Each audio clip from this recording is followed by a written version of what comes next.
If heaven had not given birth to me, Meng Lin, then for 10,000 eons the world would have remained in darkness. A five-star hotel, dazzling with gold and crystal chandeliers, its lights glowing like stars. Inside an extravagant private dining room, a group of well-dressed men raised their glasses, drinking heartily. Middle-aged, pot-bellied, balding, each one boasting of his drinking capacity, faces flushed red from alcohol but still retaining a childlike innocence. Look, by each man's side sat beautiful young women, aged between 18 and 25, all at the prime of their youth. Their hands soft as tender shoots, skin white as jade, smiles charming, eyes bright and expressive. Ancient poetry described them perfectly. After all, in this modern age, there are no ugly women, only lazy ones. Makeup has reached an art form so refined that even the plain can rise like phoenixes into beauty. And these women, certainly among the upper tier in looks. Without at least hundreds of thousands in savings, you could only dream of getting close perhaps after a few bottles of cheap liquor and some sunflower seeds. Director Liu, I hope we can count on your support in business going forward. Not at all, Director Lin, you flatter me too much. Enough with the flattery already. My trading company needs to move this shipment fast. Director Liuyun, will the contract be ready? I just received the email yesterday. Give me time to discuss it with the board. Come on, let's drink. Right. No business. Talk tonight, let's drink until we're drunk. The room echoed with laughter, clinking glasses, and flirtatious giggles, an intoxicating scene of indulgence. In a quiet corner, a thin man in a suit sat alone, dressed sharply but unremarkable in appearance. He sat quietly, occasionally pulling out his phone, its screen light reflecting off his average face. His fingers tapped rapidly over the keys, tap, tap, tap. The noise around him seemed to have nothing to do with him. His name was Meng Lin, 26 years old. Plain-looking. Neighbors often joked he looked like the typical obedient type. Standing at 175 centimeters, he was barely above average height, just another face in the crowd. Before this, he had a girlfriend. But Alishi had no car, no house, no savings. His job?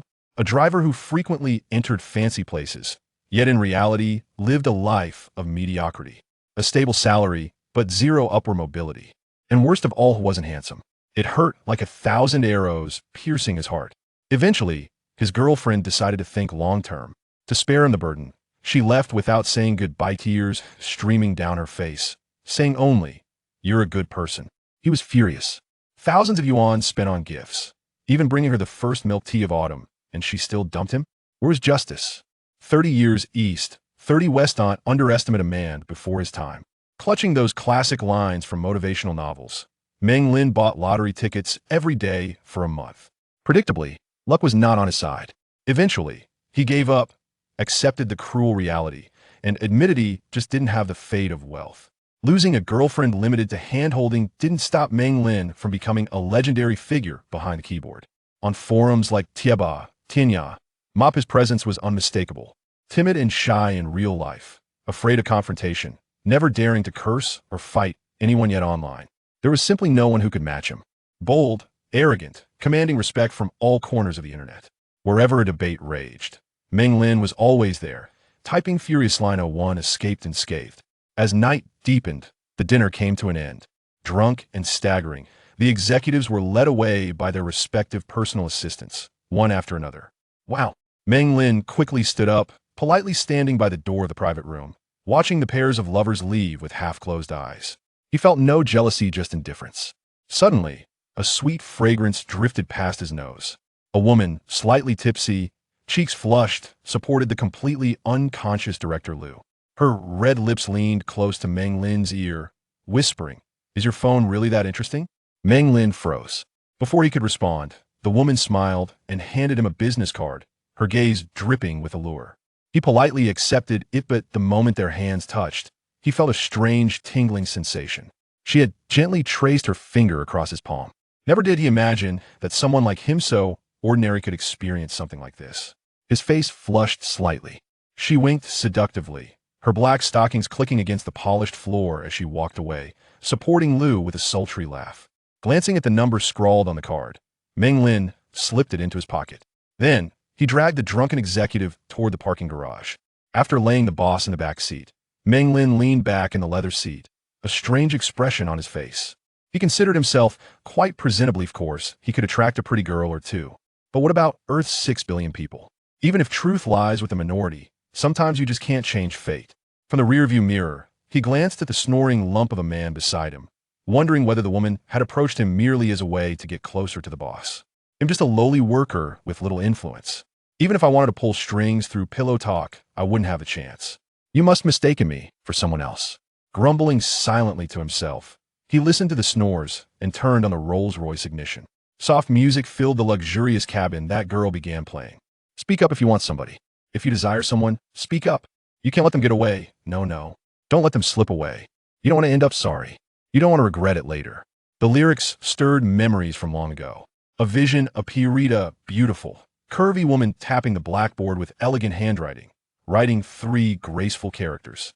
Meng Lin reached into the glove compartment beneath the dashboard, pulling out a pack of the Boss' expensive 1951 Zhonghua cigarettes. With a flick of his lighter, he lit one, smoke curling around his face. The bitter taste filled his lungs as his mind drifted into a haze. Then, suddenly, a blinding white light flashed from the side. A deafening roar erupted. Meng Lin felt the world spinning. This was his final thought. Damn it, at least let me call that girl on a card first. Can't I die a few days later? Jiangling City, First People's Hospital, Emergency Center. Meng Lin felt cold and stiff, his chest tightening. With his last ounce of strength, he barely managed to open his eyes a slit. 5 or 6 doctors and nurses in white coats were working frantically to save him. The pain was fading. He saw the male lead surgeon, sweat pouring down his face, shaking his head with a helpless look behind his mask.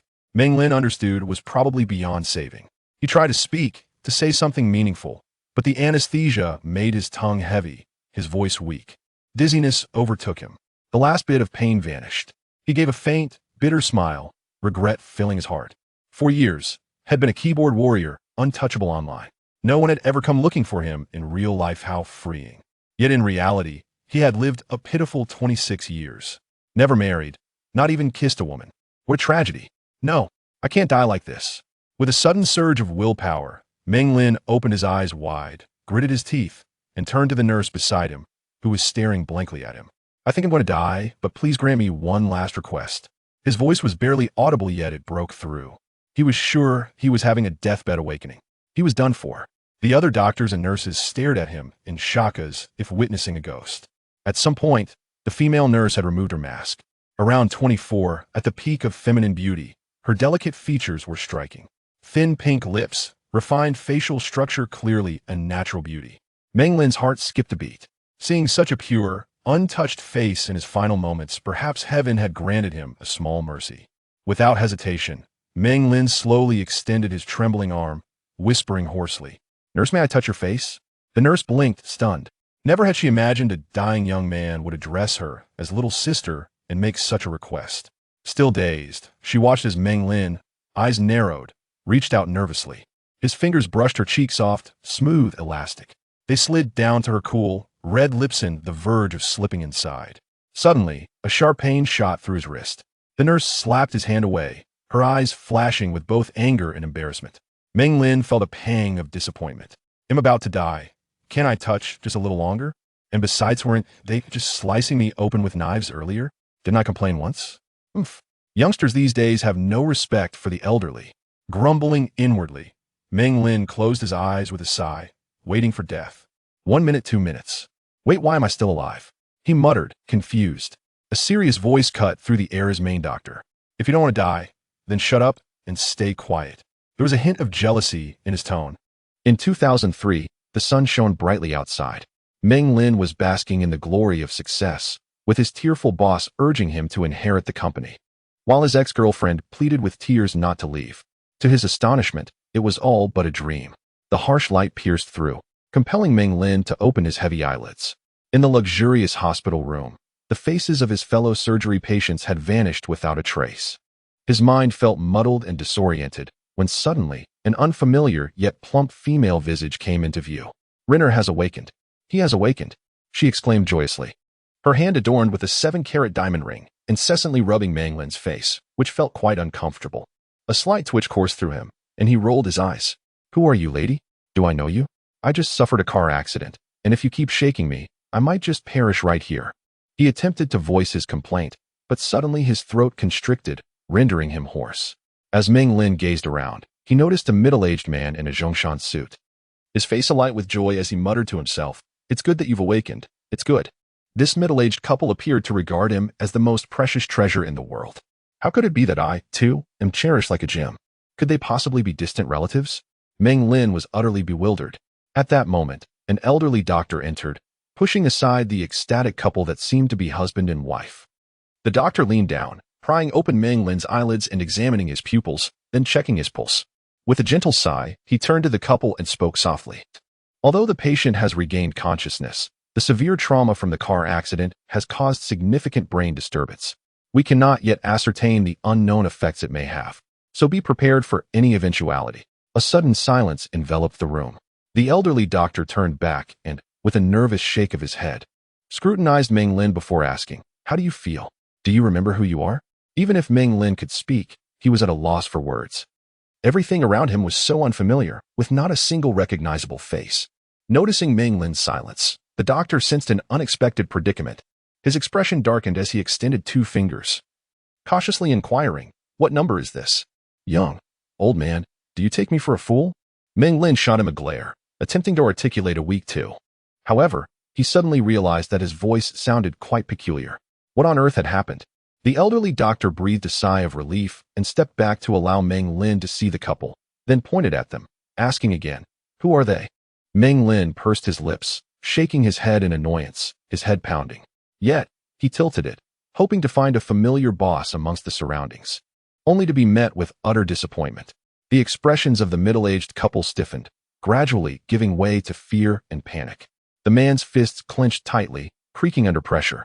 And ultimately, with a resigned sigh, he enveloped the woman in his arms.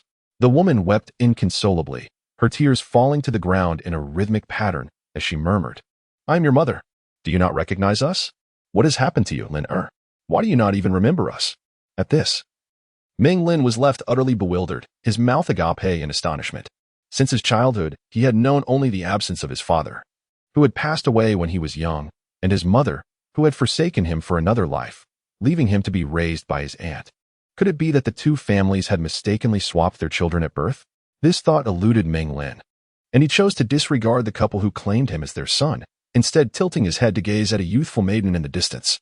The girl appeared to be around 18, clad in an elegant pearl-colored gown, her long, straight black hair framing her youthful visage, exuding a lively charm. She stood demurely to one side, her fingers intertwined, her bright eyes intently fixed upon him with an innocent curiosity. As Meng Lin observed the girl, the woman who had proclaimed herself as his mother crawled a few steps back, hastily pulling her forward, her voice trembling. "You recognize her, don't you? She is Qiaoji." Meng Lin found himself at a loss for words and decided to close his eyes. The elderly doctor sighed. Beginning to draw conclusions, based on his symptoms, he appears to have lost his memory. However, I suspect he may still possess a fairly normal capacity for thought, which is a positive sign. The rest, you can assist him in recovering gradually. Now, the patient is still quite weak. He needs to rest. You may leave. The middle-aged woman was utterly heartbroken, her sobs echoing through the room, evoking sorrow in all who heard her. Even Meng Lin, who had remained silent with his eyes closed, furrowed his brow, realizing how comforting it was to be cared for. The man claiming to be Meng Lin's father supported the weeping woman as they walked outside. Glancing back multiple times, the elderly doctor conducted a series of examinations on Meng Lin before patting his backside and leaving the room. The ward finally settled into a rare tranquility. Meng Lin opened his eyes, staring blankly at the ceiling, struggling to comprehend the events that had transpired. He glanced around, seizing the opportunity to gather some clarity while he was alone in the room. Attempting to sit up, he soon discovered that his body was rigidly bound, swathed in bandages like a mummy, and every area that he could feel throbbed with pain. Moving at all was a challenge. Unable to shift, he cast his gaze around, suddenly freezing in place. A few steps away, he caught sight of a calendar, which reflected back at him the date, July 27th, 2003. Oh my heavens! Meng Lin was stunned. His expression was one of bewilderment, akin to that of a mental patient ensnared in the labyrinth of his own thoughts. As the days passed, the girl named Xiao Ji remained the most steadfast guardian of the ward, never leaving Meng Lin's side, even tending to his most personal needs. Aside from her, his mother seemed to be present, while his father appeared quite busy, yet he made a point to visit Meng Lin at least twice each day. During this period, Meng Lin was incapable of articulating complete sentences. Most of the time, he merely listened to the women and Xiaoji chatter incessantly on the edge of the bed. They treated him as if he were an amnesiac patient, recounting every detail of what had transpired in hopes of aiding his memory recovery.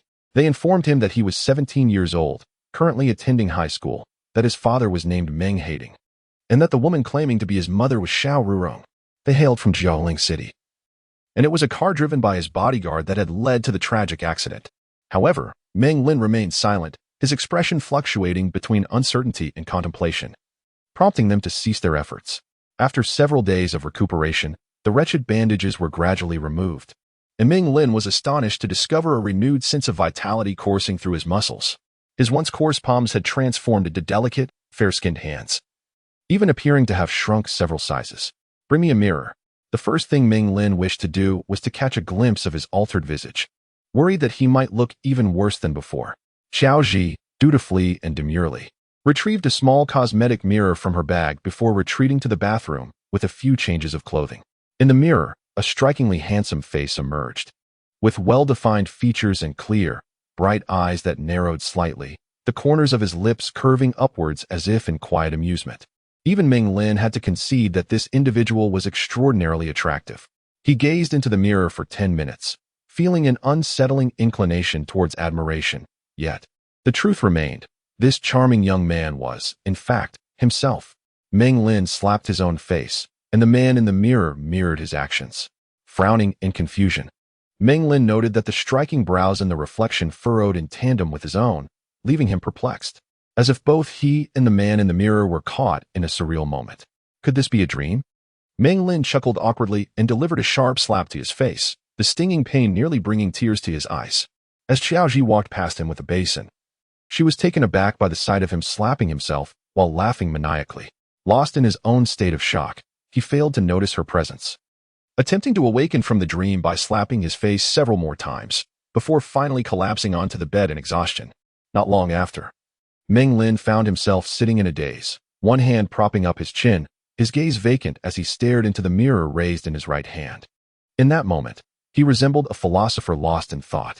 Who am I? Where do I come from? Have I truly been reborn? A series of complex and profound questions began to swirl in his mind. Just as he pondered the notions of reincarnation or transmigration, a sudden clarity struck him. Having come from the year 2021, after reading countless novels and watching innumerable dramas, and having engaged in numerous discussions about absurd and bizarre stories, he had reached a conclusion that even he found hard to believe. Lowering his gaze once more to the bright reflection in the mirror, he beheld not the face he had known for 26 years, but rather an inexplicable sense of strangeness enveloped him. "Bah, pretty boy." With disdain, Meng Lin cast a glance at the vibrant youth in the mirror and spat at his reflection with contempt. As Xiao Ji passed by, witnessing this spectacle, her expression turned to one of sheer terror. It was her first encounter with someone who could laugh heartily while slapping themselves, only to conclude by spitting at their own reflection. Clatter! The basin fell, and Xiaoji instinctively recoiled a few steps. Meng Lin cleared his throat awkwardly, regaining her composure. Xiaoji softly muttered an apology as she gingerly picked up the wash basin. In the afternoon, a throng of youthful boys and girls entered the hospital room, all classmates who had gathered to visit after hearing of Meng Lin's accident. One by one, they introduced themselves. Meng Lin rolled his eyes. He had no recollection of this body's past, leaving him to observe these self-introducing youths with a mixture of curiosity and bewilderment. Suddenly, a girl in a floral dress approached him with interest. After scrutinizing Meng Lin, she spoke in a gentle voice. "Do you remember me? I'm Zhao Qianqian, the first surname in the 100 families, your classmate. You don't recall? Take care of your injuries. I hope you return to school soon." Meng Lin gazed at the remarkably pretty girl, who stood out among her peers, and couldn't he help but admire her beauty. What a tender and graceful young lady. Zhao Qianqian, indeed. 3. I absolutely must not allow the pearl to be tarnished. A sweet voice wafted in from outside the door, and even before she entered, Meng Lin recognized it was Hishan. Holding a newspaper in her hands, Meng Lin lifted his eyelids as the door swung open. A girl with bangs stepped in, carrying a bouquet of carnations. Cheerfully, she handed the flowers to Xiao Ji and then turned to face the hospital bed, asking, "How are you? Are you able to get out of bed?" The girl's voice was melodious, and her appearance was quite ordinary, with a few delicate freckles near her nose. This was her second visit, having come alone to check on him. Meng Lin noted that while there were several attractive girls in his class, their visits lacked any fervent warmth towards him. Only this seemingly ordinary girl displayed a somewhat unique concern. The special care unit was well-equipped. Xiao Ji brought over a medical chair, and Hishan smiled at her, waving her hand dismissively. Swinging her legs playfully, she perched herself at the bedside, saying, "You were hit by a car and can't remember anything. Can you recall me now? I haven't inherited any memories from my parents, let alone yours. You're not that remarkable, and your tone is rather presumptuous." Meng Lin bluntly shook his head.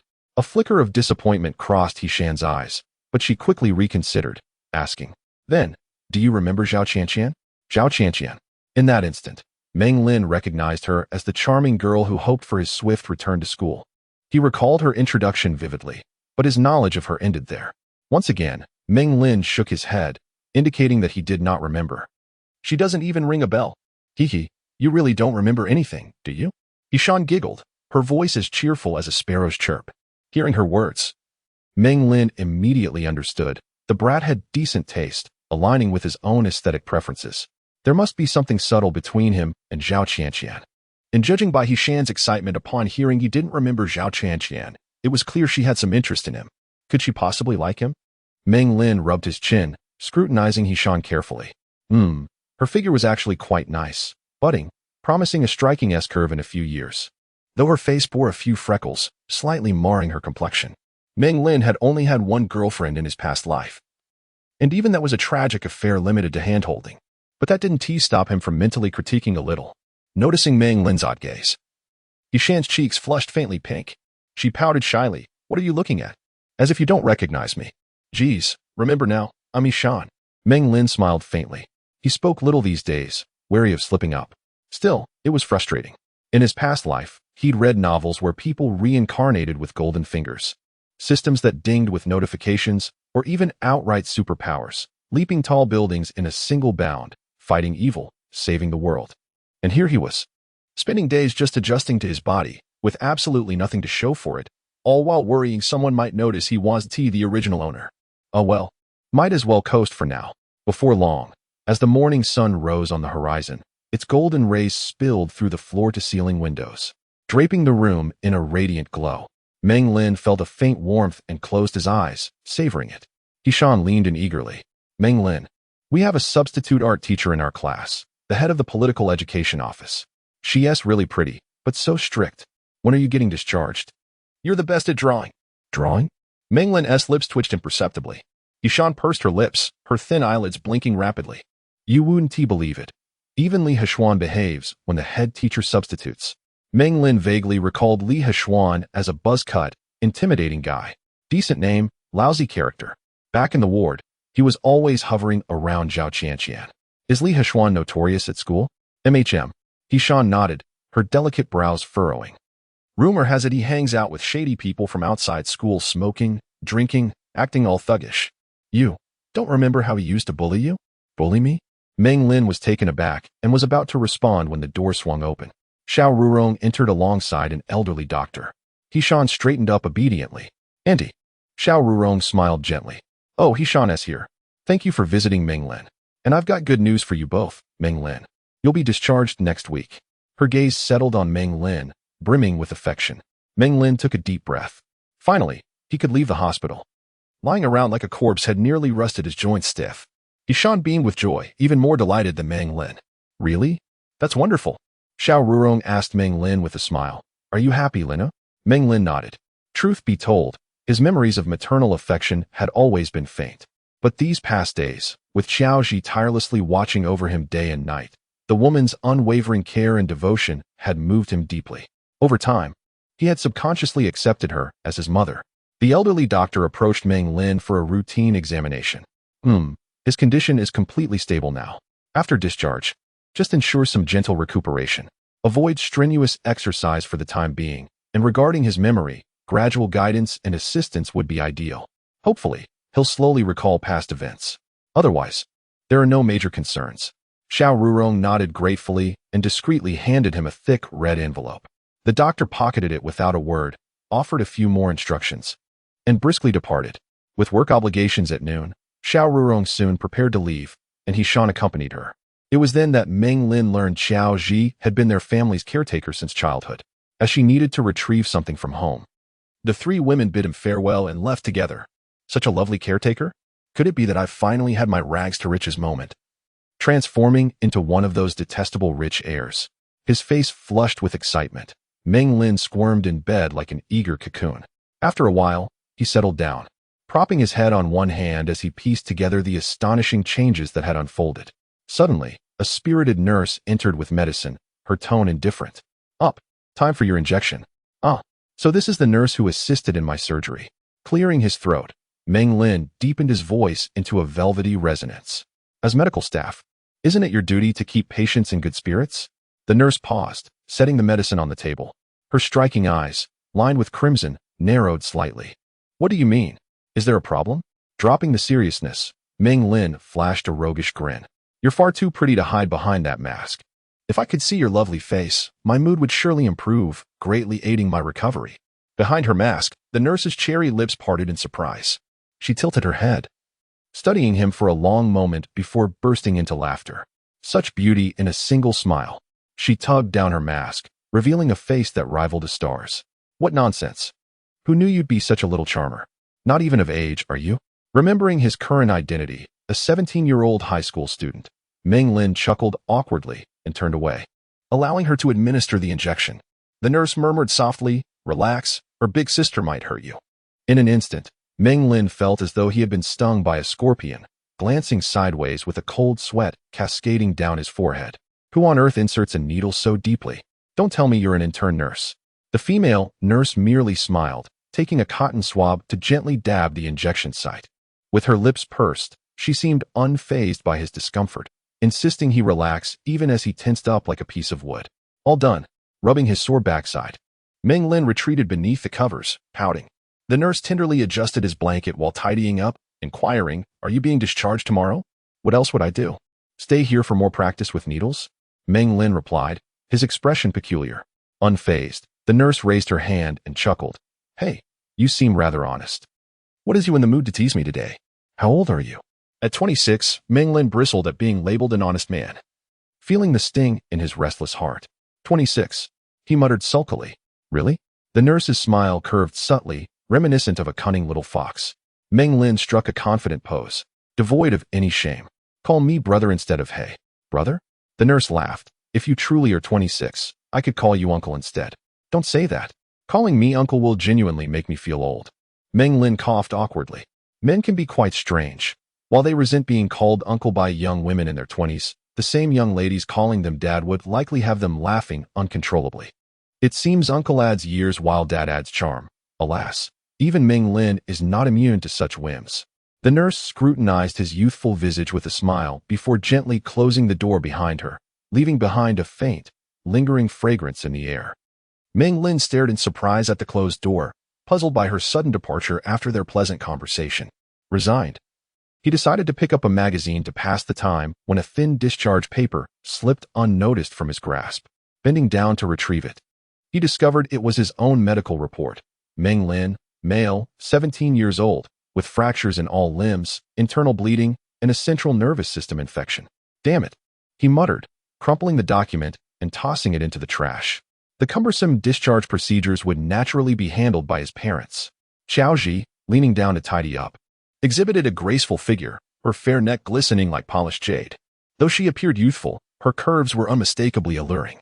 Meng Lin observed her from the side, pondering her enigmatic identity. Was she merely a simple caretaker? It seemed unlikely. Xiao Ruyong had not elaborated much about her, yet Xiaoji's devoted care was meticulous, as though she had dedicated her life to serving him. Straightening her slender waist, she caught Meng Lin's gaze and hurriedly adjusted her clothing, retreating a step, exuding an adorable charm. A treasure of a girl, indeed. 3 years of priceless companionship, not a moment wasted. He resolved to ensure that the pearl would not gather dust any longer. Such thoughts swirled in Meng Lin's mind. Having completed the discharge formalities, the elderly doctor accompanied Meng Lin's parents as they conversed while walking over. The attending physician reiterated a plethora of precautions for Meng Lin, his admonitions continuing until Meng Lin's impatience finally prompted him to cease. The group bid him farewell and proceeded towards the entrance of the First People's Hospital. A formally attired driver stood respectfully beside an elongated, specially outfitted Cadillac. Upon noticing Meng Lin and the others, the driver straightened his posture and opened the car door with a dignified demeanor. The sight of such a luxurious vehicle left Meng Lin quite taken aback. After all, Cadillacs had only been introduced to the domestic market in 2004, and the elongated model was undoubtedly a paragon of opulence in the year 2003. Just when Meng Lin thought he had reached the pinnacle of affluence, he found himself astonished yet again. Jiangling City, a bustling international metropolis, pulsated with a rapid pace of life. Office workers pedaled bicycles in small groups along the streets, while vehicles belonging to social elites navigated the thoroughfares. Meng Lin rolled down the car window, gazing out at the cityscape of 2003. The silhouettes of pedestrians danced in the afterglow of the setting sun, the twilight casting enchanting shadows that stretched long and languid. The melody of a lifetime with you wafted through the air. How many have admired your youthful visage? Who is willing to endure the relentless passage of time? How many have come and gone in your life? But know that a lifetime with you. I shall always be by your side. As the familiar tune resonated in Meng Lin's ears, he observed the changing scenery with a sense of nostalgia. Many buildings that had once stood tall were no longer present, rendering this experience surreal. The passage of time had transformed the cityscape. Yet it had buried the childhoods of countless individuals. Gone were the days of intimate visits through alleyways, replaced instead by the impersonal taps of messages on WeChat. Engrossed in his observations, a sudden chime of a bell caught Meng Lin's attention. Turning his head, he discovered that it was a silver chain jingling on Xiao Zhi's wrist, her clear eyes gazing at him with an endearing innocence. Taking a deep breath, Meng Lin smiled brightly at her, feeling as though his youth had returned. Upon arriving at their destination, Meng Lin found himself incredulous at the sight before him, which could only be described as dreamlike. The villa, adorned with a lavish front courtyard, was guarded by 2 security personnel at a towering iron gate exceeding 3 meters in height. Upon entry, they passed through a reception area equipped with surveillance terminals, revealing a grand fountain at the center, crowned by a massive stone whose natural formation spoke of its considerable worth. The front courtyard was embellished with exotic flora that Meng Lin could not name, exuding elegance and tranquility. Surrounding the fountain were vibrant dahlias, flourishing under the mist, their colors meticulously arranged to create a breathtaking spectacle. Lush green lawns enveloped the area, undoubtedly maintained by dedicated personnel, allowing vehicles to traverse the expansive, floral-patterned marble driveway directly to the entrance. The grand entrance, adorned with 6 imposing Roman columns and exuding an air of antiquity and European elegance, welcomed a maid, attired in servant's garb, who approached with utmost respect and gracefully opened the car door. Suddenly, a throng of people surged forward, their faces beaming with enthusiastic smiles as they greeted Meng Lin with warmth and introduced themselves. Meanwhile, the servants flanking them stepped forward to assist with their belongings. The life of the affluent is indeed monotonous and tedious. A pang of envy struck Meng Lin, who laughed, perhaps a tad too ostentatiously, lost in a moment of pride. The stench of corruption that permeates the lives of the wealthy would inevitably catch up to him. Xiao Zhi, increasingly boisterous, gestured animatedly and commanded the servants to fetch and carry, exuding an air of authority. Regrettably, Meng Lin, ensnared in the opulence and adoration surrounding him, remained oblivious to this display. Xiao Rurong and Ming Hayding guided Meng Lin inside, introducing him to the relatives and significant figures who had come to welcome him. This is your second uncle. You often played at his house when you were younger. This is your aunt. She lives in America and specifically returned to visit you. Due to Meng Lin's amnesia, his mother, Xiao Rurong, assisted with the introductions, while the surrounding relatives earnestly shared their identities and recounted amusing anecdotes from Meng Lin's childhood. To be frank, Meng Lin had encountered numerous individuals, yet his mind felt foggy, and it was overwhelming to endure such fervent attention from so many people. Turning his head, he became captivated by the lavishness of his surroundings. He had never laid eyes on a mansion of such grandeur, let alone one that was his own. The expansive living room boasted a thick, plush red carpet and was adorned with opulent decorations. The high-quality peach wood embellished the walls with elegance and splendor, while a colossal oil painting graced the front wall, unmistakably a masterpiece by a renowned artist. The high-end wall sconces and ornaments dazzled the senses, and the arched ceiling filtered sunlight, bathing the room in a warm glow.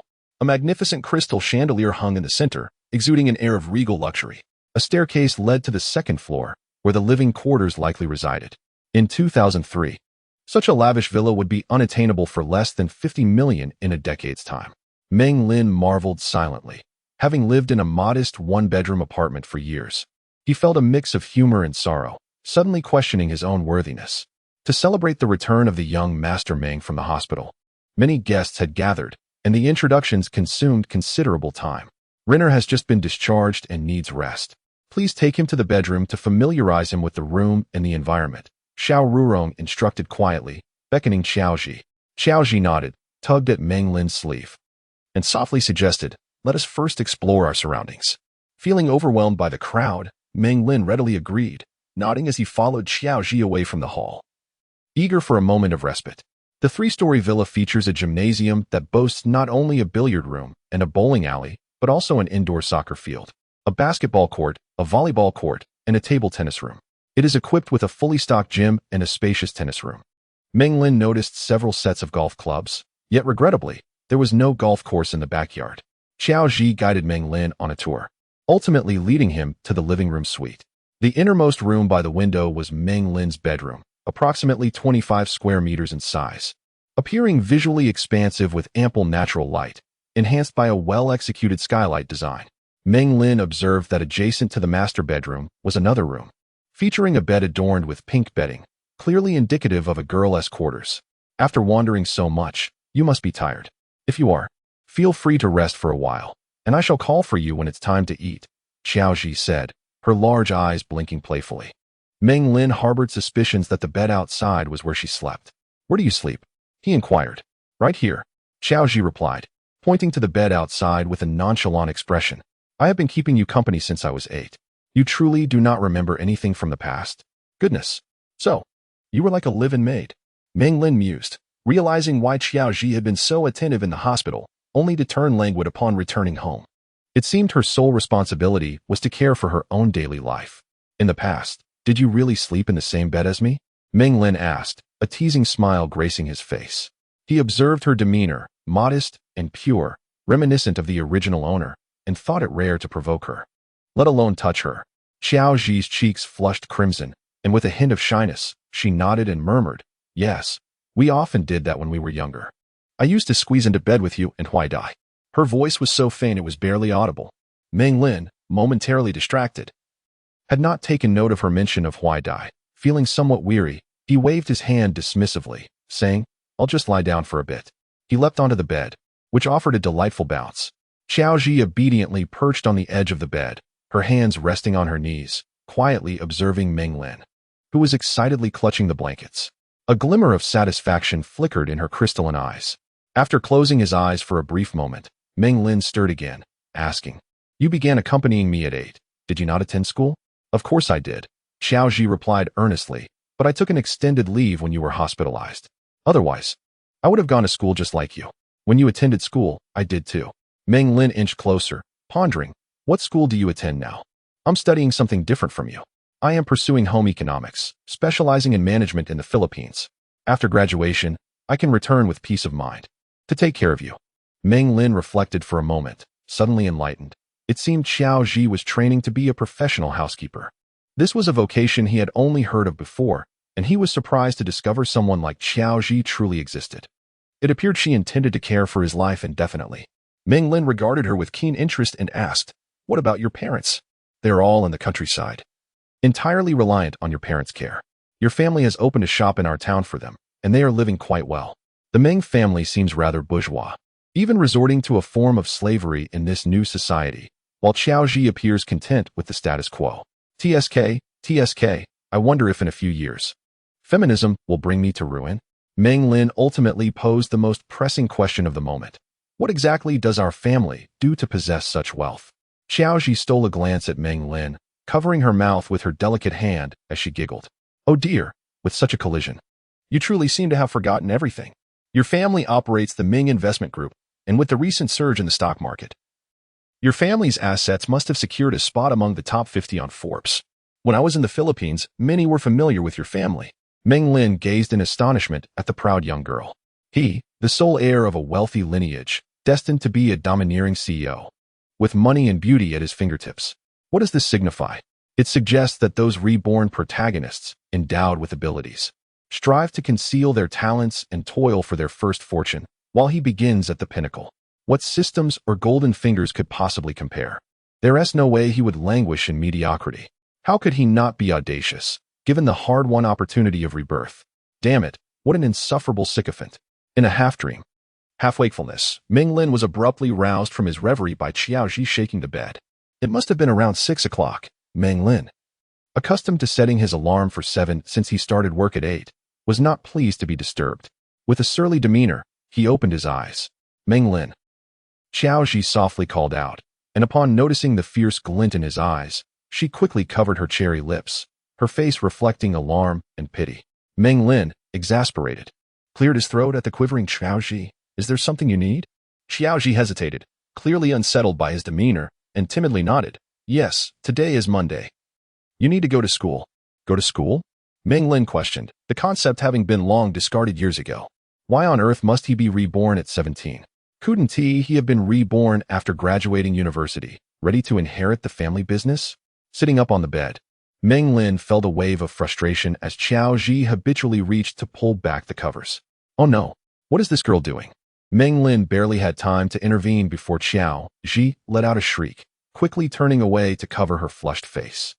Meng Lin felt a tinge of embarrassment and instinctively pulled the covers up. What are you doing? I'm sorry.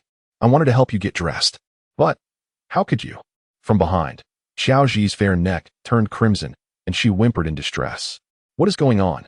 He was perfectly capable, not a child in need of assistance to dress. Meng Lin pondered this in his mind, though he did not resent her for seeing him in such a state. Qiaoji noticed Meng Lin's peculiar gaze and quickly felt compelled to explain her embarrassment, stating that it had always been this way. But why do you sleep without clothes? She continued, realizing only now that she had overlooked the pajamas tossed aside. Meng Lin chose not to argue, hastily dressing himself before leaping off the bed and gently patting her fragrant shoulder from behind. Qiaoji turned to glance at Meng Lin through her fingers, relieved to see him dressed in fitted attire, allowing her to lower her hands from her face, her cheeks still resembling ripe apples as she hung her head, helping him into his outerwear. A series of knocks echoed on the door. Xiao Ruron's voice called from outside. Qiaoji, has Meng Lin gotten up? Hurry, breakfast is ready. Today, Meng Lin must go to school, so don't be late. Qiaoji assisted Meng Lin in sitting on the bed, beginning to help him into his trousers while responding, We'll be down shortly. Meng Lin, feeling somewhat uncomfortable being waited on, swiftly snatched the pants from her hands and dressed himself with ease, fastening his belt and playfully remarking, Were you always the one to dress me before? Yes, Qiaoji responded, sitting there in a daze as she watched Meng Lin adeptly attire himself. You used to keep your eyes closed while I dressed you. I remember you loved this gray silk pajama set for sleeping, but now, Meng Lin chuckled, stepping closer to her and teasingly brushing his fingers against her delicate nose. From now on, I'll dress myself. Besides, I've suddenly found sleeping without clothes to be rather comfortable. Perhaps you should try it too? Qiaoji's face reddened even further. Her moist lips slightly parted as she breathed in a faint fragrance. Before Meng Lin could tease her further, she dashed out of the room in a flurry. Meng Lin shook his head in amusement, noting how innocent the girls of this era were, unlike the corrupted youth of later times who were preoccupied with sordid discussions. Standing in front of the large mirror, he examined himself from head to toe. The sky blue t-shirt fit him perfectly, and although his hair was somewhat tousled, his handsome face, fair skin, and well-defined features presented a striking image in the mirror. Bah, pretty boy. During breakfast, Qiaoji avoided Meng Lin's gaze, nearly burying her head in her chest. After finishing his meal, Meng Lin reached for his heavy backpack, but Qiaoji swiftly intervened, insisting on carrying it for him. A young maid at the door whispered something to Qiaoji, seemingly inquiring about a matter, to which he responded with an air of authority. Meng Lin observed that the maids frequently approached Qiaoji with various questions, as if she were the head of the household.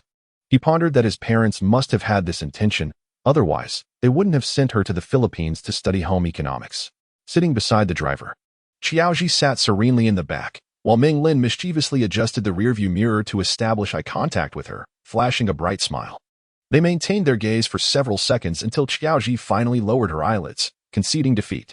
The car traversed the bustling avenue before finally halting before the imposing gates of an exceptionally refined compound. This was no ordinary public high school, for the gilded black plaque proclaimed it to be Zhanhong Private Academy, a private institution. Meng Lin's gaze swept across the four burly security guards stationed inside and outside the gates, their expressions stern and vigilant, likely former military personnel. Clicking his tongue, Meng Lin stepped out nonchalantly and approached the entrance. To his astonishment, the security booth housed an entire surveillance monitoring system, a setup uncommon even in 2021. A true aristocrat's school indeed.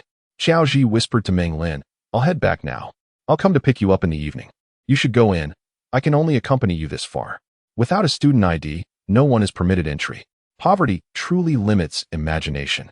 Those who study here must undoubtedly hail from wealth or nobility. No wonder his classmates the other day were draped in designer labels from head to toe, carrying themselves with the arrogance of Wang Jingze refusing to eat." Meng Lin mused inwardly. Xiao Ji returned to the car, watching as Meng Lin hesitated outside the gates. She waved vigorously. "Go on in. Don't just stand there." Two guards stationed outside cast a cold glance at the school badge pinned to Meng Lin's chest and intoned gravely, "Step inside, student.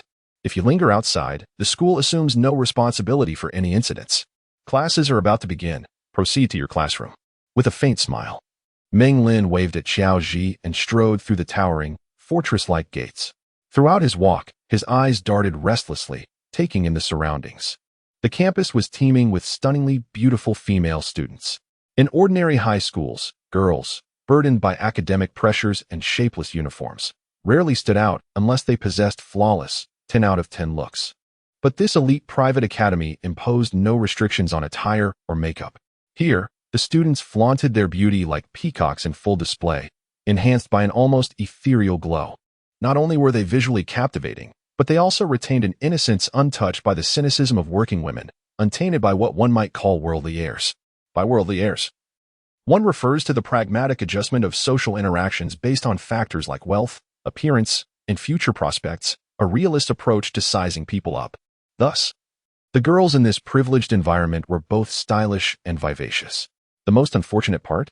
They still believed in love. Shaking his head in wry amusement, Meng Lin turned to locate his classroom. A crimson Porsche suddenly roared down the street, screeching to a halt at the school gates. A tall, strapping youth leaped from the driver's seat, while another figure emerged from the passenger's side, deferentially handing him a backpack. Without bothering to close the car door, the young man snatched the bag and strode toward the entrance. Li Hexuan?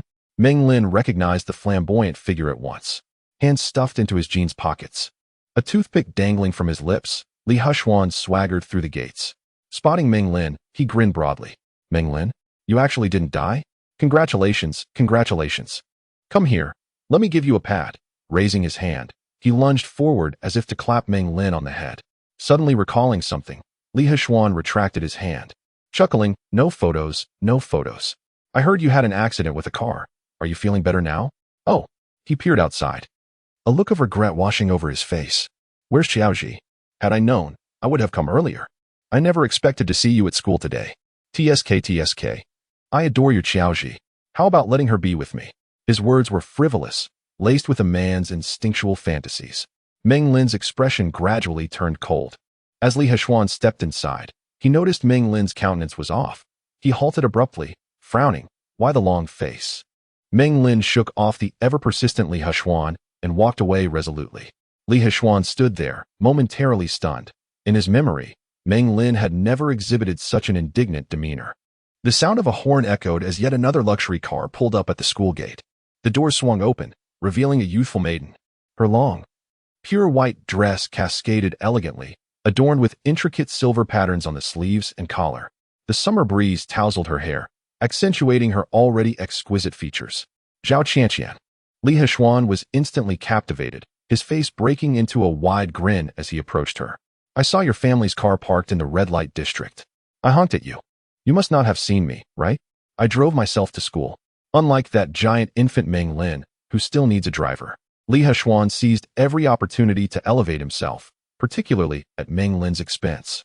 "Damn it, what a sycophant," Meng Lin muttered under his breath, stumbling slightly as he spat in disdain. Zhao Qianqian paid no heed to Li Hexuan. She briskly caught up with Meng Lin, her expression one of astonishment. "You've been discharged? You can attend school now?" Meng Lin shot her a sidelong glance. Her delicate oval face, coupled with an ethereal elegance, made it undeniable that Zhao Qianqian embodied the essence of a classical beauty. He nodded in acknowledgement.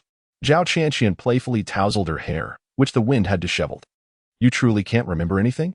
I've only seen such memory loss on television after a car accident. I never imagined you could experience it too. But on TV, they usually remember everything after getting hit again. Have you tried that? Meng Lin rolled his eyes. If you can't speak meaningfully, then perhaps you shouldn't speak at all. Li Heshuan erupted in boisterous laughter, exclaiming, exactly. Who knows, it might actually work. Come on, little Lindsay, let me help you. He reached out to tap Meng Lin's head. Zhao Chanqian stomped her foot, blocking his hand, her brows furrowed in disapproval. Don't be foolish. Li Heshuan could only relent, accustomed to such antics. All right, little Lindsay. I won't touch you this time. But when you decide to recover your lost memories, remember to ask me for assistance. I'm sure it will be effective, haha. Meng Lin cast a faint glance at Li Heshuan, a cold smile creeping into his heart. In his previous life, his timid and submissive nature stemmed from a lack of confidence. But now, supported by a formidable presence, the narrative was bound to change. Zhao Chanqian, genuinely concerned, poked his arm. What's wrong, Meng Lin? You look unwell. Li Heshuan, with a carefree demeanor, remarked, it's always been like this. Just ignore him. Let us head to the classroom. You, always bullying others. He's a patient. I know. Li Heshuan displayed an eager, submissive demeanor. As they approached the classroom on the second floor, they spotted Yishan from afar, who immediately squealed and dashed over upon seeing Meng Lin. You've been discharged. Meng Lin, it's so good to see you. Yishan circled around Meng Lin with delight, thoroughly enjoying his presence. This little fangirl. Meng Lin momentarily found himself at a loss for words. Classmates began to gather in small groups around him, most of them he had encountered at the hospital. They greeted him with casual indifference, while the girls, being more emotional, expressed some concern. Meng Lin had a decent memory, managing to recall their names and responding accordingly. Strangely, his gaze was drawn to a corner by the window where 3 immobile girls sat, whom he had never seen before. They ignored his presence entirely, as if his accident bore no significance to them. Their disdainful glances puzzled Meng Lin. Among the 3 girls, the most attractive one exuded an air of arrogance. Carelessly perched on the desk, her long, fair legs swinging enticingly, she exchanged laughter with the other 2, casting a fleeting, dismissive glance at Meng Lin upon his entry. The barely concealed contempt in her eyes was immediately perceptible to him. Having been a dedicated chauffeur for a prominent executive for many years, Meng Lin had honed his ability to read people. A mere glance could convey a multitude of meanings. In this class, where a complex web of relationships intertwined, and lacking the memories of his predecessor, Meng Lin felt a stark contrast between his expectations and reality. Aside from Yishan, who joyfully celebrated his return, he keenly sensed the cold indifference emanating from many of his classmates. Was the previous owner of this body an inconspicuous victim of bullying? Before class commenced, Meng Lin quietly occupied his seat, reflecting on the dynamics of this seemingly elite circle, while casually deflecting Yishan's barrage of concerned inquiries. Suddenly, he heard the haughty girl dismissively laugh, prompting him to glance in her direction. The arrogant girl had one long leg planted firmly on the ground while the other swayed playfully on the desk, inadvertently revealing a glimpse of her smooth, delicate calf, which caused the boys around her to shy away, turning their heads in unison.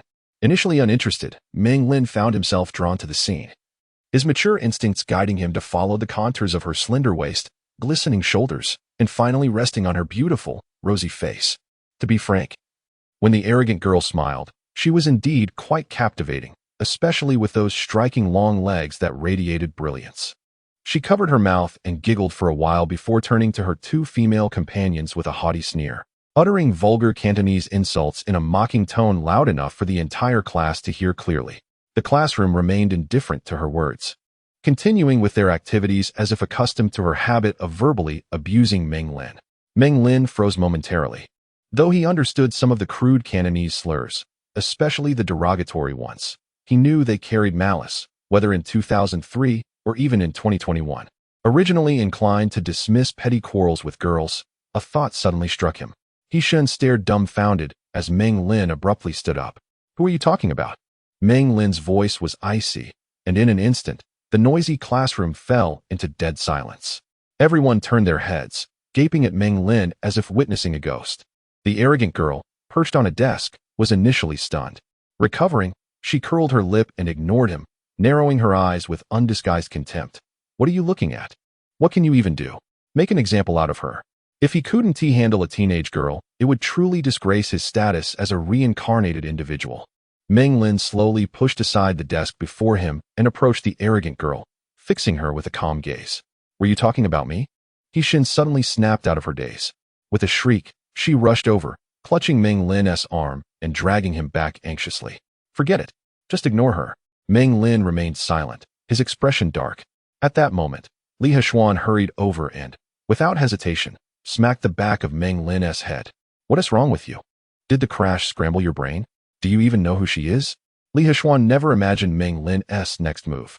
Under the stunned gazes of dozens of classmates, Meng Lin coldly shook off Shen's clinging hands.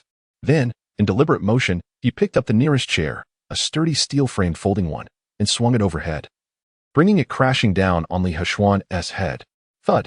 Caught off guard, Li Hexuan barely managed to tilt his head, but the chair still grazed his scalp before slamming into his shoulder.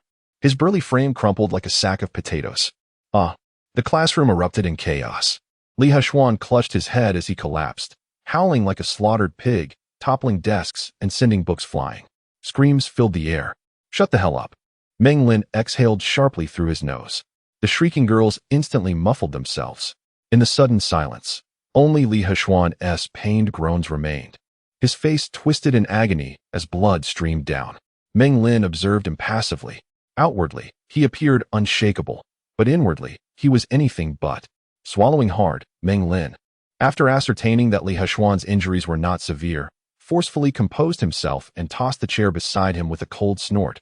Remember, do not touch my head. If you continue to behave so rudely, I assure you, next time, I will render you incapacitated. His harsh words left the surrounding classmates frozen like statues, including the haughty girl who had just insulted Meng Lin. Li Hexuan was also momentarily subdued by Meng Lin's presence, his mouth agape in pain, his eyes filled with confusion and fear. Just as the classroom fell into a profound silence, a startling voice broke through. Li Hexuan, you have soiled your pants. This statement was akin to a stone cast into a lake, drawing a multitude of gazes to Li Hexuan's jeans, particularly to the lower regions.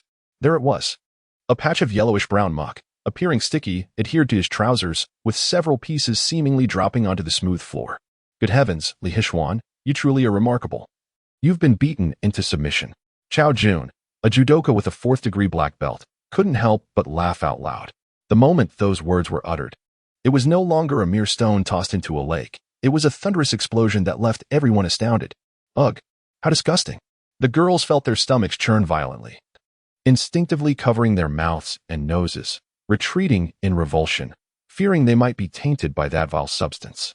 Meng Lin also frowned, instinctively distancing himself from the culprit. No, that isn't feces. It's just a chocolate cake from someone's desk that got on my pants.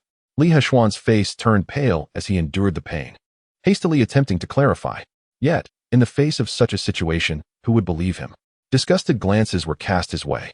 Desperate not to lose his chances in the dating realm, Li Hexuan, drenched in sweat, pleaded, I'm not lying. It's not feces. You don't believe me, do you?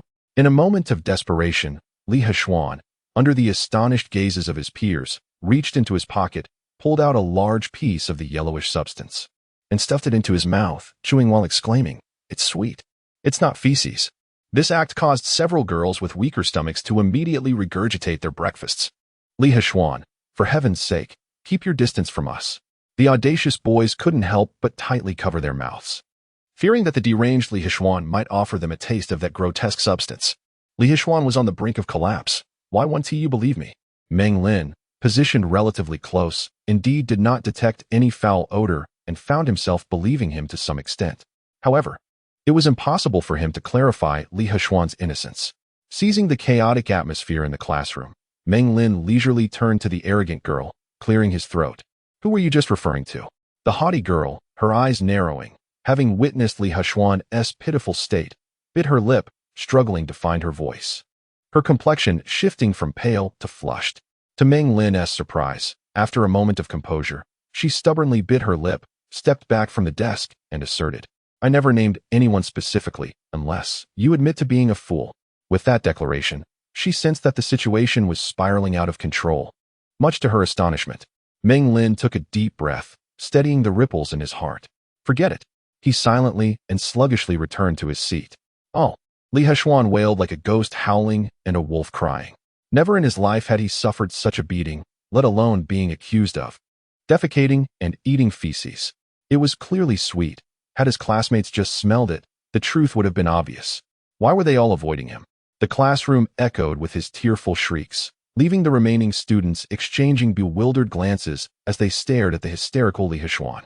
Such an incident would not be ignored by the school. Within 10 minutes, a group of security guards swiftly arrived, followed by a series of high-ranking officials, the homeroom teacher, the disciplinary director, the dean of student affairs, and even the principal. Meng Lin glanced at the strikingly beautiful dean of student affairs, just as Shan had described. Soon, more people arrived upon hearing the news, along with curious onlookers from other grades, all wearing expressions of disbelief. No one could believe that the writhing, screaming Li Heshuan on the ground had been beaten by Meng Lin, and even soiled himself. Nevertheless, Meng Lin was still summoned to the principal's office. The details of what transpired need not be repeated. What was noteworthy, however, was how the homeroom teacher and the portly principal relentlessly questioned Meng Lin for an explanation. To them, the roles of the two students seemed entirely reversed. The injured Li Heshuan was rushed to the hospital at once, and both sets of parents arrived at the school immediately. To avoid further provoking the Li family's fury with Meng Lin's presence, the school instructed him to return home and await disciplinary action. Xiaoji escorted Meng Lin out of the school gates. Meng Lin asked curiously, "Didn't you say no one could enter that gate without a school badge? But earlier, you all went in together?" Xiaoji was stunned, no, horrified. Even the usually composed driver was taken aback, staring at Meng Lin through the rearview mirror in disbelief before finally starting the car after a long pause. 7. Parental decree and matchmaker's words. His first day back at school after being discharged from the hospital was abruptly interrupted by this incident, delaying his return for several days. Li Heshuan's father was the chairman of a company. Though their wealth couldn't rival the Meng family's, they were still influential figures in Jiaogling City. This matter was bound to have serious consequences, though Li Heshuan's injuries were not severe. An incident like this in such a prestigious school was no longer just a conflict between Meng Lin and Li Heshuan. Behind-the-scenes power struggles were inevitable. With the authority to handle the situation entirely handed over to the adults, Meng Lin smirked. Leaning against a big tree makes for easy shade.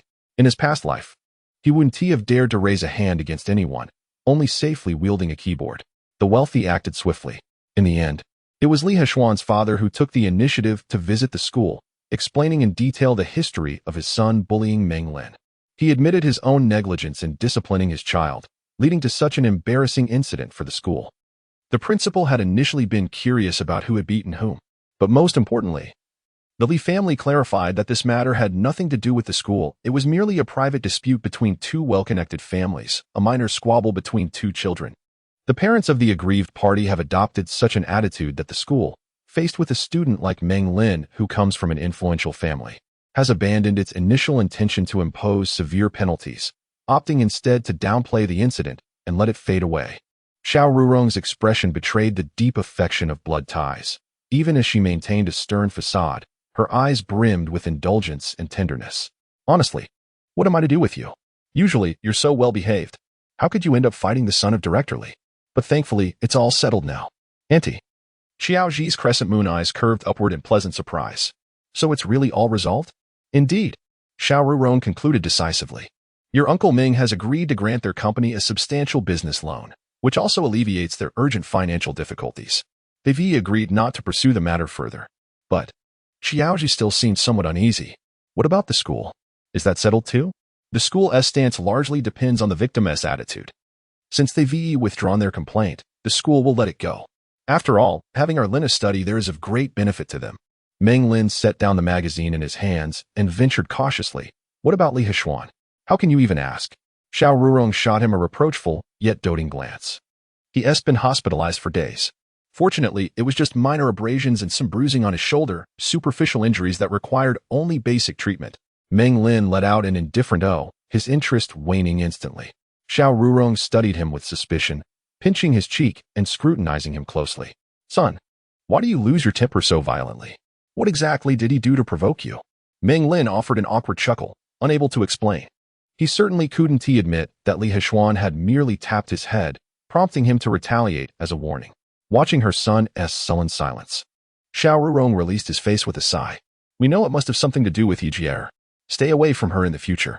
Back then, your father and I didn't consider the implications when we carelessly arranged for you two to be in the same class. Meng Lin recalled the haughty, stubborn girl. Even Yishan feared her and suddenly asked, her name is Yijier? What exactly is her background? The heiress of the He Corporation, of course. But everyone knows her family has ties to underground factions in Hong Kong, even Japan. Frankly, their company seems little more than a front for money laundering. Gangsters, really? Meng Lin clicked his tongue, about to inquire further, but his mother cut him off. Xiao Rurong spoke with grave earnestness. Don't ask too much. Just remember, stay away from her. Thankfully, it wasn't her you hit that day, or this wouldn't have been resolved so easily. Promise me you won't provoke her again. You can return to school next week, but no more trouble, son. Meng Lin neither agreed nor disagreed, merely offering a wry smile as he rubbed his nose. Xiao Rurong gently ruffled Meng Lin's hair, pondering aloud, it is quite peculiar. You used to possess such a gentle demeanor, often likened to that of a girl. How is it that you now dare to engage in brawls? She and your father are of one mind, believing that your personality may have altered following the incident with the car. Recently, we have arranged for a psychologist to meet with us, along with your attending physician from the hospital. We thought it would be a good opportunity to express our gratitude to the doctors, as you have yet to thank them since your discharge. Meng Lin, stroking his chin in contemplation, recalled the nameless female nurse and replied with a smile. The nurses were quite kind to me during my stay. If we are to express our thanks, shouldn't they be included as well? Need you even voice that? Xiao Rurong admonished gently. You must accompany Xiao Ji and thank them in person. With a bright smile, Meng Lin nodded in agreement. In the afternoon, Meng Haiting called, informing them of a reservation made at the Jimao Hyatt Hotel, urging Meng Lin and the others to arrive early to await the guests. The gathering was set at the Yuzhen Xian on the third floor of the hotel located at 103 U Street, and since his father was preoccupied, he entrusted the arrangements to Xiao Rurong and Xiao Ji. Xiao Rurong brought along a robust male servant to carry a plethora of gifts intended for the doctors and nurses. Meng Lin and Xiao Ji settled comfortably, engaging in idle chatter, as the waiter escorted the attending physician and the nurses into the room. It was evident they were well aware of the costs associated with such a banquet. Their faces radiated with joyful smiles. Among them, a strikingly beautiful nurse stood out, her elegant evening gown enhancing her allure, captivating under the soft lighting. Upon entering, her enchanting gaze met Meng Lin's, followed by a warm smile directed towards him. Xiao Rurong greeted each of them with a handshake, expressing her heartfelt gratitude for their care of her son, accompanied by generous red envelopes. Seizing the moment, Meng Lin distributed the gifts, ensuring that the nurse's gift was particularly special. While there were plans for many enjoyable activities thereafter, regrettably, Xiao Rurong deemed such entertainment inappropriate for a student. After dinner, she insisted that Xiao Ji and Meng Lin return home. Very well. You are the matriarch of the household. Your word is law, Meng Lin sighed, feeling a tinge of disappointment as they headed home. Xiao Ji, a truly exemplary girl of her generation, remained quietly by Meng Lin's side, obediently listening to him, save for the occasional hint of rebellion. The gilded wall clock ticked steadily. Lying in bed, Meng Lin fidgeted, contemplating whether the nurse might unexpectedly call. Suddenly, a creaking sound emanated from the adjacent room, followed by a gentle knock on the door, accompanied by a melodious voice. Meng Lin, are you still awake? May I come in? Please do, he replied nonchalantly, though his heart raced. Come and sit, let us converse. Xiao Ji entered, her long, slender legs clad in slippers, adorned in a delicate floral nightgown that hinted at the curves beneath. Xiao Ji, Meng Lin called out casually, though his heart thumped wildly. Come. Let us talk. In a hurried glance, Xiao Ji observed the flush on Meng Lin's face and, surprisingly obedient, approached him, not daring to sit on the bed. She stood before it, fidgeting with her hands, resembling a frightened rabbit ready to flee. Meng Lin propped himself up, intending to draw her closer. Suddenly, Xiao Ji reached out with a delicate hand, gripping Meng Lin's arm with a tone of reserved yet implicit pleading. Please don't be like this. I'm a bit scared. What are you afraid of? Meng Lin inquired, puzzled. In a soft voice, Xiao Ji replied, you are nothing like your former self. It feels as though you have become an entirely different person. Meng Lin gradually fell silent. Feeling helpless, Xiao Ji gazed at him with concern, tears rolling down from her jewel-like eyes. The girl was beautiful, and even her tears added to her allure. As she sobbed, her long eyelashes glistened with droplets. reminiscent of a lotus emerging from the water, while the tears lingered on her fair skin, reluctant to fall. Please don't cry. Meng Lin was taken aback and hurried to wipe her tears. No. Xiao, she said, her spirit disoriented. I have grown up alongside you. Perhaps I understand you better than Uncle Meng and Auntie. In my memory, you could never have fought with classmates, nor could you have transformed into who you are now. Meng Lin furrowed his brow, pondering. Could this girl have discerned the hidden truth? He considered whether to take drastic measures, but as a model youth of society, how could he act with such cruelty? Xiaoji's tears came swiftly and departed just as quickly. Biting her lower lip, she spoke in a daze. Sometimes I feel a bit scared, yet even though I fear you, Meng Lin. She hesitated. Meng Lin probed gently. Suddenly, Xiaoji's face flushed crimson, hesitantly. She stammered, when I was in the Philippines, I didn't think of you at all, but now. I don't even know what truly happened during my time there. I asked all the workers, and they said nothing occurred apart from the accident. With animated gestures, Xiaoji appeared flustered and bashful, her delicate feet peeking from her slippers, toes neatly aligned, betraying her inner turmoil and anxiety. Meng Lin found amusement in her demeanor. Sometimes, a woman's words carry deeper meanings that a straightforward man might not perceive. However, as a keen observer, he understood perfectly.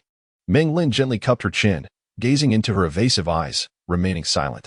Xiaoji, unable to meet his gaze, averted her eyes and murmured, Actually, I have long decided not to marry anyone in this lifetime, but to serve you.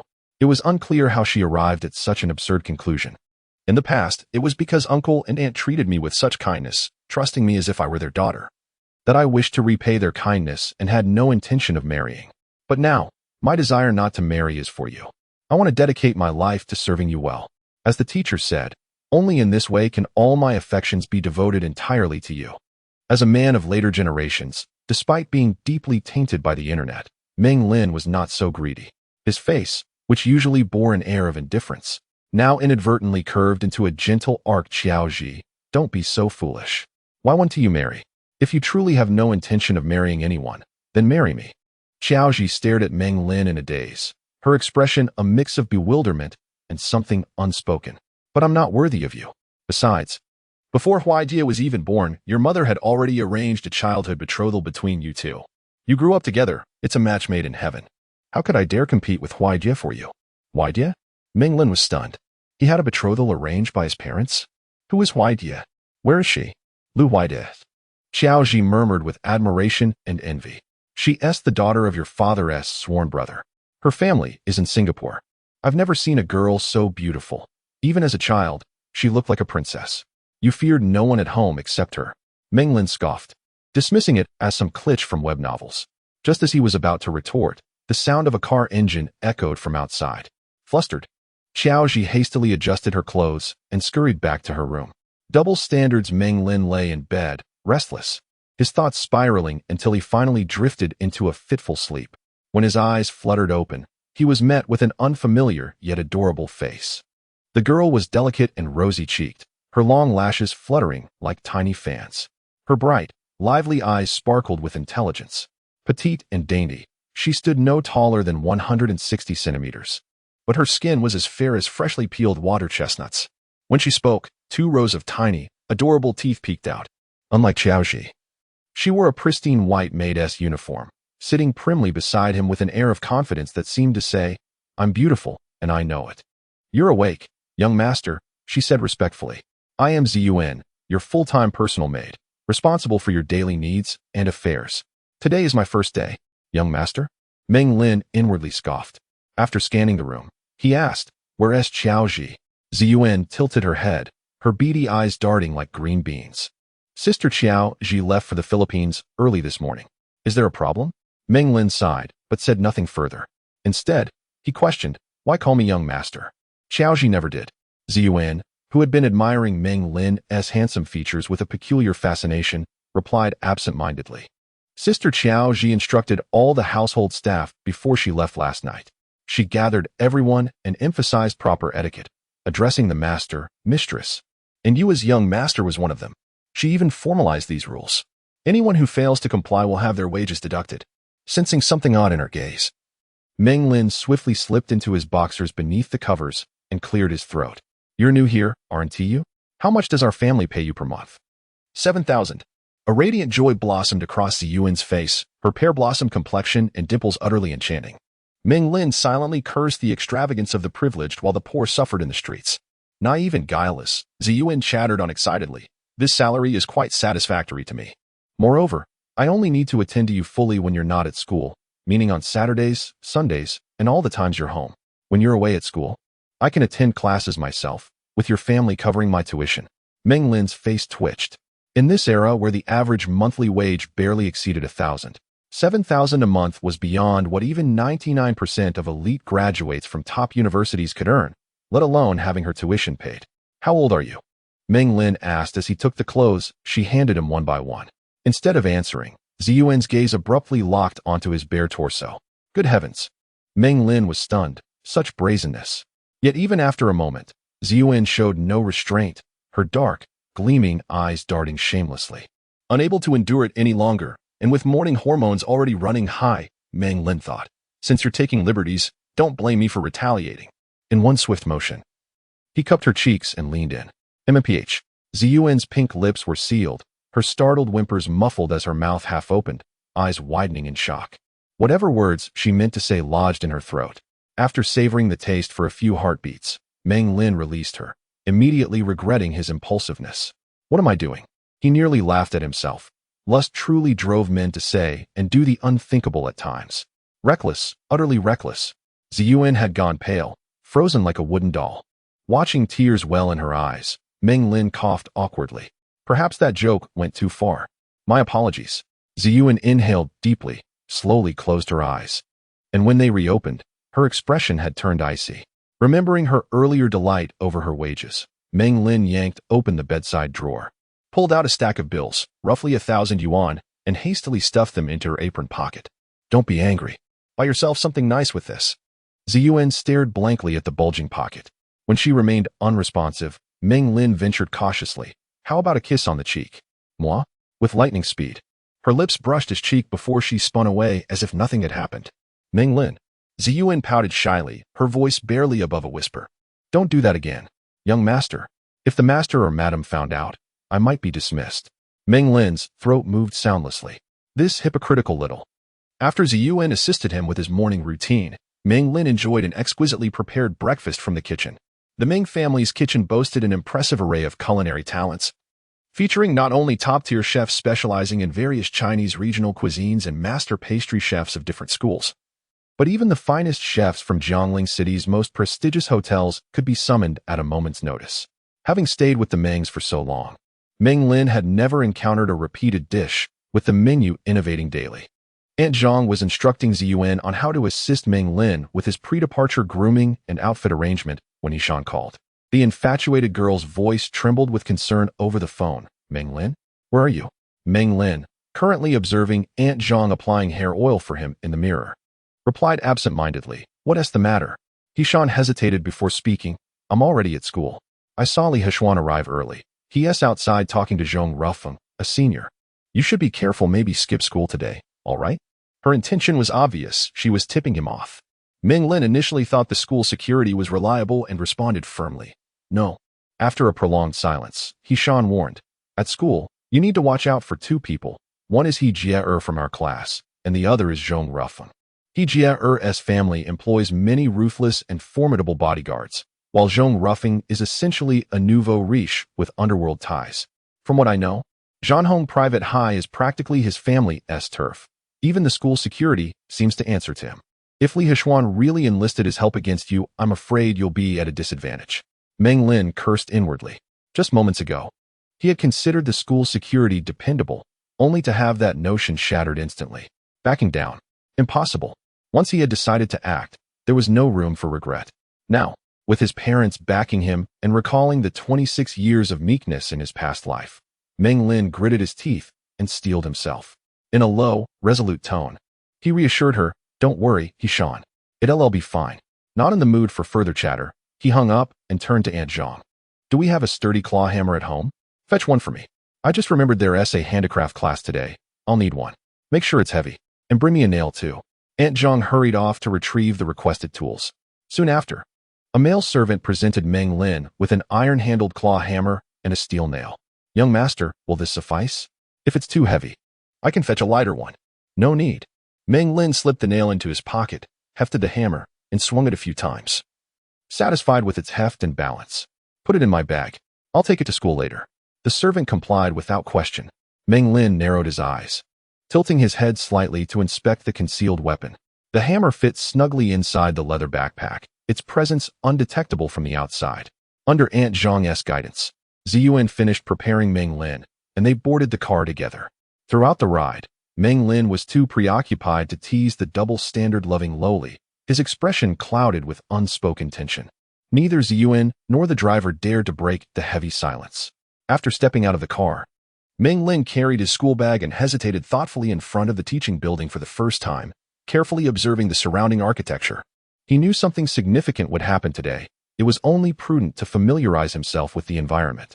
The 6-story academic edifice housed both the junior and senior high divisions of this private institution, separated by a central staircase, the left wing designated for junior high, while the right wing accommodated Meng Lin's senior high cohort.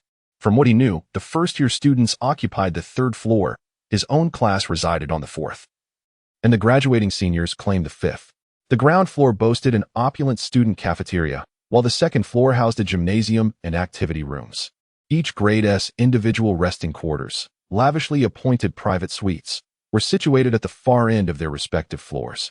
The 6th floor, accessible primarily by the faculty elevator, contained the teachers' offices, the principal's chamber, the library, and laboratories. Given the affluent backgrounds of the student body, these resting chambers were nothing short of extravagant. Rows of gender-segregated cubicles, each furnished with a wardrobe, bookshelf, and a modest yet plush bed for midday repose, exuded luxury.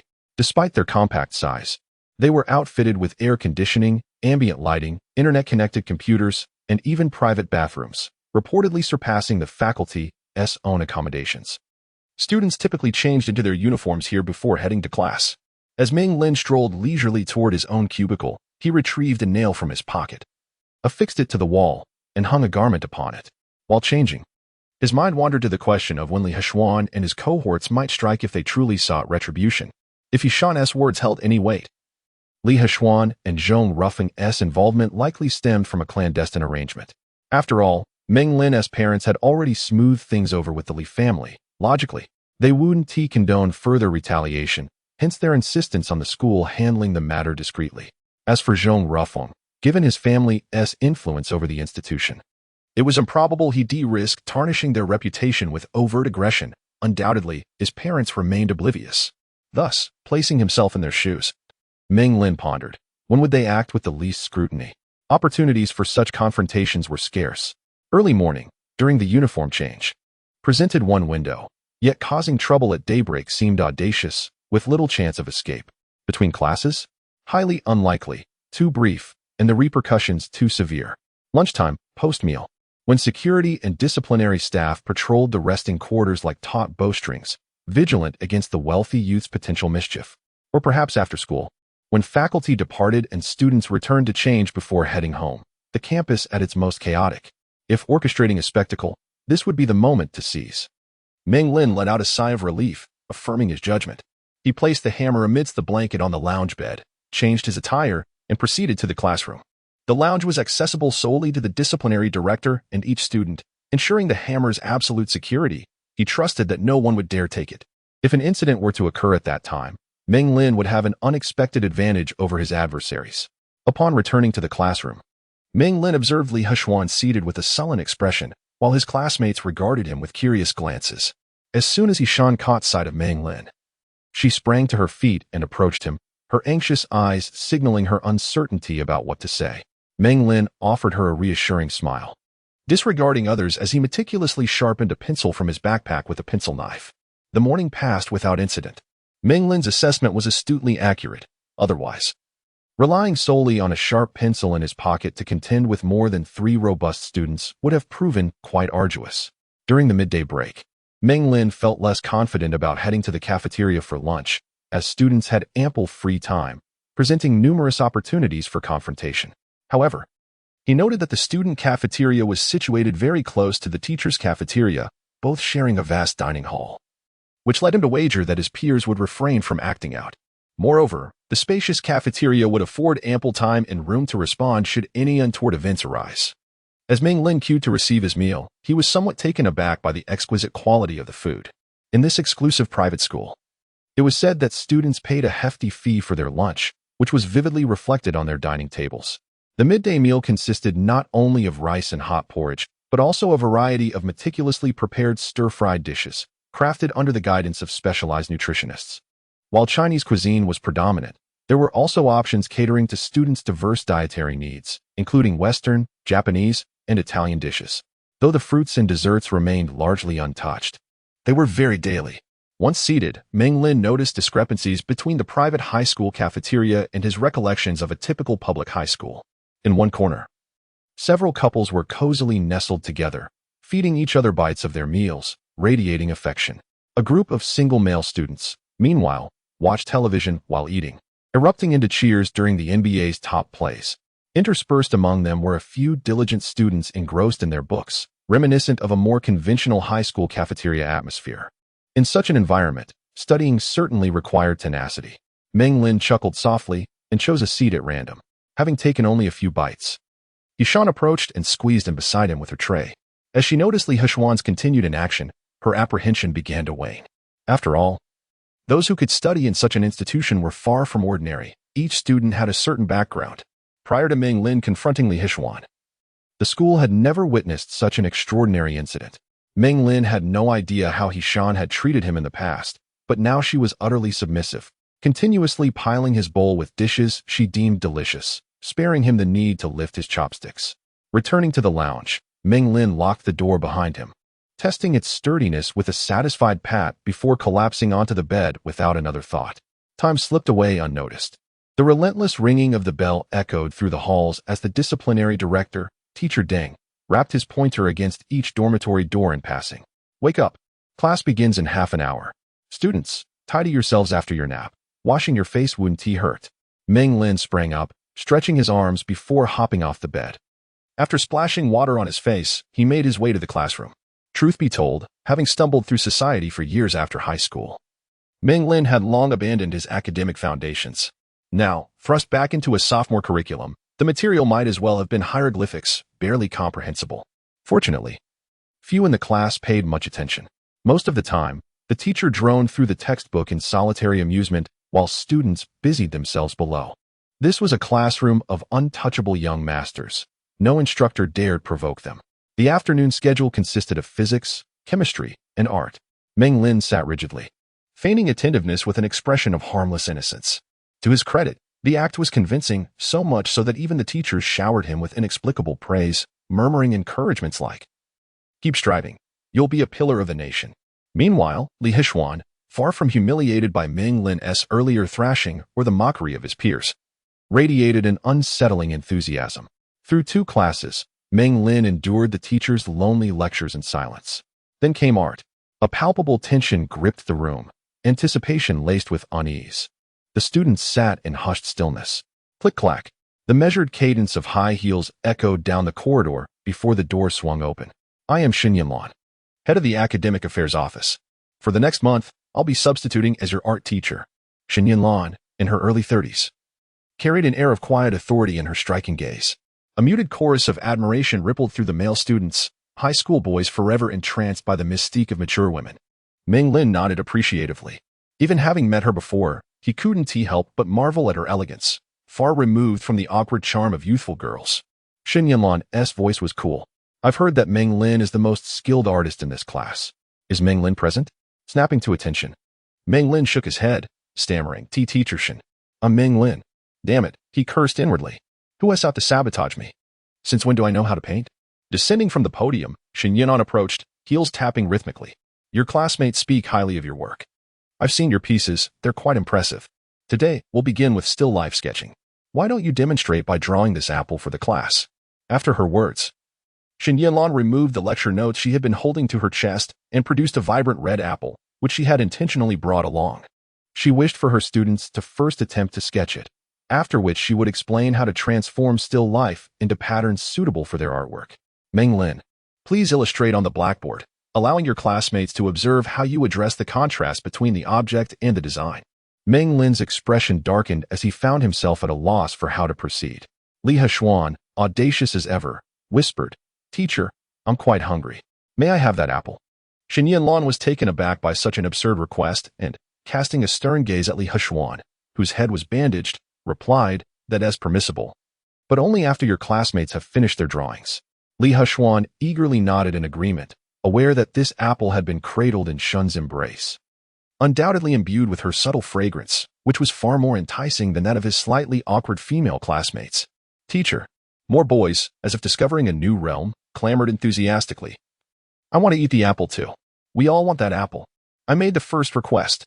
Li Heshuan stood up, frowning and surveying the room, attempting to intimidate those who echoed similar demands. However, the judo black belt, Chao Jun, was unfazed and retorted, "It doesn't matter who asked first. We can auction the apple. I bid 500. What did you call me?" Li Heshuan nearly exploded in anger, yet his voice was soon drowned out by the uproar. 1,000. I'll bid 2,000. 5,000.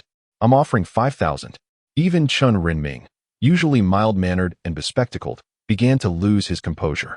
Yang Jiqiang, known for his tendency to flaunt wealth, seized the opportunity to shine, shrieking, 10,000. Going once, going twice, I'll take it.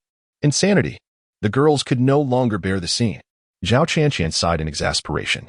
Yi Huawan, who prided herself on her allure, shook her head and, casting a sidelong glance at the troublesome apple, turned to her close friend, Duan Xishuan, saying, "It's absurd. These boys are truly a bunch of lunatics."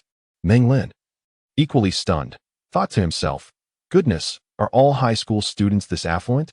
Shen Yanlan slammed her hand on the desk, her voice laced with fury. "What all this commotion? If you continue, everyone will stand up for the lesson." Suddenly, Shen Yanlan's irate voice held an undeniable authority, and the entire class of boys fell silent. As the classroom descended into stillness, she turned to Meng Lin and calmly said, "Let us observe Meng Lin's artistic skills. To my knowledge, he placed second in the youth category of the citywide competition." Meng Lin was utterly despondent, having hoped that the chaos would spare him from misfortune, only to find that, gazing at the apple in Shen Yanlan's hand, he broke into a cold sweat. Could someone who struggled to draw even a simple circle truly render the apple gracefully on the blackboard? Shen Yanlan, with an unmistakable authority, commanded, "Meng Lin, step forward to the blackboard." "Shen Laosher," Meng Lin stammered awkwardly. Without allowing for any objections, Shen Yanlan approached and led the way, and Meng Lin followed, dejected. Upon reaching the podium, Shen Yanlan handed Meng Lin a piece of chalk, but he, drenched in sweat, resolutely declined, saying, "Shen Laosher, I can't do it, I. He Shun encouraged softly, "Meng Lin, your drawings are fantastic. Go ahead and create one." Upon hearing this, Meng Lin was utterly frustrated. "Little fan, I have treated you well. Why do you wish to bring me harm?" Gazing at the coolly indifferent Shen Yanlan, he realized he could not evade this predicament. Gritting his teeth, he steeled himself and focused intently on the vivid red apple, exaggerating his strokes on the blackboard. Meng Lin first sketched a curved MTO represent the apple, followed by the protruding stem. The chalk screeched against the board, producing an unpleasant sound that filled the otherwise silent classroom. After Meng Lin finished, Shen Yanlan turned to glance, her brows knitting together in disapproval. "What is that? Teacher, what is that? Are you asking him to draw a backside? He has captured it so vividly." "Ha!" Li Heshuan mocked without restraint, while the rest of the class stifled their laughter. Meng Lin, seething with frustration, clenched his fists, the sound of his knuckles cracking echoing in the silence.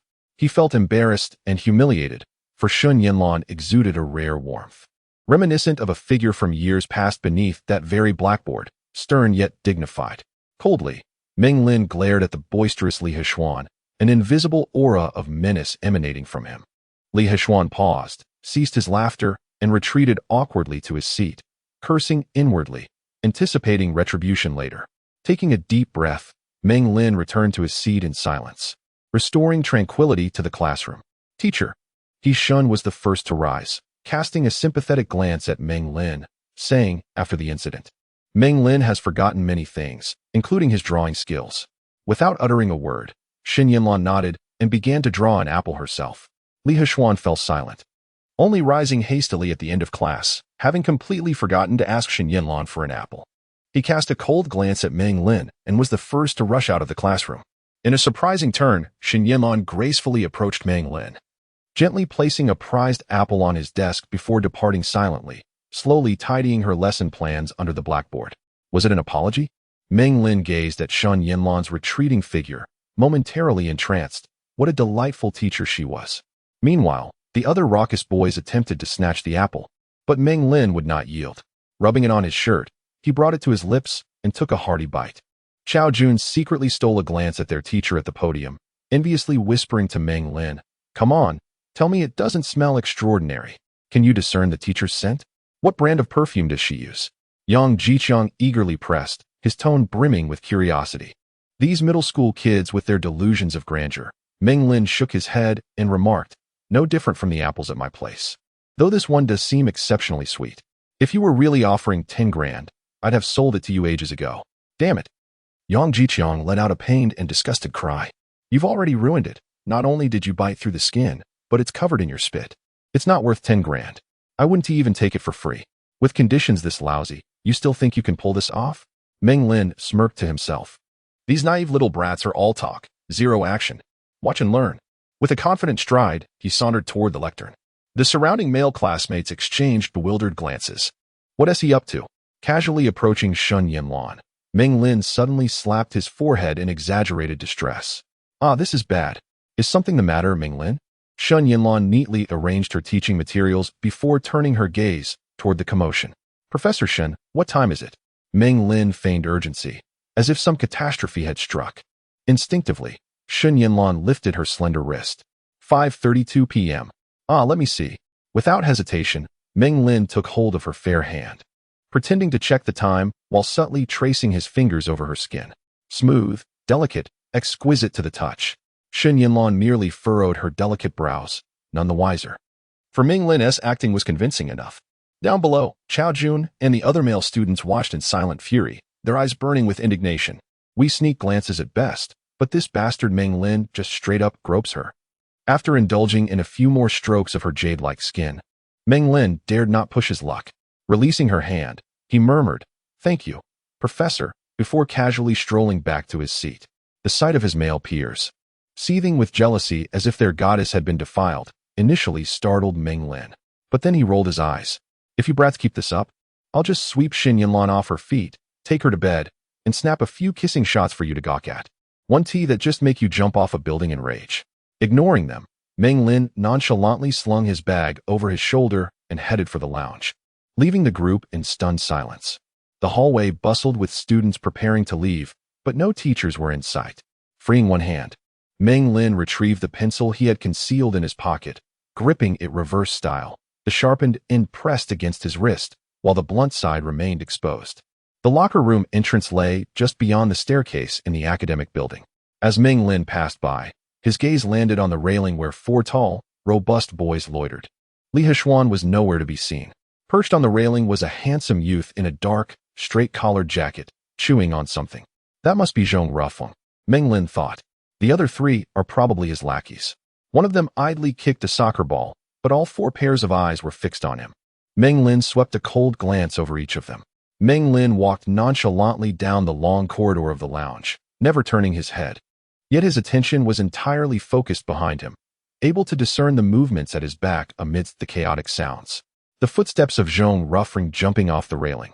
The rhythmic dribbling of a soccer ball following closely. All 4 were trailing him. Could they be planning to strike in the lounge? Meng Lin remained vigilant, listening intently to the commotion behind. Indeed, their footsteps were measured. Even the ball's dribble maintained a steady cadence.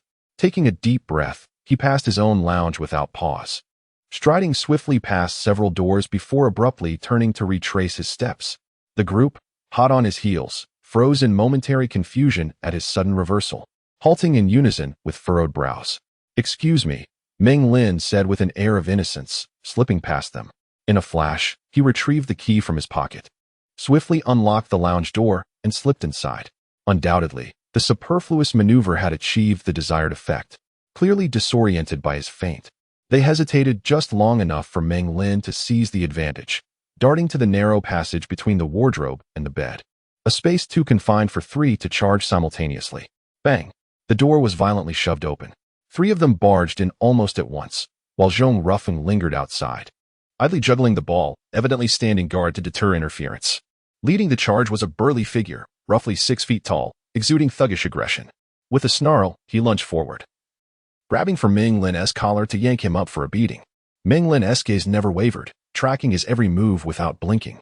His eerie composure finally gave the assailant pause, but before he could react, Meng Lin's hand, previously resting at his side, snapped upward. A sharp, unanticipated motion, and the man howled like a slaughtered pig. Ack! A string of agonized shrieks followed. The two behind him gaped in bewilderment, until they spotted the unassuming pencil buried deep in the man's exposed forearm. To any observer, the sight of a pencil wound was far more unnerving than a gleaming blade. Its insidious brutality carried a uniquely spine-chilling horror. "I'll kill you," the man roared, yanking the pencil free before swinging a wild punch. Meng Lin, of course, had no intention of waiting. The moment the pencil was dislodged, his foot lashed out, a vicious, merciless strike, straight to the groin. All fury evaporated in an instant. A shrill, unbearable cry of pain erupted as the man crumpled like a shrimp, clutching his mangled dignity. Writhing on the floor, Meng Lin estimated he'd be out of commission for at least 10 minutes. His gaze, sharp as lightning, locked onto the remaining two. Dazed by the rapid turn of events, they stood frozen. Upon realizing what had happened, the fury of seeing their companion injured by Meng Lin's underhanded tactics ignited their rage. One of them leaped forward, vaulting over the fallen giant, and landed right in front of Meng Lin. Previously, they might not have understood why Meng Lin had reached under the blanket on the bed until they saw him pull out a heavy silver hammer. Instantly, they knew things had taken a dire turn. One of them recoiled in shock, but his retreat was blocked by his wailing comrade on the ground. In panic, he let out an instinctive shriek. Gathering every ounce of his explosive strength, Meng Lin roared in fury before swinging the hammer with all his might, smashing it brutally against the man's arm. Thud! The heavy hammer struck the solid muscle with a sickening sound. A dull impact mingled with the crisp crack of shattering bone. The force sent the man crashing into the wardrobe, shaking the lounge with a deafening crash. The thunderous collision couldn't drown out his blood-curdling scream. His face drained of color, turning as pale as paper. You, the third man stood frozen, utterly petrified by Meng Lin's brutality. Stuttering incoherently, he remained rooted in place, completely unprepared for the sudden escalation of violence. Though panic surged within him, Meng Lin showed no mercy. He kicked down the howling man with the broken arm, then raised the hammer again, bringing it down squarely on the shoulder of the stunned onlooker. Another sickening crunch followed. His shoulder blade shattered under the blow, and he collapsed to the ground, screaming in agony. Meng Lin's face was twisted with ferocity, his chest heaving violently. "Stop this at once." An unexpected voice cut through the chaos. "Shen Yanlan." 11. Shen Yanlan's home. Shen Yanlan stormed into the lounge. Her usually composed demeanor shattered as her voice rose to a piercing pitch. "I said stop. Who dares to move another muscle?" Zhong Rufeng followed behind her, his handsome face stiffening before morphing into shock, disbelief, and sheer horror. Shen Yanlan, visibly furious, pointed accusingly at the group. "All of you, report to the disciplinary office immediately." Then, her gaze locked onto Meng Lin, the instigator of the violence. The three injured men, seeing the disciplinary head like a savior sent from heaven, wailed desperately. "Professor Shen, save us. He's trying to kill us." But then, something happened that left everyone utterly dumbfounded. Right in front of Shen Yanlan, Meng Lin wound up like a footballer taking a penalty kick, and suddenly his right leg lashed out, delivering a vicious kick straight into the speaker's stomach. Thump! Meng Lin, stop! Thump! Another kick. Only after 5 brutal strikes did Meng Lin finally pause, panting heavily. Just when everyone thought it was over, he suddenly crouched down, swung his arm in a wide arc, and slapped the man across the face with full force. Smack! Meng Lin's strike was exceptionally ruthless, leaving a vivid red handprint on the man's face. A trickle of blood appeared at the corner of his mouth, suggesting either a bleeding gum or a few missing teeth. The other 2 individuals, witnessing this, were utterly petrified, and Zhang Rufeng stood there dumbfounded. When Shen Yanlan observed his brazen audacity, continuing to assault someone in her presence, she immediately yanked Meng Lin's arm. Yet, before she could utter a word, she felt her body lighten, and she was swiftly propelled backward. Thud! She fell to the ground. Zhang Rufeng was completely stunned by the scene unfolding before him. He dared to strike even the head of the disciplinary office? This, Shen Yanlan's foot throbbed with pain. But she paid it no mind as she shouted, "Zhang Rufeng, stop him. If this continues, someone might get seriously hurt. Hurry." Zhang Rufeng swallowed hard, Paralyzed with fear and unable to move an inch, Shen Yanlan scrambled to her feet, determined to personally intervene and halt the frenzied Meng Lin, only to be taken aback when he suddenly charged out of the lounge. In a wild frenzy, Meng Lin appeared nearly deranged. After sprinting 200 meters, he could no longer endure and collapsed beside the artificial lake, disregarding the peculiar stares of unfamiliar students, and he retched violently. He expelled every morsel of food consumed at noon, clutching his chest with both hands as he gasped for breath. After a moment, he regained his composure and splashed cool water from the basin onto his face. Now back to his normal state, Meng Lin let out a bitter laugh, surprised that he had a day so utterly chaotic, his nerves having reached their limit. Reflecting on the recent events, he pondered, did I inadvertently push teacher Shen, causing her to fall? It seems so.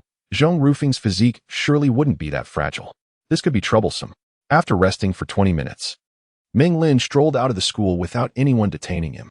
He spotted Li Heshuan's car parked ahead, and at that moment, the door swung open, revealing a visibly anxious Li Heshuan stepping out, clutching a phone and trembling all over. It was evident without a doubt that Zhang Rufeng had called him. Approaching his family's luxury vehicle, Meng Lin glanced at Zuan, who was reclining in the back seat with her head tilted. He addressed the driver, I have plans with classmates tonight, so I might return late. You all can head home first. Young master, this. The driver opened his mouth as if to say something, but Meng Lin had already turned away. Loitering at the school gate, Meng Lin spent 50 cents at a nearby store to buy a bottle of mineral water, rinsing his mouth and then drinking half of it in one go. A few minutes later, he watched as the driver sped away from his view, likely reporting to the matriarch, Xiao Rurong. Being wealthy truly is a hassle, Meng Lin muttered to himself, sipping his drink while quietly waiting. Approximately half an hour later, a limping Shen Yanlan finally came into view. She had her handbag slung over her elbow and was struggling to carry a thick stack of documents as she approached slowly. Meng Lin approached with a sheepish smile, bustling eagerly as he took the documents from her hands, exclaiming, Allow me to assist you, teacher Shen. He dared not glance at Shen Yanlan's complex expression and stretched out his right hand towards the roadside. At this hour, on this stretch of road, it was the peak time for both office workers and students. Moreover, the vicinity of this north-south road was home to several schools, making it exceedingly difficult to hail a taxi. Fortunately for Meng Lin, luck was on his side, as a red taxi arrived just 5 minutes later. Without hesitation, he helped Shen Yanlan into the car and addressed the driver. Sir, please take us to the First People's Hospital. Shen Yanlan's exquisite features momentarily revealed a hint of impatience as she sternly interjected, What are you doing? Driver, please take me to the east gate of Daikai. Upon finishing her statement, she cast a cold glance at Meng Lin, asserting, You should head home. That won't do. I must at least ensure you arrive home safely. Meng Lin insisted. Initially, he maintained his composure, but gradually, under Shen Yanlan's scrutinizing gaze, he lowered his head, aware of his own shortcomings. Shen Yanlan resided in a community adjacent to a farmhouse restaurant near the east gate of Daikai, characterized by a 6-story gray apartment building that bore the marks of time. Upon exiting the vehicle, Meng Lin disregarded Shen Yanlan's attempts to dissuade him, holding the documents in one hand while supporting his teacher with the other. His eyes filled with remorse as he slowly moved forward. Shen Yanlan, unable to resist his insistence, relented. The sky had begun to darken. Meng Lin glanced at the dimly lit staircase, instinctively stomping his foot, and, as expected, the motion sensor lights flickered to life. Shen Yanlan, slightly taken aback, thought to herself that a wealthy young man should not possess such common knowledge. With a warm smile, Meng Lin cautioned, The stairs are a bit steep. Please be careful. Shen Yanlan replied nonchalantly. Though she dismissed his concern internally, she was well aware of her surroundings, having traversed this path countless times. Her home was on the 3rd floor, and just as they turned the corner on the 2nd floor, Shen Yanlan suddenly felt a sharp pain in her foot. Her high heel wobbled, causing her to lean backward and nearly tumble down the stairs. Fortune favored her, as Meng Lin reacted swiftly, shifting his weight forward and instinctively wrapping his right arm around Shen Yanlan's slender waist. Are you all right? He breathed a sigh of relief, a cold sweat breaking out on his brow. A fall could have resulted in severe injury. Shen Yanlan calmly shook her head. I'm fine. It was only then that Meng Lin realized their current position. He was holding Shen Yanlan in his arms, without any intention of taking advantage. He felt a sense of discomfort and quickly flushed, loosening his grip. Shen Yanlan ignored him, continuing her ascent. Having experienced this incident, Meng Lin became considerably more cautious. his arm securely around her waist, carefully protecting her, fearful of any mishap. Whether it was merely his imagination, he noticed that the formidable director of the political and educational office, who was both revered and feared by all students, displayed a faint blush at the nape of her neck, occasionally casting furtive glances at his half-embrace of her. Was it merely an illusion? Meng Lin shook his head, dispelling such thoughts. I'm home. Shen Yanlan wanted to ask him to leave, but the words caught in her throat, feeling somewhat inappropriate. Instead, she rummaged through her handbag for a set of keys, unlocking the security door and the wooden fire door. Come in and have a seat. Then, pardon the intrusion. Meng Lin scratched his head, unsure of what to say, given the disparity in their statuses. However, as the interior of the apartment came into view, Meng Lin's eyes widened in sheer disbelief. You live alone? Shen Yanlan responded with an indifferent hum, kicking aside a few cigarette boxes obstructing her path and gathering scattered clothes from the sofa before motioning for Meng Lin to sit. My God. Truth be told, Meng Lin was stunned. The living room of this one-bedroom apartment was littered with cigarette butts and aluminum cans. The cigarette pack strewn across the table bore conspicuous English lettering, Yves Saint Laurent, a brand of women's cigarettes, as far as Meng Lin could recall. He quickly estimated that there were at least 20 or 30 cigarette boxes scattered haphazardly around. Fish tins and beverage bottles were equally innumerable. The leather sofa, which could comfortably seat three, now barely accommodated one person, buried beneath towering stacks of textbooks, dictionaries, newspapers, and magazines. Through the half-open bedroom door, Meng Lin could clearly see clothes and soda cans sprawled across the concrete floor, a sight so shockingly untidy it was almost nauseating. Judging by Shen Yanlan's nonchalant expression, she was evidently accustomed to this unrestrained lifestyle. Casually kicking a can beneath the sofa, she shut the bedroom door before turning back to Meng Lin. It's a bit messy. Find yourself a seat. Wiping sweat from his brow, Meng Lin gingerly perched on the sofa, his entire body stiff with discomfort. Was this truly the home of a beautiful woman?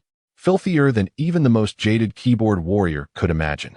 Meng Lin wasn't a neat freak, but he believed life should at least be orderly and pleasant. A touch of ritual was necessary. Click. Shen Yanlan pulled out a pack of YSL cigarettes, lit one with a lighter, and took a deep drag, exhaling a wisp of smoke with visible satisfaction. Have you eaten? Meng Lin stared at the cigarette pinched between her slender fingers, his scalp tingling. Yes, he answered absent-mindedly. Shen Yanlan carelessly kicked off her high heels, slipping her nylon-clad feet into slippers before shuffling to the coffee table to make a call. One order of braised pork, one box of rice. Seeing she was ordering takeout, Meng Lin, feeling awkward, attempted small talk. You don't cook? Shen Yanlan took another drag, leaning against the TV cabinet as she regarded him. No. Meng Lin chuckled awkwardly. Of course. A woman who could let her home descend into such chaos wouldn't know how to cook. In an effort to make amends, he offered, how about I cook for you? You can cancel the order, it's not too late. Shen Yanlan shook her head lightly. No need. After a brief pause, Shen Yanlan bent down to retrieve a few sheets from her folder, scanning the text with a detached tone. If you have nothing else to do, feel free to watch television. There are some DVDs in the cabinet if you'd like to watch a movie. 15 minutes later, the doorbell chimed. Shen Yanlan fished out some change from her bag to pay, then settled onto the sofa beside Meng Lin with 2 plastic takeout containers. Though she didn't devour her meal ravenously, she ate swiftly, her manners far from refined. By the end, not a single piece of braised pork remained in the box, a testament to her appetite. After the meal, Shen Yanlan tidied up perfunctorily, merely tossing the containers into the trash without bothering to wipe the table. A few grains of rice and smears of grease lingered, enough to unsettle even someone without obsessive tendencies. Just as Meng Lin was searching for an excuse to leave, the sound of keys jingling in the lock startled him. Could it be her boyfriend? Or worse, her husband? Click, clack, his unease mounting. The door swung open to reveal a middle-aged woman in her 50s. She blinked at Meng Lin in surprise. And you are? Before Meng Lin could respond, Shen Yanlan cast a cool glance at her mother. Yes, my student. What brings you here today? Zhang Xiaoyu huffed, sweeping a disapproving gaze around the room. To clean up after you, of course. Just look at this mess. How can you even live like this? Shen Yanlan frowned irritably, but remained silent. Meng Lin rose politely. Hello, Auntie. Zhang Xiaoyu, not one for warm smiles, gave a curt nod. The place is a disaster, forgive the embarrassment. Please, sit. I'll make you some tea. Meng Lin waved his hands hastily. Oh no, I couldn't trouble you. Please don't bother. I'll be leaving soon. As she measured out tea leaves, Zhang Xiaoyu shot her daughter a reproachful glare. You didn't even offer your guest tea? Shen Yanlan pursed her lips. Forgot? Yet you never forget to smoke or eat. Zhang Xiaoyu retorted sharply. I was working on materials. Must you nag? Shen Yanlan shot back, her brow furrowed in annoyance. Let your student see for himself. I just cleaned this place last week. And look at it now. Zhang Xiaoyu thrust the teacup toward Meng Lin before stooping to collect scattered bottles and cigarette packs. Must you smoke so much? Is this any way for a teacher to behave? Shen Yanlan turned away. Who says teachers can't smoke? Have you never heard of setting an example? Zhang Xiaoyu snapped. Perhaps accustomed to such clashes, neither woman bothered to temper their words in Meng Lin's presence, leaving him stranded in awkward silence. With no place in the argument, Meng Lin could only offer an uneasy smile, sinking deeper into the sofa as he waited for the storm to pass. The standoff dragged on. Zhang Xiaoyu flung her hand dismissively and snapped, I can't be bothered to speak with you. Smoke yourself to death for all I care. With that, she stormed off into Shen Yanlan's bedroom, slamming the door behind her, presumably to tidy up the clothes inside. Shen Yanlan retrieved a bottle of erguotu from the fridge and took a deep swig, the sight of which made Meng Lin's heart skip a beat. What a formidable woman. 1 gulp. 2, 5. 10 minutes passed as Meng Lin silently counted the sips, watching the liquor level in the bottle steadily drop. He swallowed hard, observing the faint haze in her otherwise striking eyes. She was clearly tipsy. Once Zhang Xiaoyu finished tidying the bedroom, she strode into the living room and poured Meng Lin a cup of warm water. What kind of homework are you two working on? Meng Lin thanked her and fabricated an excuse. Oh, just translating Chinese into English. There are quite a few parts one don't understand. So I asked Teacher Shen for help. Sorry for the disturbance. It's no trouble at all, Zhang Xiaoyu replied with a faint wave, her gaze lingering on Meng Lin for a moment. Well, I should head home. I don't like leaving Yanlan's father alone for too long. Of course, Auntie. Take care on your way back, Meng Lin said, escorting her to the door. Go on with your studies. No need to see me out. For once. Zhang Xiaoyu offered a small smile before descending the stairs. Returning to the living room, Meng Lin found Shen Yanlan glancing at him lightly. If you're not watching TV, there are books on the small cabinet over there. Feel free to browse. Meng Lin hesitated. He had intended to leave, but with nothing better to do. He nodded and wandered over to the corner bookshelf. Sliding open the glass panel, he began flipping through the titles. Most of the collection consisted of story collection magazines, which Meng Lin perused with feigned interest. Time ticked by. He noticed that between translating documents, smoking, and downing erguotu, Shen Yanlan occasionally bent down to rub her ankle. Though she bore it stoically, Meng Lin caught the flicker of pain in her expression. Reading people had always been his forte. I think we should go to the hospital, Meng Lin finally said, setting aside the book and approaching her. If it's fractured, it needs immediate treatment. Stop writing, I'll call a cab. If it were fractured, I wouldn't have made it back, Shen Yanlan retorted firmly, shaking her head. It's just a slight sprain. It'll heal with some rubbing. She had gotten hurt because of him. Meng Lin insisted, No, the sooner it's treated, the better.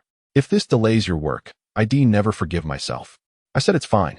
Perhaps the alcohol had loosened her restraint. Her voice rose sharply. It'll be better by tomorrow. Meng Lin flinched slightly, inexplicably intimidated. When he saw her wince again as she massaged her foot, his brow furrowed. He crouched down.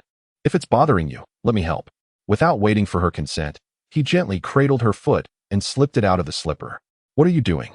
Shen Yanlan's expression darkened. I don't need you. I can rub it myself. Meng Lin remained silent, crouching as he continued to knead her delicate, jade-like foot.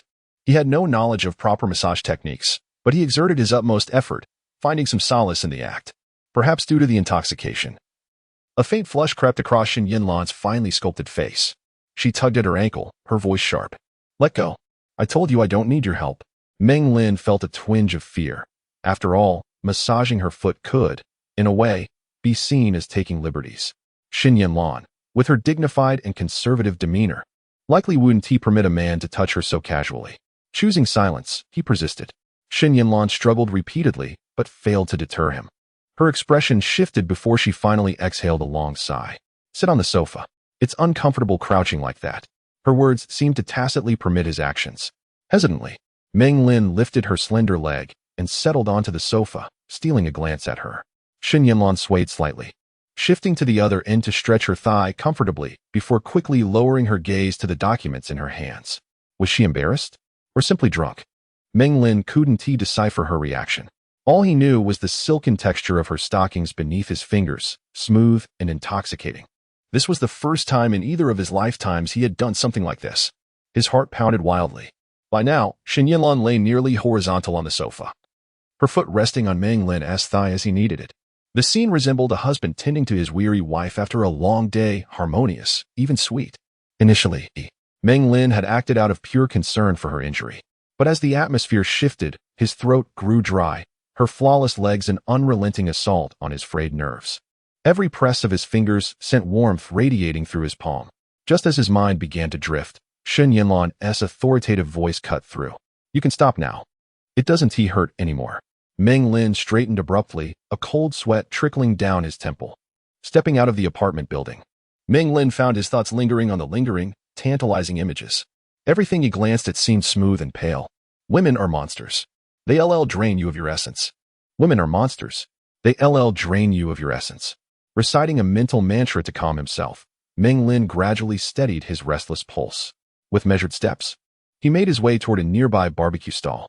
Spending a couple of yuan on skewers of lamb kidneys, he abandoned all pretense of decorum, squatting by the roadside as he devoured them ravenously, squinting his eyes into slits as he scrutinized the passing crowd.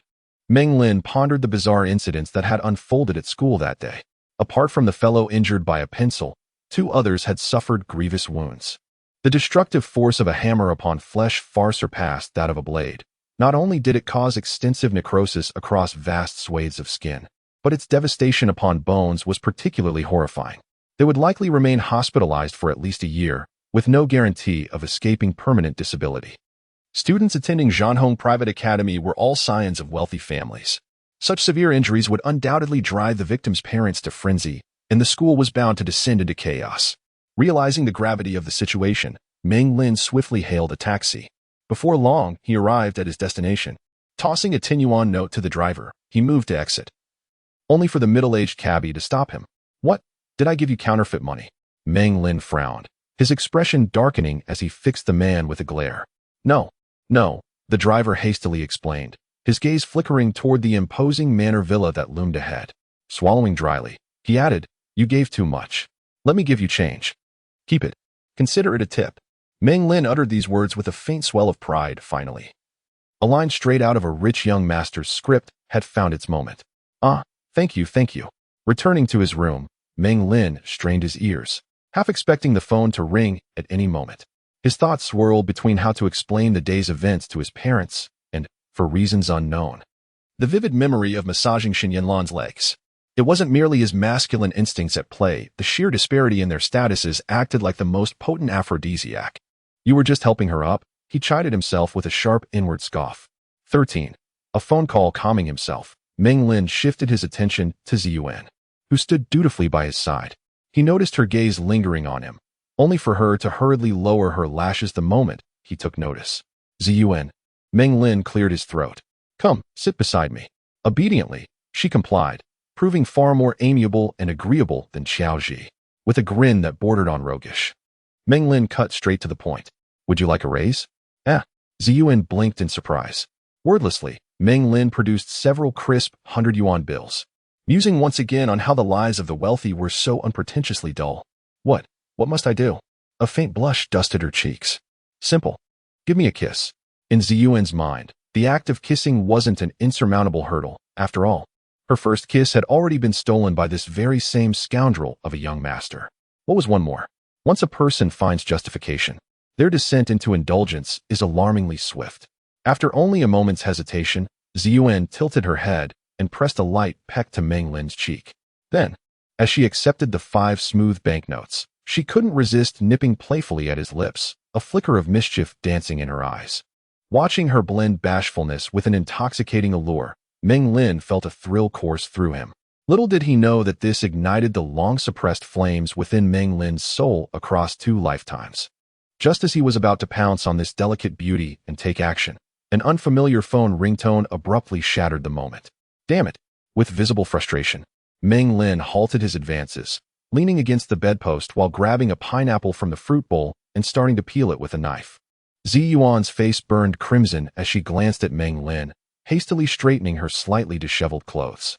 Fishing out a Motorola phone from her pocket, she answered with a stiff hello. Whatever came through the receiver made the flush rapidly drain from her cheeks, leaving her expression somber as she responded curtly. What do you want? Shen Yanlan, where are you? Meng Lin edged closer, pressing against her petite frame, close enough to clearly hear a young man's voice through the receiver. Interesting. Could this be her boyfriend? Meng Lin reclined lazily on the soft bed, one arm behind his head in a carefree sprawl. His expression detached as he occasionally took crisp bites of fruit with his other hand. I'm busy, Ziyuan replied, her brow furrowed with visible distress, her tone making clear her inconvenience. I'll call you later. As she moved to hang up, the voice on the other end suddenly turned urgent. Don't hang up, Ziyuan. Don't you dare. Ziyuan cast a cautious glance at the silent Meng Lin. No, I'm not coming. I don't have time right now. I'll explain later, okay? Her triple rejection seemed to infuriate the man on the line. His threatening roar shattered the room's quiet. You bitch, hang up and see what happens. The word bitch struck like a critical blow. Ziyuan's face paled instantly, her body stiffening as her fingers trembled slightly around the phone.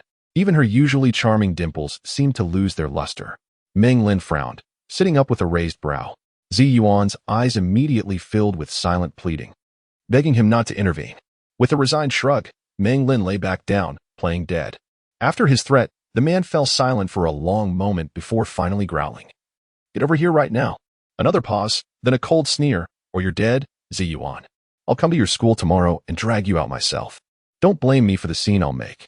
Ziyuan swayed as if about to collapse, her eyes clouded with helpless confusion. Then, the man's tone abruptly softened into something sickly sweet. I'm sorry, Shen Yanlan. You know I only act like this because I love you so much. It's been almost a week since I've seen you. Where are you? Let me see you, please. I miss you so much. But, hearing his calmer tone, Ziyuan finally spoke up, though her face still cycled between pale and flushed. I'm working right now. I really don't have time. What work? Aren't you supposed to be in school? You're lying to me? I really am working, Ziyuan insisted, her knuckles whitening from how tightly she gripped the phone. Her voice strained with humiliation. I'll give you a proper explanation tomorrow, okay? I don't care.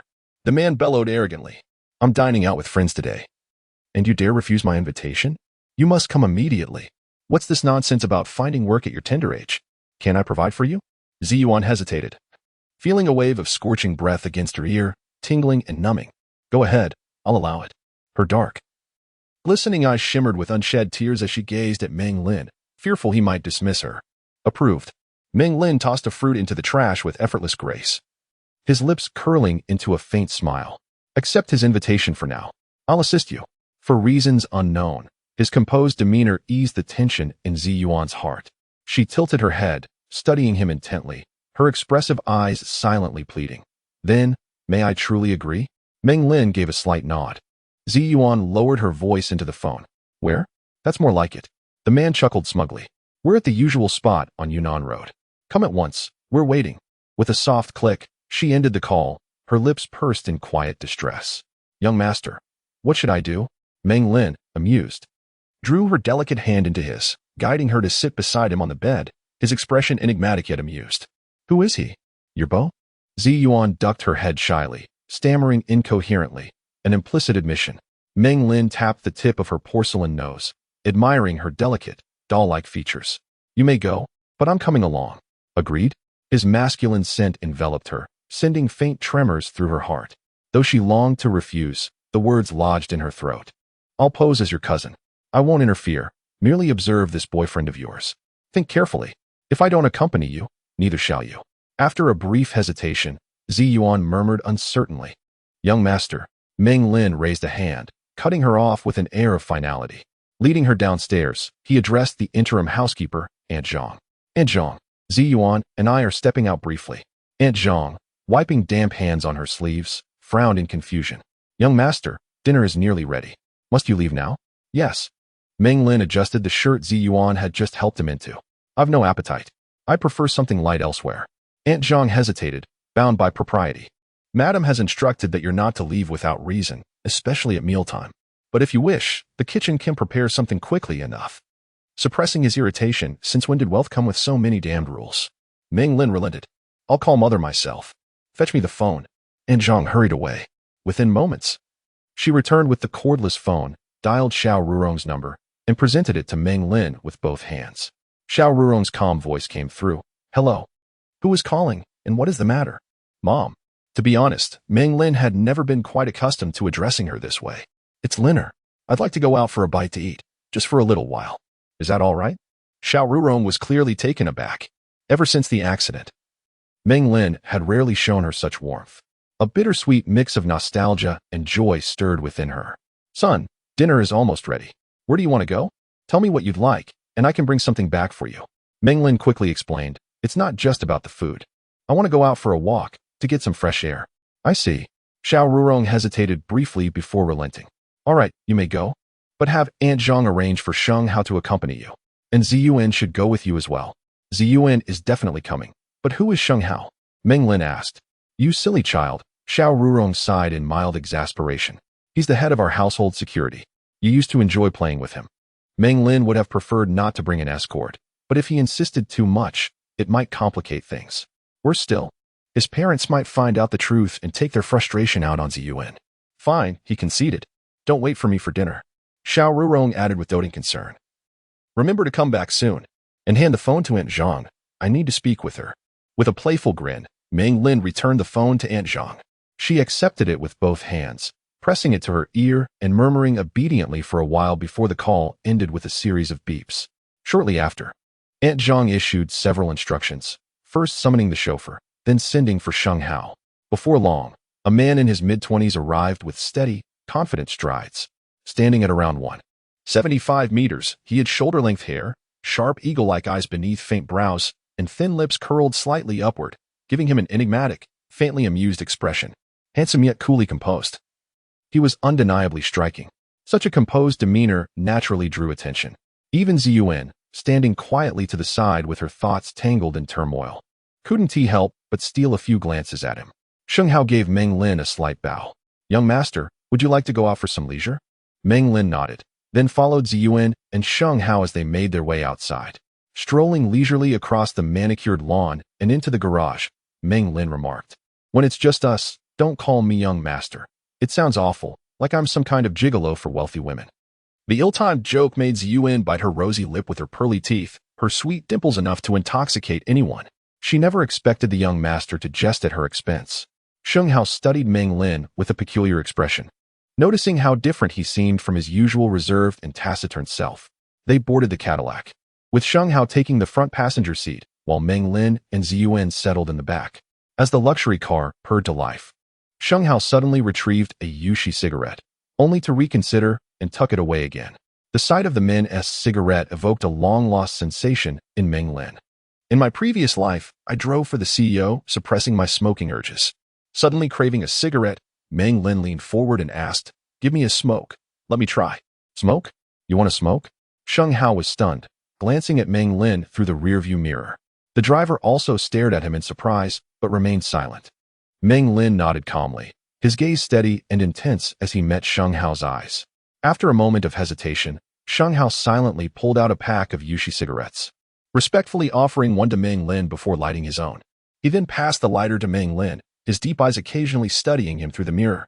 Meng Lin expertly lit the cigarette and took a deep drag. The smoke filled his lungs, immediately triggering violent coughs, his face flushing red. Sheng Hao chuckled, frowning. Meng Lin realized this body had no tolerance for smoking. It rejected it entirely. Having abstained for so long, the taste was bitter, devoid of the euphoric pleasure he once knew. Disappointment flickered within him.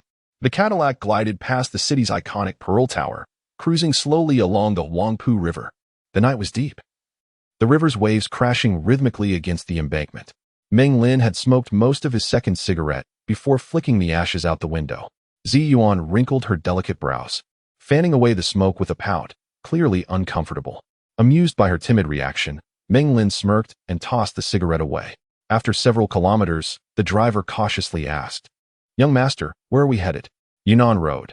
Ziyuan answered softly on Meng Lin's behalf, her small hands nervously rubbing her thighs, betraying her unease. She feared Meng Lin might clash with them. Unable to resist, Meng Lin pinched her smooth cheek. How old is he? What does he do? Why are you afraid of him? Ziyuan stared blankly at the neon lights passing by outside, indifferent to Meng Lin's playful teasing. Xinghao, overhearing, subtly observed her, while the driver remained deaf to anything not meant for his ears. Breathing in the faint, pleasant scent of Ziyuan, Meng Lin chuckled lightly. No need to worry. There are no outsiders here. Tell me, who exactly is he? Ziyuan turned to meet Meng Lin's composed expression, calm and unshaken, as if he could bear the weight of the sky itself. Biting her lip hesitantly, she finally spoke, treating the driver and Sheng Hao as if they weren't there. He's 20, some kind of unemployed delinquent, I think. No real job, always loitering outside our school, trying to talk to me. I never responded.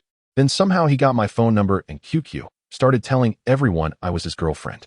One noon, he stopped me on the street, demanding I go to lunch with him. I wanted to refuse, but he was so aggressive, so Meng Lin couldn't help but chuckle darkly. So being ferocious was the key to finding a girlfriend. What an utterly suffocating notion. If such virtues were hereditary, perhaps in his past life he'd have had wives and concubines galore, a virtuous wife at home, a tender mistress abroad, and a dutiful secretary at work. Of course, all this hinged on having deep pockets, otherwise it would remain a pipe dream. Xinghao took a few drags of his cigarette before flicking it out the window. His expression calm, he remarked, "Young master, it's not my place to pry, but might I ask if you're meeting someone today? This doesn't seem like just another outing for food and amusement." Meng Lin didn't deny it. "You're right, but it's none of your concern. Just remember, don't breathe a word to my mother." Sheng Hao cast a thoughtful glance at the visibly nervous Ziyuan before nodding in acquiescence. The driver, silent throughout, seemed equally tight-lipped. As long as no major incident occurred that they couldn't cover up, all would be well. Soon, the car arrived at Yade Plaza. The driver first parked the Cadillac. Then Meng Lin and Ziyuan stepped out. Addressing Xinghao and the driver, Meng Lin said, "Wait here. We won't be long." The driver remained expressionless, eyes fixed ahead. The seemingly harmless Xinghao neither agreed nor objected, merely watching their departure from the passenger seat with quiet scrutiny.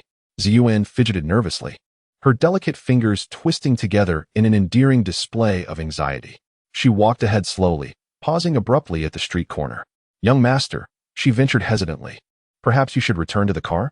I can go alone and come right back." "Don't be ridiculous." Meng Lin rolled his eyes. "You came with me. If you got kidnapped, how would I explain that to the family?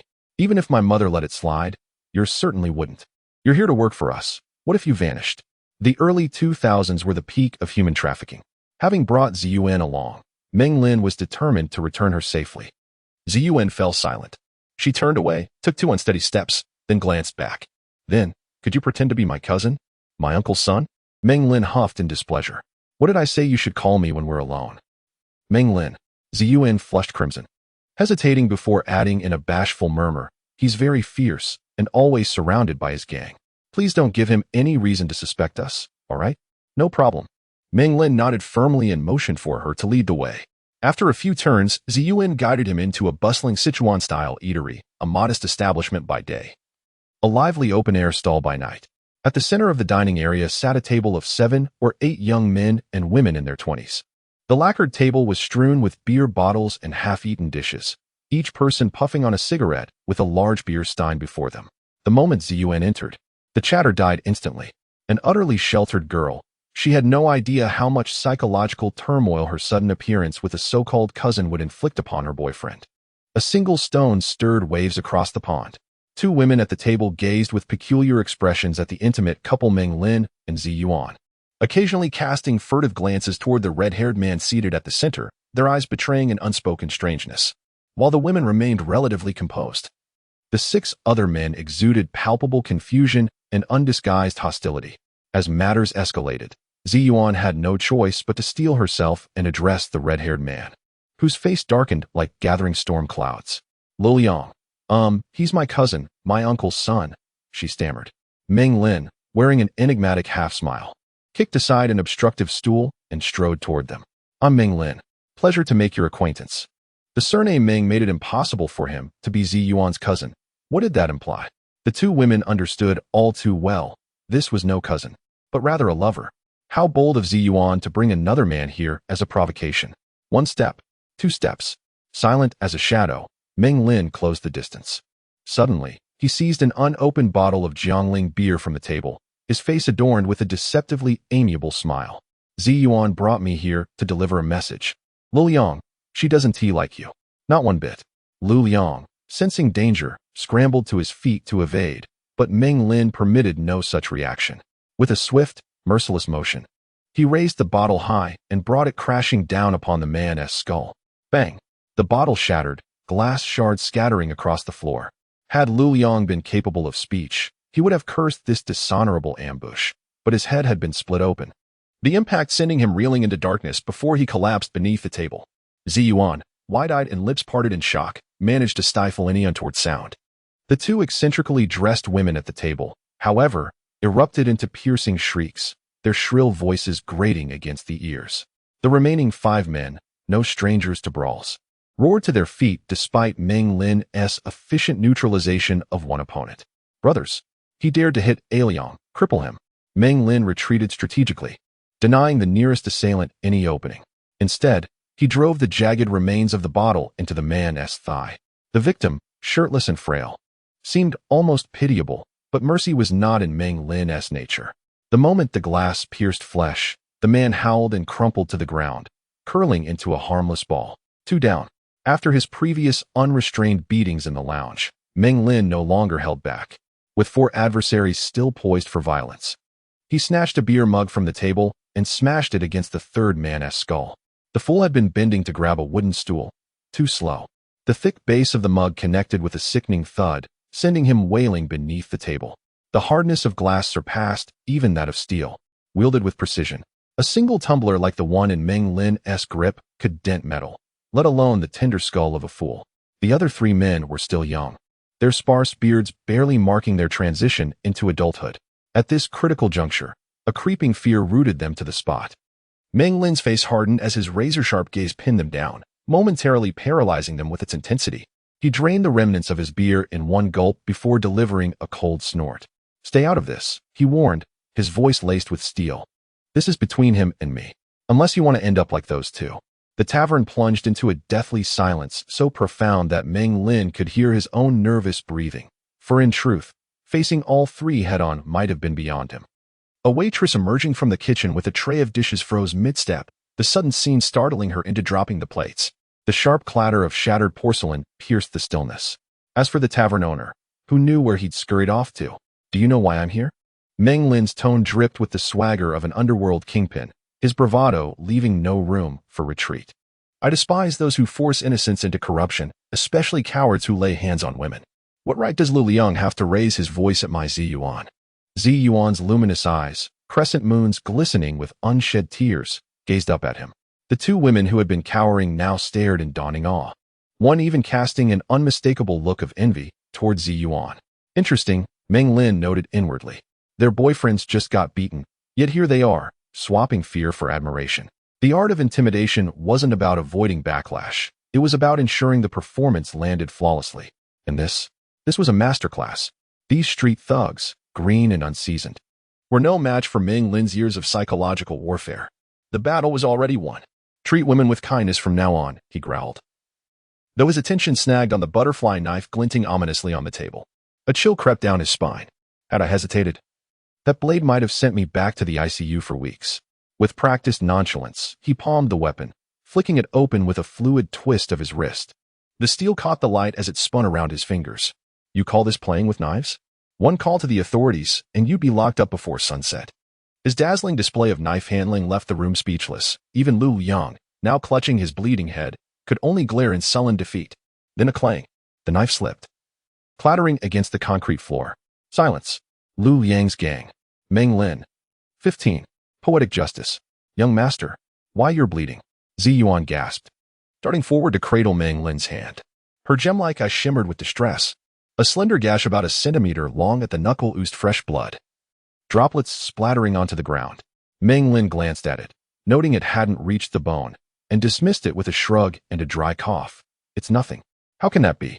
Ziyuan wouldn't let him pull away, clutching his arm against her chest as her eyes darted around, searching for a tissue to staunch the bleeding.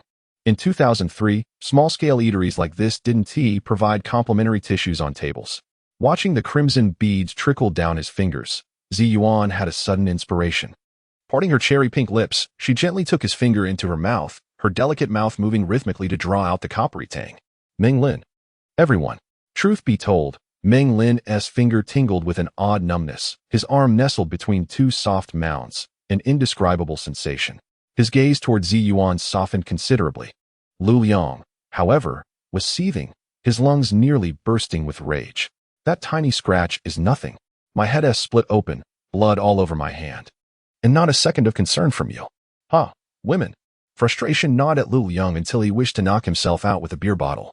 Unable to bear the sight of this shameless pair. After a futile bout of impotent fury, all that remained was a lingering bitterness and resignation. What isn't mine will never be mine, no use forcing it. Bereft of will, he lay sprawled on the cold floor, his heart ashen with despair. Unaware that Lu Liang had already seen through the vanity of life, Meng Lin patted the devoted girl's head. All right, the bleeding has stopped. Oh. Ziyuan released his finger with a soft sound, strands of glistening saliva snapping midair. Only then did she notice the peculiar stares around them, her cheeks blooming with a delicate flush as she lowered her head. Meng Lin fished out a wad of bills from his pocket and tossed them onto the table. Lifting his chin, he surveyed the room with a commanding air. 4,000, that's for you. Remember, if any of you bother Ziyuan again, next time you'll leave crippled and penniless. If you've learned your lesson, get to a hospital. Slapping another 1,000 onto the counter, he wordlessly pulled the bashful Ziyuan toward the exit. Then, to his surprise, he spotted Sheng Hao leaning casually against the doorframe, arms crossed, his expression eerily placid, undisturbed as still water. As they approached, Sheng Hao took a respectful step back and uttered deferentially, "Young master." Meng Lin paused briefly. He was no fool, quite the opposite. It seemed Sheng Hao's timely appearance had been the real deterrent inside. What pressure he exerted remained a mystery. After a long, measuring look, Meng Lin said nothing, instead guiding the pliant Ziyuan, her body limp as if intoxicated with affection, toward the car, half supporting her until they reached it. Once inside, Sheng Hao suddenly spoke through the rearview mirror. "Young master, I recall we came out to eat. Yet apart from that sip of beer, we had nothing. Shall I treat you to a late-night snack?" Meng Lin recalled withdrawing 5,000 yuan from the bedside drawer before leaving, which had all been spent by now. Not a single coin remained on him. Could it be that he knew I was broke before offering to treat me? Quite the emotional intelligence. Given their master-servant relationship, Meng Lin felt somewhat embarrassed to let him pay. Moreover, the household's food was disposed of once mealtime passed. If he returned home now, the kitchen would have to prepare something fresh. Yet he had explicitly stated he was going out to eat. Marching back home to demand food and drink would be inexcusable. Sheng Hao, seemingly aware of Meng Lin's predicament, casually instructed the driver, "Find a high-end restaurant." The driver smoothly started the car. Listening to the exhaust's low growl, Sheng Hao remarked with a faint smile, "Young master, what would you have done if all three of them had attacked at once?" This was Meng Lin's first interaction with the family's security chief. But Sheng Hao's unflappable demeanor reminded him of the inscrutable masters from online novels. After careful consideration, Meng Lin answered earnestly at that distance. I could smashed a glass into the head of the one closest to the butterfly dagger. Even if the impact wasn't ideal, it would bought me at least a minute. Meanwhile, I flipped the table, leaped to the door, and grabbed the iron bar the shopkeeper uses to lock up. With that, I could take down the other two. They lacked experience. One solid strike would incapacitate at least one of them. A full swing to the head with that bar would be devastating. I could handle the last one easily. Hindsight wisdom delivered. Sheng Hao studied Meng Lin in silence. Even the usually impassive driver flicked him a subtle, startled glance before resuming his robotic focus on the road. What did you do before this? Meng Lin's curiosity about Sheng Hao grew. He had an intuition. This man, unshaken even if the sky fell, must harbor extraordinary depths. Sheng Hao exhaled, his expression indifferent. You've changed, young master. Become someone even I can't quite grasp. I was special forces, experienced in combat. Yet I never expected you to assess situations and objects with such precision. With systematic training, you might become my most formidable opponent. Praise from a man of few words. How rare. Grinning, Meng Lin leaned forward. Special forces? So you know combat techniques? Why did you leave? MHM, Sheng Hao replied offhandedly. I was discharged. For hitting a company commander. Hearing this, Meng Lin felt a surge of admiration. Men like him walked paths divergent from ordinary lives. Sheng Hao, since you think I've got potential, teach me combat. What do you say? A man must either don white robes to heal, a suit to strategize, or a uniform to defend. Failing that, wear a dress and wreak havoc. In short, life demands pursuit. Men are like the raging ambitions of a wildfire. Meng Lin does not wish to merely be a wealthy heir to his family's legacy. Young master, I have never taught anyone these things. Sheng Hao replied with an impassive demeanor, his voice steady. In comparison to my instructor, I am woefully inadequate and may not be able to elevate you to the pinnacle of mastery. Regarding the art of combat, my experience is limited to what I have observed in films and television. Your willingness to learn is already commendable. Meng Lin disregarded Sheng Hao's modesty, bemused by the notion of achieving greatness at the slightest disagreement. Sheng Hao smiled, his expression serious. However, young master, since I have consented to instruct you, you must exercise restraint. To be frank, my expertise lies in techniques that incapacitate an opponent in the shortest time possible. In essence, I possess no elaborate or flashy maneuvers. Only straightforward and lethal strikes. We cannot afford to be reckless. Of course, I understand my limits, Meng Lin replied, momentarily setting aside his concerns, as he was eager to accept this opportunity. After all, the rascals at school were keen on delivering a good thrashing to him. At that moment, the driver, who had seldom spoken, interjected, Young master, you have truly changed. You are more lively and talkative now, and even inclined to fight. The driver's deep voice evoked a sense of unease within Meng Lin, causing him to temper his exuberance. He leaned closer to the fragrant and delicate figure of Ziyuan, awkwardly chuckling. I'm not quite sure why, but since the accident, I feel like I've changed a lot.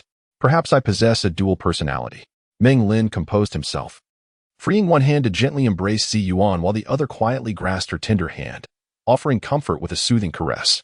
Ziyuan leaned her head against Meng Lin's shoulder and murmured, Thank you, young master.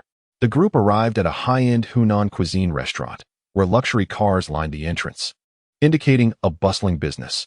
Although Meng Lin was unfamiliar with Jiangling City, he felt elated upon seeing the Hunan restaurant, as he had a penchant for spicy food. His home, alongside the city, was abundant with a myriad of exquisite delicacies, yet he always felt something was missing. Sheng Hao frequently dined at this establishment. Upon entering, a waitress in a cheongsam led them to an elegantly appointed private room.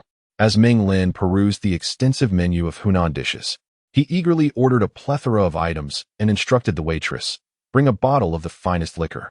The waitress nodded respectfully and departed with the menu. Although Meng Lin was not a drinker, his current mood was buoyant, and a few sips would be delightful. However, he mused that the meal would hardly be less than several thousand yuan. I'll cover the costs, but you'll have to front me for now. I will reimburse you once we return home. With wealth came confidence. Meng Lin discovered that his bedside drawer always contained 5,000 yuan, as if it were a magical treasure chest, consistently replenished. The last time he withdrew money for Ziyuan, he found that upon opening it again that evening, it had returned to precisely 5,000. Young master, stop joking. Sheng Hao shook his head. I'm treating you as a friend now. If you keep digressing, I'll get angry. Besides, the salary your family pays me is more than satisfactory. It's an amount that would make my peers envious.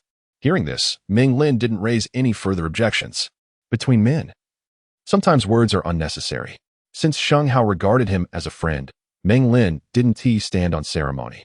The dishes and wine were gradually served: abalone sauce with fresh lingji mushrooms, roasted goose with jellyfish, braised goose feet, premium sea cucumber, spicy silver cod, an extravagant spread, all prepared to the standards of a five-star hotel. The driver didn't drink, and Ziyuan certainly wouldn't either. So the bottle of strong liquor was left for Meng Lin and Sheng Hao to handle. Sheng Hao unscrewed the cap of the matai, inhaling the rich aroma of the liquor before looking at Meng Lin. You drink? A little one tea hurt. The driver gave Meng Lin a strange look. Perhaps because they were dining privately, he spoke up more than usual. Young master, I remember you never touch alcohol. Even if you do, it's only wine. But this is very strong. Sheng Hao, never one for unnecessary words, briskly tossed aside the cap and poured for Meng Lin before filling his own glass. Raising his cup, he said, Come on, bottoms up. Without hesitation, Meng Lin lifted his glass and downed it in one go. The liquor was fiercely potent, its sharp burn making Meng Lin gasp. Damn, that's strong. Seeing Meng Lin finish it in one gulp, Sheng Hao mirrored the act with equal boldness. You've really changed. It's unbelievable. There's plenty more you'd find unbelievable. Meng Lin wiped his lips and picked up his chopsticks, ready to eat something to settle his stomach. Ziyuan, ever attentive, swiftly served him dishes before raising her glass of juice, her face alight with admiration. In a sweet, flattering tone, she said, Young master, you are absolutely dashing today. May I toast you? A toast is a toast. Little minx, but what is the meaning of that leg you're stretching over here? Meng Lin nudged her with his knee, lightly bumping against the daringly extended limb that seemed to invite his touch. Of course. Clink. Their glasses met, Ziyuan's smile radiant as blossoms. After draining his drink, Meng Lin said with playful arrogance, "Stay away from men like that in the future. They're spineless, only good at bullying inexperienced girls like you, leading you down the wrong path. I'll listen to you." Ziyuan didn't shy away from Sheng Hao or the driver, her gaze tender and alluring, carrying a hint of a mature woman's charm.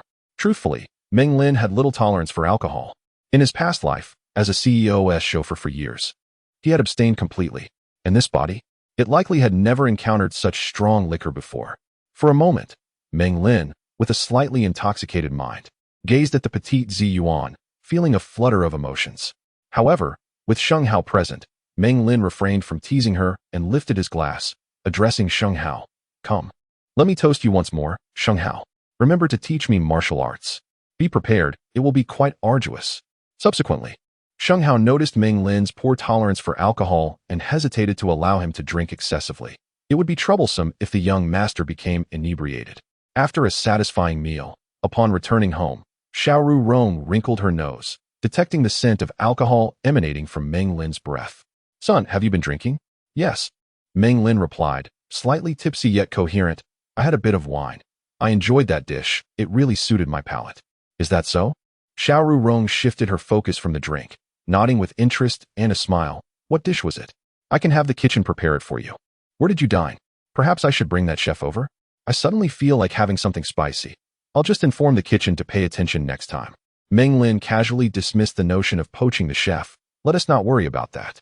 My good son remains as kind-hearted as ever," Xiaoru Rong remarked, gently stroking Meng Lin's head, observing that he had grown to a height of nearly 1.8 meters, surpassing her own.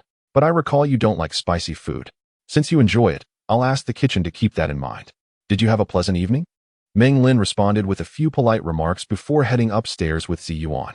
Suddenly, Ziyuan called for Aunt Zhang, and Meng Lin surmised that Aunt Zhang might wish to inquire about his experiences outside through her. Another maid was assigned to assist Meng Lin with his bath. This maid appeared unfamiliar, seemingly a year or two older than Xiao Ji and Ziyuan, with a straight fringe and fair skin.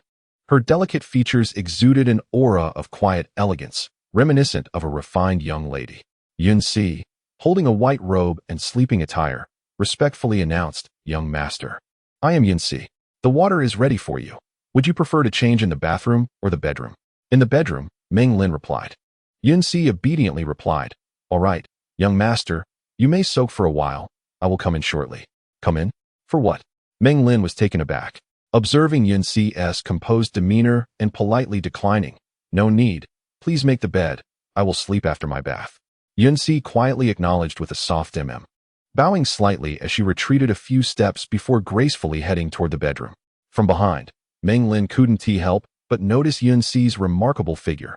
Her slender waist, accentuated by the apron, made her appear particularly alluring, and the curves of her maid outfit seemed even more pronounced than those of Ziyuan and Ruoyun. A devilish figure. Meng Lin hurriedly splashed cold water on his face, as the lingering effects of the alcohol led his thoughts astray. The warm water had long been prepared, and Meng Lin, having shed his shirt, allowed only his head to remain above the surface of the comfortably warm bath. He closed his eyes, reflecting on the events of the day, pondering whether any unexpected oversights might have occurred. Soon, Ziyuan arrived, her footsteps light and playful. Meng Lin heard Yunxi quietly instructing Ziyuan outside the bathroom, and finally, Yunxi's clear voice resonated within. "Young master, Ziyuan is back. I shall take my leave." Meng Lin responded with a simple acknowledgement. Yunxi exchanged a few playful words with Ziyuan, the sound of their laughter echoing as Yunxi descended the stairs. Creak. The bathroom door slowly opened.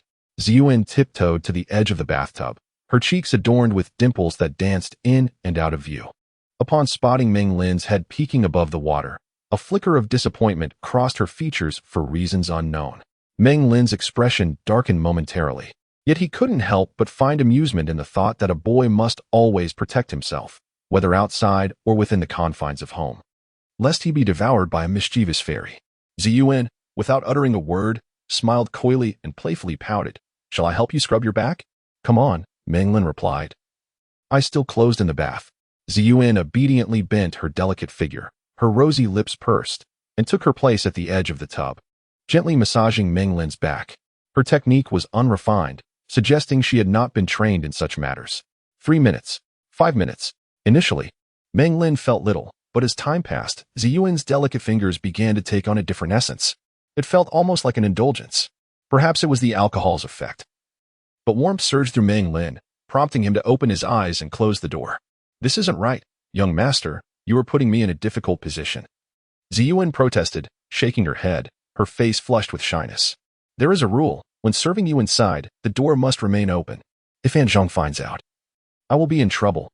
Who sets such a ridiculous rule? Meng Lin retorted.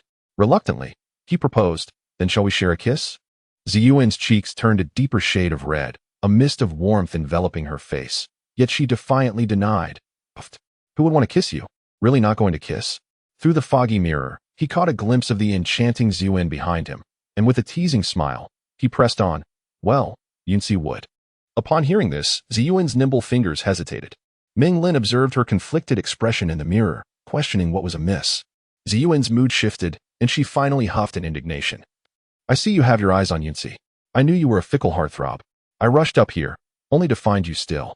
Her lips protruded in a pout, a mix of complaint and grievance evident in her demeanor. Meng Lin chuckled. I was just teasing you. Don't take it to heart. Internally, he chastised himself for being foolish enough to utter such silly words after years of typing away. Humph. Ziyuan snorted, her delicate nose wrinkling in annoyance as she resumed kneading Meng Lin's shoulders with greater force, venting her dissatisfaction towards him. Meng Lin observed the sulking Ziyuan and found a peculiar charm in her demeanor. As he pondered, he crafted a few online quips, praising her beauty over Yunzi, though the effect was rather minimal. Eventually, he suggested rewarding her with a few hundred yuan for snacks, which gradually brightened Ziyuan's expression, bringing a smile to her face. Meng Lin couldn't help but chuckle at this little money-loving girl. After finishing his bath, he reluctantly took out the money to settle the bill. Ziyuan playfully bit his cheek before bouncing away, leaving Meng Lin to reflect on the insidious nature of money, which leads one willingly into ruin. On a fresh morning, after completing his morning routine, Meng Lin remembered to grab a bottle of ointment for bruises, hesitating briefly before also picking up a porcelain perfume bottle from the golden silk table. Once he entered the school, he became cautious. Just yesterday, he had dealt a severe blow to Li Hushuan's accomplices, and even the director of the political education office, Shen Yanlan, had been present. The absence of any phone calls that night suggested that the matter had been swiftly suppressed. Meng Lin found it hard to believe that such a significant incident could be so thoroughly concealed. Everything appeared normal as students came and went, passing by the bulletin board. Often adorned with notices and announcements, he noticed a crowd gathered, engrossed in conversation. Among them, someone lamented, how tragic. 2 seriously injured and 1 lightly hurt from reckless driving. The courage of those seniors is astounding. How did they escape unscathed? It seemed that this chaos stemmed from a scheme orchestrated by Zhong Rufan. Meng Lin furrowed his brow, murmuring to himself, realizing he had underestimated this individual. The ease with which he managed to bury such a tumultuous event without alarming the school or deceiving the injured parents filled Meng Lin with a chilling sense of unease. With a resigned mindset, Meng Lin briskly made his way to the lounge. Upon unlocking the door, he was momentarily taken aback. The lounge was impeccably clean and rejuvenated as always. The distorted wardrobe had also returned to its original state. Upon closer inspection, it was, in fact, a new wardrobe. With the enemy lurking in the shadows while he remained exposed, he could only respond to their moves. Overthinking was futile. Meng Lin tossed his backpack onto the bed and began changing clothes, fully aware that he had brought nothing with him. He understood that even if he were to bring a heavy hammer from home, it would be of no use. Should a similar incident arise again, all preparations would be in vain, as he was merely a 17-year-old high school student with limited physical prowess. Maintaining a calm demeanor, Meng Lin returned to the classroom. Noticing only one change, Li Hushuan was absent that day. He was greeted by Hishan, who smiled and teased, "You're so lazy, always arriving just before class starts." As the final act approaches, it is destined to be the protagonist. Meng Lin smiled cheerfully as he observed Hishan, who today had donned a light touch of makeup to conceal a few small freckles around her nose, enhancing her beauty. A gentleman dies for his confidant, while a lady adorns herself for her admirer. Recently, Meng Lin had grown closer to her, and it was evident that she had made a special effort to present herself more exquisitely. Perhaps I shall arrive at school a bit later next time. Could I be the leading lady? A rare glimmer of hope flickered in Yishan's eyes, her words laden with implication. This was an easy question. Unbeknownst to the scheming Meng Lin, he dismissed it lightly, for after all, who was he? The honest and reliable young gentleman. Then let us make you the leading lady. My star, how about you sign an autograph for me? I would cherish it while I sleep. Meng Lin teased with a laugh. You are insufferable. Yishan playfully swatted him, her touch akin to a gentle tickle. What of Li Hshuan? Meng Lin inquired casually. I don't know, Yishan replied, glancing around. He used to arrive quite early, but today he is yet to show up. He might have taken a leave. At that moment, Meng Lin also noticed the absence of a significant figure in the classroom. He Jier. Just as Meng Lin was about to voice his inquiry, He Jier strode into the classroom, accompanied by her inseparable companions, Meng Yini and Zhou Hani, exuding confidence. The movie Juan is genuinely terrifying. I shan't watch it again. You too, stop dragging me into it. He Jier chattered and laughed, yet upon spotting Meng Lin, her expression darkened, and she coldly retreated to her seat. Meng Yini and Zhou Hani exchanged a glance filled with shared animosity, casting a disdainful look at Meng Lin before silently separating from him. The bell rang, signaling the start of class. Meng Lin sat quietly, contemplating the sudden shift in He Jier's demeanor. Abruptly, a thought flitted through his mind. Could it be that Zhang Rufeng enlisted her to orchestrate my downfall? Was Li Hshuan merely a pawn in her game? Realization dawned upon Meng Lin. He had always suspected that someone like Zhang Rufeng would not expend such effort over Li Hshuan's foolishness without some ulterior motive. The true mastermind behind the scenes was likely the vengeful He Jier. She had been manipulating this situation all along, a notion worth considering, but the possibility was certainly substantial. What grievances could I possibly have with her? Meng Lin found himself troubled, pondering the root of it all, his lack of inherited memories from this body. Otherwise, with his capabilities, he could have resolved any animosity, or at the very least, avoided being subjected to such unfounded retribution. Resting his chin on his hand, Meng Lin's gaze drifted over the sea of students until it settled on He Jier, who was engrossed in her textbook by the window. He scrutinized her intently. Her delicate oval face was undeniably pleasing to the eye, the kind that one could admire endlessly. Unlike celebrities who dazzled at first glance, but became tiresome upon prolonged observation. He Jier resembled a poppy flower. The more one gazed, the more one became entranced. A beauty, indeed, has always been a rarity throughout the ages. Moreover, she was the daughter of the He family, a paragon of privilege and refinement from childhood. The beauty that surpasses flowers lies in her ability to communicate. Meng Lin softly murmured that if given the chance, resolving the conflict with her would be ideal. After all, no one enjoys being the object of a stunning woman's resentment. Unbeknownst to Meng Lin, He Jier's gaze lingered on him from the corner of her eye. Startled by Meng Lin's unwavering stare, He Jier involuntarily shrugged her shoulders, a mocking sneer escaping her lips. The morning passed peacefully. Li Hshuan did not attend class, vanishing without a trace. Meng Lin speculated that his spirit had been utterly crushed. His absence was surely his own decision. Had Li Hshuan visited Meng Lin's lounge the previous day, the scene he witnessed would be etched in his memory forever, shattering his worldview. During lunch, Meng Lin felt rather buoyant, uncertain of how Zhang Rufeng and He Jier would further complicate matters for him. He resolved to adopt a relaxed attitude and embrace whatever unexpected entertainment might arise. Given the current circumstances, it seemed that events akin to last night's debacle could be managed. Thus, for Meng Lin, safety was not a guarantee at any time. All he could do was maintain a light-hearted demeanor and play his psychological cards wisely, for the less concerned he appeared, the more uncertain his adversaries would become, deterring them from rash actions. While dining, Meng Lin engaged in hushed conversation with the clingy Yishan, adeptly handling the naive affections of his admirers. A few humorous anecdotes delighted Yishan, sending her into fits of giggles, gradually drawing the attention of Zhao Qianqian at the adjacent table. Zhao Qianqian approached, silver utensils in hand, greeting Yishan with a smile. Suddenly, her gentle voice inquired, Meng Lin, your illness has completely healed. However, I've reviewed your homework.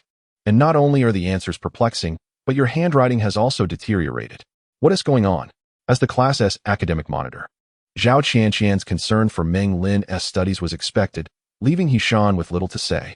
I don't know, Meng Lin replied honestly. Ever since the accident, I feel like I've forgotten everything. I only vaguely remember some middle school questions. He had always held a favorable impression of this kind-hearted girl.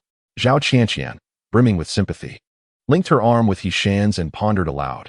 How about this, Shan? We could take some time to tutor him. Meng Lin isn't in a good situation. He needs assistance. Shan responded with enthusiasm to the suggestion. Zhao Qianqian, that's very considerate of you. I'm genuinely worried about Meng Lin. He seems to have forgotten everything. So, when shall we start? What do you think? Zhao Qianqian, her eyes sparkling with warmth, sought Meng Lin's opinion. He had no objections. His grades were unsatisfactory, leaving him feeling embarrassed, uncertain of his parents' expectations. Since the two girls were willing to tutor him, Meng Lin gladly accepted. I have no objections. As long as you have the time. How about Sunday evening? Where shall we meet? At your place or mine? If it is convenient, please come to my home, as my father is quite apprehensive about me going out.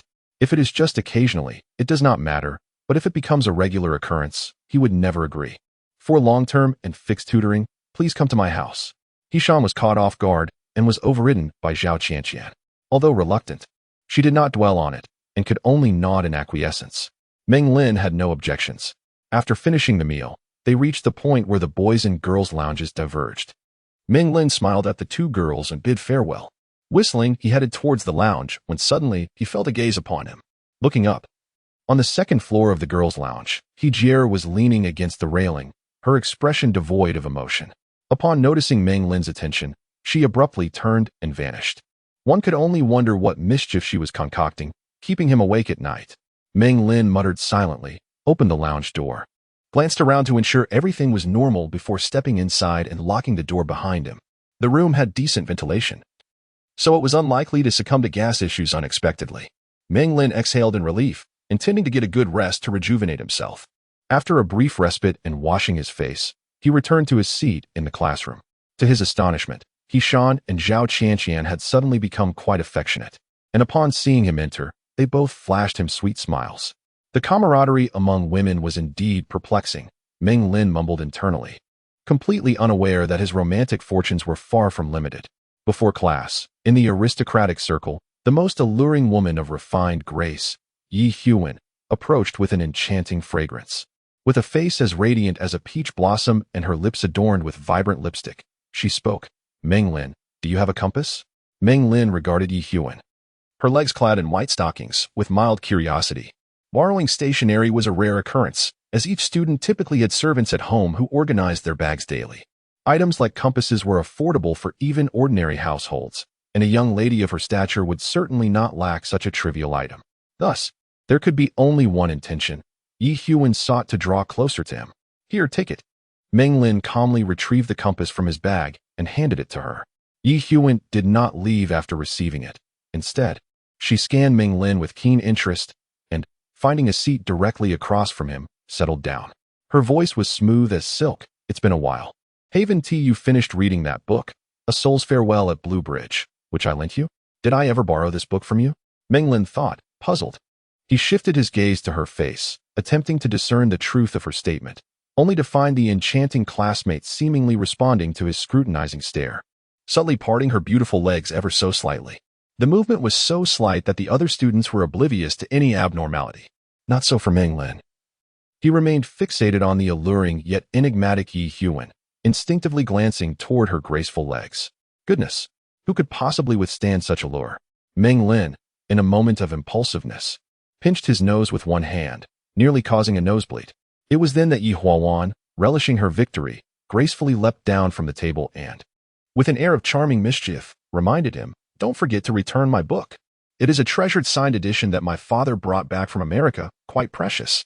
In the first afternoon class, they were subjected to the lecture of Teacher Liu, the chemistry instructor, who, with his thick glasses resembling the bottom of a bottle, exuded brilliance. Teacher Liu, expressive and animated, spoke passionately from behind the podium, entirely oblivious to the cacophony below, reminiscent of a bustling market.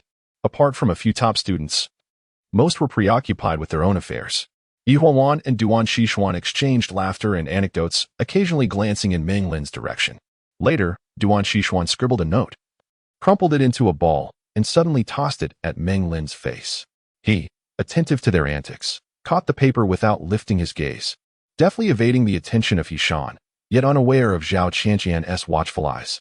Zhao Qianqian, slightly raising her gaze, observed the unfolding scene. And as soon as Meng Lin's eyes met hers, she slowly turned her head away. Meng Lin was taken aback. Logically, whether as a mere bystander or through his own somewhat unremarkable actions in class, he shouldn't have attracted the interest of Zhao Qianqian, who was academically exceptional and inherently kind. Why was she so concerned about him? Had he impressed her by demonstrating a moment of masculine prowess when he threw a chair at Li Heshuan? The thought made him chuckle, though the likelihood seemed exceedingly slim. Zhao Qianqian appeared to exude kindness towards everyone, yet he sensed an underlying coldness, a superficial warmth masking her true nature. As he unfolded the note thrown by Duan Xishuan, he read, "Let us go swimming at the pool on Sunday. I want to call Yi Huowan." Duan Xishuan, a delicate girl without significant curves but with exquisite skin and striking features, possessed considerable potential. Yet, she chose to associate with the captivating Yi Huowan, a striking beauty, creating a stark contrast akin to flowers and foliage. Who would opt for the lesser choice? Meng Lin chose not to show any reaction, easily tearing the note into shreds.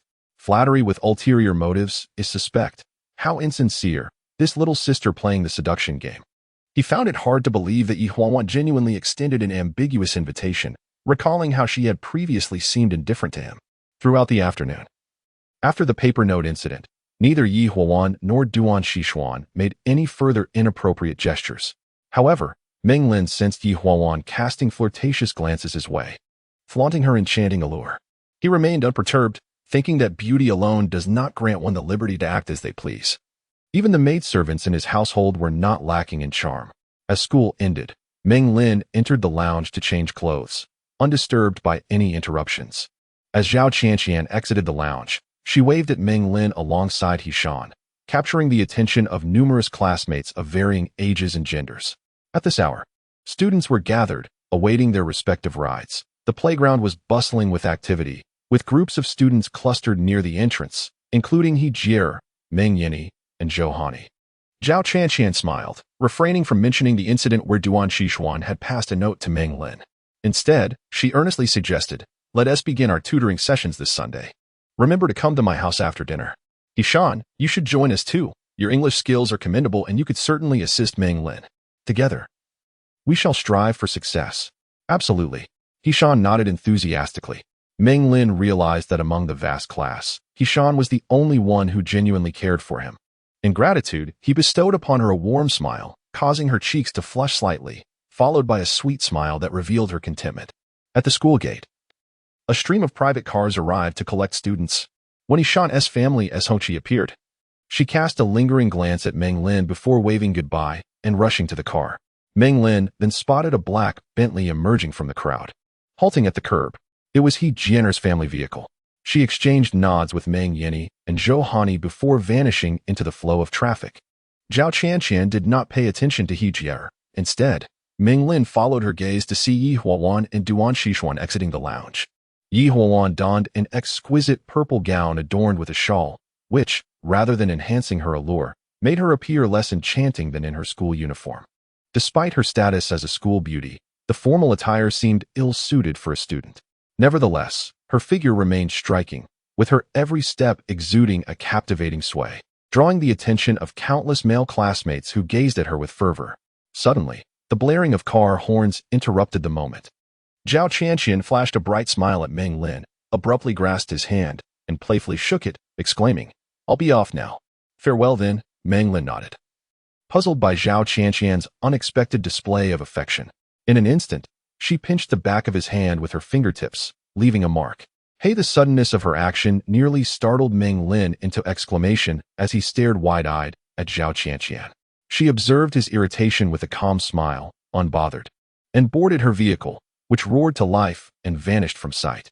Meng Lin remained fixated on the distinct imprints left by her fingers, pondering the meaning behind Zhao Qianqian's actions when Yi Huowan and Duan Xishuan approached him. Yi Huowan, particularly adept at attracting attention, drew the gaze of every male student in proximity. As she tossed her long hair, her enchanting phoenix eyes flicked toward Meng Lin, her lips slightly parted. "Is your ride not here yet? Perhaps she will be ranked lower." Meng Lin inhaled the rich fragrance of perfume, stroking his chin as he surveyed the alluring cleavage accentuated by the evening gown, embodying the very essence of a frivolous libertine. His gaze was charged with an aggressive intensity that left Yi Huan feeling both uncomfortable and surprised. This was a stark contrast to the Meng Lin she was familiar with. Is there something on my clothes?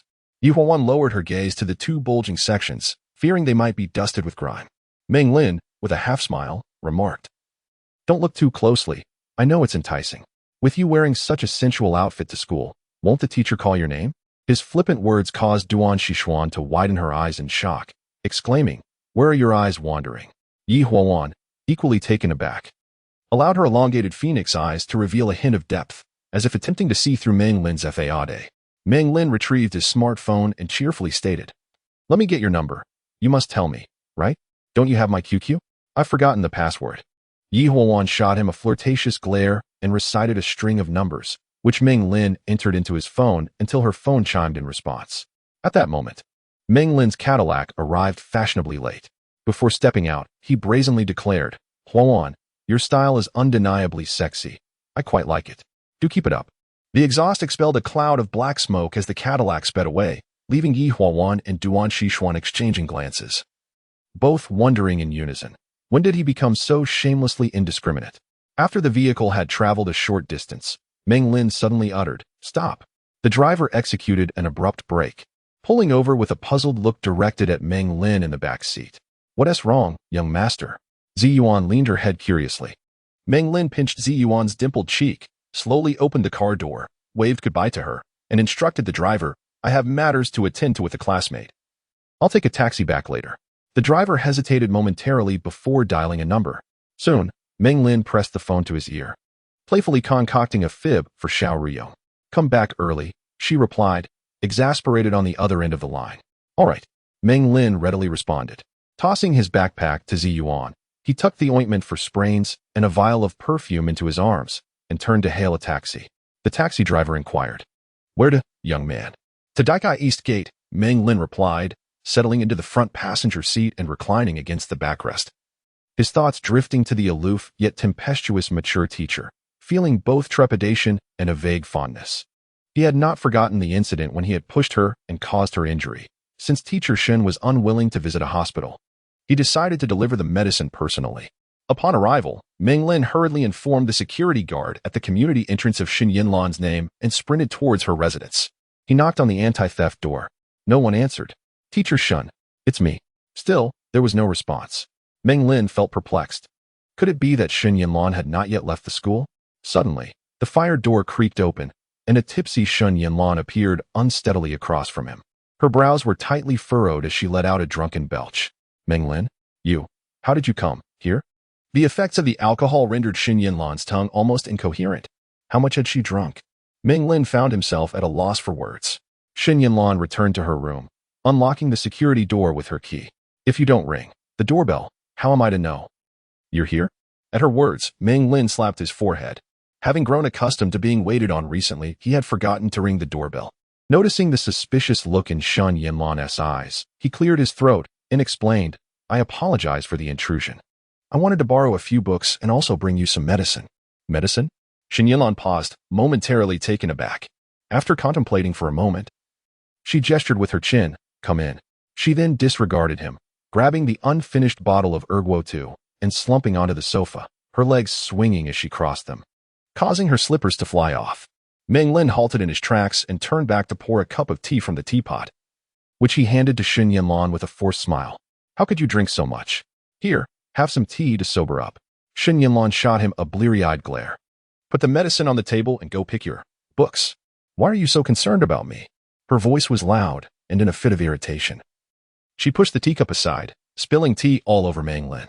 Feeling dejected, Meng Lin looked down at his damp clothes, noticing the stains on his shirt and shorts, and managed a wry smile as he rubbed his nose.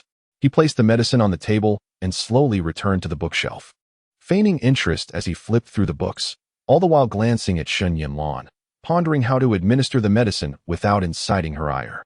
Shen Yanlan lounged lazily against the back of the sofa, her normally reserved demeanor softened by alcohol.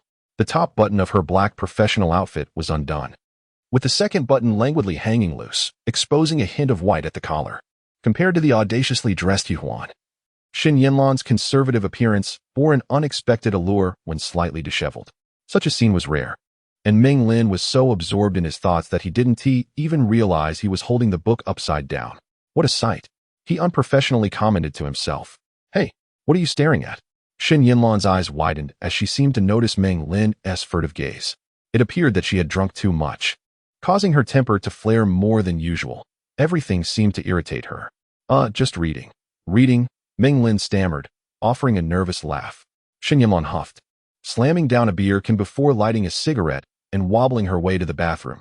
Meng Lin wiped the sweat from his brow, forcing a bemused expression as he glanced at the clock in the living room. He thought to himself that once Shen Yanlan returned, he would administer the medicine and make a hasty exit. 1 minute. 2 minutes. After a considerable interval, Shen Yanlan finally emerged from the bathroom. Leaning against the doorframe, Meng Lin observed that she was still holding a damp towel, with droplets cascading from its lower edge onto the concrete floor, indicating that she had just washed her face. Having learned from past experiences, Meng Lin promptly approached her with a medicine bottle in hand, cautiously inquiring, "Teacher Shen, may I apply some ointment on your leg?" "Get away." Shen Yanlan, inebriated, shoved Meng Lin aside, causing the medicine bottle to clatter to the ground. What a challenging person to attend to. Meng Lin picked up the bottle, contemplating whether to simply leave, as the ointment had already been delivered. Just as he pondered this, a faint sound behind him jolted him back to reality.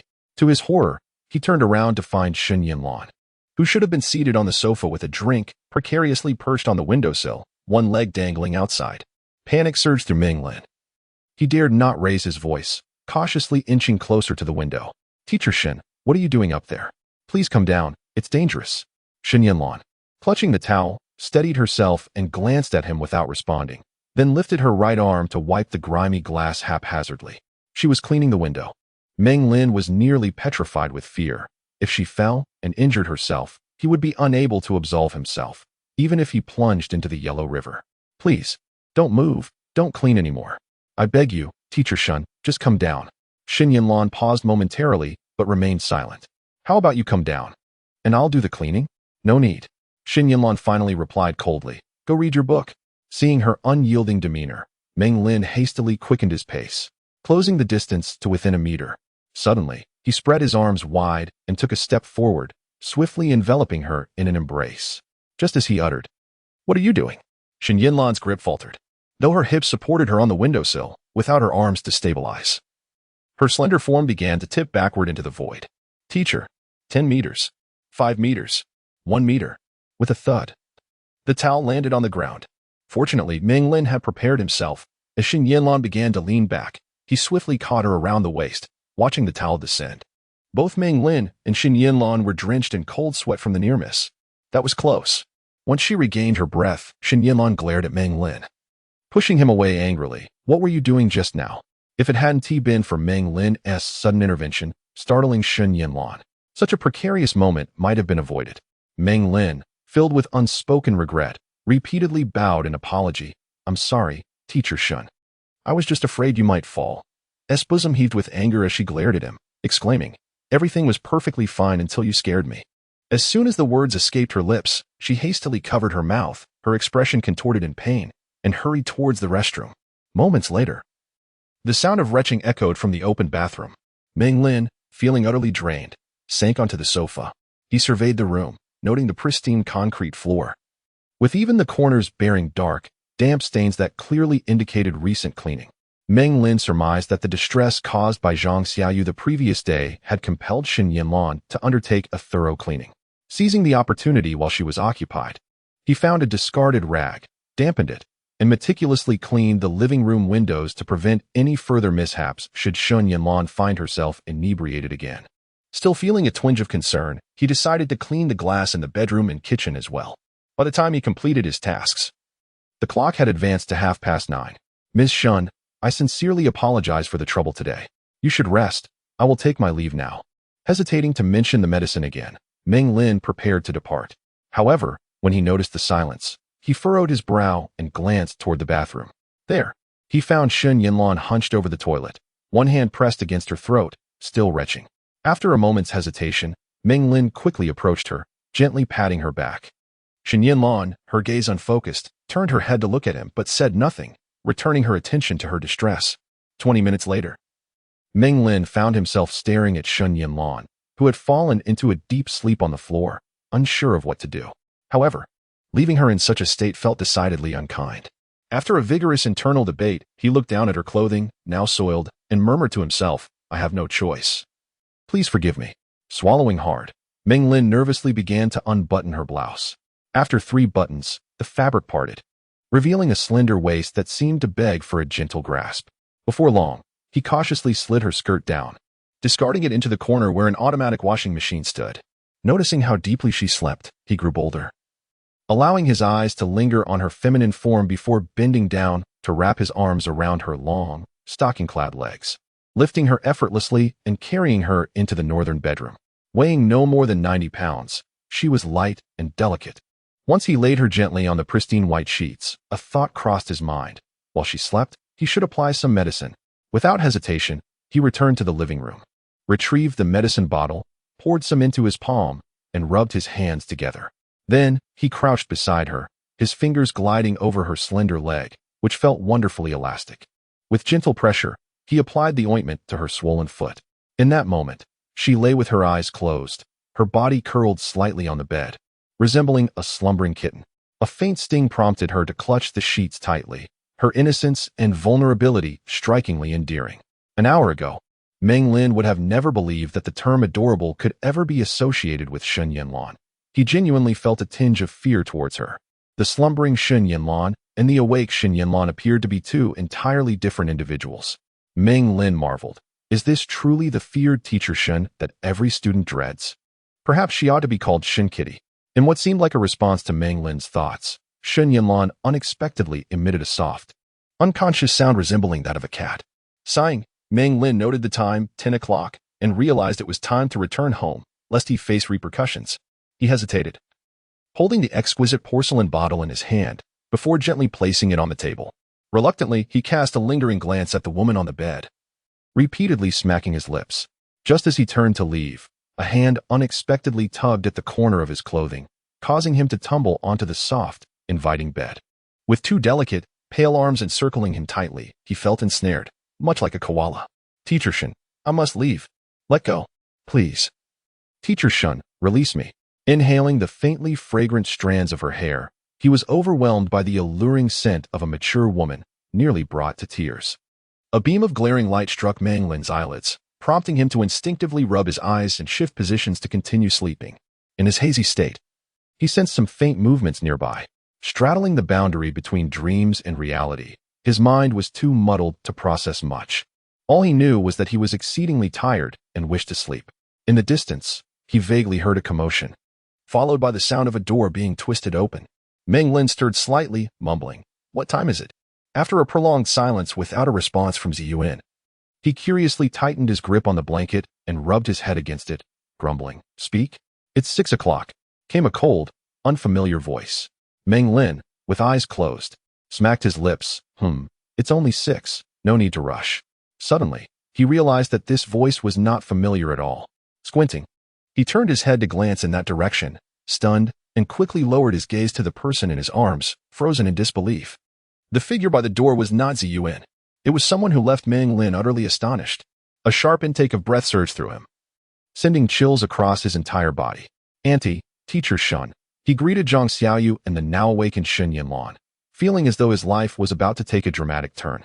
It is often said that the word love carries a blade above it, and it seems this adage holds true. Last night, compelled by Shen Yanlan to accompany her in slumber, Meng Lin found himself ensnared in her soft embrace, lost in a muddle of confusion and sleep. Upon opening his eyes, he was met with the furious gazes of Zhang Xiaoyu and Shen Yanlan, leaving his heart feeling as though it had plunged into icy depths. It was over. Uncertain of the repercussions, Zhang Xiaoyu, breathless and indignant, pointed at the disheveled figures on the bed and exclaimed, "Put on your clothes. Both of you, come out." With a resounding bang, she slammed the door behind her in a fit of fury. Meng Lin, his pallid face betraying his apprehension, shrank back under the covers, hastily adjusting his half-open shirt while casting a timid glance at Shen Yanlan.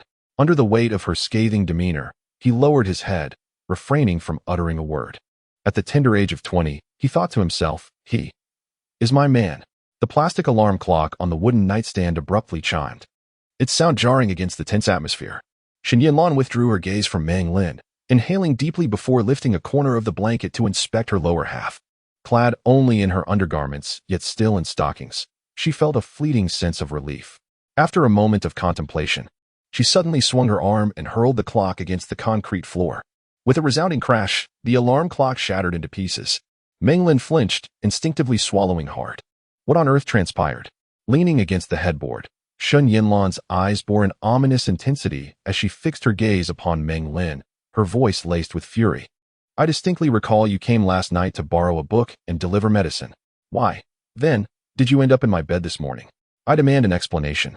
Faced with her ferocious demeanor, Meng Lin felt utterly tongue-tied, contemplating a desperate escape through the window. Speak. Shen Yanlan nearly bellowed.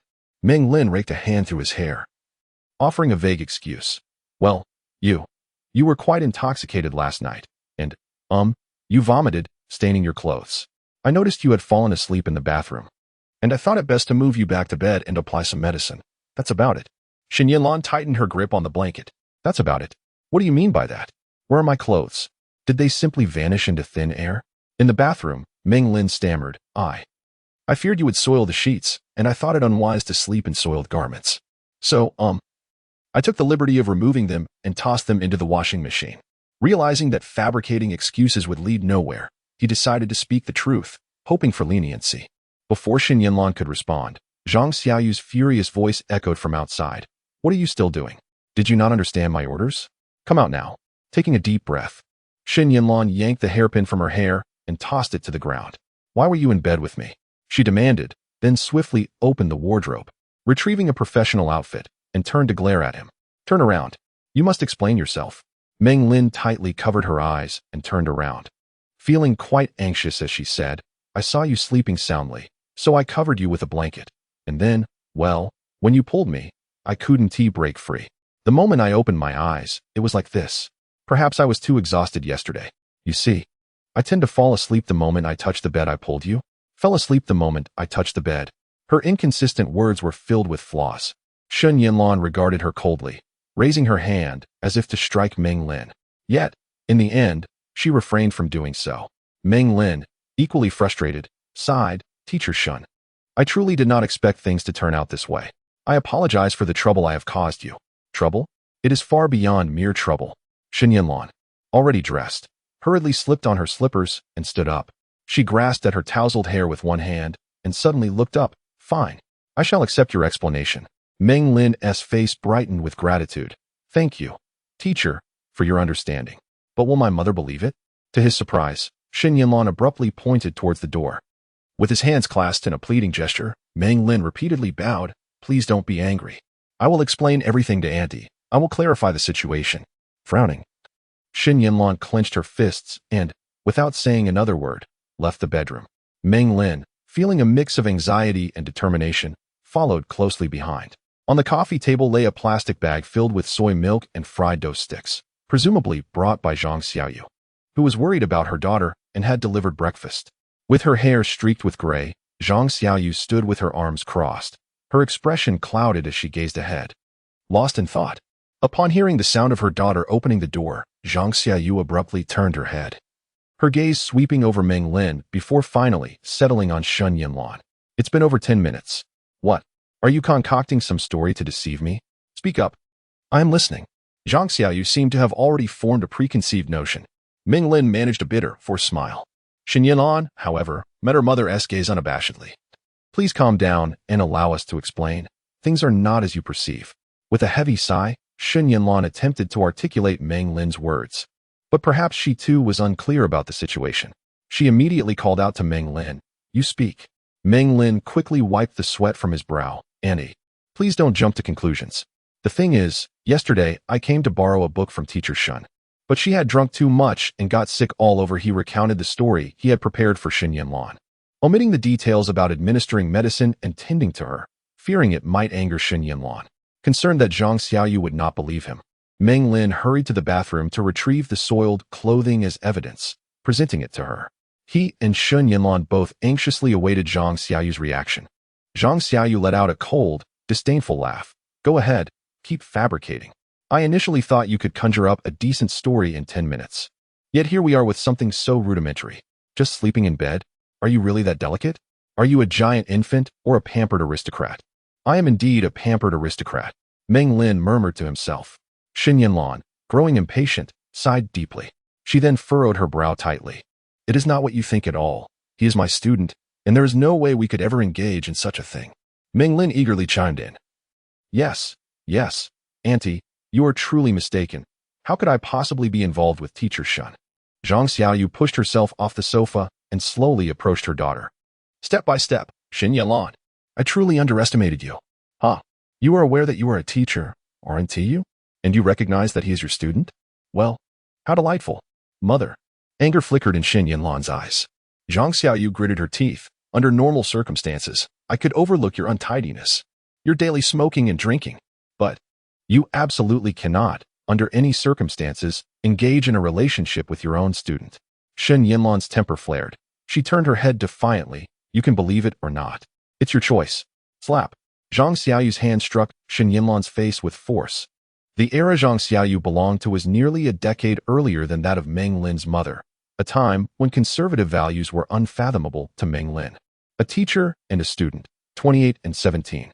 Clearly, in Zhang Xiaoyu's eyes, this was an outrageous and scandalous affair. At the moment Shen Yanlan was struck, a guilt-ridden Meng Lin rushed over, positioning himself between her and Zhang Xiaoyu to shield her from further harm. Are you all right? Shen Yanlan bit her lower lip tightly, eyes closed in silence, her right hand pressed against her stinging face, remaining mute. Protective of her? Zhang Xiaoyu's icy gaze bore down on Meng Lin. I found it odd yesterday. Yanlan has never brought a man home, not even students. Why, then, did she bring you? I initially thought you seemed polite and earnest, so I left with ease. But who would have imagined? Meng Lin continued to defend himself. Auntie, you truly misunderstand. How could Teacher Shen and I possibly have that kind of relationship? We both know what is really happening. There's no need to waste words on me. Zhang Xiaoyu glanced at her daughter, who hung her head in silence, then turned her attention to Meng Lin, raising her chin slightly. Now, tell me, when did this happen? A few days ago? During summer break? Or even earlier? Before either could respond, Zhang Xiaoyu let out another cold laugh. You've done a splendid job of hiding it. No wonder you haven't returned home for a week. It turns out you have someone special. The articulate keyboard warrior Meng Lin was rendered speechless, muttering gloomily. What special someone? Auntie, you're misunderstanding. Meng Lin dreaded dealing with a woman like Zhang Xiaoyu.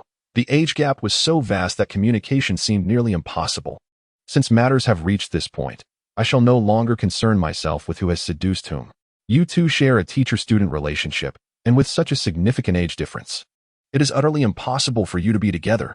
Zhang Xiaoyu declared resolutely. From this day forth, you are forbidden from any further interactions. All contact must cease. Yanlan. Can you manage that?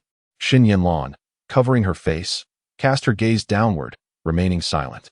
Observing this, Zhang Xiaoyu trembled with fury, her finger quivering in accusation at her daughter's nose, exclaiming indignantly, Are you still reluctant? Yanlan, oh Yanlan, I have borne you as my daughter in vain. Is it only when you are on the brink of death that you will be satisfied? In the midst of her labored breathing, she was suddenly seized by an uncontrollable fit of coughing, her complexion turning pale, suggesting her health was indeed fragile. Meng Lin, with a fierce determination, struck his own face twice and gritted his teeth. Rest assured, I shall no longer associate with Teacher Shen, but Auntie, I assure you, we are not involved in that manner. Understanding the need to placate the elder, Meng Lin knew precisely how to phrase his words, should he provoke her to a fault. He would truly become the villain.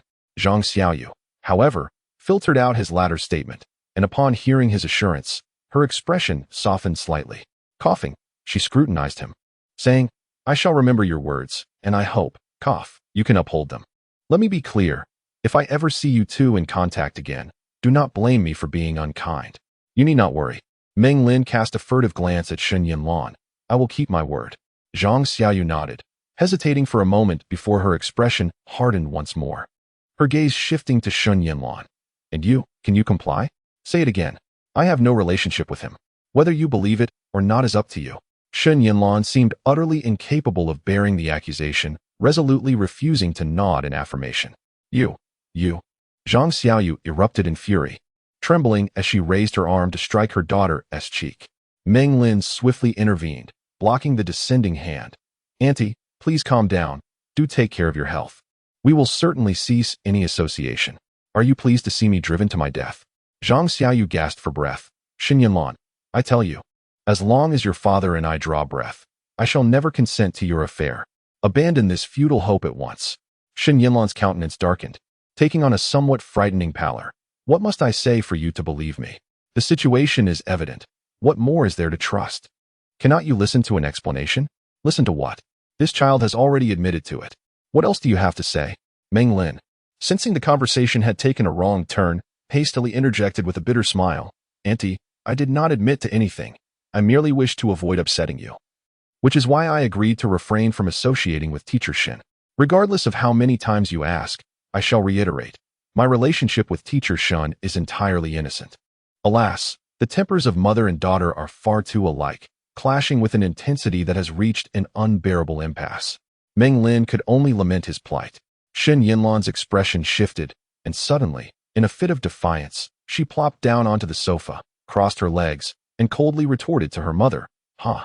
I've noticed as well, you merely wish to hear me admit it, don't you? Very well. Listen closely. We are involved. He is my man. Mother. Is that satisfactory now? Are you content? Are you pleased? Meng Lin was drenched in sweat, momentarily struggling to breathe. Please, don't acknowledge it. He stammered. Oh dear. This complicates matters even further. In a moment of fury turned laughter, Zhang Xiaoyu mocked. So you finally admitted it. From the looks of you. You believe yourself to be justified? Let me tell you, you don't even have the right to be angry. I will reiterate. From this day forth, you two shall sever all ties. Zhang Xiaoyu, in her own world, approached the coffee table, picked up 3 standard photographs from the now slightly cooled soybean milk, pondered for a moment, and then forcefully slapped them onto the sofa. His name is Liang Zhihui. His appearance, character, and profession are all exemplary.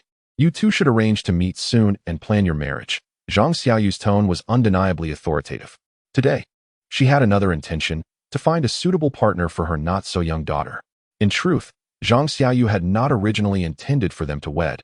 However, Meng Lin's presence compelled her to take a firmer stance, leaving no room for delay. Liang Zhihui was someone she found relatively agreeable, a fitting match for her daughter. Yet, Shen Yanlan not only ignored the photographs but, in a fit of anger, swept them to the floor, declaring them out of sight. Zhang Xiaoyu gritted her teeth. Say that again. I said, out of sight. Shen Yanlan enunciated each word slowly. My affairs are none of your concern. Seeing the impending clash, Meng Lin hastily raised his hands in a gesture of peace. Teacher Shen, Auntie, let us all calm down for a moment. Meng Lin was also pondering ways to soothe Zhang Xiaoyu. The clash of personalities between mother and daughter could lead to an explosive situation. And who knew what calamities might ensue? All of this stemmed from his own wavering resolve the previous night. If left unresolved, his conscience would be troubled. However, as an outsider, he was naturally unable to mediate between them. The two continued their bickering for another 10 minutes, just on the brink of a physical confrontation. In a moment of inspiration, he blurted out, without seeking Shen Yanlan's permission, Auntie, there is something I must confirm first. You don't think I am merely 17 or 18, do you? The impact of his words was immediate. Both women halted their quarrel, momentarily stunned. What did he mean by thinking he was 17 or 18? Among the two, Zhang Xiaoyu was the first to regain her composure. With wide eyes, she stared at Meng Lin. Aren't you Yanlan's student? Meng Lin, feeling exasperated, tapped his forehead and feigned a dizzy expression. Auntie, I am indeed Teacher Shen's student. But I am not a student at Zhanhong Private High School. Alas, it seems you have misunderstood from the outset. I am already 26 this year. Shen Yanlan regarded him with a penetrating gaze, remaining silent. Zhang Xiaoyu paused momentarily, then let out a cold laugh. Go ahead, weave your tales. I am curious to see what story you can conjure. Despite her words, she found herself scrutinizing Meng Lin more closely. To be honest, although he appeared delicate and handsome, he hardly resembled a mere 17 or 18-year-old, both in demeanor and mindset. For a moment, Zhang Xiaoyu felt perplexed, noticing a flicker of doubt in Zhang Xiaoyu's eyes. Meng Lin seized the opportunity, adopting an expression of utmost astonishment. Good heavens, am I truly just 17 or 18? A high school student? Surely, you jest. How could that be? After a brief hesitation, Meng Lin looked earnestly into the elder's eyes and stated seriously, Auntie, I understand why you might be mistaken. True. Teacher Shen teaches high school, but I am not one of his students. I recently hired him as a tutor to help me with my English. merely seeking assistance outside of his working hours. Zhang Xiaoyu furrowed her brows, scrutinizing him with evident skepticism, and hesitated. Now that you mention it, you do seem rather mature for a high school student. But if you claim to be 26, that seems implausible. You appear to be no older than 20 at most. Meng Lin feigned a mournful expression, blinking his eyes. People often say I look younger, but I have already graduated from university. Zhang Xiaoyu recognized that in today's world, with good nutrition and skincare, age can be deceptive, making such a claim not entirely impossible. Perplexed, Zhang Xiaoyu turned her gaze towards her daughter, her voice rising in anger. Yanlan, is what he says true? Shen Yanlan, still fuming, pouted and averted her gaze, remaining silent. Lost your voice, have you? Zhang Xiaoyu snapped, her frustration mounting. At that moment, Meng Lin interjected, let us set aside my relationship with teacher Shen for now. We must clarify this matter of age. How do I resemble a high school student? Zhang Xiaoyu pondered for a moment and shook her head slightly. Meng Lin nodded, striving to present a more mature demeanor, and solemnly asked, so, do you now believe I am not a second-year student? Being 26, Meng Lin found it easy to adopt such expressions. You. Zhang Xiaoyu hesitated, shaking her head. You appear to be around 20, perhaps no older than 21 or 2. Nevertheless, even so, I cannot allow you to be with Yanlan. Let us set this topic aside for now. Meng Lin interrupted with a gesture for pause. Since you believe I am not a high school student, that simplifies matters. You see me as 20, and at 20, one is typically in university. Universities have English instructors of high caliber. Why would I seek out teacher Shen? A high school teacher for English tutoring? That seems contradictory, does it not? Meng Lin persistently steered the conversation in a direction favorable to himself. Before Zhang Xiaoyu could contemplate this further, he continued, with a gentle smile, I am 26 years old, a college graduate. As I did not pay sufficient attention to English during my university years, I encountered many inconveniences in my work, which is why I sought a tutor. Auntie, could I possibly deceive you about that? Here, let me show you my ID. Meng Lin rummaged through his pocket for a long while, and suddenly slapped his forehead, realizing that he had come here last night without his wallet. I could go back and fetch it for you. You could just check my birthday, right? Fearing that Zhang Xiaoyu might suggest looking at his ID first, Meng Lin preemptively mentioned it, thereby seizing some initiative. His demeanor was earnest and somewhat aggrieved. Zhang Xiaoyu furrowed her brows, feeling increasingly uncertain, and hesitated. Then why didn't you mention it when I was speaking earlier? Why only now? Meng Lin protested. I didn't realize you had misunderstood at first. It was only after seeing your strong reaction and recalling your comment about the generation gap that I finally grasped the situation. Then let me ask you. Zhang Xiaoyu said quietly, casting a measured glance at him. Are you and Yanlan in that kind of relationship? Meng Lin, appearing guilty, rubbed his temples to avoid her gaze, exclaiming in surprise, this is truly not the case. You've misunderstood. Zhang Xiaoyu continued to stare at him coldly, her silence palpable. With a resigned sigh, Meng Lin awkwardly confessed, all right, I admit it. It's indeed as you think. Meng Lin. Shen Yanlan's expression shifted dramatically. Had Zhang Xiaoyu not been present, she likely would have seized Meng Lin by the collar and reprimanded him fiercely, though both were acknowledging the truth. Shen Yanlan's earlier words had been spoken in anger, whereas Meng Lin's current expression was not one of jest.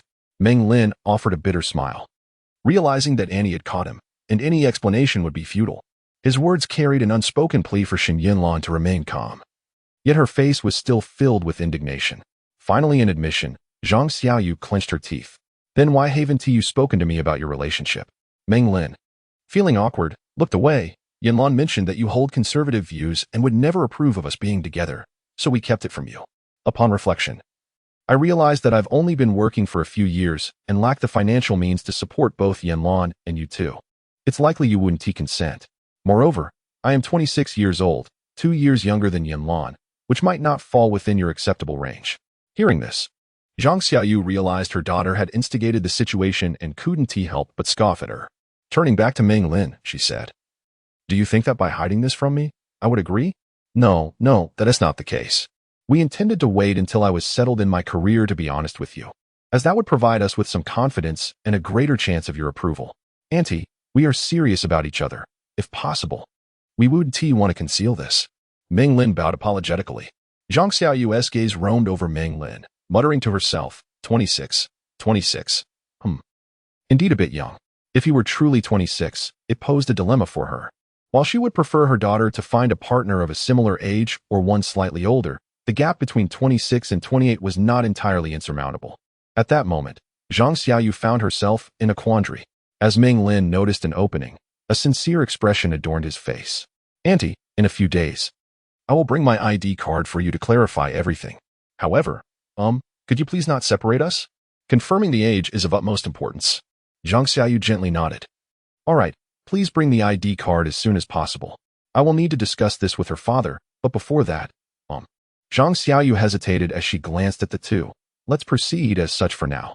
Although the age required verification, Meng Lin's gaze, expression, and demeanor led Zhang Xiaoyu to subconsciously believe in the truth of his 26 years. A young man encountering such matters could hardly seem composed and articulate. Eager to discuss her daughter's future with her husband, Zhang Xiaoyu instructed the two not to be late for work and hurriedly made her way home. The moment the mother departed, Shen Yanlan's demeanor shifted dramatically. She sprang up from the sofa, her beautiful almond-shaped eyes glimmering with indignation. "What were you saying to my mother? Why did you admit it? Why inflate your age? You were the one who acknowledged it first," Meng Lin muttered, attempting to reason with her. "Teacher Shen, please don't be anxious. I was left with no choice. Did you see how distressed your mother was? What if she fell ill from worry? So, I thought it best to appease her a bit. I said I was 26. Perhaps that would put her mind at ease. Once her temper subsides, you can find a moment to tell her we've broken up, and then it would all be resolved, wouldn't it?" Meng Lin believed this was the most effective approach for the time being. Upon hearing this, Shen Yanlan's expression softened somewhat. Though she remained silent, her brow furrowed. "Your mother has evidently formed a preconceived notion. If we do not address this misunderstanding promptly, it may be challenging to clarify things. It may be more expedient to address my age instead. What do you think?" Meng Lin glanced at her with a hint of unease. Seeing Shen Yanlan still without a word, Meng Lin helplessly pointed at the photograph she had thrown to the floor. "If this conflict persists, your mother will surely find a way to, arrange a blind date for you. If you find the person suitable, that could be fine. But what if they're not? How do you think your mother would react? She would likely return to this misunderstanding, pressuring you into marriage. You heard her earlier. She insisted that you marry soon, and you haven't even met anyone yet." Shen Yanlan lowered her gaze, casting a sidelong glance at him before slowly retreating to the sofa, crossing her legs and remaining silent. Summoning his courage, Meng Lin edged closer, gazing at her as he spoke softly. "If you believe this plan is feasible, next week I shall speak with your mother and say that say that I no longer have feelings for you and wish to part ways. In that case, your mother might scold me, but this matter should pass. As for marriage, she wouldn't press you further, would she?" Shen Yanlan gently closed her eyes and uttered 3 words, "ID card. Regarding the matter of the identification card, I shall ponder a solution later. In this era, forged documents abound, so I need not fret about finding a way." Meng Lin harbored no concerns. In this day and age, counterfeit credentials are quite prevalent. With sufficient funds, one can procure anything. A deep breath escaped from Shen Yanlan as she exhaled, her slender form slightly bowing as she hastily rummaged through a plastic bag to retrieve a cold, greasy fried dough stick, which she then began to chew. Suddenly, she hesitated, glancing at Meng Lin with a casual inquiry. "Would you like some? After all, you have already taken a bite. How could I indulge further?" Meng Lin, feeling a slight easing of her previously tense disposition, replied, "Thank you, but I am not particularly hungry. Please enjoy it." After a simple breakfast, Shen Yanlan took a tissue to dab at the corner of her mouth. As she looked towards Meng Lin, her brows involuntarily flickered. "Then I must express my gratitude." Sweat beaded on Meng Lin's forehead. "You are too courteous." "Oh, no, I cannot accept your thanks, as it is merely a consequence of my own laziness." Meng Lin bowed earnestly. "I apologize, Teacher Shen, for the trouble I have caused. If you ever need assistance from your student, do not hesitate to call upon me. I shall be at your service, no matter the peril." Shen Yanlan responded with a nonchalant acknowledgement. "Go to school now. Do not be late." "Oh, very well then, goodbye. Teacher Shen." She nodded lightly. On the taxi ride to school, Meng Lin sighed softly. Given the circumstances, she could only address the immediate troubles at hand. Quietly, she retrieved her phone. The small screen revealed several missed calls. After a moment's hesitation, she dialed back. Her mother, Xiao Ruyong, sternly lectured her. And what else could Meng Lin do but hang her head in sincere contrition, repeatedly assuring her that she would not stay out late again. After completing the day at school on Friday, the atmosphere remained tranquil, yet Li Hexuan was still nowhere to be found. Upon returning home, Meng Lin felt it imperative to enhance her combat skills. Tranquility does not necessarily equate to clear skies, but rather an ominous storm brewing, complicating matters further. Navigating through a few tiled steps, she arrived at the gym, where she found Sheng Hao, who was leaning against the pull-up bar, observing several security personnel striking a sandbag. As Meng Lin entered, Sheng Hao tossed her a can of cola with a smile. "Young master, have you come to check on the equipment?" Receiving the cola, Meng Lin twisted off the metallic cap and took a sip. "I just returned not long ago. You mentioned teaching me combat skills. Since we have some time before dinner, shall we begin now?" Sheng Hao, his boxing gloves creaking as he adjusted them, glanced at Meng Lin and remarked, "I have noticed your reflexes and explosive power are commendable. However, your physique is rather frail, which is quite detrimental. Why else would I be in such a hurry to seek you out?" Meng Lin retorted, plopping down onto a leather chair, her gaze drifting towards the security personnel as they continued their practice on the sandbags. Sheng Hao pondered for a moment before earnestly stating, "If you truly wish to master these skills, the first step is to enhance your physical condition. Without a solid foundation of physical fitness, no amount of theoretical knowledge will be of any worth, for the essence of combat lies fundamentally in having a robust body." Meng Lin glanced at his own physique, which was neither too thin nor too fat, and was rather average. "What solutions do you propose?" he inquired. Sheng Hao stroked his chin, contemplating briefly before responding. "The quality of your physical fitness directly influences both your offensive and defensive capabilities. A strong body enables you to strike your opponent more effectively. This is common knowledge. While the primary goal of combat is to avoid injury, it is impossible to remain completely unscathed in intense close-quarters fighting.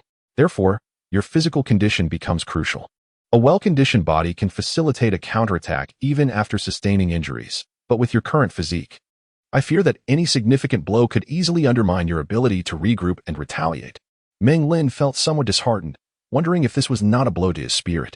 To become a proficient fighter, one must endure considerable hardship. "Are you willing to continue?" "Absolutely," Meng Lin replied, recalling the many trials he had faced in his past life, which had not been a mere stroke of luck leading to a driver's stable job. Sheng Hao examined Meng Lin with a piercing gaze, and Meng Lin straightened his posture, meeting his eyes confidently for a moment. "Very well. From this moment on, I shall devise a detailed training regimen for you. Now go run on the treadmill until it's time for dinner," Sheng Hao commanded without hesitation. With renewed determination, Meng Lin shed his outerwear and tossed it to the approaching Ziyuan before activating the treadmill to commence the training prescribed by Sheng Hao. By the time dinner arrived, Meng Lin was drenched in sweat, his body glistening with exertion. Throughout this period, Ziyuan had implored him to cease, but Meng Lin remained resolute, ignoring her pleas. Meanwhile, Sheng Hao had instructed a security team member to stand guard at the treadmill, continuously adjusting its speed erratically to test Meng Lin's self-control and adaptability. Consequently, Meng Lin stumbled several times, gasping for breath. Yet the outcome exceeded Sheng Hao's expectations. Meng Lin never faltered, consistently returning to the treadmill, gritting his teeth and persisting. Upon concluding the training, Sheng Hao personally handed Meng Lin a towel. "Well done. You have performed far better than I anticipated. After dinner, I will provide you with a comprehensive training plan. The daily training regimen must be strictly adhered to, with no excuses for interruption unless you surpass my prescribed standards." Panting heavily, Meng Lin was utterly fatigued and lacked the strength to respond. Sheng Hao continued to speak to himself. "Formal training is immensely more challenging than mere running. And in the beginning, you will endure considerable discomfort as you adapt. This training will push the boundaries of your willpower and physical endurance, so be mentally prepared. Remember, I do not favor abrupt interruptions in our endeavors. If you find this challenging, it is best that you inform me now." "That will not be necessary." Meng Lin wiped his sweat, gulping down half a bottle of water, his gaze resolute. "Quitting midway is simply not in my nature." Sheng Hao nodded in satisfaction before departing with a sense of purpose. Meng Lin thought to himself that the treadmill was merely a preliminary test. It seemed that this cold individual appreciated his performance. With an increase in physical exertion, his appetite had surged, much to the delight of his mother, Xiao Ruyong, who no longer fussed over Meng Lin's overnight outings. She cheerfully inquired who would be the chef tonight, hinting that the fortunate individual would receive an extra reward. Meng Lin suddenly recalled Zhao Qianqian's advice. While Xiao Ruyong was still awake, he wrapped his arm around her, and said, "Mom, after that car accident, I have forgotten many things, including what I once learned. Consequently, my grades have suffered. Zhao Qianqian, our class monitor, has offered to tutor me at her home, and I plan to go there after dinner tomorrow night." Xiao Ruyong lowered her eyelids and asked, "You are going to her house? Why can't she come here instead?" With a sense of helplessness, Meng Lin explained, "Given that my academic performance cannot improve overnight, they will be tutoring me for an extended period. Zhao Qianqian's family would certainly not agree to her frequently visiting our home." "They?" Xiao Ruyong inquired skeptically. "Who else is there?" "There's Yishan," Meng Lin replied. Upon hearing Yishan's name, Xiao Ruyong's expression softened slightly. Yishan's father worked in the police department, so there should be no issues with her company. However, as for Zhao Qianqian, as far as Mom knew, her parents were divorced. Her mother seemed to have settled in the United States, while her father was often preoccupied with managing his company and rarely returned home. It left her living in a large house with only a few servants. Meng Lin, growing impatient with the mundane conversation, interjected, "Don't complicate things. I refuse to believe there are that many dangers in the world. There are always cars for transportation. And even if some miscreants sought me out, it would not be easy. Zhao Qianqian's family is well off. She, being a girl, is not afraid of a little hassle." "Mom, what are you hesitating for?" After a moment of contemplation, Xiao Ruyong suggested, "How about I hire a tutor for you?" "Then, Mother, that would be a deprivation of my freedom." Meng Lin retorted indignantly. "What need is there for a tutor? It's uncertain if I would even benefit from one. No tutor can match the rhythm and support of classmates. Please don't meddle. Going to Zhao Qianqian's is quite acceptable and saves money." Xiao Ruyong was at a loss with him, staring at Meng Lin for several seconds until he met her gaze with candor. "If you believe that interacting with your classmates is more beneficial, you may go to Zhao Qianqian's house." "I agree, but I will have Aunt Zhang arrange for someone to pick you up and drop you off, and you must return home at a reasonable hour. Overnight stays are strictly prohibited, understood?" Meng Lin nodded repeatedly, feeling a profound sense of frustration. The constraints of being from a prominent family were truly bothersome. The next day, early in the morning, the phone rang by the bedside. Meng Lin answered with a casual hello, only to be met with a heavy voice on the other end. "It's me, Teacher Shen?" Meng Lin was momentarily taken aback, instinctively glancing at the figure beside him. Relieved that it was not Shen Yanlan, he covered the receiver and shifted his position to distance himself from the door, concerned that the volume of the call, combined with Shen Yanlan's loud voice, might attract the attention of his roommate or Aunt Zhang. Meng Lin cleared his throat and said, "Please go ahead." After a brief pause, Shen Yanlan organized her thoughts and spoke. "My parents have arrived and are currently discussing you in the living room. They called each other no less than 10 times yesterday, and their stance is that they must see you today. By the way, have you managed to get the fake documents?" Meng Lin, feeling frustrated, clicked his tongue. "A single day is hardly sufficient. I haven't acquired them yet, and I estimate it won't be possible within 5 days. You see, my mother just inquired about your age, so she must be starting to have doubts." With a sigh, she continued, "How about this? You take a taxi here, and we will wait for you at the entrance of the Fengxian restaurant, the one by the Daikai East Gate. In any case, we will do our best to deceive them. If that fails, it's not the end of the world." Meng Lin hesitated but eventually nodded. "Then there's no other option. Rest assured, I will do my utmost." "All right, remember to be discreet, understood?"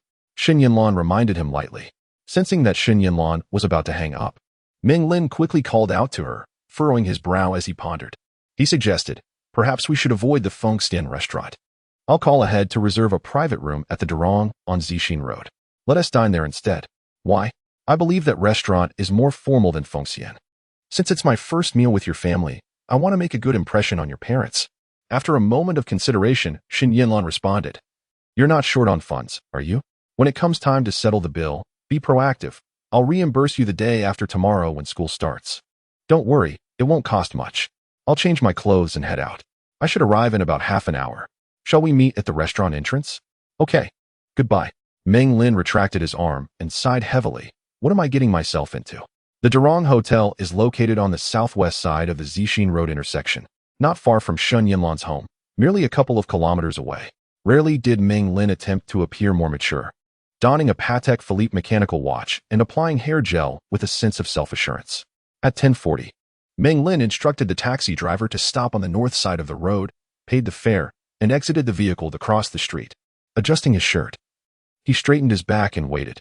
He had already secured a reservation for a private room at Durong, and they could enter as soon as the guests arrived. At 11:10, from a distance, Meng Lin spotted 3 individuals disembarking from a bus diagonally across the road, one of whom was the impeccably dressed Shen Yanlan, her meticulously styled hair exuding professionalism and maturity. Beside Shen Yanlan walked a man in his 50s, nearly bald with a gleaming scalp, presumably her father.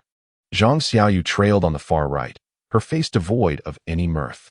Observing the situation keenly, Meng Lin sensed impending trouble. If Zhang Xiaoyu had reached an agreement with Shen's father regarding himself as a prospective son-in-law, her expression would surely not have been so grim, indicating that the issue of age had once again resurfaced. An impending confrontation loomed. 20 meters away, Zhang Xiaoyu finally spotted Meng Lin's figure and casually nudged her husband. "Look, that's him." Shen Jiangwo followed her gaze, furrowing his brow in sudden disapproval, yet remained silent. Noticing this, Meng Lin felt an unsettling apprehension. It was evident that Shen's father held a negative opinion of him. He quickly pretended to just notice the 3 of them and approached with a brisk step, greeting them with a smile. "Hello, uncle, aunt." Shen Jiangwo scrutinized him, his tone imbued with an air of intimidation. "So, you are Yanlan's partner?" He examined Meng Lin from head to toe, and the tension in his expression showed no sign of abating. Indeed, Meng Lin felt a wave of nervousness and embarrassment but managed to conceal it. "I've been quite busy at the company these days, so I haven't had the opportunity to visit you personally. I hope you can forgive me." Seeing that none of the 3 responded to his words, Meng Lin awkwardly smiled. "Yanlan, let us not keep uncle and aunt in the sun. I've reserved a private room for us to chat." He was quite adept at playing the role, calling out to Yanlan with familiarity, showing no hesitation. "Yanlan?" Upon hearing Meng Lin's affectionate address, Shen Yanlan furrowed her brow, following the expressions of Shen Jiangwo and Zhang Xiaoyu. Though displeased inwardly, she chose not to express it openly. Instead, she turned to her parents and said, "Let us go inside." Her ability to feign amiability was clearly not as refined as Meng Lin's, and she was reluctant to engage in further conversation. Meng Lin felt a bead of sweat trickle down his spine. The 3 of them wore increasingly grim expressions. This was hardly the treatment one would expect for a prospective son-in-law. Subtly, he cast a desperate glance at Shen Yanlan. "Ms. Shen, if your parents are acting this way, it's one thing, but why do you look at me as if I were a convict? If this continues, the charade will surely be exposed." In the private room of a restaurant, situated in the southwest corner of the hall, Shen Jiangwo, Zhang Xiaoyu, Shen Yanlan, and Meng Lin settled around a round table topped with thick glass. Naturally, Shen Jiangwo occupied the main seat, and once again scrutinized Meng Lin, furrowing his brow. "Young man, I hear you are 26 years old?" "That is correct." Meng Lin internally cursed his luck. It was clear that Shen's parents harbored doubts about his age. "To be precise, I should say I'm 26 years old.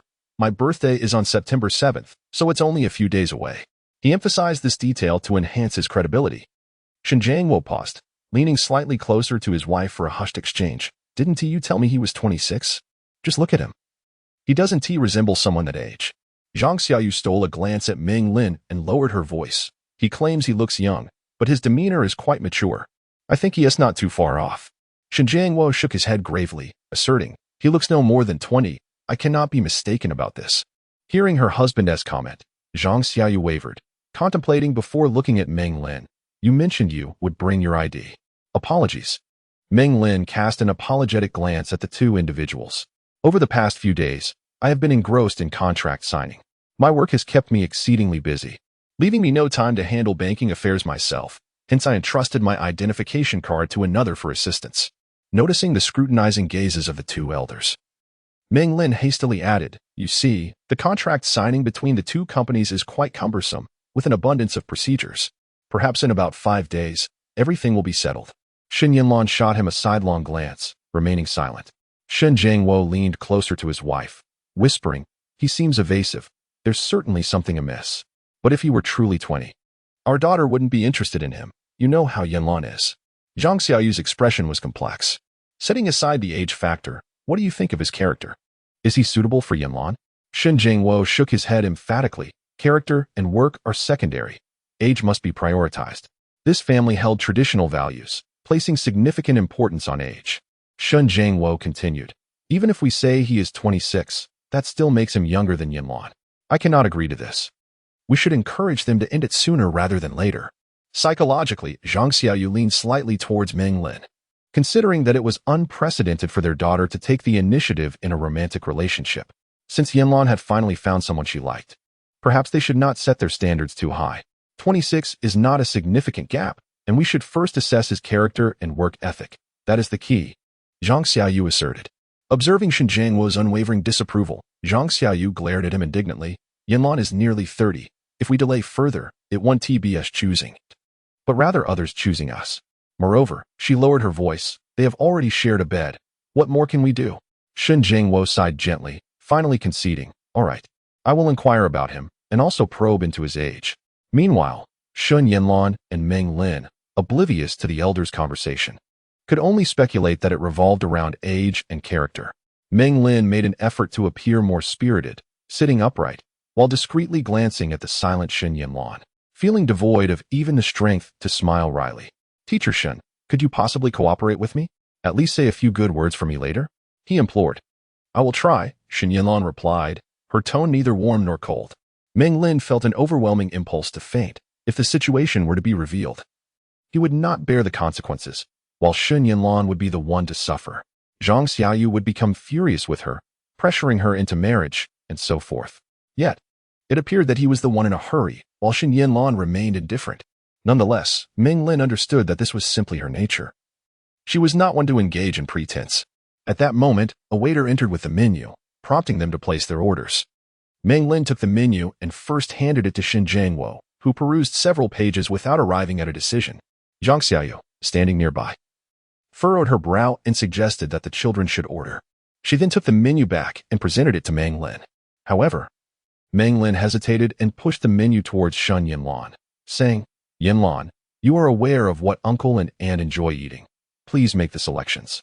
Being addressed as Yanlan by a 17-year-old student felt rather awkward for Shen Yanlan, causing her to pause momentarily before she casually selected a few dishes. Later, Meng Lin addressed the waiter, requesting chilled beef tripe and pig's trotters. With a glint in his eye, he added with a smile to the three of them. These two are their signature dishes, and quite delightful. After the waiter exited, Shen Jiangwo scrutinized Meng Lin closely and inquired, with such a busy schedule, which company do you work for? Upon hearing this, Meng Lin immediately became wary. He could not afford to make any mistakes. While pouring tea for the elders, he cheerfully replied, rather than a company, I would say it's a publishing house. I currently serve as a publishing editor, primarily responsible for manuscript review, or more accurately, the initial review. Originally intending to fabricate a company name, Meng Lin sensed that Shen Jiangwo was not as easily deceived as Zhang Xiaoyu, prompting him to adjust his response. Being somewhat familiar with the publishing industry as someone involved in the internet sphere, he felt confident he would not falter. Editor? Shen Jiangwo sipped his tea and asked, what does the initial review typically entail? Is it merely reading books? Shen Yanlan glanced at Meng Lin with concern. Her father had a friend whose son wrote traditional novels, and Shen Jiangwo likely had considerable knowledge in this area. The initial review involves a cursory glance. If the manuscript appears promising, it is then passed along for further evaluation by the subsequent editors. Shen Yanlan, worried he might struggle to respond, interjected after clearing her throat. Having lived for 28 years and acquiring some second-hand knowledge about publishing houses, Shen Jiangwo frowned at his daughter and turned to Meng Lin, asking, is that so? Contrary to Shen Yanlan's expectations, Meng Lin did not follow her lead. Instead, he shook his head and replied with a faint smile, in truth, it is not quite that simple. Meng Lin's words caused Shen Yanlan to furrow her brows in immediate discontent, casting a sidelong glance at him. Her gaze tinged with a hint of reproach. Shen Jiangwo and Zhang Xiaoyu were unaware of Meng Lin's background, but was Shen Yanlan truly oblivious? He was merely a scion of a wealthy family, too preoccupied with indulgence to truly engage in other matters, let alone grasp the intricacies of the world around him. Nonetheless, it was too late to intervene. Shen Yanlan gradually lowered her eyelids, lapsing into silence. Shen Jiangwo took a sip of tea, awaiting Meng Lin's elucidation. Yanlan might not have been acquainted with the publishing industry. It was not a topic I frequently discussed with her, so her lack of understanding was quite natural. Meng Lin smiled leisurely, expounding, the initial review editor position does not demand extensive qualifications. Typically, a recent university graduate would enter a publishing house and begin with initial reviews. After gaining experience, the possibility of promotion is considered. Our current workload is quite varied. We assess manuscripts and sift through a plethora of submissions to select a portion for the second review. Once approved, we often communicate directly with the authors, and sometimes we even negotiate contracts. Additionally, the remainder of our time may involve assisting other editors, so, generally speaking, we hardly have any respite throughout the day. Zhang Xiaoyu inquired, "Is it really that busy?" Indeed, our publishing house is not particularly large, which leads to somewhat unreasonable distribution of personnel across departments. Many tasks are handled by less experienced editors. Meng Lin did not fabricate. He candidly shared the workflow he had been fortunate enough to encounter. Shen Yanlan seemed to suddenly recall something. "By the way, you mentioned needing your ID to sign a contract. Does your newspaper engage in business dealings with other enterprises?" "Not exactly," Meng Lin swiftly contemplated. "As editors, we often read extensively, which naturally inspires the desire to write. Recently, I penned a script that I plan to submit to a company called Shy. If they accept it, a contract would be necessary. However, it remains uncertain. I am merely making preliminary arrangements, so please forgive me for the amusement it may cause you both." Zhang Xiaoyu interjected, "What kind of company is Shy?" Unfazed, Meng Lin replied with a smile, "Oh, it's a production company based in Yanjing City, affiliated with Band." "A young person with ambition is always commendable," remarked Meng Lin, prompting Shen Yanlan to reconsider his initial judgment of him, suddenly realizing that in demeanor and conduct, he hardly resembled a mere 20-year-old. Meng Lin continued his discourse with fervor until a waiter knocked and entered, at which point he ceased speaking and busied himself serving dishes for the two elders. "Do try this chilled tripe. I had it once before, and it was quite delectable." Subsequently, Meng Lin added a portion to Shen Yanlan's plate. "Yanlan, you should give it a taste." Taking a deep breath, Shen Yanlan whispered in a tone only they could hear, "Where did you learn all this? Aren't your parents either rich or influential? How did you end up as an editor?" Today, Meng Lin's performance increasingly astonished Shen Yanlan, particularly his calm demeanor and adaptability, prompting her to re-evaluate this student who had yet to reach 18. The once timid and faltering figure in class, who had previously engaged in childish altercations in the lounge, now seemed almost to exude the maturity of a 26-year-old. In response to Shen Yanlan's curiosity, Meng Lin evasively claimed that a relative of his works in this field and had once shared insights about publishing houses with him. Shen Yanlan accepted this explanation without skepticism. During the meal, Zhang Xiaoyu inquired, "How did you two meet?" Following Shen Yanlan's question, she continued, "How long have you been together?" Shen Yanlan, unhurried, took a bite of her dish and glanced at Meng Lin, signaling him to elaborate. No, rather, to fabricate a story. With a forced resolve, Meng Lin began to weave a tale. It was quite coincidental. Once, while passing by the entrance of the Zhanhong private school, I accidentally bumped into Yanlan, causing her to fall and injure her foot. It appeared to be quite serious, and I suggested going to the hospital, but she vehemently refused. Hence, I had no choice but to take a taxi to escort her home. During the ride, we struck up a conversation, and I learned she was a teacher. Coincidentally, I had been looking to improve my English, so I asked her, and to my surprise, she agreed. From there, things just developed. Meng Lin noticed Shen Yanlan's countenance suddenly darken, and he cleared his throat, hastily returning to his meal. That escalated quickly, Zhang Xiaoyu mused, glancing at her daughter before whispering to Shen Yanlan.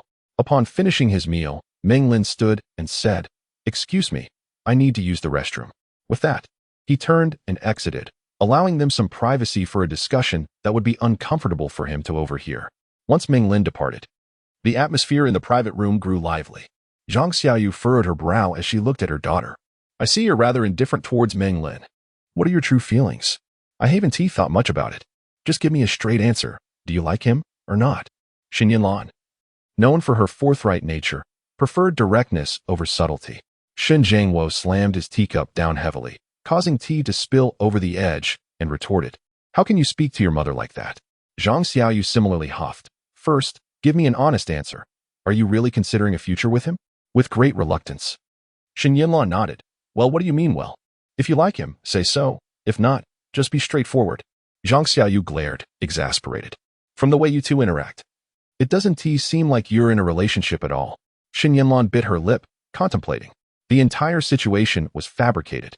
If Zhang Xiaoyu believed Meng Lin's false age, she could later find a suitable moment to announce their separation, thus resolving the matter. With this thought, Shen Yanlan hesitated before declaring, "I'll just acknowledge him. You all can decide what to do next." In the presence of Meng Lin, Shen Yanlan could never utter such words. Zhang Xiaoyu shot her an irritated glance before turning to Shen Jiangwo. What do you think? I still feel he is a bit too young.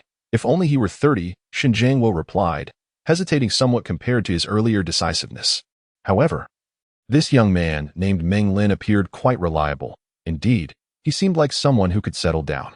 Zhang Xiaoyu tapped the table. Yanlan, how much does he earn in a month? Shen Yanlan gazed out the window, nonchalantly murmuring, how would I know? You've already slept with him. How could you not know? Zhang Xiaoyu retorted, dissatisfied. Upon hearing this, Shen Yanlan's mature and charming face turned instantly crimson, though it was unclear whether from embarrassment or anger. You still feel shy, huh? The thought of them having been intimate infuriated Zhang Xiaoyu. In the past, you were indifferent to the suitors I introduced. Yet now you're so proactive, sneaking off to handle matters. Shen Yanlan, couldn't you have consulted us first? Shen Yanlan puffed her cheeks in frustration, torn between explaining and remaining silent, finally turning her head away in annoyance. Not necessary. I can make my own decisions. What can you decide? Zhang Xiaoyu, exasperated, stood up, pointing a finger at Shen Yanlan's nose. You've only known him for a few days, and you've already slept together. Tell me, how well do you know him? How much do you know about his family? It's said that one can know a person's face, but not their heart. What if he isn't the kind of person suited for a committed life? Wouldn't you be at a great loss? Could you please stop bringing up that word? Shen Yanlan was particularly sensitive to the term. Why should I not mention it when you can? Zhang Xiaoyu grew more agitated, took a sip of tea, and continued with a huff. I truly don't understand. You are usually quite reserved, yet you act foolishly in front of Meng Lin. Shen Yanlan's expression changed repeatedly before she sighed heavily. I've already made my mistake. What do you suggest I do now? All right. Shen Jiangwo interjected impatiently. Furrowing his brow, let us all speak a little less. I think Meng Lin is reasonably decent. Although he is younger, he seems capable in other respects. Yanlan, your mother is right. One can know a person's face but not their heart, so we cannot rush into your relationship. Let us observe for a while before making any decisions. Zhang Xiaoyu muttered to herself, as a publishing editor, he probably earns no more than 2,000 a month. Isn't that a bit low?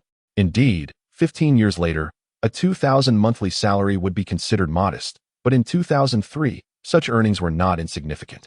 Is that too little? Shen Yanlan huffed in annoyance. A regular teacher only makes just over 1,000 a month. I mean, compared to you. Zhang Xiaoyu glared at her. You are truly biased in his favor. Humph, his salary is less than yours, and he is younger too. The more I think about it, the more uncomfortable I feel. Shen Jiangwo said, Xiaoyu, weren't you just advising me? Why are you reluctant now? Zhang Xiaoyu's anger dissipated somewhat as she slowly returned to her seat. If you agree. I agree, then this matter is settled. There must be someone to play the devil's advocate, right? Zhang Xiaoyu was quite clear on this matter. I share your father's sentiment. You cannot rush into marriage. Shen Yanlan was taken aback. Marriage? What marriage are you referring to? Don't play coy with me. If you're not marrying, what is the point of dating him? Zhang Xiaoyu sensed the tension rising again. Let us not forget, we agreed to consider it, but only if he is 26, otherwise. It's off the table. Humph, you showed me the photo last time. If Meng Lin is lying about his age to fool us, you better take me to see Liang Zhiwei. Do you hear me?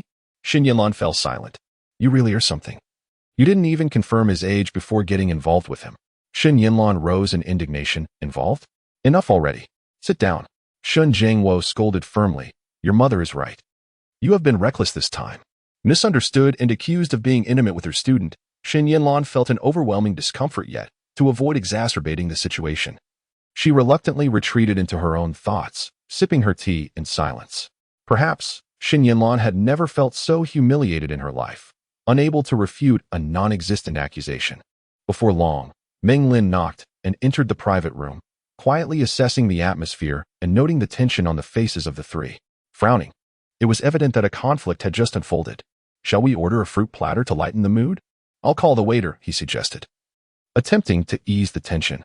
However, before he could settle in, Shen Yanlan abruptly stood, her chair scraping against the floor. I'm done eating. I'm going home. Meng Lin was left both amused and bewildered. Outside the restaurant, near the road, Meng Lin addressed Shen Jiangwo and his wife, uncle and aunt. I apologize for the rushed visit. I came empty-handed, but I promise to pay a proper visit next time. Shen Jiangwo waved his hand dismissively. No need for formality. Suddenly, Meng Lin caught sight of a familiar figure from behind Shen Jiangwo, sitting in a Hongqi car stuck in traffic. It looked somewhat familiar. but he couldn't place it immediately. He brushed it off and continued chatting briefly with Shen Jiangwo and his wife before preparing to leave. Just then, the middle-aged man in the Hongqi car glanced their way, momentarily surprised, and quickly instructed his driver. The car came to a stop beside the road. Upon hearing the sound of the car door closing to her right, Shen Yanlan instinctively turned her head. In the time it took for Shen Yanlan and Meng Lin to be momentarily distracted, the middle-aged man approached them, wearing a polite expression. "Are you teacher Shen?" Meng Lin initially believed that he was the one being sought after, only to unexpectedly engage in conversation with Shen Yanlan. He furrowed his brow in contemplation. Suddenly, his eyes flickered, and he swiftly moved closer to Shen Yanlan, attempting to shield his presence. No wonder it felt somewhat familiar. It was none other than Shan's father. He had seen this man seated in a red flag car when Shan left school last time. Shen Yanlan extended her hand. "May I ask who you are?" "Oh, I am Shan's father, Yong. We met once during the initial school report." Yong replied with a cheerful smile. "My daughter must have caused you teachers quite a bit of trouble, hasn't she? I brought some fruits. Would you care to accept?" "You are too kind." Shen Yanlan gently shook her head. She had pieced together the connection and realized that Meng Lin and Shan were classmates. However, she pondered whether Yong recognized him. Casting a glance at Meng Lin behind her, she subtly shifted to obstruct his presence. "Just some fruits and drinks, nothing of great value. You really must accept them." Yong's gaze lingered on Meng Lin, whether intentionally or not. Seeing this, Shen Yanlan felt compelled to express her gratitude. Yong, shaking his head in courtesy, cast another scrutinizing glance at Meng Lin before taking his leave. In truth, Yong had never met Meng Lin, yet Meng Lin was apprehensive that next time Yong might recognize him, potentially leading to complications. "Uncle and Aunt, I shall take my leave now. Please take care of your health. If anything arises at home, let Yanlan give me a call. I am always at your service." Shen Jiangwo rarely displayed a hint of a smile. "Well, let Yanlan see you off." At the bus stop by the underpass in the northeast corner, Meng Lin glanced at Shen Yanlan, who stood with her arms crossed, and hesitantly inquired, "What do your parents think?" Without sparing him a glance, Shen Yanlan fixed her gaze ahead and replied indifferently, "They said they need to observe for a while before deciding. My mother specifically asked you to bring your ID to her as soon as possible. If a contract is to be drawn, the household register will suffice." Meng Lin pondered for a moment, furrowing his brow with concern. "Yanlan, what is their impression of me? What did you just call me?" Shen Yanlan's expression darkened abruptly. Her cheeks flushed as she fixed him with a piercing gaze, sneering, "Yanlan? You call me that so casually." Her outburst drew the attention of those waiting for the bus. Meng Lin, startled by her sudden exclamation, felt his heart race, wiping the sweat from his brow. No, I didn't mean it like that. It just slipped out. I apologize, Teacher Shen. I truly didn't intend to." Shen Yanlan showed no sign of softening, her voice low and firm. "What does it matter if they have a good impression of you or not?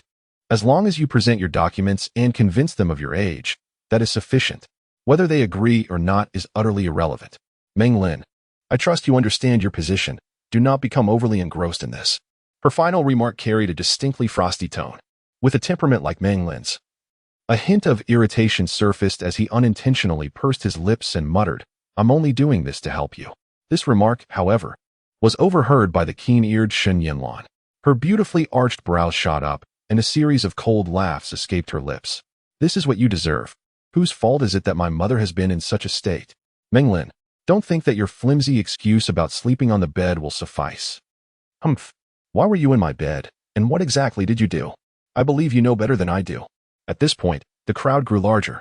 Men and women alike pointed and whispered, evidently intrigued by the quarrel between the couple. Occasionally, some men stole glances at the stunning Shen Yanlan, casting envious looks toward Meng Lin. Facing the ambiguous yet fierce expression of Shen Yanlan, Meng Lin felt a chill run down his spine. "I truly didn't do anything. The bus is here. I must hurry home. Goodbye, Teacher Shen." With that, Meng Lin made a hasty exit. He should have anticipated that such a clumsy lie would never fool Shen Yanlan. Alas, it had been exposed on the spot. Meng Lin felt his pride severely wounded, and he couldn't help but wonder if Shen Yanlan's attitude toward him would worsen from here on. In his haste to flee, Meng Lin boarded the bus without even glancing at the bus number. Only after inquiring did he realize he had taken the wrong one. After 2 stops, he disembarked to switch to a taxi and finally reached home at 1 in the afternoon. Lying in bed, Meng Lin suddenly recalled a troubling question. Shen Yanlan had indeed been quite inebriated that night. How then did she know what had transpired? I merely helped you with your injuries and accidentally brushed against your thigh. That is hardly anything, right? Besides, wasn't it you who insisted on keeping me from leaving? Otherwise, how could I have taken advantage of you? Yet, without evidence, it was evident that Shen Yanlan would never believe him. As the saying goes, one's thoughts during the day manifest as dreams at night. That night, Meng Lin was plagued by a nightmare. In the eerie dreamscape, Shen Yanlan, with a murderous glint in her eyes, resembled a figure from a horror film, baring her teeth as she grasped Meng Lin's throat. No matter how he struggled, it was to no avail. He could only watch helplessly as her nails slowly sank into his neck, choking him. On Sunday morning, Meng Lin awoke with lingering trepidation from the previous night's nightmare. He instructed Sheng Tianhao to procure a fake ID, and was somewhat pleased by the latter's lack of questions. The entire day was spent at the gym, leaving him breathless and fatigued. After dinner, Meng Lin set off alone in a luxury car, heading towards South Lingzhou Road, to Zhao Qianqian's residence. Prior to this, Xiao Ruyong had suggested that Meng Lin bring Ziyuan along, but Meng Lin found the idea unappealing, as trailing behind like a dog with its tail would be quite dull. Moreover, Ziyuan was rather possessive, which could complicate matters, so he politely declined. The mansion sprawled over several hundred square meters, with 4 upright security guards stationed at the imposing iron gate. A complete set of surveillance terminals hung at the entrance, exuding an air of authority that would deter even the most persistent of flies from entering. The security guard, having heeded Zhao Qianqian's instructions, observed as the Cadillac approached the gate. The short-haired guard stepped out from the reception room, glancing at the license plate. "Are you Meng Lin?" "Yes, I am." Meng Lin replied with a slight nod, his gaze wandering aimlessly around the surroundings. "Please wait." The guard retreated, and soon the creaking gate swung open with a sharp sound.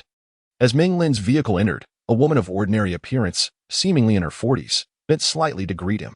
The driver informed that he would wait in the car for Meng Lin, who followed the ever-silent maid into the villa. The villa's layout bore resemblance to his own home, yet it felt oddly unsettling. The grand hall, adorned in a lavish Western style, was impeccably clean, and the quiet maid leading the way evoked a sense of desolation in Meng Lin, prompting him to murmur, "Is it a lack of vitality?" The study and bedroom were situated upstairs, and the maid guided Meng Lin through a lengthy corridor towards the upper floor. The maid remained silent until they approached the deep brown chamber, at which point she paused and gently knocked.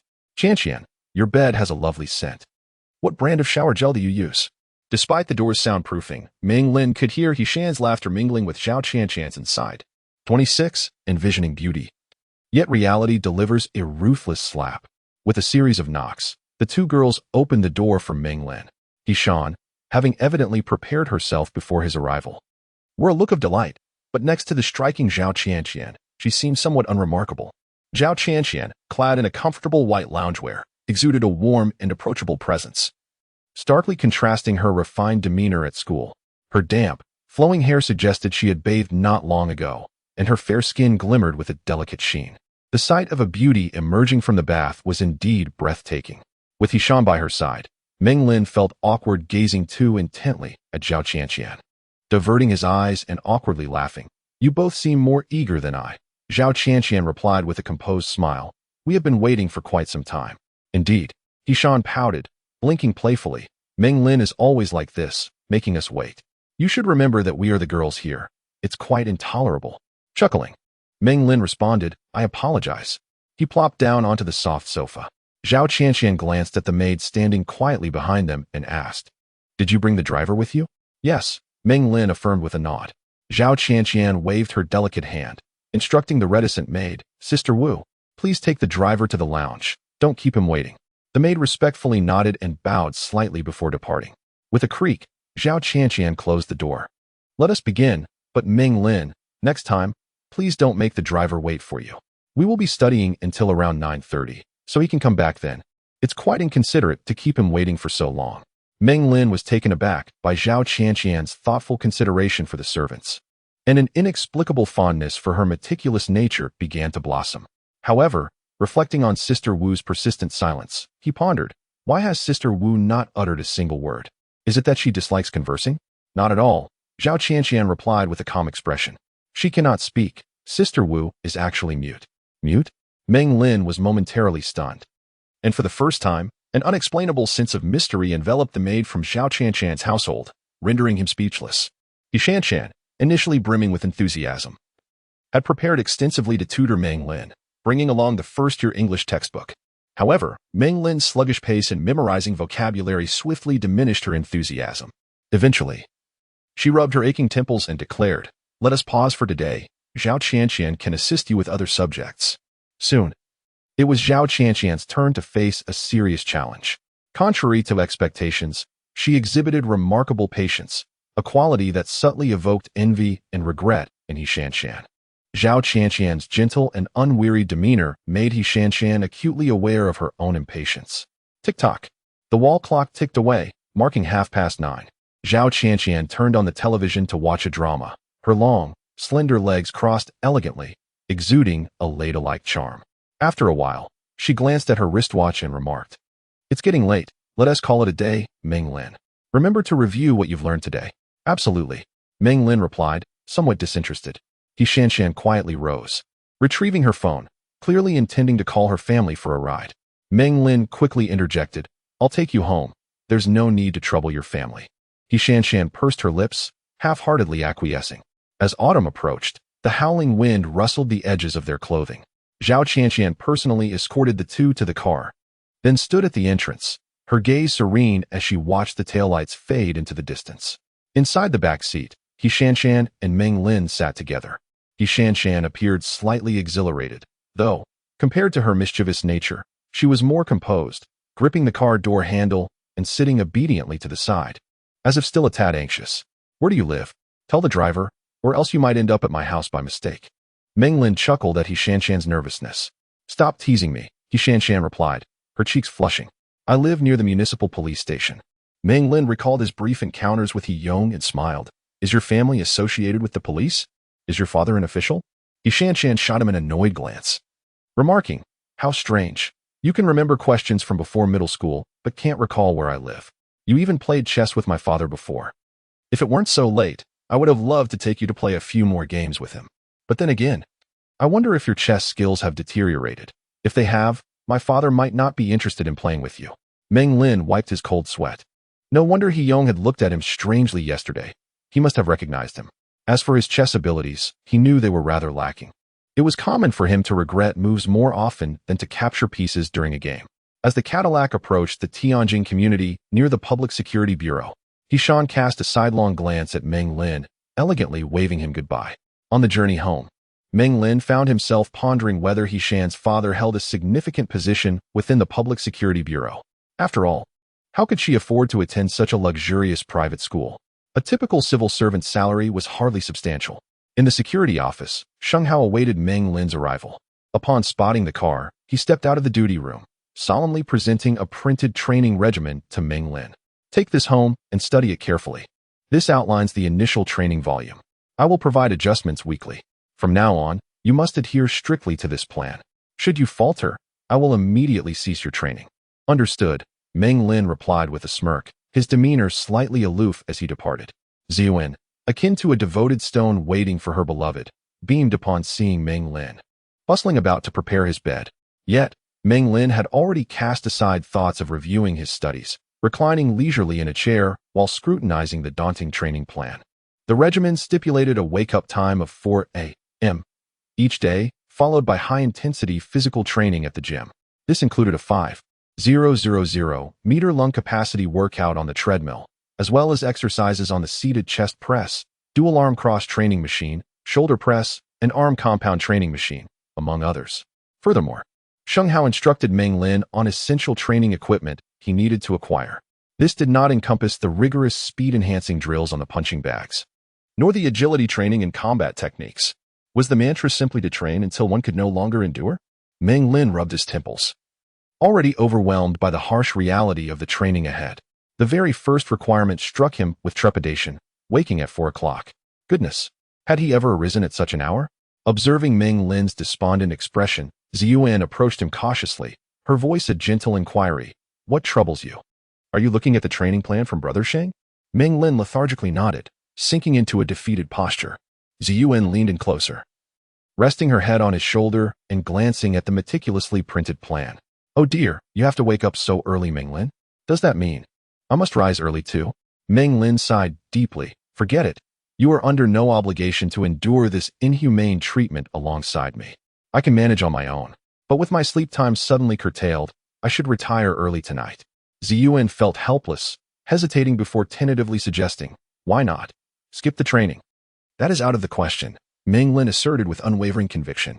If I cannot endure this minor hardship, how can I call myself a man? However, he then raised his gaze to her and added, Ziyuan, knowing I must endure this grueling training tomorrow, you ought to offer me some comfort. Well, what do you wish for me to do? Speak, and I shall certainly assist you. Ziyuan pouted, her cherubic cheeks adorned with charming dimples that were utterly delightful. Very well, Meng Lin replied with utmost seriousness, simply sit on my lap, and my request is rather modest. I merely wish to embrace you warmly, for you are now the source of my motivation. Ziyuan gazed at Meng Lin, a slight smile gracing her lips, aware that he was playfully teasing her. She pushed him away with a gentle force, her peach blossom eyes reflecting a playful reproach. You are being utterly unserious while I am earnest. You mischievous scoundrel. Meng Lin drew her into his embrace, playfully pinching her delicate pink hand. Who is lacking in seriousness? He retorted, unable to evade him. Ziyuan found herself playfully nipped on the cheek a few times before he finally released her. She pouted, feigning displeasure as she wiped the remnants of his affection from her cheek, though her eyes sparkled with mirth. Setting an alarm, Ziyuan departed, glancing back multiple times. Beep, beep, beep. The alarm rang precisely at 4 o'clock, jolting Meng Lin from his slumber. He relished sleeping in, yet when duty called, he would not tarry. Without even washing his face, he made his way to the gym, where the sound of vigorous strikes echoed within. Upon pushing the door open, he beheld Sheng Hao, shirtless, fully engrossed in pummeling the swaying punching bag. It was Meng Lin's first glimpse of Sheng Hao unadorned by clothing. From behind, the impressive V-shaped physique was a testament to his strength. Every muscle, from the deltoids to the pectorals, and from the trapezius to the rhomboids, was sharply defined. With each powerful strike, Sheng Hao's muscles seemed to leap into action, a perfect fusion of power and form that was truly breathtaking. It was indeed wise to prevent Ziyuan from accompanying him, Meng Lin mused. Recognizing her infatuation and the inevitable flutter of her heart at the sight of Sheng Hao's physique. I thought you would be tardy, Meng Lin remarked. Sheng Hao, elbowing the large punching bag back with force, dismissed Meng Lin's envy with an indifferent expression. Let us commence. You will first run 5 kilometers on the treadmill, followed by other training. I must ascertain your capacity for exertion before devising your specific training regimen. I intend to implement a training combination, as I wish to witness the results of my efforts in the shortest possible time. Understood. As time progressed, Meng Lin's lofty ambitions were swiftly diminished by the unforgiving reality of the 5-kilometer run. His body felt feeble and trembling, as if he were a leaf caught in a storm, clinging to the treadmill, utterly exhausted and on the verge of fainting. 27. The show continues. Sheng Hao approached without reservation, glancing at the watch in his hand, which exceeded my expectations by a quarter of an hour. I hope you can resolve this time discrepancy within 3 days. Now, you may sit down and rest for a moment. While running benefits your lower limbs and lung capacity, combat requires more upper body strength. Come, take a seat on the chest press. Its exertion is relatively gentle and sufficient for you to catch your breath. Meng Lin, with eyes rolling in exasperation, begrudgingly moved to the infernal machine. Sheng Hao patiently adjusted the settings for Meng Lin, not permitting him a moment to recover before sternly commanding him to commence.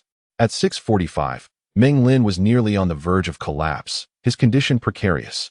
Fortunately, he had been clever enough to forego a trip to the restroom, for the amount of sweat he had expelled might have led to dehydration. Cease for today. It is your first day of training, and I shall grant you an adaptation period. Sheng Hao was far from satisfied with Meng Lin's performance. He glanced at his Rolex and stated nonchalantly, today's training ends here. I hope you can acclimate to the minimal training regimen in the shortest possible time. Otherwise, you shall be rising at 3 in the morning. With that, Sheng Hao picked up the discarded t-shirt and departed, leaving the battered Meng Lin to crawl back. Upon returning to the bedroom, Ziyuan had just awakened. She was startled by Meng Lin's appearance and quickly assisted him back into the room. After a refreshing shower, Meng Lin nearly collapsed onto the bed. Ziyuan came to rouse him just as breakfast was being served, and it was then that he became acutely aware of the pervasive soreness throughout his body, a most uncomfortable sensation. During school, due to a company event, the usual Cadillac that transported Meng Lin was temporarily reassigned, and Aunt Zhang arranged for a different Qian to take him, with a secondary driver who was less experienced. His mother, apprehensive about this change, had cautioned him repeatedly before allowing him to leave. As they approached a traffic light, the driver, cautious to a fault, braked instead of accelerating through the yellow light, bringing them to a halt at the very front of the white line. While waiting for the green light, a roaring Harley-Davidson motorcycle sped up beside the Kian, and the rider removed his helmet, fixating intently on the traffic signal ahead. Meng Lin's gaze drifted over, and to his astonishment, he recognized the rider as Zhang Rufeng. What unfolded next was even more surprising. A vehicle slowly pulled up behind them, filling the vacant space beside Meng Lin. He then witnessed the rear window of that car roll down, revealing a young woman with slightly curled hair, her lips forming a sultry smile as she called out, "Feng Feng, what a coincidence to run into you here." Meng Lin's attention was riveted on Zhang Rufeng, momentarily stunned by the melodious and flirtatious tone he had just heard. It was she. The voice was too familiar. Turning his head, he saw that the one waving at Zhang Rufeng from the lowered window was none other than the enchanting Yefyuan from his class. Did Yefyuan know Zhang Rufeng? Their exchange was so intimate that it suggested a deeper connection. Perhaps there was some hidden intrigue between these two. As thoughts began to stir, Meng Lin felt a sudden chill in his heart, recalling Yi Huan's inexplicable affection towards him. Indeed, his suspicions were confirmed. Yi Huan's approach was not without purpose. With a furrowed brow, Meng Lin's gaze pierced through the glass, witnessing Zhang Rufeng's gentle smile directed at Yi Huan. The young man playfully blew her a kiss, inquiring if she had missed him. Yi Huan, pouting her red lips, responded in a voice that was both alluring and coy, "How could I not miss you, Feng Feng?" The scene, brimming with emotion, left Meng Lin momentarily dazzled, as he found himself an unwilling observer of this comical tableau. Zhang Rufeng, lifting his head to glance around, audaciously cautioned, "Be careful, darling.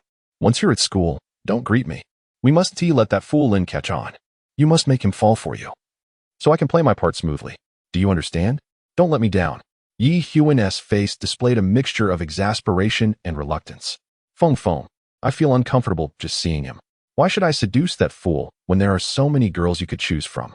Zhang Rufeng, with a mysterious smile and a playful wink, replied, "Who in our school could possibly resist your charm?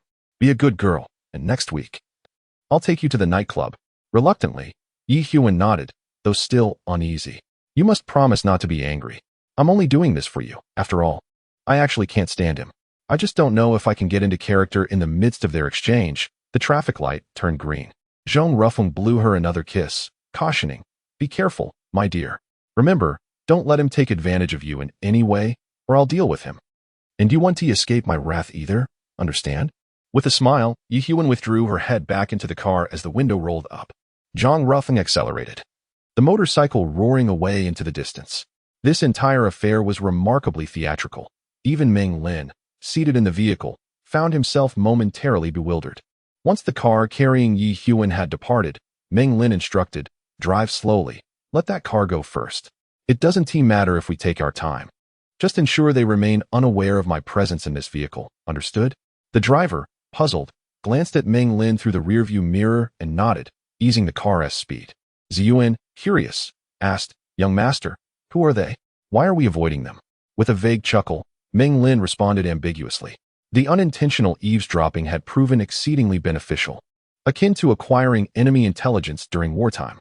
Yi Huan was Zhang Rufeng's target, and it was clear that she had been sent to seduce him. How fortunate for Meng Lin. He had never encountered a man so inclined to betray. In any case, Zhang Rufeng was indeed impressive.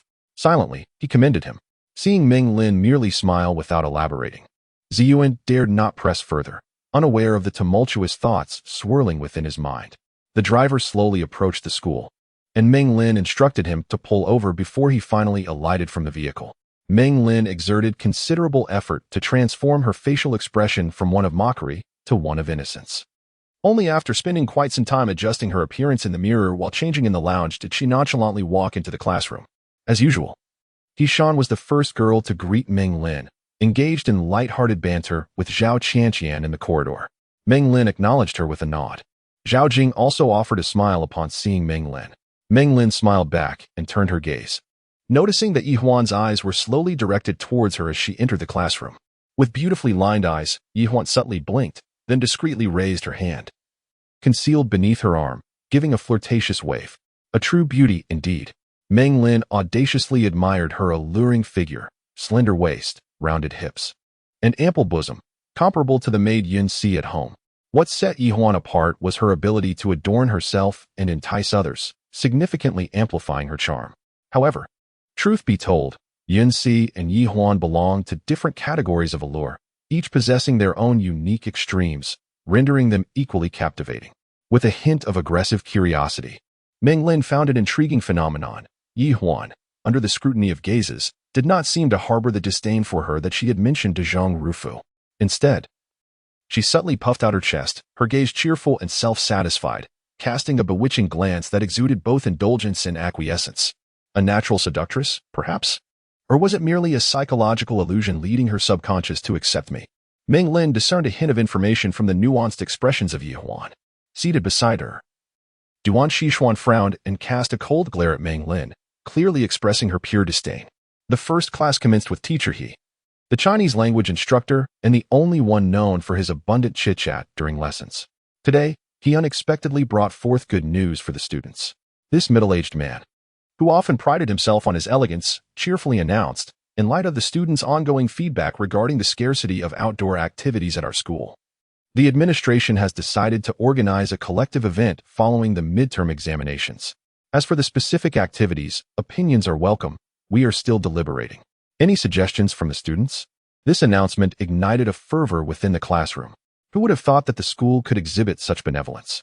How about we vote to go to the beach? It's not far, and we can watch the beauties in swimsuits. Absolutely. I support this idea. Ugh, you boys are unbelievable. The boys were practically on the verge of jumping up, while the usually demure girls erupted into a chorus of excited squeals. This news was more than deserving of celebration for the wealthy young men and women who were typically restrained from venturing outside. Teacher He smiled at everyone, momentarily stirring their excitement before raising his hand to signal for silence. As the noise gradually subsided, he reminded them that it was now time for class, and discussions could take place during breaks. Furthermore, he cautioned that anyone who had seriously violated the rules prior to this would forfeit their privilege to partake in the activity. With that, class commenced. The students fell silent, each face radiating a suppressed joy. In contrast, Meng Lin was preoccupied. He had no intention of missing out on something far more intriguing than this event, deciphering Yihuan, in order to avoid being manipulated by Director Zhong and Director He. Throughout the morning, Meng Lin was absorbed in contemplating potential unforeseen incidents. Zhong Rufeng, having suffered heavy losses alongside his three companions, was currently under pressure and dared not act openly, resorting instead to underhanded tactics. Setting aside other considerations for the moment, the simplest consequence loomed. If Meng Lin truly became infatuated with Yihuan, it was easy to predict that not only would Zhong Rufeng glean any information he desired through her, but eventually, once Yihuan's utility was exhausted, she would reveal to Meng Lin that it was all merely a game, leaving him heartbroken from his own romantic entanglement. Yihuan's allure was undeniable. She was more open than any other girl in the school, and even those who surpassed her in beauty would shy away from the spotlight. Zhong Rufeng had likely arranged for her to seduce him, believing it to be a sure thing. Yet they could not foresee that their cunning schemes would be intercepted by him in the shadows. Moreover, who was Meng Lin? Not only was he a seasoned driver for a wealthy executive in his previous life, but now he was surrounded by beautiful women, youthful and affluent, hailing from a distinguished family. If he desired companionship, there were certainly ladies at home who would suffice. They wished to employ the charm of a femme fatale. Yet Meng Lin had little to fear. He was more than willing to play along. As the saying goes, a willing fisherman catches the fish. Meng Lin planned to transition from overt to covert, a strategic advantage they could scarcely imagine. However, turning Yihuan against them and transforming her into a counter-infiltrator was no simple task. Given the closeness between Yihuan and Zhong Rufeng, Meng Lin understood that her indifference towards the boys in their class likely stemmed from her involvement with him. Their bond was tightly woven, their backgrounds well-matched. And Zhong Rufeng's favorable attitude towards Yihuan suggested he had invested considerable effort. Undoubtedly, if he could successfully sow discord between them, winning Yihuan's unwavering loyalty would be tantamount to victory. With this thought in mind, Meng Lin recognized her significant potential for manipulation. He pondered, how could he captivate this troublesome girl? He needed to ensnare her in this game, leading to genuine feelings. For only then could he seize control of the situation. Engaging in such a meaningful endeavor required stirring someone's affections, a challenging task indeed. First, Meng Lin needed to comprehend her various preferences and interests, then find opportunities to cater to them. There exists a common fatal flaw among women: first impressions. If she initially perceives herself as the girlfriend of a certain boy, the majority of women will reject the advances of other boys without exception. Yi Huyan undoubtedly possessed such tendencies, as evidenced by her flirtatious demeanor upon encountering Zhong Rufeng in the red light district. Now, her willingness to entice Zhong Rufeng reveals two aspects. Firstly, she is profoundly enamored with him, thus acquiescing to even his most absurd requests. Secondly, she genuinely finds this endeavor intriguing, which is why she consents.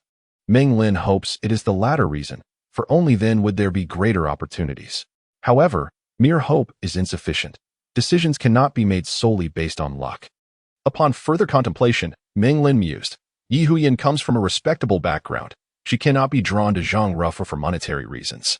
Moreover, she shows no interest in the class's recognized heartthrob, Tin Yangjun, indicating that mere physical appearance cannot captivate her unique charm.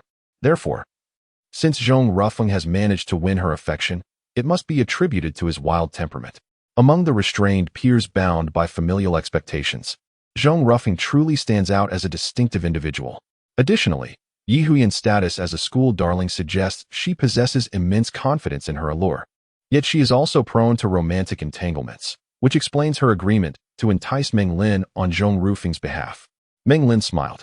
In light of this, a conventional approach would be futile. If he were to solely rely on warmth and submission, she would undoubtedly regard him as inconsequential. Only an unconventional strategy could yield results. After much deliberation, Meng Lin resolved to employ a cunning test. Should it prove effective, Yi Huyan's susceptibility would undoubtedly soar. Without hesitation, he set to work.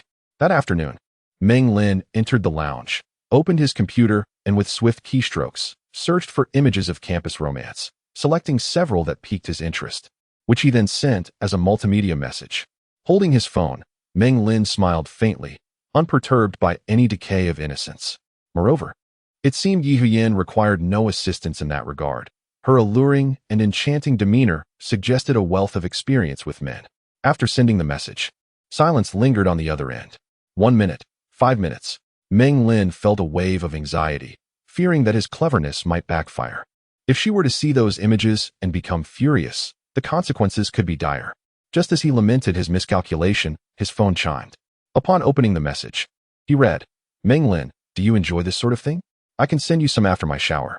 Meng Lin was momentarily speechless. Yi Huyan's response exuded a playful audacity. He yearned to cackle wickedly like a villain from a web novel, for the fish had begun to nibble.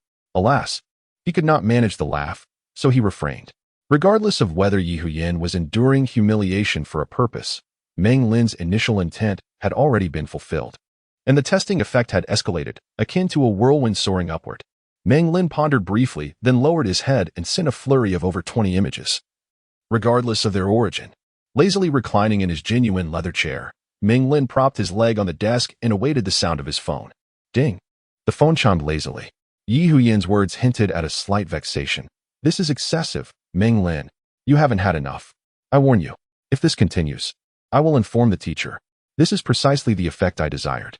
Meng Lin's lips curled into a subtle smile. This was the typical reaction of an ordinary high school student. If she were to lavish praise and admiration, Meng Lin would begin to doubt her sincerity. Upon scrutinizing the message 3 times, she found no extreme words such as furious, go away, or trash, indicating that the sender was not overly angry, but perhaps merely expressing a natural instinct tied to self-esteem. With a confident smile, Meng Lin dialed her number. At this critical moment, if Yi Huan were to hang up and turn off her phone, it would signify an exceedingly poor attitude towards Meng Lin. However, the call remained unanswered, and the microphone played an English song, revealing that Yi Huan had neither hung up nor turned off her phone. Ultimately, the call was disconnected due to lack of response. Undeterred, Meng Lin redialed. After a few seconds, the call connected, and Meng Lin pushed her genuine leather chair back to the bedside. Are you angry? Do you dislike these images? A haughty huff emanated from the receiver. Meng Lin exhaled quietly in relief, smirking. Speak up. Go to hell. Yi Huan retorted, her tone unfriendly. I never expected you to be so frivolous. Meng Lin chuckled lightly. Discussing the essence of human procreation over millennia is considered frivolous? Oh dear, your path is growing narrow. Bah. Yi Huan spat back, From my perspective, your mind is surely filled with all sorts of unspeakable matters. How detestable. Ba ba ba. Overwhelmed by her playful resistance, Meng Lin feigned regret. I thought you had grasped the profound truths of love, yet I find you so mundane. Even in being indecent, you seek justification. Yihuan's tone softened, no longer as confrontational. The profound truths of love? What are you talking about? Ultimately, she was still just a teenage girl. Meng Lin feigned seriousness. To comprehend the essence of love, only the lost lambs fall into confusion. One must learn to seize pleasure in a timely manner. You are so annoying. I don't even understand what you're saying. Yihuan was utterly baffled. Women's insatiable curiosity was hard to suppress. I bet you're not above reproach. Meng Lin teased. Would you care to find out? Yihuan, oblivious to the implications, assumed it was nothing good and scolded playfully. Go to hell.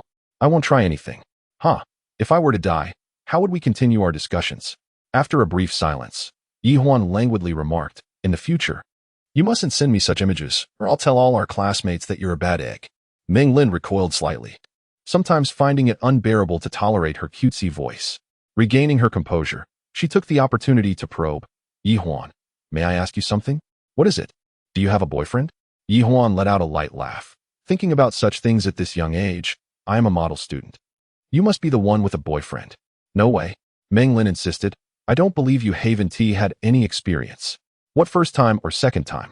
You're quite bothersome. So you don't have a boyfriend, which means it's your first time then. That's none of your business. Yihuan retorted angrily. What do you want?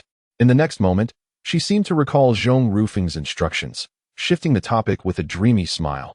Could it be that you wish to introduce me to a boyfriend? Indeed.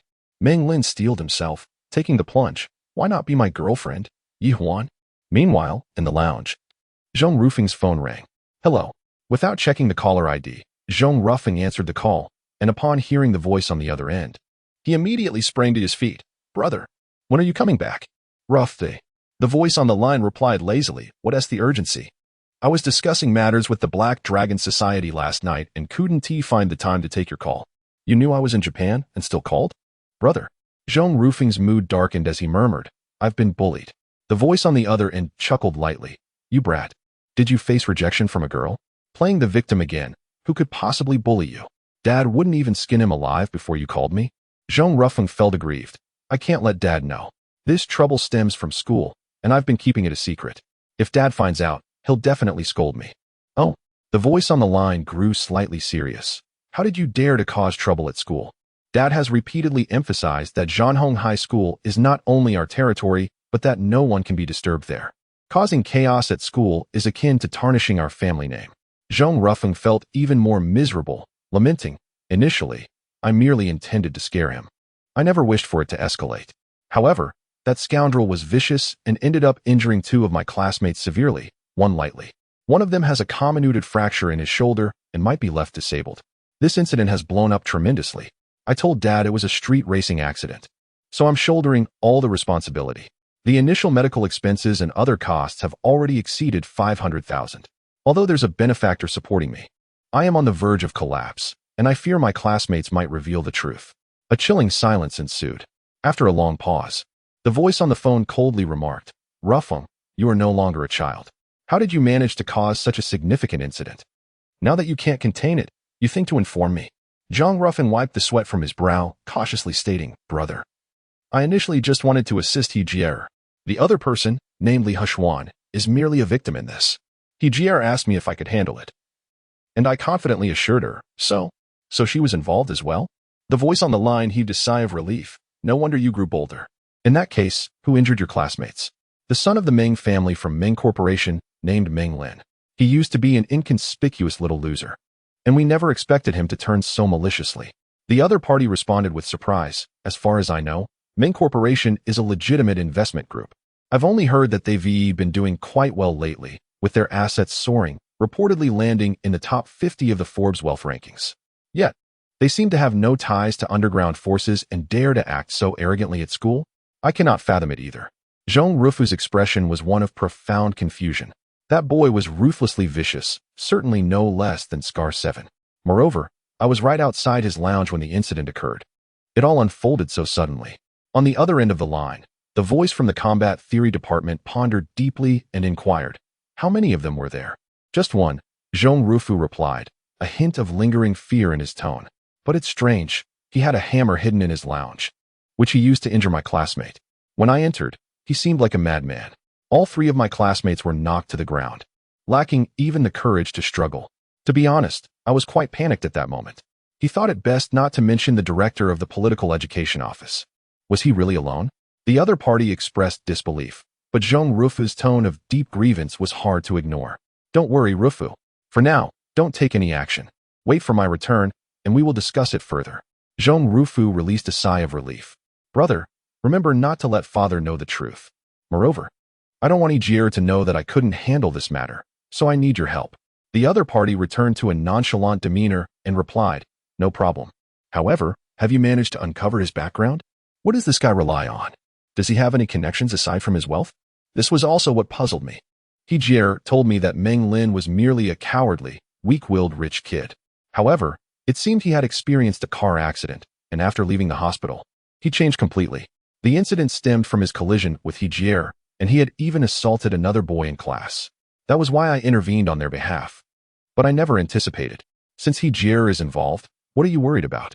Her father is a powerful figure in the underworld. Moreover, the main reason father advised you not to act recklessly at school was his concern that you would offend her. Since you are both in this together, if trouble arises, don't lose your composure. Otherwise, not only will your brother look down on you, but Ejier will also underestimate you. You are the second young master of the Zhong family, understand? I understand. Zhong Rufa nodded in agreement. Do not take any action for now. If possible, investigate his background. I will assist you in handling this matter upon my return. Do you need any money? Zhong Rufa chuckled bitterly. No need. That Li Heshuan has taken on most of the responsibility.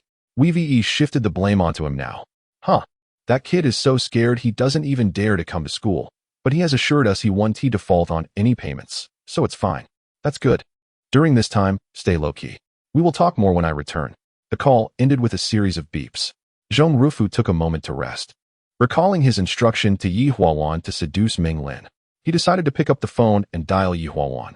But strangely, the line was busy. 10 minutes later, Zhong Rufu tried calling her again, only to find the line still occupied. Furrowing his brows, he muttered, who is she flirting with? Damn it.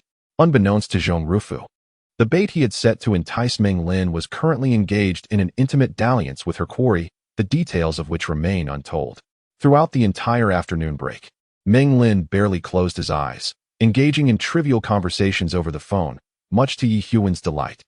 The flicker of desire ignited within him prompted Meng Lin to consider inviting her for an evening stroll. After all, a heart that has endured 26 years of solitude might find a fleeting romance acceptable.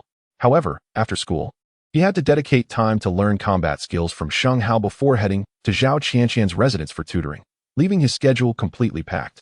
Just before hanging up, Meng Lin playfully teased, Yi Huan, you still haven't answered my question. Would you consider being my girlfriend? Aware of her intentions to provoke him, she feigned indignation, retorting, absolutely not. You're so wicked. Who would want to be your girlfriend?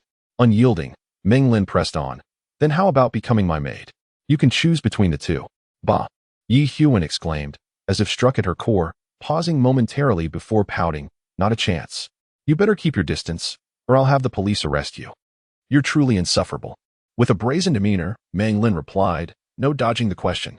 You must choose one, either be my girlfriend or my maid. I am quite the fan of petite girls, and if you choose to be my maid, I shall thoroughly torment you. Upon uttering these words, he felt a flush creeping up his face. Good heavens, had he begun to darken? How had he become so indiscreet? Yi Huan, in a flurry of emotions, responded with a wistful tone, you wouldn't dare treat me like that. I'll fight back. Desperate, Meng Lin grabbed a few tissues to cover his nose, but shot back without mercy. If you truly wish to be my maid, you must seek my permission for everything. Even to use the restroom. Please don't. Yi Huan's tone softened as she pleaded, don't treat me this way, I beg you, Meng Lin. Goodness. This drama was growing increasingly bizarre. This girl seemed to have a penchant for masochism, fully immersing herself in the role. I mean what I say, it's settled. Meng Lin concluded the conversation and hung up, deciding to take things as they come. Truth be told, her temperament was easier to manage. Notably, throughout the afternoon, Yi Hyun consistently sought opportunities to exchange glances with Meng Lin, overly so, even disregarding Hishan's presence. Meng Lin's facial muscles twitched several times in response. After school, Hishan and Zhao Qianqian's vehicle arrived first. The two had arranged to continue tutoring Meng Lin before driving off in a cloud of dust. In that moment, Yi Hyun and Duan Xishuan emerged from the lounge. Upon spotting Meng Lin standing alone at the entrance, Yi Hyun rushed over, twirling in her long skirt. Meng Lin, how do you like my dress? It's authentic French, entirely handcrafted, purchased with my father's membership card in USD. Meng Lin rested his chin on his hand, surveying her for a moment before turning his gaze to the frowning Duan Xishuan, and replied with a nonchalant smile, not particularly. You look most beautiful in your school uniform. Oh dear, Yi Hyun exclaimed, shoving Meng Lin playfully, seemingly struck by a sudden thought. Meng Lin chuckled, maintaining a serious demeanor. Every word is true. Yi Hyun raised her hand to strike him again, but Duan Xishuan, unable to endure any longer, interjected. Hyun, the car has arrived. I must head home now. You two take your time with the melodrama. Yi Hyun nodded, and as Duan Xishuan departed, she glanced around and muttered softly, you shouldn't always behave this way. It's one thing when it's just us, but with Xishuan around, you are being excessive. If this continues, I shall ignore you. As most students had left, Meng Lin, noticing the absence of onlookers, brazenly caressed her cherubic cheeks. The texture was exquisite, soft and supple, almost dewy to the touch. He then drawled in a magnetic tone. Does this mean it's just the two of us? Can we speak freely and engage in whatever we desire? Perhaps we could explore and learn a thing or two together. You dare. Yi Hyun swatted his hand away, her lips, tinted with lipstick, curling mischievously. Gathering his courage, Meng Lin enveloped her in an embrace. Are you unwilling? Stop. Yi Hyun struggled to break free, her sultry gaze betraying a peculiar thrill. Don't be too excessive. If the disciplinary dean and the political education director see us, we'll be doomed. Meng Lin paused, recalling the stern Professor Shen, and immediately adopted a more subdued demeanor. At that moment, Zhong Ruffing approached from a distance. Upon seeing him, Yi Hyun cast a meaningful glance at Meng Lin and gently waved her hand. I must take my leave now, Meng Lin. Behave yourself, understood? Meng Lin nodded with a smile. Yi Hyun quickly darted a sidelong glance at Zhong Ruffing before hurrying to the entrance. The distinct roar of a Harley motorcycle echoed as the security guard opened the gate. Zhong Ruffin, donning dark sunglasses, sped off on his bike. Perhaps due to a company event, the usual vehicle that picked up Meng Lin arrived rather late. Ziyuan opened the car door and waved, Young master, get in. We're headed home. Once inside, Meng Lin glanced at his watch and urged, Please hurry. I have an appointment with Sheng Hao. The driver nodded, typically composed. He made an exception this time and drove faster. Young master, the company had to rearrange vehicles this morning to transport guests, which delayed my arrival. Not a problem. Meng Lin replied casually, It's a minor issue. Sheng Hao, eager not to waste any time, promptly engaged Meng Lin in physical training while explaining the fundamentals and techniques of close combat. To maintain optimal performance in various environments against diverse opponents, one must ensure that physical fitness is consistently aligned with this state. Thus, the essence of combat lies in learning how to avoid sustaining injuries. Achieving zero injuries is the epitome of combat skill, the ideal martial art. This concept resonates with military strategy, akin to winning without engaging in battle. The only ways to undermine your combat effectiveness are to kill you, severely injure you, or break you down psychologically. The latter is the highest form of defeat, a concept I will elaborate on later. Meng Lin was well aware of psychological warfare, chuckling as he recalled the numerous occasions when someone attempted to reach through the screen to strike him. As he reveled in the moment, Sheng Hao continued. Mental fortitude is a sophisticated psychological skill. Without formidable strength, it often proves ineffective. Given your current abilities, it is evident that such discussions hold little significance.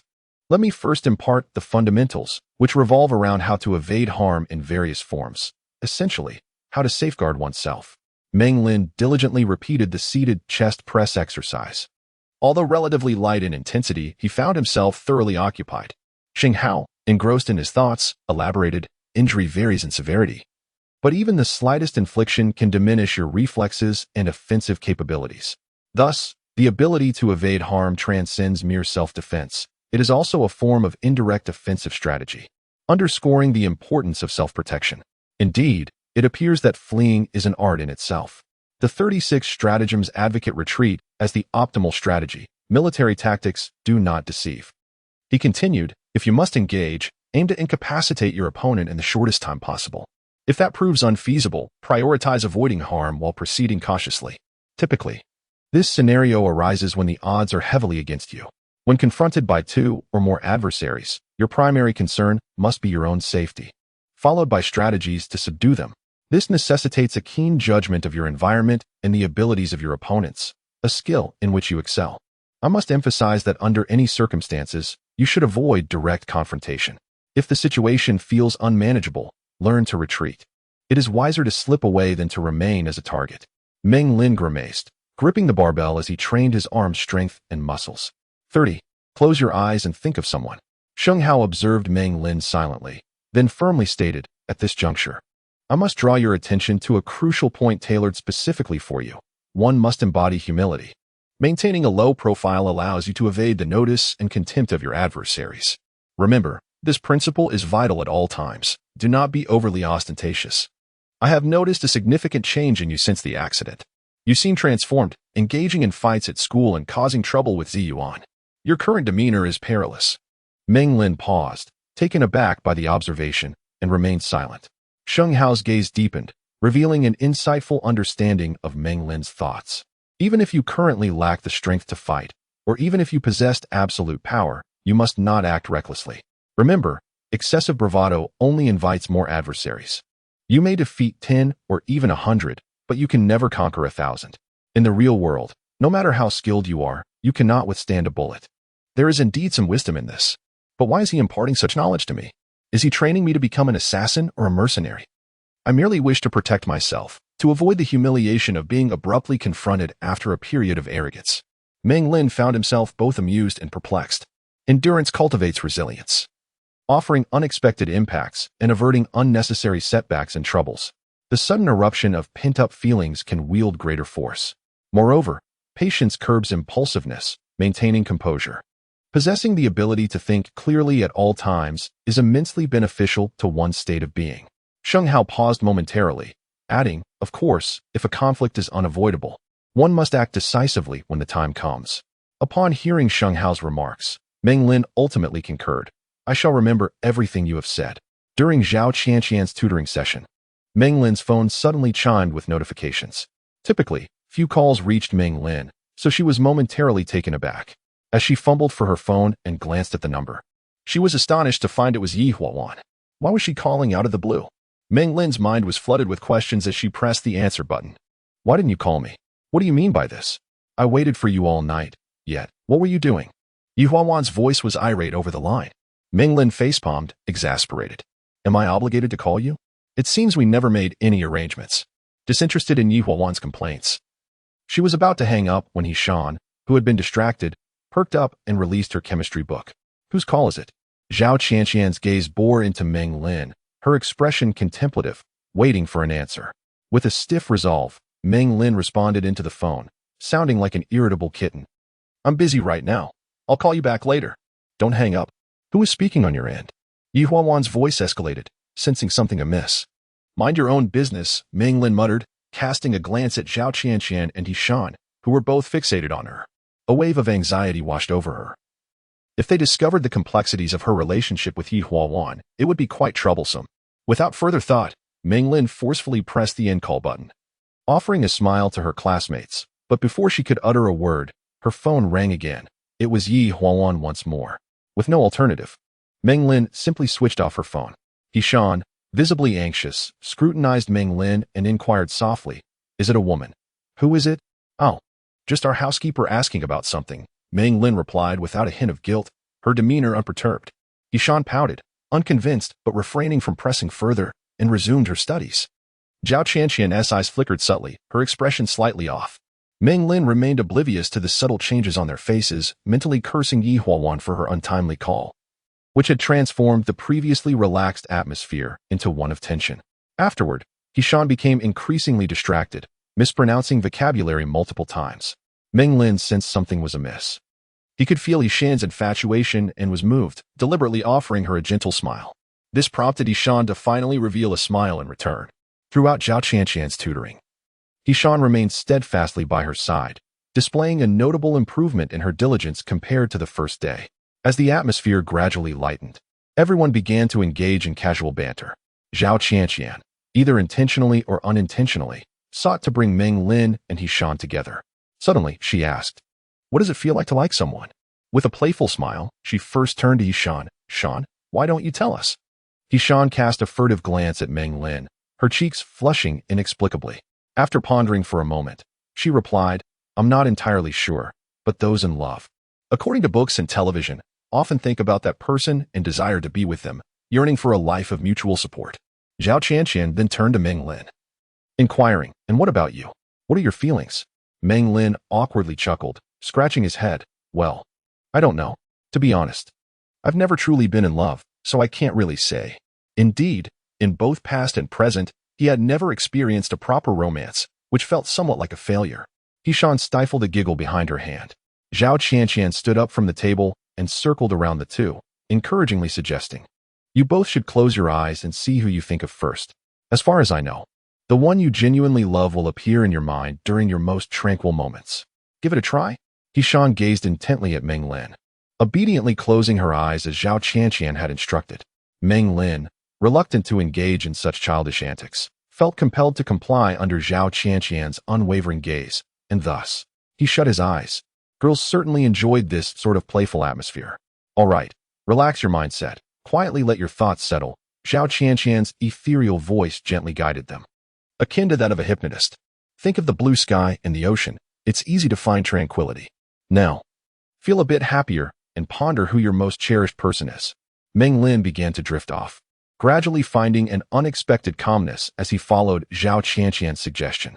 In this warm and pure state, suddenly, several figures flashed through his mind, those he had interacted with in past lives, some he had secretly admired, eventually coalescing into the image of a gentle girl with a delicate, serene face, becoming increasingly clear.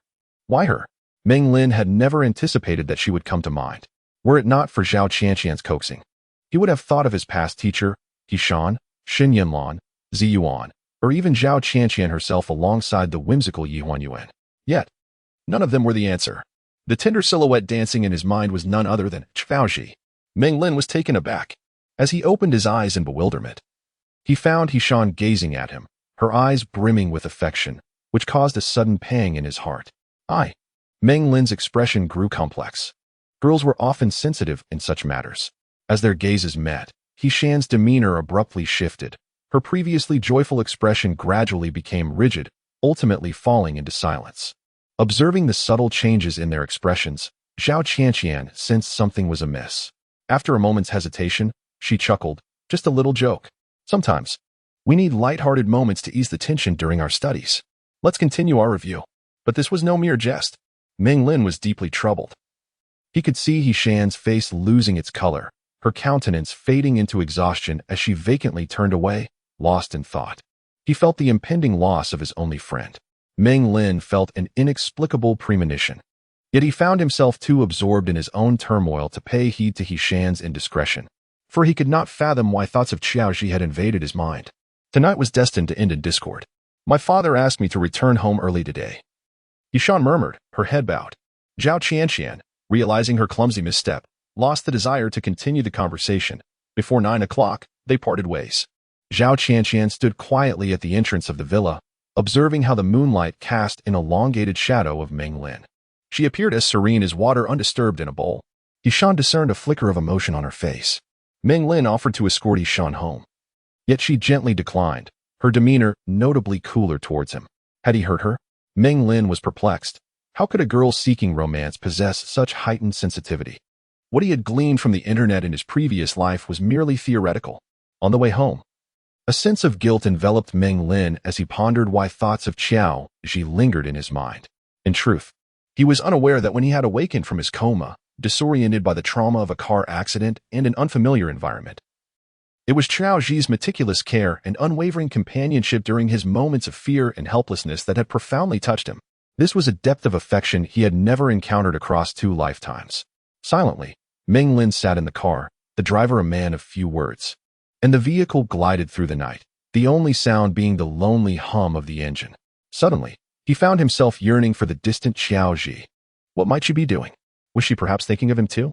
A sudden impulse to reach out to her surged within him, but when he unlocked his phone, he was at a loss for how to hear her voice. This sense of helplessness weighed heavily upon him, and he sighed deeply. As if sensing his thoughts, the phone vibrated in his hand, emitting a unique hum indicative of a text message. Who could it be? He glanced at the unfamiliar number, perhaps a friend or relative, and opened the message nonchalantly. The words caught him off guard. "Young master, are you asleep?" He nearly leaped from the back seat at the address. Who would call him young master? An unknown foreign number. Could it possibly be her? In a flurry, Meng Lin pressed the buttons on his phone, urgently asking, "Xiaoji?" "Yes." "How did you know it was me, young master?" "Is it really you?" he exclaimed, astonished, a wave of unrestrained joy flooding his heart. "Are you still awake, young master? Is Ziyuan taking good care of you?" Ignoring her pleasantries, he confessed, "I miss you, Xiaoji." Silence enveloped them, an abrupt stillness that hung in the air. Meng Lin held his breath as the car slowed to a crawl, his gaze fixed unwaveringly upon the glowing screen. After what felt like an eternity, his phone chimed softly. Xiaoji's response was a simple yet profound 3 words, "I miss you too." In that moment, Meng Lin was overwhelmed by the bittersweet sensation of reclaiming a cherished connection. Without hesitation, he dialed her number. Xiaoji answered. Meng Lin, filled with excitement, hurriedly said to her, "I miss you, Xiaoji. When will you return?" A soft sobbing came through the phone. Xiaoji was crying. She stammered, "I'm sorry, young master. I didn't want to disturb you, but I miss you so much. I'm sorry." Why apologize? Does she believe she has done something wrong? Meng Lin quickly responded, "Don't cry, Xiaoji. I miss you too. And I received your message just as I was thinking about you. How are things over there? Are you well?" Xiaoji paused her sobs. "I'm fine. Everything is good here, but I have so much to learn. I may not be able to return for a while. Young master, you must take care of yourself." Meng Lin held the phone with a sense of melancholy. He realized with disappointment that Xiaoji's constant calling him young master was a subconscious perception. Suddenly, he felt the distance between them was insurmountable. Even though he could hear her sobs and breaths, it seemed impossible to reach this gentle yet stubborn girl. "I'm sorry, young master." Xiaoji's tone changed. This time, her voice was filled with determination and reason. "I have to hang up now. You should rest early. Good night, young master." Beep. The call disconnected, leaving Meng Lin, forlorn, holding the phone, motionless. As the car arrived at the entrance, the automatic doors opened without assistance. Yet 2 security guards respectfully emerged from the duty room, standing attentively on either side, quietly watching the car glide in. Suddenly, Meng Lin comprehended Xiaoji's apology. Perhaps due to the concepts instilled by her mother since childhood and her education, she understood that between them, there could only ever be a master-servant relationship. Maybe she believed that missing Meng Lin was a form of offense against her master, an irrational transgression. Meng Lin suddenly harbored a vehement disdain for that school. Why should it transform a girl in such a manner? Silently exiting the car, Ziyuan received the notification to pick up Meng Lin. The latter's gloomy expression caused Ziyuan's cheerful demeanor to falter momentarily. Meng Lin carelessly tossed his coat to Ziyuan before directly seeking out his mother. "Mom, let Xiaoji come back. Please don't make her attend that school any longer." "Why?" Xiao Rurong, engrossed in her reading in the study, looked elegant and noble with her glasses on. Upon seeing her beloved son, a serene smile graced her face. Yet, it was this very smile that made Meng Lin feel his request was exceedingly fragile. He spoke in a subdued tone, "I miss her a bit. I feel uncomfortable without her. Can you let her come back?" "Oh." Xiao Rurong furrowed her brows, her expression darkening as she glanced at the cautious Ziyuan behind her. Is there something Ziyuan has done wrong? Meng Lin was taken aback, realizing that bringing Xiaoji back was not merely a matter between the two of them. It could harm others, like the innocent Ziyuan. He quickly shook his head. "No, Ziyuan is great. She is very diligent, but..." "Speak honestly." Xiao Rurong took off her glasses, scrutinizing the aggrieved expression on Ziyuan's face. "What happened? Tell me, son." "Zhang Jie." Meng Lin was taken aback. He had never contemplated that his yearning for Xiaoji would lead to such dire consequences. He stepped back, grasping the hand of the bewildered Ziyuan, and said, "It's nothing, really. Ziyuan is wonderful. I just miss Xiaoji a bit. Why did you call Aunt Zhang? Never mind, let us head back to our room." Holding the seemingly lifeless Ziyuan, he exited his mother-esque study without a backward glance, still reminding her at the door, "Mom, don't misunderstand. It has nothing to do with Ziyuan. I'm going to sleep now. Meng Lin hurried back, while behind him, a startled Ziyuan turned around as Xiao Rurong rushed out. Subsequently, Ziyuan became anxious. She obediently filled the tub for Meng Lin and helped him undress, completely devoid of her previous vivacity and cunning. As Meng Lin sank into the bath, Ziyuan timidly approached, gently massaging his shoulders, and softly asked, "Is it comfortable?" Meng Lin turned his hand to pinch her chin. "Ziyuan, are you upset?" "Don't be." Ziyuan hastily averted her gaze. "Young master, if I've done something wrong, please tell me, all right?" "No, not at all." Meng Lin feigned nonchalance. "I just suddenly missed Xiao Ji. It has nothing to do with you, silly girl. Why are you worried?" "Young master," after much hesitation, Ziyuan gathered her courage. "If you want me to kiss you, I'll do it for free. I'll also return the money you gave me, all right?" Meng Lin sighed and turned to grasp Ziyuan's hand. "Don't say that. Just smile for me." Ziyuan complied, albeit with difficulty, her innate intuition as a girl causing her heart to race with anxiety. At that moment, a gentle knock sounded at the door, and Aunt Zhang called from outside. "Ziyuan, could you come out for a moment?" Ziyuan bit her lower lip until it turned pale, lifting her head to cast a bewildered glance at Meng Lin before reluctantly rising to retreat. "Aunt Zhang." Meng Lin prepared to intervene, but a girl slipped out from behind Aunt Zhang. Sister Zhang cautiously said, "I need Ziyuan to come with me to ask something." "Young master, let Yanxi give you a back rub first. We'll be back shortly." In the bath, completely unclothed, Meng Lin found himself unable to stop Aunt Zhang from taking Ziyuan away. Before leaving, Ziyuan cast a pitiful, helpless glance back, and Meng Lin understood how crucial this job was for her. She was terrified of being dismissed. Yanxi moved closer to Meng Lin, her face marked by embarrassment and awkwardness as she tentatively sat at the edge of the tub, beginning to massage him. Meng Lin, who had previously commented on her alluring figure, found himself too distracted to appreciate it now. He felt more awkward than Yanxi, not daring to imply her inadequacies in comparison to Ziyuan, fearing she might become another scapegoat.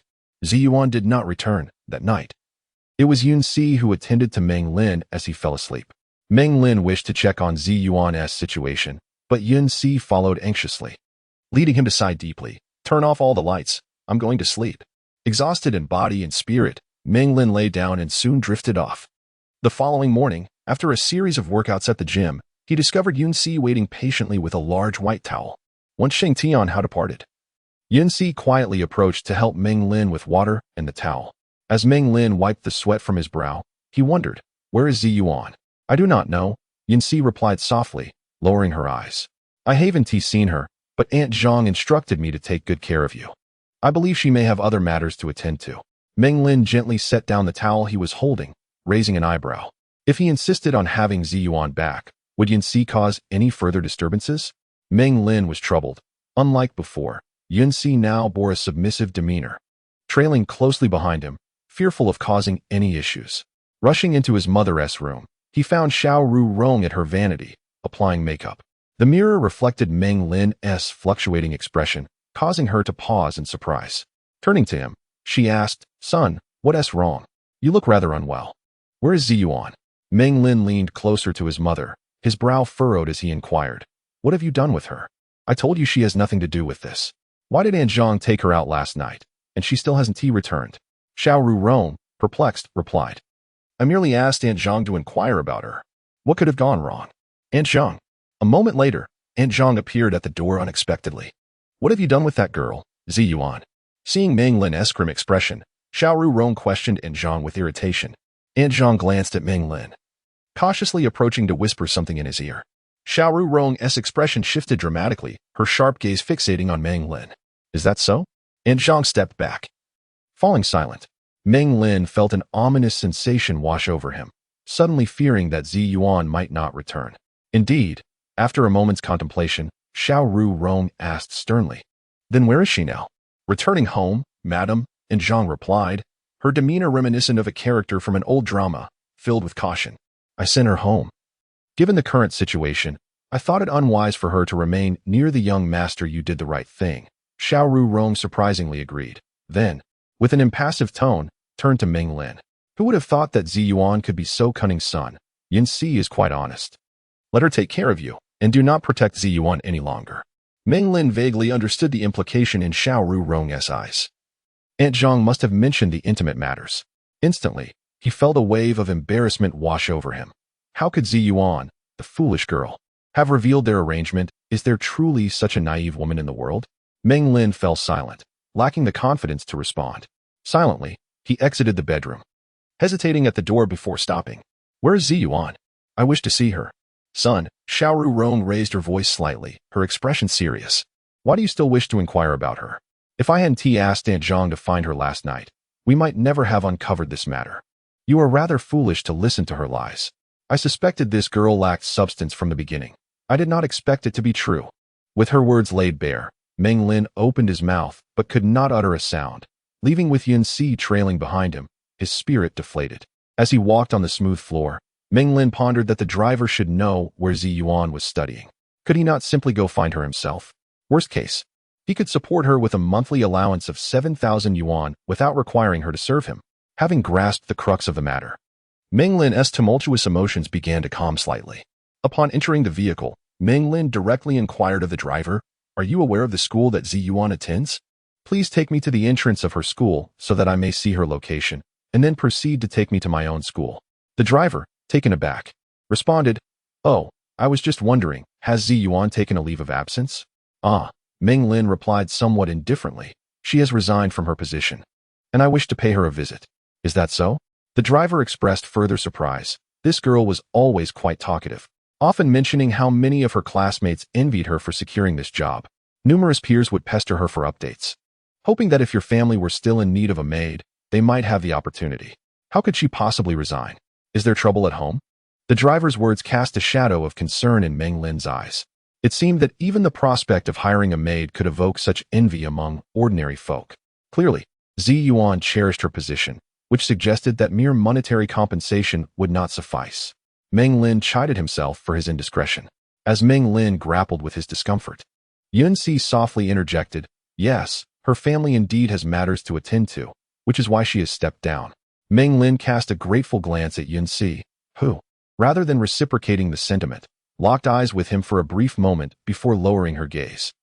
Meng Lin recalled that Yunxi's demeanor towards him had always been rather neutral, and even now, her compliance seemed primarily born of fear. Could it be that witnessing his concern for Zi Yuan had stirred something within her? After all, both were his dedicated maids. If Meng Lin were to remain indifferent to Zi Yuan's predicament, it was likely that Yunxi would feel a sense of shared sorrow. Contemplating this, Meng Lin offered, "Perhaps Zi Yuan has other plans. I truly do not wish for her to leave." The driver nodded at his words and steered the car in an unfamiliar direction, remarking, "Young master, I must confess, I quite like that girl as well. I will take you to her school, and if fortune favors us, we might just encounter her on her way there. She has mentioned to me where her family resides. From what she told me, her family is not well off. Both parents are unemployed, and she has a younger brother in school. Given that she has chosen to forfeit such a promising job, she must be seeking a better part-time opportunity." Meng Lin turned his gaze to the window, lapsing into silence. The driver brought them to the front of the National 13 Middle School, explaining, "Zi Yuan studies here. She has not specified her exact class. However, if you truly wish to find her, it would be wise to arrive early and wait here. You should be able to see her." "Let us wait then," Meng Lin replied, feeling the 7,000 yuan in his pocket.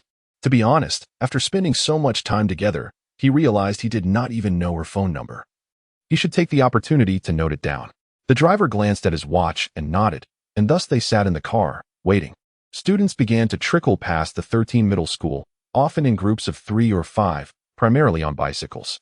As they glanced at the luxurious Cadillac, admiration was evident on their faces. 1 minute 5 minutes Meng Lin silently observed the ebb and flow of students, when suddenly, 2 girls stopped in their tracks, eyes wide with disbelief. "Ah, isn't that Zi Yuan's family car? What is it doing parked here today?" Meng Lin exited the car and approached them, blocking their path with a warm smile. "Are you in the same class as Zi Yuan?" "Wow," the 2 girls exclaimed in unison, "so handsome. It really is Zi Yuan's little boss."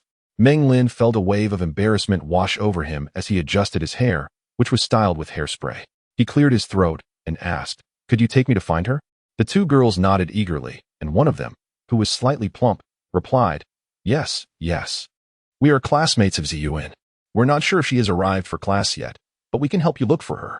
Suddenly, Both girls spoke in unison and turned their gazes toward Meng Lin's back. Noticing their unusual expressions, Meng Lin heard a faint voice from behind. "Young master." Yunxi stepped down from the car, and as Meng Lin turned, he saw Ziyuan holding her backpack, nervously clutching the corner of her clothes. "Ziyuan," Yunxi called out gently, bowing her head. Ziyuan smiled at her, saying, "Please take good care of the young master, Yunxi. I appreciate it." Yunxi nodded, her eyes reddening, revealing her deep sorrow. Ziyuan turned away, her own eyes glistening with tears. It wasn't a parting of life and death. Why the sadness? Meng Lin rolled his eyes and pulled Ziyuan aside, playfully pinching her nose. "Little money grubber, did you miss me?" Tears streamed down Ziyuan's face as she choked out, "Young master. I'm sorry. I shouldn't have used a kiss to earn your money. I'm so sorry." Meng Lin patted her soft palm, reassuring her, "Don't cry, don't cry. The young master is happy about it." Ziyuan sobbed even more, repeatedly saying, "It's all my fault, young master. I'm so sorry." This girl truly had an abundance of tears. Unable to handle her lamentations, Meng Lin took out some money from his pocket and offered, "From now on, I'll give you 7,000 each month. But you must help me with some tasks. Is that acceptable?"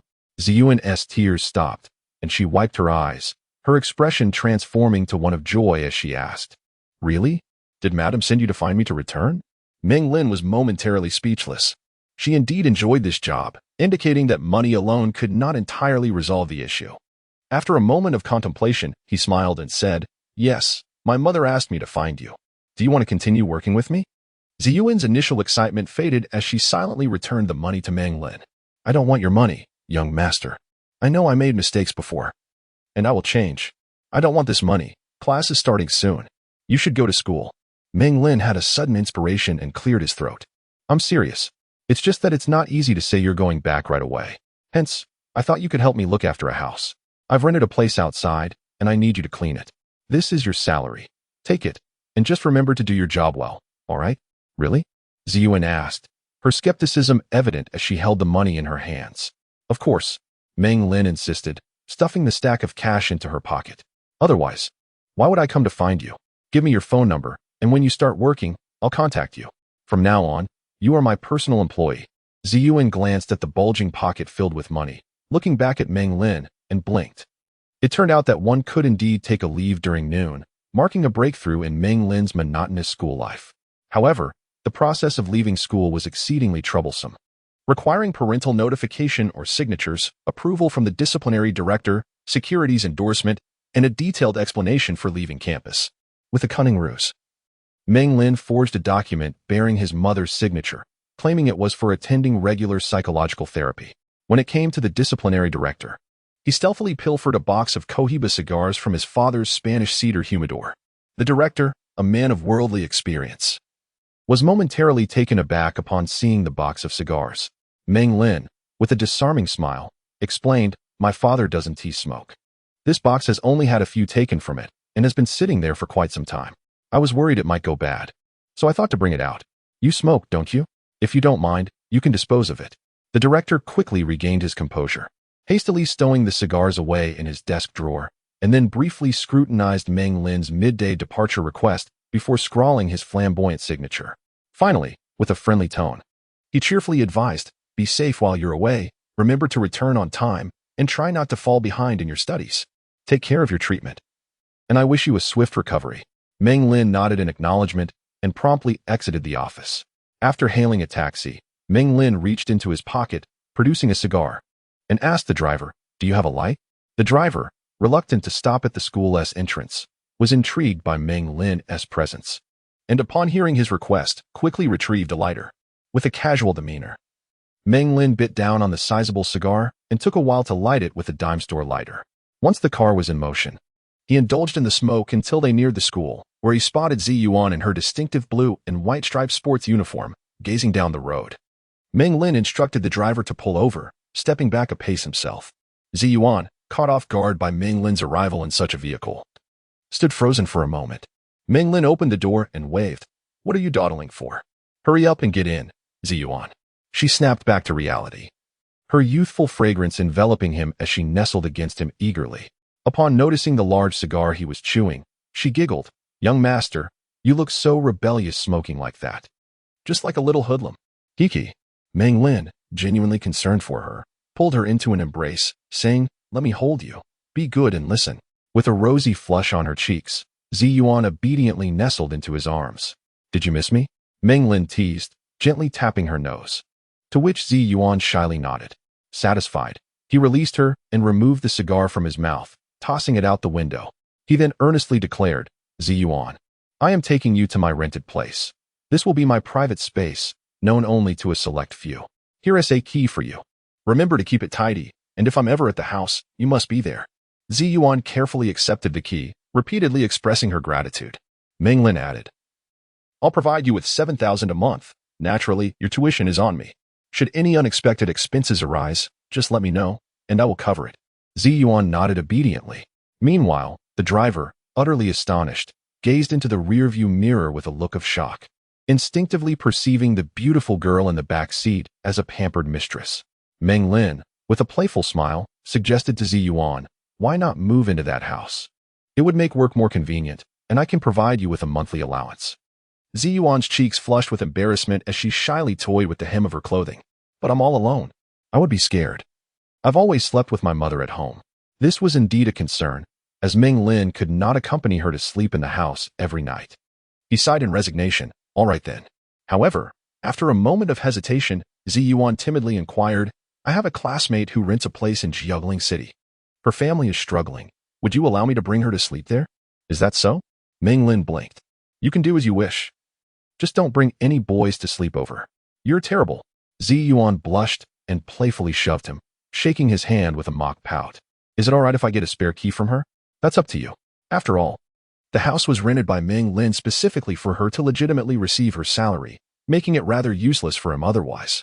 Yet, having Ziyuan around might indeed make it a pleasant place. Before them stood an older residential building, its proximity to an affluent villa community driving up property prices. The homeowners, a couple, had ventured abroad for work but did not wish to settle there permanently, thus opting to rent out their property, effectively a win-win situation. The house was furnished with everything necessary, and Meng Lin had spent 50,000 on the deposit alone. The owners had provided him with a detailed rental contract. Navigating such procedures was second nature to Meng Lin, which evidently puzzled the homeowners. After disembarking, Meng Lin and Ziyuan headed towards the elevator. Their abode was on the 6th floor. Soon they arrived, and as Ziyuan opened the door, Meng Lin stepped inside directly. Ziyuan gazed around, enviously assessing the surroundings. "This place is truly magnificent, far better than my home." "Is it?" Meng Lin gently closed the door. Upon realizing they were alone in the room, Ziyuan's face turned a deep crimson. Initially, Meng Lin had no ulterior motives, yet upon observing Ziyuan's bashful demeanor, he could not help but chuckle. "How about I gift you this house, and you become my lover?" The jest left his lips with a tinge of regret. The role of a lover was hardly fair to a woman, even in modern times. Notorious playboys and girls would disguise their intentions under the guise of marriage. Who could be so brazen? Furthermore, in another decade or two, the feminist movement would surely rise against such notions. As Meng Lin lamented his indiscretion, Ziyuan's expression brightened, and she shyly murmured, "You would really give me a house." "What?" Meng Lin regarded her with a curious gaze. Ziyuan pouted, "If I were to be your lover, what would that entail?" "If you were genuinely willing to give me such a house, then perhaps." Meng Lin gazed intently at the bashful girl before him. She was utterly innocent, devoid of any cunning or ulterior motives, a rarity in this modern age. Gently flicking her forehead, Meng Lin guided Ziyuan to sit on the genuine leather sofa. "You greedy little thing. All you think about is money and houses. After spending so much time with me, you have no feelings at all. Do you know nothing about what it means to be a lover? Haven't you ever watched television?" Ziyuan pressed her forehead, pouting slightly, feeling a bit bashful. "Young master, please don't say that. Could I truly become your lover?" Meng Lin's smile was enigmatic, leaving him uncertain whether his words were jest or earnest. If money could indeed resolve all matters, what significance did it hold for Meng Lin now? Upon attempting to unlock the gold card that had long resided in his wallet using his birth date, he discovered the vast difference between a wealthy heir and an ordinary individual. The card held an astonishing sum of 5 million, an untouched integer. Ziyuan bit her lip, the innate shyness of youth clashing with the allure of wealth, rendering her speechless. Yet, a girl of her age could hardly be oblivious to the true implications of being a lover. Hesitantly, she murmured, "Young master, How about this instead? What do you mean? Meng Lin shifted comfortably, feigning laziness. Ziyuan's voice was barely above a whisper. If you truly give me a house, I could be your lover, but you mustn't engage in that with me, all right? Because what? Meng Lin teased. I know, Ziyuan stomped her foot, suddenly pushing Meng Lin away with a flustered demeanor. You just want to do that with someone, ugh. Do you realize the risk of pregnancy? If you truly did that to me, my father would surely kill me, and what about school? Meng Lin laughed heartily, seemingly unaware of the myriad ways of intimacy that could alleviate her concerns. Intentionally provoking her, he replied, I promise not to do that, but aside from that, you must comply with my every wish. Are you prepared for that, Ziyuan? Elated, Xin nearly bounced off the sofa, nodding vigorously. Yes, young master, I will follow your lead. Meng Lin boldly extended his neck. Now, give me a kiss. Ziyuan, both delighted and bashful, hesitated momentarily before inching closer, their faces almost touching. Then, her fragrant lips softly pressed against his. Meng Lin embraced her delicate, supple form, feeling the warmth of their breaths and body temperatures intertwining. Ziyuan's hands gradually rose, instinctively wrapping around his shoulders. Experiencing the hazy, dreamlike sensation of first love, she felt slightly dizzy. As her awareness sharpened, she noticed Meng Lin's restless hand lingering on her abdomen. Her cheeks flushed, she closed her eyes.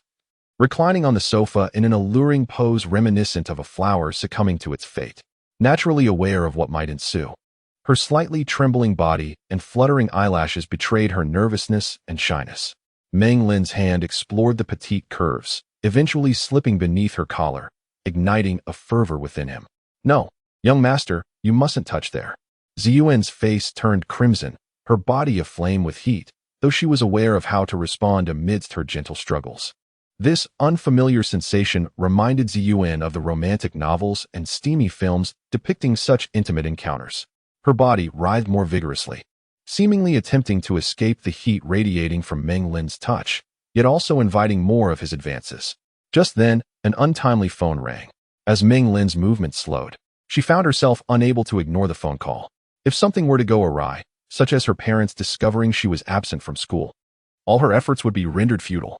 Gently pushing aside the bewildered Ziyuan, who let out a shy whimper and buried her face into the sofa, Meng Lin took a deep breath and glanced at the caller ID. It was Yi Huan calling again, the flamboyant heiress, with whom Meng Lin had just engaged in a lengthy conversation at noon, seemed to be quite insistent. Realizing Yi Huan's special utility, Meng Lin recalled that after she had abruptly ended their call that night, Yi Huan had ignored her for quite some time the following day. Not wishing to expend too much effort to placate her, Meng Lin cast a silent warning glance at Ziyuan and stepped onto the balcony to answer the call. Meng Lin. Yi Huan's voice carried an air of trepidation. Unbeknownst to her, Meng Lin was not at school. Hesitating, she stammered. There's something I'm uncertain whether I should tell you. Are you still awake from your nap? Isn't it obvious? If I had napped, I wouldn't be speaking with you. Meng Lin replied with a cheerful smile. I can't sleep. I've been thinking about you. Stop teasing. Yi Huan interrupted Meng Lin's playful banter with a serious tone. You're in trouble, yet you're still joking around. Meng Lin's expression sharpened at her words, indicating the potential revelation of important news. It seemed that Zhong Rufeng and He Jie were still unaware of her imminent defection. Pretending ignorance, she nonchalantly asked, What trouble? Am I in some kind of trouble? Well, Yi Huan hesitated on the line, uncertain whether to divulge the truth to Meng Lin. Sensing her indecision, Meng Lin realized she had been somewhat negligent towards her. Shifting the topic, she smiled and said, Wan, I've always liked you. Regardless of any troubles, as long as it doesn't involve you leaving me, everything will be fine. Let us arrange a time to go out together. I'd love to spend some time alone with you. You must be joking, Yi Huan retorted playfully. Heaven knows what you've been up to. You hung up on me that night, claiming it was your family mate. Was it really necessary to be so anxious? You're such a scoundrel. Don't say that. I can't possibly be interested in anyone else but you. I find the girls around me utterly uninteresting. You're the only one who captivates me, but you're just so hard to approach. It's impossible to ask you out. Yi Huan's tone softened as she replied, Your family is quite strict, after all. Besides, you're such a rogue. I wouldn't dare be alone with you. What if you went mad and tied me up? Damn it. Meng Lin was momentarily speechless. The way she said tied up was so flirtatious that it touched upon Meng Lin's areas of ignorance. Regaining her composure, Meng Lin decided to retreat strategically. If there's nothing pressing, I might hang up now. Don't. Yi Huan protested, reluctant to end the call. Zhong Rufeng's brother has returned.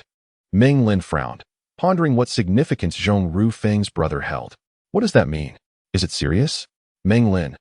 Yi Huan's voice was laced with urgency as she continued. You need to be careful. I've just learned that Zhong Rufeng's brother, Zhong Ruting, has returned from Japan. He is a twisted individual, and he might seek revenge on you. Yi Huan's warning instilled a sense of foreboding in Meng Lin, leaving him silent after hanging up the phone.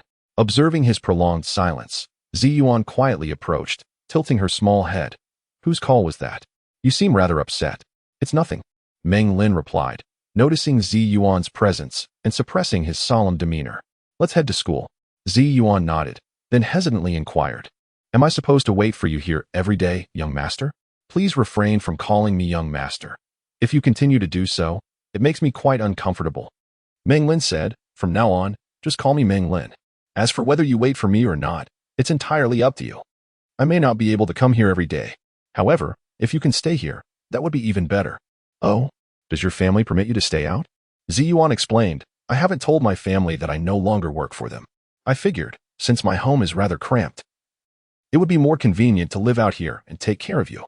If you allow me to bring a girl to stay here with me, she could accompany me every day, but you must contribute to the household expenses. Meng Lin chuckled, lifting her chin gently. Of course, if you can stay here. That would be ideal. I also need a place to stay. Just tell me how much you require for household expenses, and I will include it in your salary. Zi Yuan pondered for a moment, biting her lip shyly. Would 1,000 yuan be acceptable? This girl was not overly greedy. Meng Lin waved his hand generously. Let's make it 2,000. If it's insufficient, you can always request more from me. Zi Yuan's eyes sparkled with brightness as she expressed her gratitude. Thank you, young master. Thank you. You are so kind. I can't repay you adequately. Meng Lin shot her a playful glance, leading her out of the house and downstairs to prepare for school. At the parking lot beside their rented accommodation, luxury vehicles were often parked. As the two of them playfully exited, they noticed a black Mercedes gliding in and eventually stopping ahead. The car door swung open. A fashionable and elegant woman emerged, walking to the other side to carefully wait for an elderly man with gray hair to step out.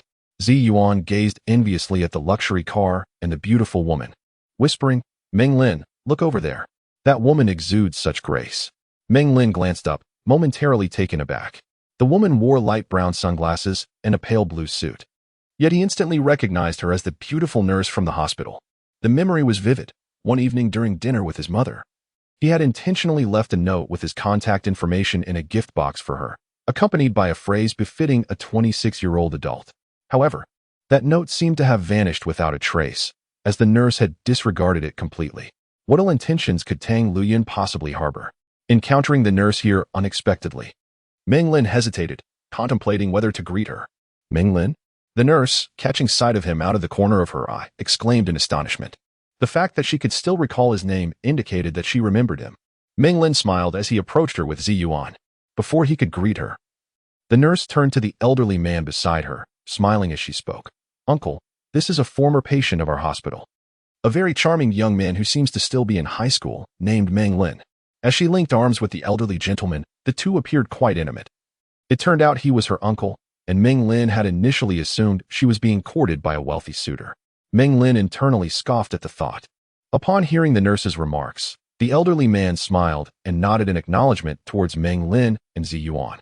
Observing her uncle, Meng Lin noted his luxurious yet understated designer attire, giving him the appearance of a magnate. He appeared to be in his 50s, with a full head of silver hair and frosted temples, yet he exuded vitality, his every gesture radiating an air of unspoken grandeur, a quintessential hallmark of a successful individual. His thick eyebrows and slightly dark sunglasses framed a genial face. Meng Lin, and this young lady. His speech carried a distinct Cantonese flavor, unmistakably identifying him as a native of Guangdong. Though he was quite polite, his affable demeanor making him approachable. Meng Lin stepped closer to the nurse and greeted her. Hello. The nurse teased Zi Yuan. Who is she? Your girlfriend? Haha, Meng Lin, you're quite the joker. Feeling flustered by the woman's playful jibe, Meng Lin replied. Not at all, she is my classmate. We just arrived at her house for a visit. Is that so? The nurse nodded with a smile, leaving her response ambiguous. The elderly man chided the nurse gently. Meng Han, why not invite them in for a chat? It's rather impolite to converse outside. Meng Han beamed sweetly and introduced. This is my uncle. Why don't you come inside for a while? We're on the third floor of Area A. Meng Lin shook her head. No. Thank you for your kindness. We still have studying to do. Perhaps next time. After bowing respectfully to her uncle, she smiled, saying, Goodbye, uncle. We must head to school now.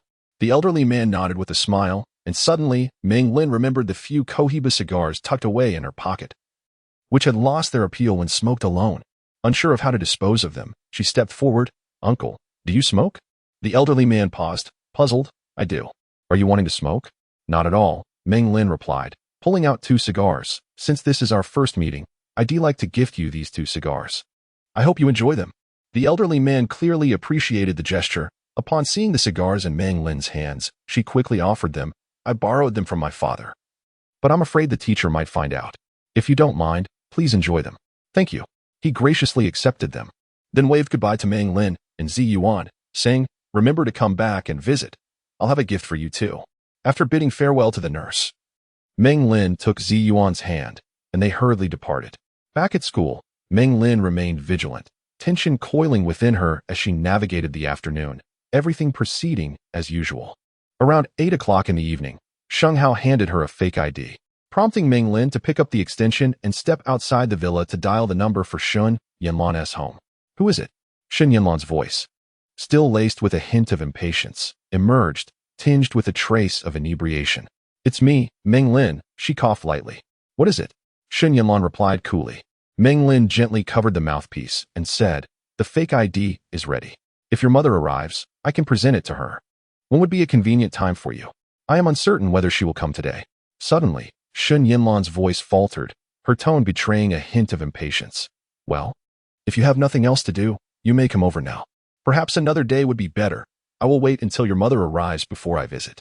However, upon hearing the prolonged silence on the other end of the call, Meng Lin reconsidered. All right, I shall come over immediately. A soft was uttered before the call was abruptly ended. Meng Lin forced a wry smile and pretended to head over to Zhao Qianqian's for tutoring, successfully making his exit.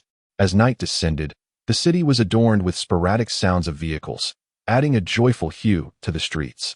Today, Shen Yanlan donned a rather traditional orchid-patterned nightgown, her arms and neck swathed snugly. When she opened the door for Meng Lin, a strong scent of alcohol wafted towards him, indicating she had indulged once again. Good evening, Teacher Shen, Meng Lin greeted. Shen Yanlan gestured towards the sofa, inviting him to sit, then retrieved 200 yuan from the coffee table, handing it to Meng Lin. He paused in confusion. What is this for? For the certificate, she replied. You truly misunderstand the situation. 200 yuan merely covers the cost of a family planning certificate, he insisted, shaking his head and returning the money. I cannot accept this. Firstly, I didn't spend much on the certificate, and secondly, it is my fault, so I should handle it myself. Shen Yanlan's expression turned stern, her brow furrowing in displeasure. Take it. I insist. No, I cannot. Meng Lin repeatedly refused. Seeing that her insistence was futile, Shen Yanlan lightly tossed the money onto the sofa and, without a word, pressed the remote to turn on the television. Feeling somewhat intimidated, Meng Lin stole a glance at Shen Yanlan's expression and hesitated before asking, Will your mother be coming today? She glanced at him sideways, then stretched her arm to retrieve her phone wedged in the sofa, dialing a number with a speed dial. Mom, he is here. You should come over. Who else could it be but Meng Lin? Yes, he has his ID. Why not wait a few days? All right, I understand. Yes. TSK, will you ever be done? He is not staying here tonight. I'm hanging up. Meng Lin cleared his throat, feigning ignorance.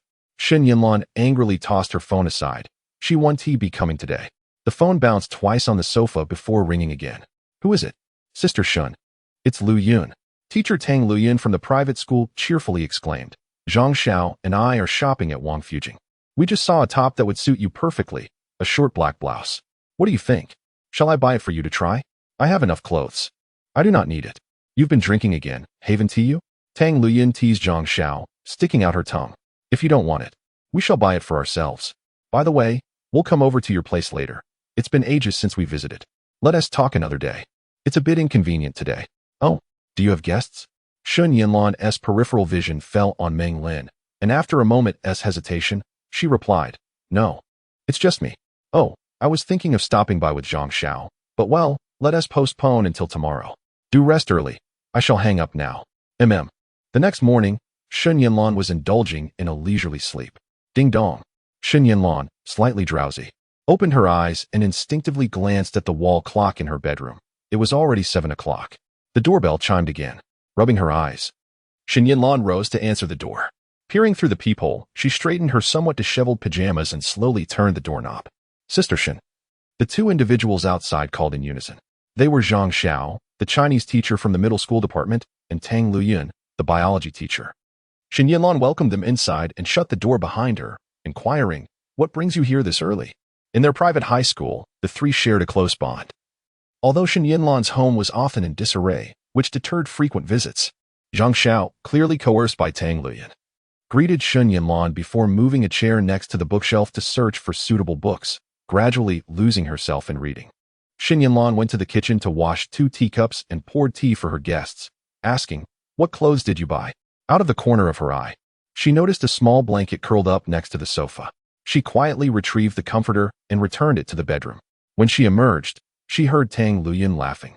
"Outerwear, sleepwear, undergarments. Everything available. We purchased it all." Zhang Xiao interjected, "Don't say we. I didn't buy a single item." Shen Yanlan helplessly glanced at Tang Liuyun, shaking her head as she sat beside her. "Is your money blowing in from the wind? Why are you always so extravagant?" Tang Liuyun's expression turned slightly sullen as she pouted at Shen Yanlan. "Isn't earning money meant for spending? I understand. No one should suffer but oneself." Shen Yanlan merely shook her head and approached the cabinet. Just then, Tang Liuyun, wearing a defeated expression, implored, "Sister Shen, my dear sister, could you please refrain from smoking today? I am earnestly asking you." Shen Yanlan, poised to light a cigarette, hesitated. "Why?" Zhang Xiao slowly closed her book, adding, "Every time you smoke, we feel uncomfortable." Observing Shen Yanlan's indecision as she set the cigarette down, Tang Liuyun let out a gentle sigh. "Did you just wake up?" "Yes. I was still sleeping when you rang the doorbell." Shen Yanlan yawned, squinting her eyes and reclining comfortably. "I had intended to enjoy a lazy morning, but here we are." "Apologies for interrupting," Tang Liuyun said, glancing around in search of a deck of cards to read their fortunes. However, when her gaze fell beneath the coffee table, her mouth dropped open in surprise. "Sister Shen, why are you still smoking cigars?" Shen Yanlan, eyes closed, responded curiously, "I'm not smoking." "Why do you ask?" "You don't smoke cigars. You don't smoke cigars?" Tang Liuyun mumbled in disbelief, growing even more astonished. Suddenly, she bent down to pick up a cigar stub from the floor, her face one of shock as she rushed to Zhang Xiao's side, whispering urgently, "Zhang Xiao, look. Sister Shen says she doesn't smoke cigars." Zhang Xiao furrowed her brow, examining the situation. "Where did you find that?" Tang Liuyun pointed to the coffee table. "I picked it up from the floor." Shen Yanlan opened her eyes to glance at the ground. "On the floor?" "I didn't buy any."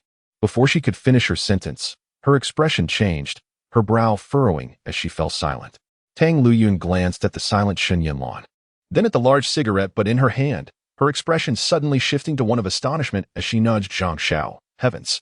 I understand now. Shen Jie actually has a man." Even Zhang Xiao, who could remain unperturbed under immense pressure, appeared somewhat taken aback as she looked at Shen Yanlan. "Shen Jie, is that true?" "Elementary, my dear Watson," Tang Liuyun exclaimed.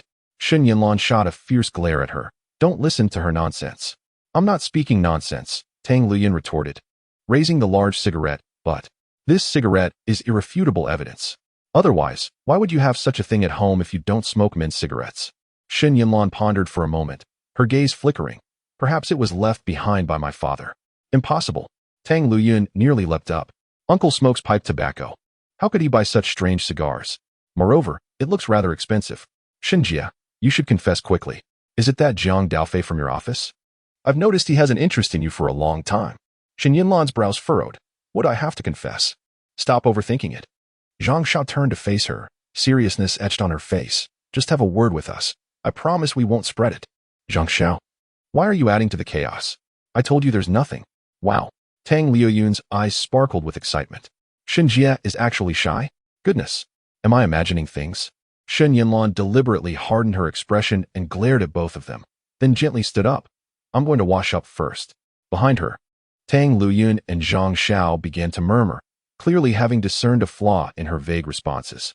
As Shen Yanlan reached the bathroom door, She distinctly heard their discussion, sighed helplessly, and turned back to explain. If I were really in a relationship, how could I possibly hide it from you two? With that, she opened the bathroom door and stepped inside. The bathroom was nearly pitch dark. With a tug, Shen Yanlan pulled the light cord. 1 second, 3 seconds. Shen Yanlan rubbed her eyes vigorously, then blinked in disbelief. Gasped. Shen Yanlan inhaled sharply. Tang Liuyun, glancing curiously at the motionless Shen Yanlan in front of the bathroom, stretched her neck to peer inside. Shinjia, what's wrong? Shen Yanlan was utterly stunned. In a dark corner, a small figure with bare arms was looking at her with tearful eyes. It was Meng Lin. It was indeed Meng Lin. Not far from the bathroom, Tang Liuyun slowly approached, craning her neck. Shinjia? She peered through the half-open wooden door, but seeing the darkness, she took a few steps closer. Zhang Xiao looked over with curiosity. What happened? Bang. Shen Yanlan jolted awake. Nothing. She swiftly swung the door shut, leaning against it, her head blocking the small glass window on the door. Tell me. Shen Yanlan's voice was lowered, her tone colder than usual. What on earth happened? Why didn't you leave last night? Why were you hiding in the bathroom? My patience is limited. I hope you can explain succinctly. Meng Lin shrank his neck, gazing at her with tearful eyes. I don't know either. He slapped his forehead, recalling nervously, I came to your house yesterday. And then you called your mother. She said, get to the point. Right, after you received another call. You started watching television and didn't speak to me or let me go home. I thought it best to remain silent and ended up watching television with you. After that, I seem to have lost all awareness. Meng Lin chuckled awkwardly.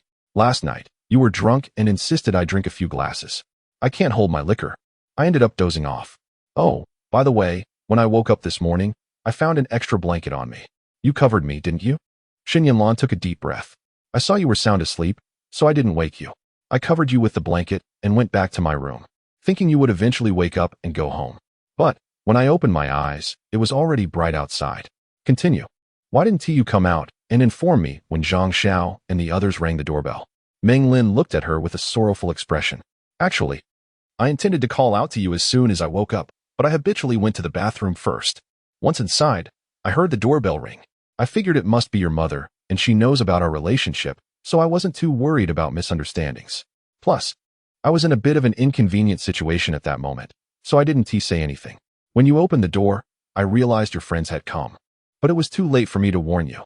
That's why I hid in the bathroom and didn't dare go out. With a loud slap, Shen Yanlan's hand struck the edge of the sink. When I got up, I even checked to see if you were on the sofa.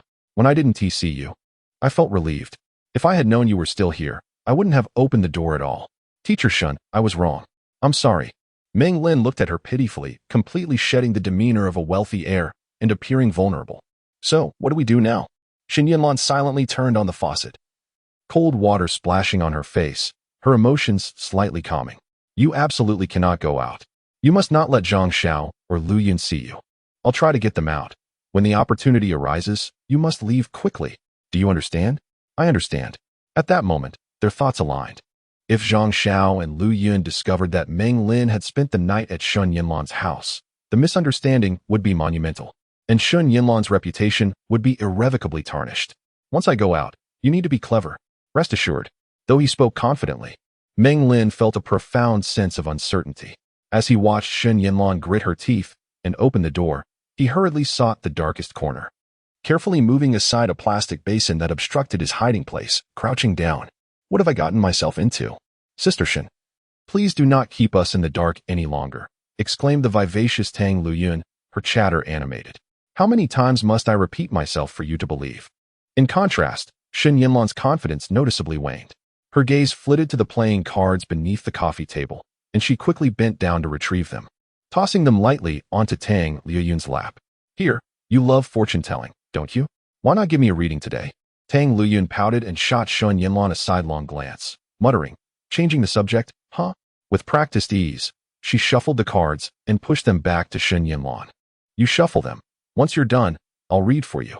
As Shen Yanlan shuffled, her mind wandered to devising a way for them to leave, and before long, she had formed a plan. It begins now. Tang Liuyun expertly laid the cards across the sofa, flipping them one by one in accordance with the ritual. As the cards were revealed, her expression gradually transformed. Finally, she gasped, covering her mouth in astonishment. Guess what I've discovered?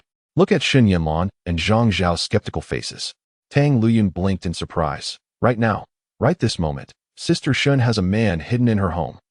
Upon hearing this, Shen Yanlan's body stiffened, and she nervously scattered the cards across the surface. Nonsense. Tang Liuyun cast a furtive glance at Shen Yanlan before mischievously winking at Zhang Zhao. Let us split up and find him. We must uncover the truth. Zhang Zhao shook her head with a wry smile, remaining still. Xiao Yun. Shen Yanlan dared not be too overt, watching helplessly as Tang Liuyun rummaged through the entire room, under the bed, in the wardrobe, leaving no stone unturned. Come out. I can see you. Meanwhile, Meng Lin, hiding in the restroom, wiped his brow, shaken. After a while, Tang Liuyun returned, dejected. No luck, he is not here. Shen Yanlan sighed in relief. Now do you believe me? Tang Liuyun, parched, wandered to the other side of the living room to grab a water jug. Shen Yanlan shifted the empty cup on the coffee table. Don't cover it up, pour me a glass too. After her ruckus, Shen Yanlan had worked up quite a sweat and felt a bit thirsty. Tang Liuyun gulped down some hot tea, set the cup down, and turned to Shen Yanlan. Are there any other places in your home where someone could hide? Leaning against the sofa, Shen Yanlan shot her a glare and turned away, ignoring her. All right. Don't be upset. I won't search anymore, Tang Liuyun said, sticking out her tongue, casually stepping to the side to twist the doorknob, stepping into the darkened hallway. By the way, you can pour your own water. Lazybones. I'm not refusing to pour for you. I just need to use the restroom first. Shen Yanlan spun around abruptly. Watching Tang Liuyun enter the bathroom, she nearly stumbled. You're going to the restroom? Tang Liuyun, without glancing back at Shen Yanlan, swayed her hips and disappeared into the bathroom, her arm raised towards the light switch on the right. Meng Lin's countless pores suddenly opened wide, and in the shadowy corners, his eyes, now accustomed to the darkness, clearly captured Tang Liuyun's figure, even discerning the expressions on her face with remarkable clarity. Xiaoyun. The call of Shen Yanlan echoed from the living room. Come out quickly. With a swift motion, Tang Liuyun pulled the light cord, illuminating the energy-saving lamp. Before she could close the door, Shen Yanlan's voice startled her, prompting her to peer through the door crack and ask, What's the matter, Sister Shen? Shen Yanlan understood the urgency. She could not allow Tang Liuyun to turn around, or else it would be disastrous. Hastily setting down her cup, she rushed over, fabricating an excuse. I'll go first. I'm in a bit of a hurry. She gently grasped Tang Liuyun's arm, persistently tugging her outward. Sister Shen, what are you doing? Tang Liuyun protested, refusing to budge. No, I'm in a hurry too. Just give me a moment. Meng Lin crouched a meter behind Tang Liuyun, holding his breath as he watched the two struggle over the bathroom, his heart racing with anxiety. However, Tang Liuyun could not contend with Shen Yanlan. In a sudden lightness, she was pulled out of the restroom, and Shen Yanlan squeezed through the door, slamming it shut with a thud. I have a stomach ache. Let me go first, she declared. Zhang Zhao, Sister Shen is bullying me, Tang Liuyun pouted, directing her complaint at Zhang Zhao, who was engrossed in a book. She huffed, leaning against the small window of the bathroom, staring intently at her. Sister Shen, hurry up. Shen Yanlan hesitated, casting a quick glance at Meng Lin before furrowing her brows and saying, You go play cards. Don't just stand there watching. Tang Liuyun giggled, her eyes widening as she scrutinized Shen Yanlan. No way, you can't bully people. Her mischievous gaze flickered around Shen Yanlan's lower abdomen, awaiting her to remove her pants. Given that outsiders rarely visited the house, the glass had not been replaced with frosted, opaque material during the renovation, leaving Shen Yanlan in a predicament. Meng Lin watched from the side, contemplating how on earth Shen Yanlan would manage to remove her pants. Shen Yanlan frowned. You're watching me. I'm not comfortable. Tang Liuyun rolled her eyes playfully, exuding an attitude of defiance. The window's visibility encompassed nearly the entirety of the restroom, and fearful of being discovered by Tang Liuyun, Meng Lin discreetly shifted to align himself with the bathroom door, diagonally opposite from Shen Yanlan's face. After nearly 30 seconds of hesitation, Shen Yanlan's gaze sharpened, and in the softest tone, she coldly commanded, Close your eyes. Meng Lin complied obediently, albeit leaving a tiny gap unnoticed by Shen Yanlan, allowing him to keep his gaze fixed ahead. He swallowed hard, noting the erratic flutter of Shen Yanlan's pupils, a blush creeping up her cheeks and gradually extending to her neck. Was she blushing? Could the fierce Shen Yanlan actually feel shy? Meng Lin's heart raced. Wow! Tang Liuyun exclaimed from her perch at the window. Zhang Zhao, come look. Sister Shen is really thin. Her figure is simply magnificent. Oh, I wish I could lose weight like you. Tang Liuyun blinked enviously, her admiration evident. Shen Yanlan lifted her gaze to observe her companion. Stop looking. There's no need to keep staring. It's quite disheartening.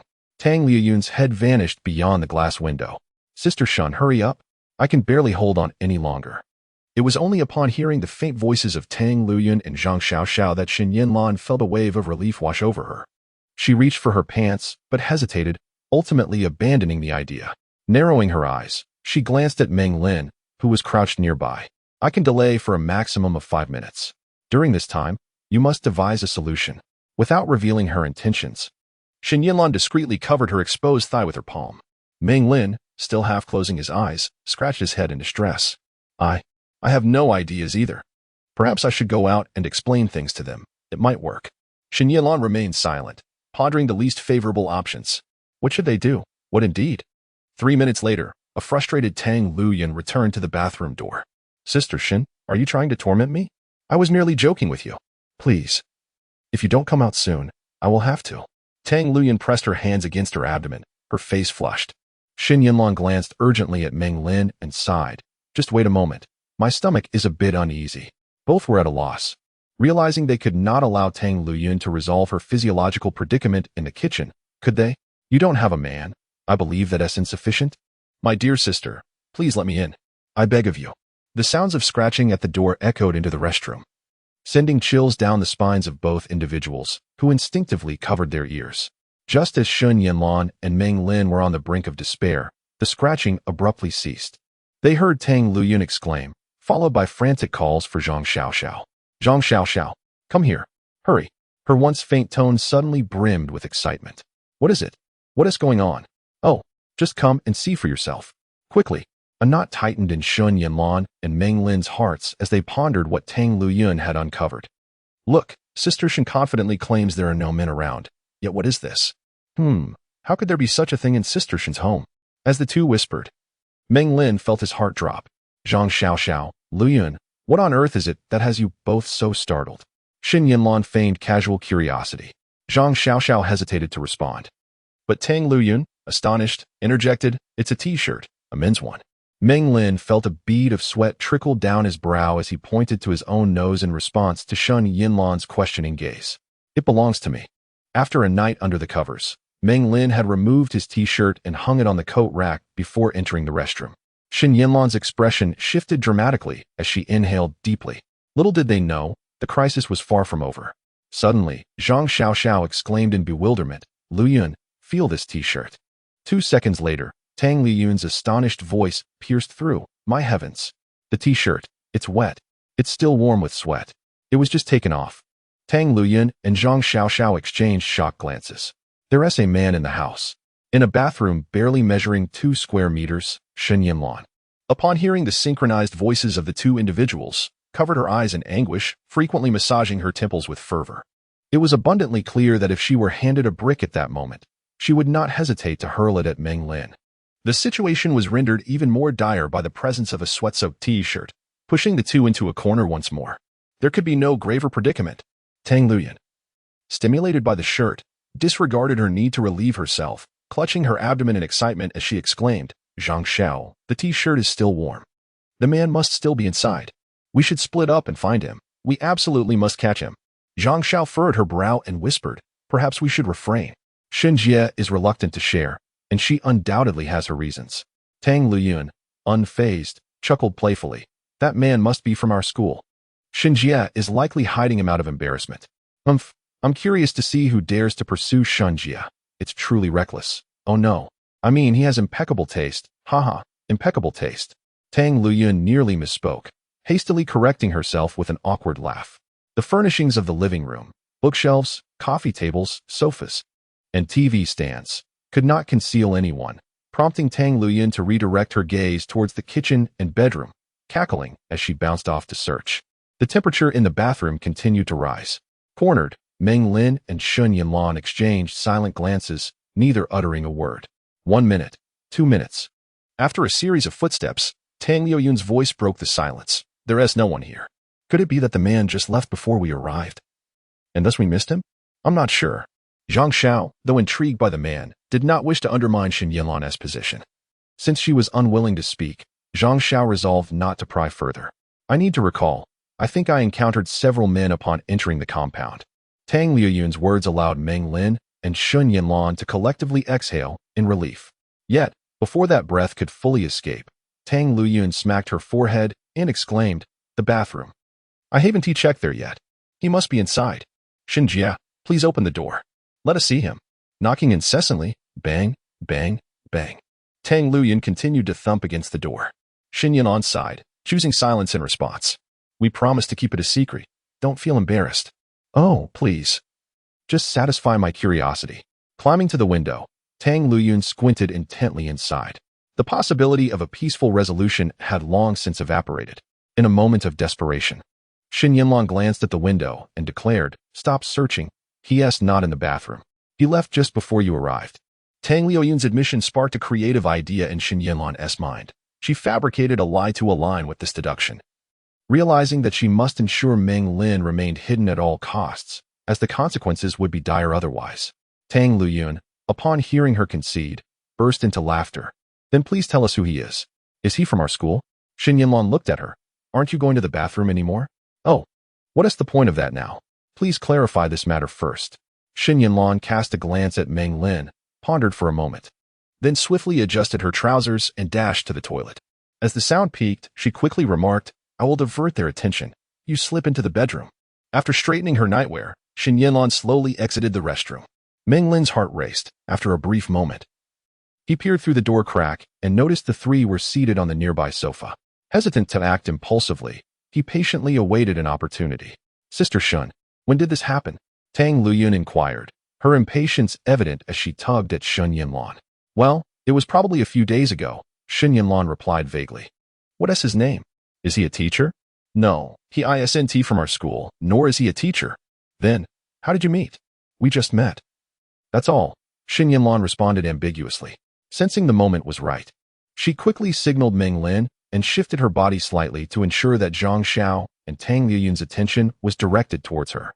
Meng Lin cautiously confirmed that both were turned away and slowly opened the door a crack, carefully inching his way out while ensuring silence and avoiding haste, which made his movements strenuous.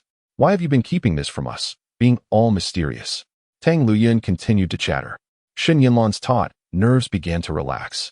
She answered her with a few vague remarks, and then suggested going out for a meal. After satisfying her curiosity, Tang Liuyun excused herself to the restroom, then returned to the coffee table, lifting various bags. "No rush for dinner. I brought some clothes. Sister Shun, you should try them on." "What am I trying on?" Shen Yanlan asked as Tang Liuyun pulled her towards the bedroom. "Many of these are from my previous purchases, but now that my waist has expanded, I can't wear them. I thought of you, Sister Shen. You might fit them, and Zhang Xiao should manage as well." As she headed toward the bedroom, Shen Yanlan felt a surge of anxiety. "I have clothes. There's no need to try them on." Tang Liuyun, still tugging her along, pouted. "You call those clothes? Goodness. Strictly speaking, those outdated professional outfits of yours hardly qualify as clothing. And always in black and gray. I'm utterly tired of seeing them." Zhang Xiao followed them into the bedroom. Shen Yanlan peered inside, exhaling in relief. Beneath the nearly touching bedsheet, there were signs of movement, evidently. Meng Lin was hiding beneath the bed. The hanging sheet concealed his presence perfectly, and without lifting it, one could never discover that Tang Liuyun had already rummaged through it, ensuring it wouldn't be lifted again. "Now this is secure," Tang Liuyun exclaimed. "Sister Shun, you have a man now. You can't keep dressing like before. It's too rigid and lifeless." She plopped onto the bed, pulling out garments one by one. Shen Yanlan scoffed dismissively, pursing her lips, and turned to open the wardrobe, pointing to the garments within for Tang Liuyun. "These are all my clothes. Look at this one, and this one. Aren't they quite lovely? I'm almost 30, and I can't possibly wear something as flamboyant as yours." Tang Liuyun, filled with sympathy, approached the wardrobe. "To me, they all appear to be of the same style. If you continue to wear them like this, it might lead to visual fatigue, wouldn't it?" "How can they be the same style?" Shen Yanlan retorted, pulling out two black professional outfits. "See, this one has a white collar, that one has patterned buttons, and the one on the side has. Tang Liuyun reached into the wardrobe to feel around. "What does it have?" Shen Yanlan froze. To her astonishment, amidst the gaps of the two garments, she glimpsed a pair of mournful, large eyes staring back at her, blinking sporadically. Shen Yanlan gasped in shock. There was someone in the wardrobe. In a frantic state, it turned out that the disturbance of the bedsheets was caused by Tang Liuyun while searching for someone. Meng Lin had circled the room, and for safety, he opted to conceal himself amidst the densely packed professional attire in the wardrobe. This way, even if the door was opened, he could remain hidden behind the garments. Upon hearing Shen Yanlan and the others discuss the clothing, Meng Lin felt a looming sense of dread. However, he never anticipated that the one to open the wardrobe would be Shen Yanlan, who was lifting the clothes and pointing them out to Tang Liuyun, inadvertently revealing his presence. Goodness, the coordination between the two was severely flawed. Shen Yanlan could even catch glimpses of Tang Liuyun beside her and Zhang Xiao, who was reading by the bedside, both of whom were perilously exposed within the folds of the clothing. The situation was exceedingly precarious.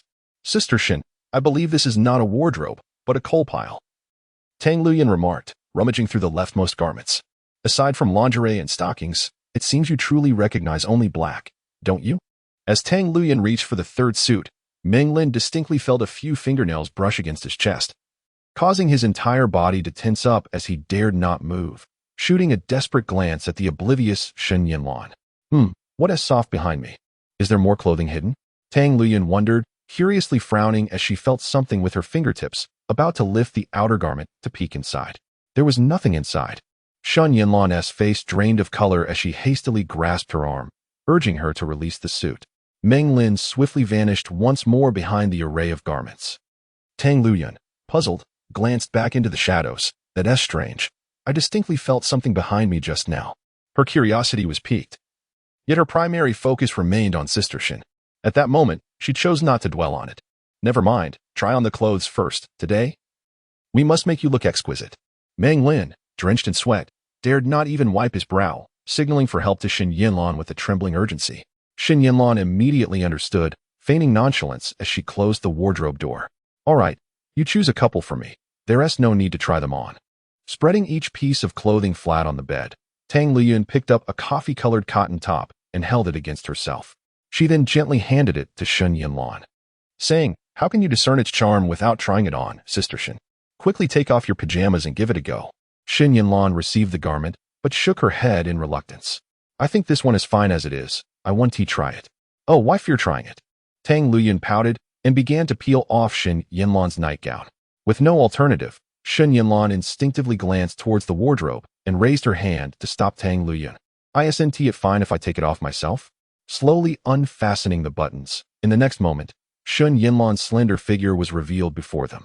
Tang Liuyun gasped in admiration as she helped her put on the top, exclaiming, "Sister Shen, not only are you beautiful, but your figure is also remarkable. How can you be nearing 30?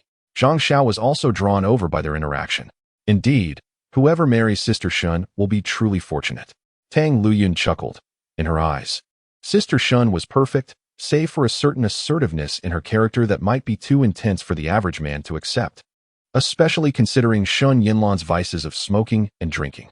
"Now that you're dressed, take a look in the mirror," Tang Liuyun urged, pushing her toward the wardrobe door. Gazing into the mirror, she sighed, "It suits you perfectly. As I mentioned, a little change in color can truly refresh one's appearance. Just wait until your boyfriend sees you. I assure you, he'll be utterly captivated." In the reflection, Shen Yanlan appeared less imposing and rigid, emanating a newfound charm that was utterly enchanting. Yet, she was not entirely satisfied with her new look, merely offering a perfunctory praise, as her aesthetic sense vastly differed from Tang Liuyun's. As she continued to gaze, Shen Yanlan suddenly frowned, adjusted her glasses, and fixated on the edge of the wardrobe door, her brows furrowing sharply, her expression darkening. In a fleeting moment, the wardrobe door shifted slightly, barely perceptible. Inside, Meng Lin was nearly suffocating with fear. He had learned the hard way that the allure of beauty can be perilous. Unable to resist, he had peeked into the wardrobe, only to be caught red-handed by Shen Yanlan. Why not try these pieces as well? As Shen Yanlan began to try on garment after garment, Tang Liuyun smiled and inquired, "Sister Shen, don't you usually wear a bra to bed? Why aren't you wearing one today?" Shen Yanlan pondered for a moment before glancing at the wardrobe. "I usually don't wear one unless I've had too much to drink and forget to change."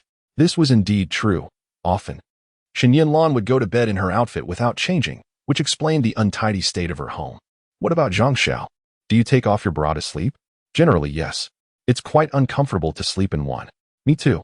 As they engaged in this intimate conversation about feminine matters, Meng Lin, hidden in the dark wardrobe, strained to eavesdrop, resigned to listening regardless. I am headed to the restroom. In truth, Shen Yanlan had felt the urge to relieve herself while hiding in the lavatory with Meng Lin, but she could not address such matters in front of her students, thus postponing it until now. Behind her, Tang Liuyun teased, "How many times must you visit the restroom in a day? You might as well reside there." Sitting in the restroom, Shen Yanlan began to contemplate an escape plan. At this juncture, the only viable solution was to take both of them out of the house. This way, Meng Lin could seize the opportunity to slip away. It was nearly 11:30, and she decided to use mealtime as an excuse to take them out. With this thought, Shen Yanlan felt somewhat reassured and flushed the toilet before returning to the bedroom. "Xiaoan, Zhang Xiao, it's almost noon. What are you searching for?" The wardrobe doors swung open, revealing Tang Liuyun squatting there, rummaging through the contents. Suddenly, she exclaimed, "Sister Shen, I thought you had no other colors of clothing. This pair of shorts is an exception. Though a bit large, your figure can certainly carry off a looser fit." Tang Liuyun seized the blue shorts that lay flat at the bottom of the wardrobe, saying, "Let me try this on and see how it looks. If it suits me, I might buy one too." The shorts appeared so familiar to Shen Yanlan, yet despite her best efforts, she could not recall owning such an item. Meanwhile, Meng Lin, crouched at the bottom of the wardrobe, silently wept, "Teacher Tang, please don't pull that out. That's my underwear." The tragic turn of events could be traced back to 2 minutes prior to Shen Yanlan's restroom visit. Observing Shen Yanlan's determined efforts to prevent her from rummaging through the wardrobe, Tang Liuyun was filled with suspicion. Once Shen Yanlan had left for the restroom, Tang Liuyun could no longer contain herself and remarked to Zhang Xiao, "Did you see how Sister Shen looked just now? There must be something scandalous hidden in that wardrobe. I have to take a look. Can you not be so restless?" Zhang Xiao retorted, feeling overwhelmed by her enthusiasm. Meanwhile, upon hearing Tang Liuyun's words, Meng Lin gasped in horror. She swiftly searched the wardrobe for another hiding spot, but the space was far too cramped to find a suitable refuge. "What should I do? If Teacher Tang rummages through the clothes, I will be exposed." Suddenly, in a moment of desperation, Meng Lin crouched down and lay flat among the clothes, hastily pulling nearby garments over her. In her frantic state, she even grabbed a few unopened sanitary napkins from the corner of the wardrobe. It is said that a cornered animal will leap out in desperation, and indeed, in the face of crisis, the potential of any creature is immense. In just 8 seconds, Meng Lin had buried herself beneath a pile of clothes. Creak. The wardrobe was flung open by Tang Liuyun. "Hiki, how mysterious.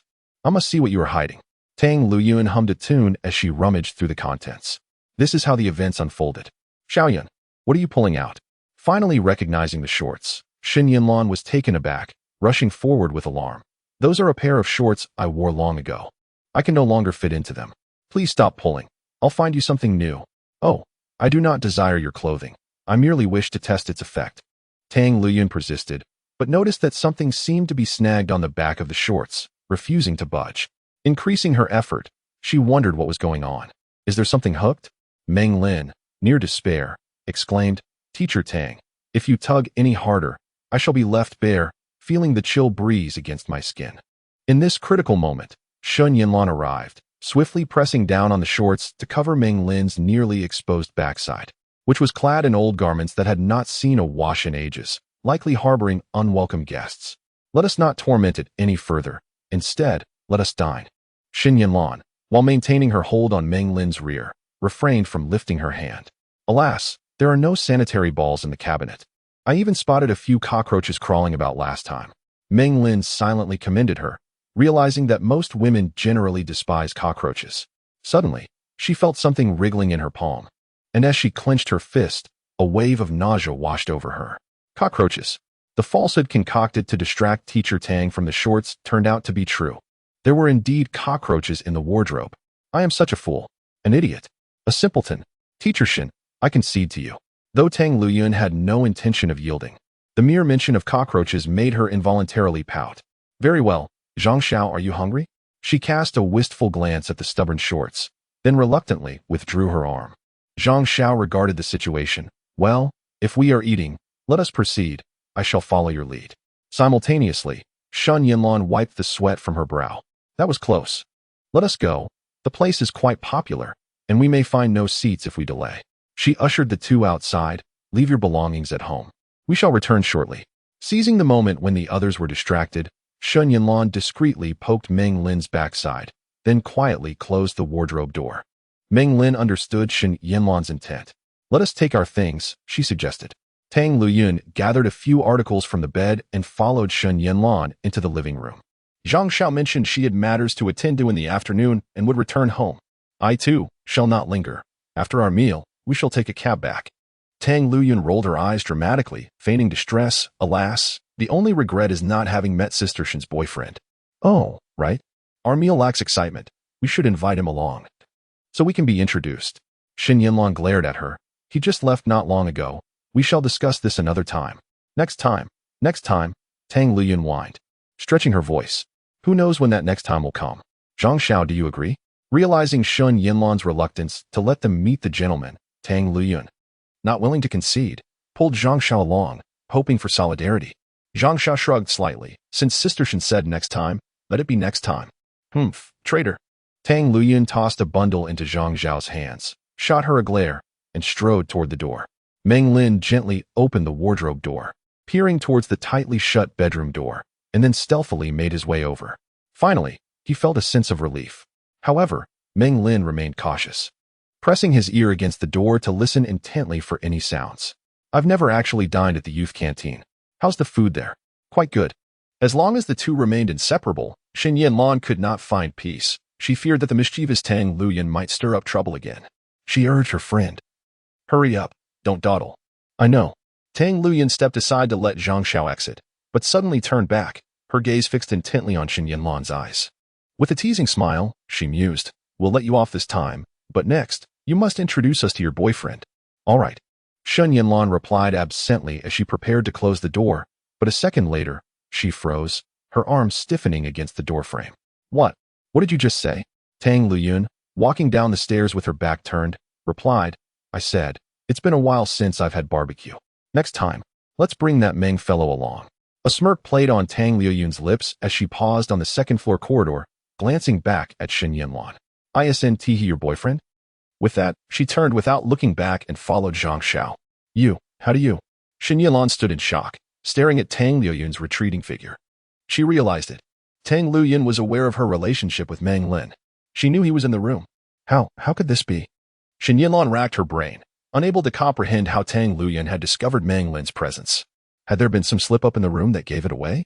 But when did it happen? In the bathroom? Or was it in the wardrobe? "Sister Shen, why haven't you come down yet?" Zhang Zhao's voice floated up from downstairs. "Xiaoan," Shen Yanlan called out urgently to Tang Liuyun. "It's not what you think. Meng Lin and I, well, we're not. You misunderstood." Tang Liuyun blinked innocently. "What are you talking about?" Shen Yanlan pressed her hand to her forehead. "First, tell me how you found out." "Found out what?" "About Meng Lin. Is that his name?" Tang Liuyun smiled mysteriously, enunciating each word, "secret." With a sigh, Shen Yanlan felt her mind swirling. "I forgot my phone. You all go ahead." Finding an excuse, she hurriedly turned back into the room and swiftly closed the door. Meng Lin. Once inside, Shen Yanlan's expression shifted dramatically as she pointed at the slightly ajar bedroom door. "You heard what Xiaoyan said, right?" As the words fell, Meng Lin, drenched in sweat, cautiously peeked his head through the narrow crack of the door, wiping his brow as he trembled. I heard it. The astonishment within him mirrored that of Shen Yanlan upon hearing Teacher Tang casually utter his surname. A myriad of questions flooded his mind. Shen Yanlan's voice rose several octaves as she pointed a finger at Meng Lin's forehead, demanding, "Tell me, how did she know?" I don't know either. I was hiding quite well. Logically speaking, she shouldn't have discovered me," Meng Lin stammered. Shen Yanlan took a deep breath. "Was it when Xiaoyan went into the restroom that she found you?" "Absolutely impossible," Meng Lin declared vehemently. "At that moment, she didn't even glance my way. It couldn't have been then." "What about the wardrobe?" Shen Yanlan pressed. "That too is unlikely," Meng Lin scratched his head, recalling. "Teacher Tang only tugged at my underwear, and I had my face buried in your clothes. Even if she sensed someone beneath, she wouldn't know it was me." Indeed, this situation appeared exceedingly bizarre. Not this either. Shen Yanlan was convinced it was Meng Lin's oversight. Could it be that Xiaoyan had foreseen it? "Please, don't rush. Please, keep your voice down," Meng Lin pleaded, pressing his arms down. "Since Teacher Tang already knows, we must clarify the situation." Teacher Shen. Could you explain it to her later?" If not, I can go. Shen Yanlan huffed disdainfully. How am I to explain it to her? Should I tell her you spent the night holding me? Should I mention my mother mistook you for my boyfriend? Should I say you just happened to stay over again? I know it was my fault, but there's no other way now. Suddenly, Meng Lin sensed something amiss. After a moment of contemplation, he caught a hint of doubt. Right, since Teacher Tang has misunderstood the situation between us, her reaction seems rather subdued, doesn't it? Look, I'm your student. Logically, Teacher Su should appear quite astonished. She wouldn't easily accept it. Shen Yanlan, uninterested in his ramblings, waved her hand towards the restroom. Forget about that. Quickly get dressed and go home. With that, she grabbed a bottle of erguo from the fridge and gulped it down. Dejected, Meng Lin approached the bathroom, pulling a t-shirt from a chestnut-colored hanger and hurriedly putting it on. Back near Shen Yanlan, he hesitated, glancing at her. Teacher Tang's reaction was indeed strange. I have this feeling she doesn't know everything. Teacher Shun, hurry downstairs. Otherwise, Teacher Tang and the others might become suspicious. Shen Yanlan's expression darkened abruptly as she slammed the bottle of erguo onto the coffee table with a loud thud, causing the liquor to froth over. Meng Lin fell silent. For some reason, his usual demeanor with Shen Yanlan seemed to wither. Furthermore, all responsibility lay with him. Otherwise, there wouldn't have been the misunderstanding with Zhang Xiaoyu. Nor would he have become so close to Teacher Shun, leading to this conflict. Shrinking his head, Meng Lin sought a cloth in the kitchen and silently began to clean the spilled liquid from the coffee table. Shen Yanlan cast a sidelong glance at him, her expression softening slightly. Just leave it there. I'll clean it myself when I return. She flicked the beer foam from her right hand and gradually adjusted her breathing rhythm before turning to leave. As Shen Yanlan averted her gaze, she paused momentarily, then slowly directed her attention back to Meng Lin, who was bending over to wipe the table. Your shirt, Meng Lin, puzzled by her words, responded. My shirt? What is wrong with my shirt? He instinctively tugged at it. Shen Yanlan fixated on the t-shirt, her expression shifting from skepticism to astonishment. Your shirt. The emphatic words that tumbled from her lips caused a flicker of unease in Meng Lin's heart. My shirt is fine, Teacher Shun. What is the matter with you? She said, pointing at him with an incredulous look. You really are something, Meng Lin. You truly are something. Her voice, tinged with a low intensity, punctuated her words as she rhythmically tapped her fingers in the air. Meng Lin appeared utterly bewildered. What is wrong with me? Shen Yanlan erupted. What is wrong? You dare to ask me what is wrong? Take off your shirt and see for yourself. Look at what is on it. Her face bore a chilling expression. I am truly exasperated with you. Exasperated. With that declaration, she took 2 steps and slammed the door behind her. Meng Lin stood in stunned silence, perplexed by her agitation. He tugged at his t-shirt, pondering the situation, and finally decided to remove it, laying it flat on the polished brown wooden coffee table. Isn't this brand name shirt quite nice? It's just a bit expensive, slightly wrinkled, a bit in the midst of his self-talk. Meng Lin abruptly fell silent. My God. He slapped his forehead with a resounding smack. Then again, and once more. I'm such an idiot. A fool. A moron. A waste. He didn't hesitate to berate himself. He was utterly shocked. For, on the lower right corner of the back of that pristine white cotton t-shirt, a small inscription boldly declared Meng. Indeed, the very t-shirt that Tang Liuyun had once picked up bore the unmistakable surname of Meng Lin. What is the meaning of this? Who inscribed my name on it? No, it was printed. Meng Lin sank onto the sofa, staring blankly at the name on the t-shirt. Feeling a wave of agitation wash over him, leaning back against the sofa, Meng Lin sighed deeply. Teacher Tang must have discovered his surname when she retrieved his shirt from the bathroom. This meant she only knew that Shen Yanlan's boyfriend had the surname Meng. Even if she knew his full name, she would certainly not connect it to him. After all, she was merely a teacher in the middle school department, which somewhat eased Meng Lin's mind. Having spent the night away without informing his family, he imagined his mother would be furious. Before leaving, Meng Lin hesitated but ultimately picked up the bottle of erguo that Shen Yanlan had sipped from, taking a shallow drink that made him cough, but provided a slight comfort to his heart. The autumn air was crisp yet slightly damp. Meng Lin wrapped her arms around herself, contemplating excuses to placate her mother as she walked to school. She silently resolved to permanently retire that perilous t-shirt, regardless of its cost, to avoid any future incidents. The security guard, upon seeing Meng Lin alight from her vehicle, greeted her with silence and scrutinized her school badge. Furrowing his brow, he inquired, Are you Meng Lin? Is there something you need? Meng Lin nodded, puzzled. The guard cleared his throat, his demeanor grave, Please accompany me to the security office. The disciplinary head is waiting for you there. He needs to speak with you." With suspicion, Meng Lin followed him to the office, where the disciplinary head was tapping his fingers anxiously on the desk, his expression dark.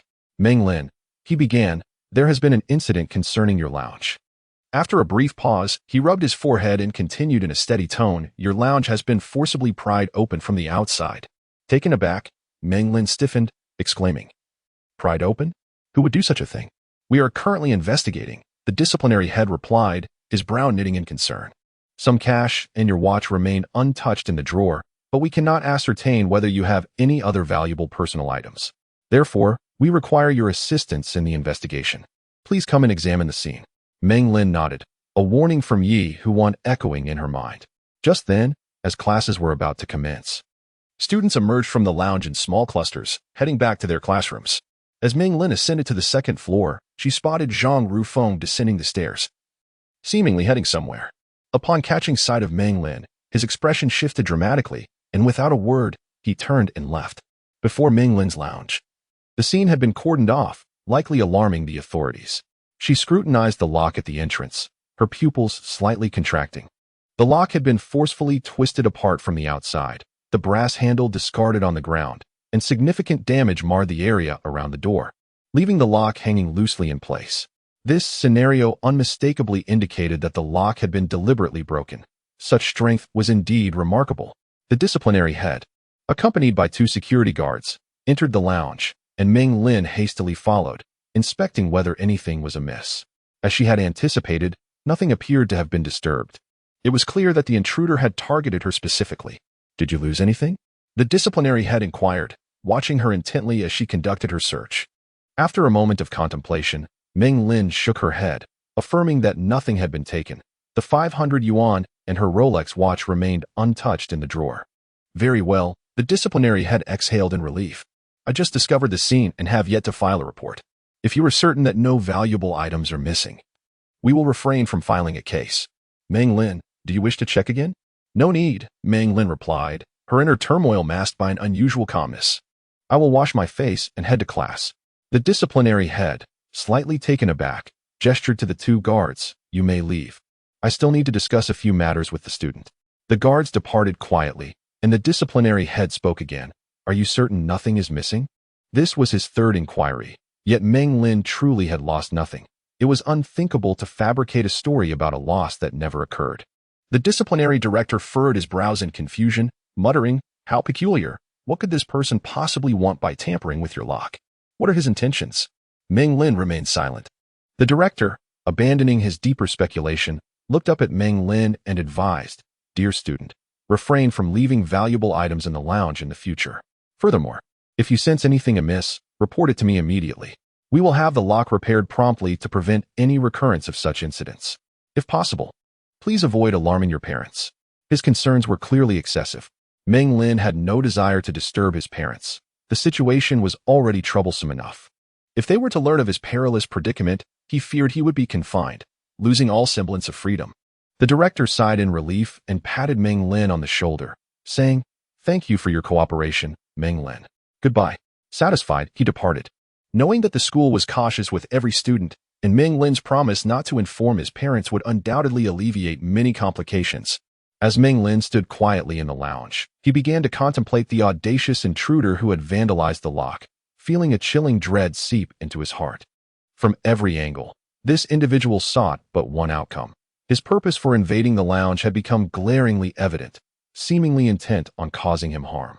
Meng Lin recalled the earlier outburst from Zhang Rufeng. Thus, it must be true that the intruder had some connection to them. If his suspicions were correct, Zhang Rufeng's brother, Zhang Ruding, was certainly not an insignificant adversary. After splashing water on his face, he made his way to class, where his classmates promptly surrounded him, chattering animatedly about the lounge incident. Meng Lin feigned indifference, all the while observing that He Jier had not turned her head, leaving them without any opportunity for direct interaction. Was she disinterested in the affair, or was she merely feeling guilty? After a moment of contemplation, Meng Lin reasoned that she was merely a young girl, despite her prowess. She could not match his cunning. He understood her stiff demeanor. She had undoubtedly received news of the incident. Damn it, she was involved after all. The afternoon passed quietly as usual. Yi Huanwan, having discreetly warned Meng Lin, behaved more tamely that day. The once aloof Yishan had grown noticeably distant, and finally, just before school ended, she and Zhao Qianqian approached Meng Lin together. Your lounge door lock was tampered with. Nothing was stolen, right? Yishan wore a worried expression. With a troubled heart, Meng Lin forced a smile. It's nothing, Yishan. Should I inform my father? Didn't the school file a report? There's no need. Since nothing was stolen, filing a report would only complicate matters. Yishan exchanged glances with Zhao Qianqian. Given the circumstances, we discussed it and decided to pause your tutoring for the next few days. Please prioritize your safety. We hope nothing unfortunate occurs. Upon returning home, Meng Lin tirelessly explained the situation to his mother for an hour before being released, and he directly sought out the cold-faced Sheng Hao, observing him closely as he remarked, "Can you manage to open a lock like that?" Sheng Hao was preparing to supplement his combat knowledge with Meng Lin when, upon hearing his words, he paused in surprise. Which type? After a moment of contemplation, Meng Lin led him to the gym's locker room, pointing at a copper lock that resembled those in the school lounge. This one.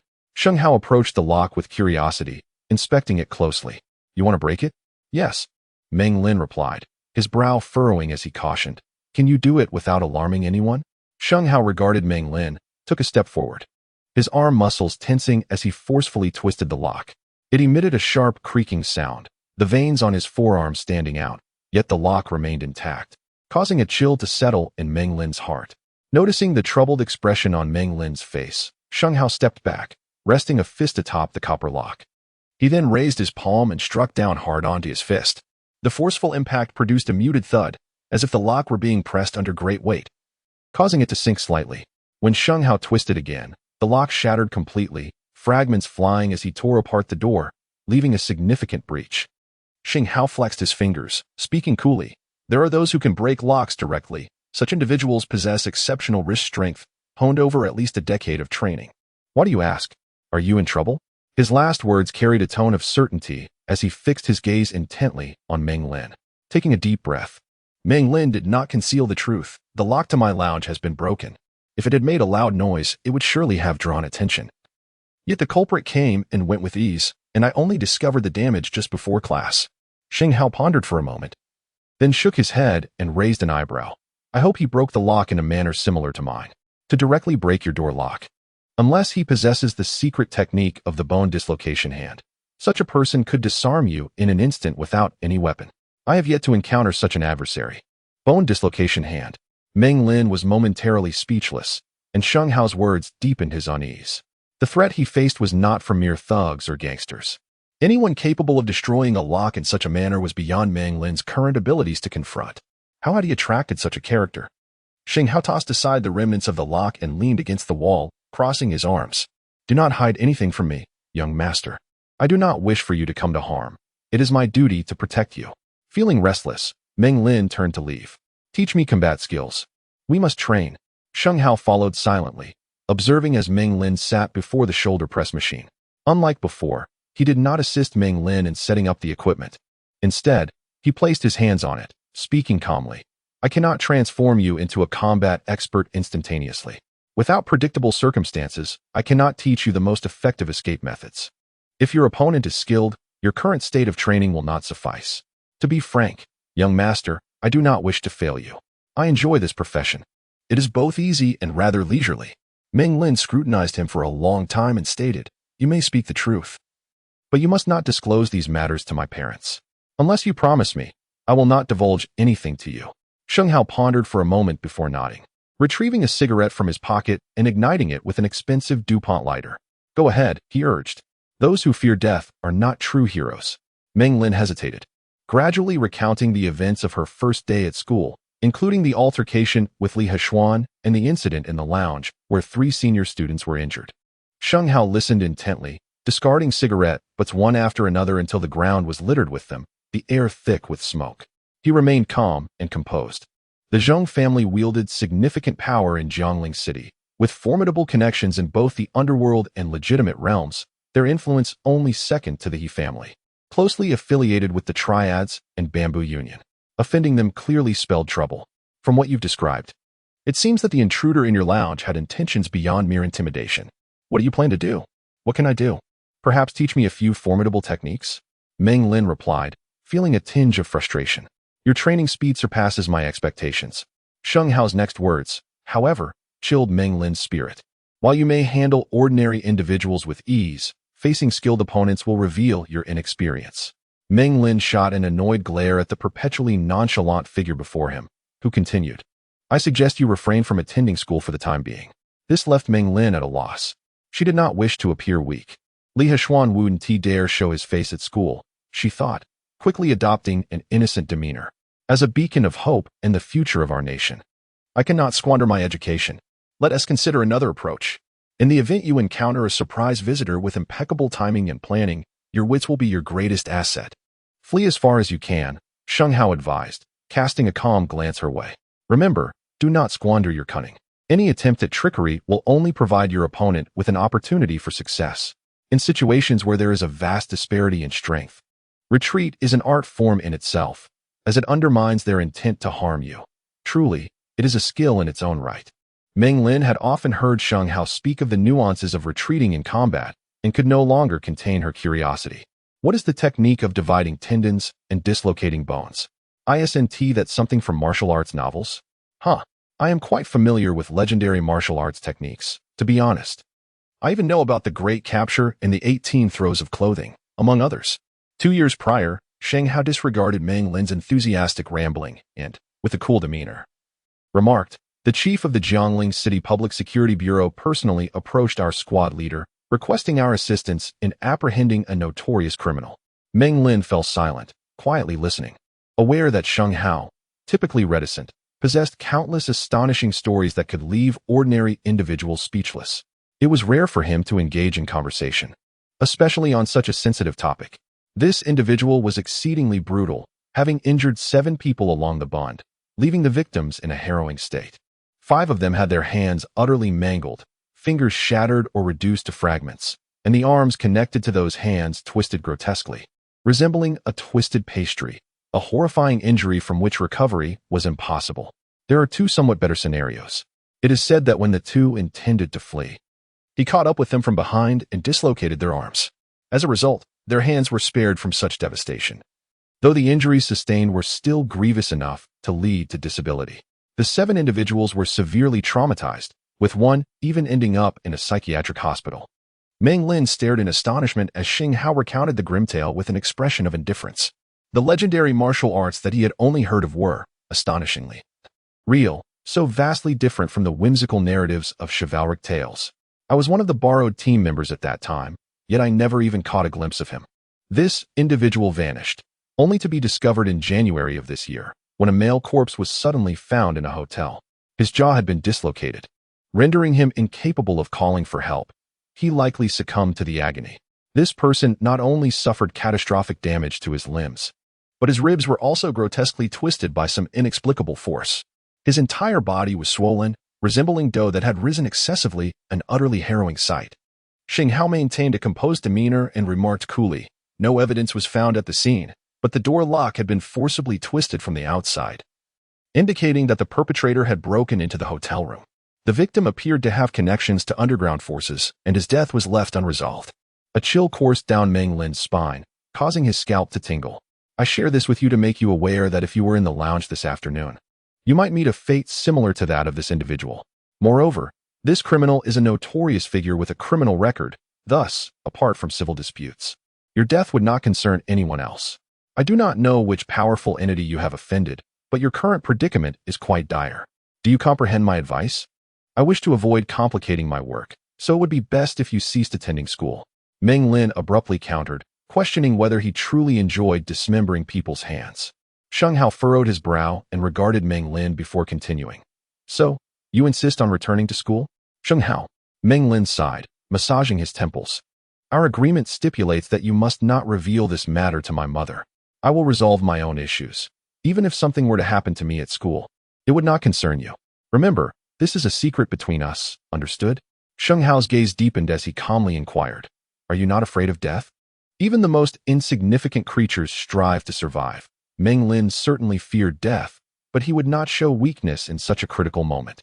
Observing Meng Lin's silence, Sheng Hao cracked his knuckles with a deliberate sound, staring intently at him.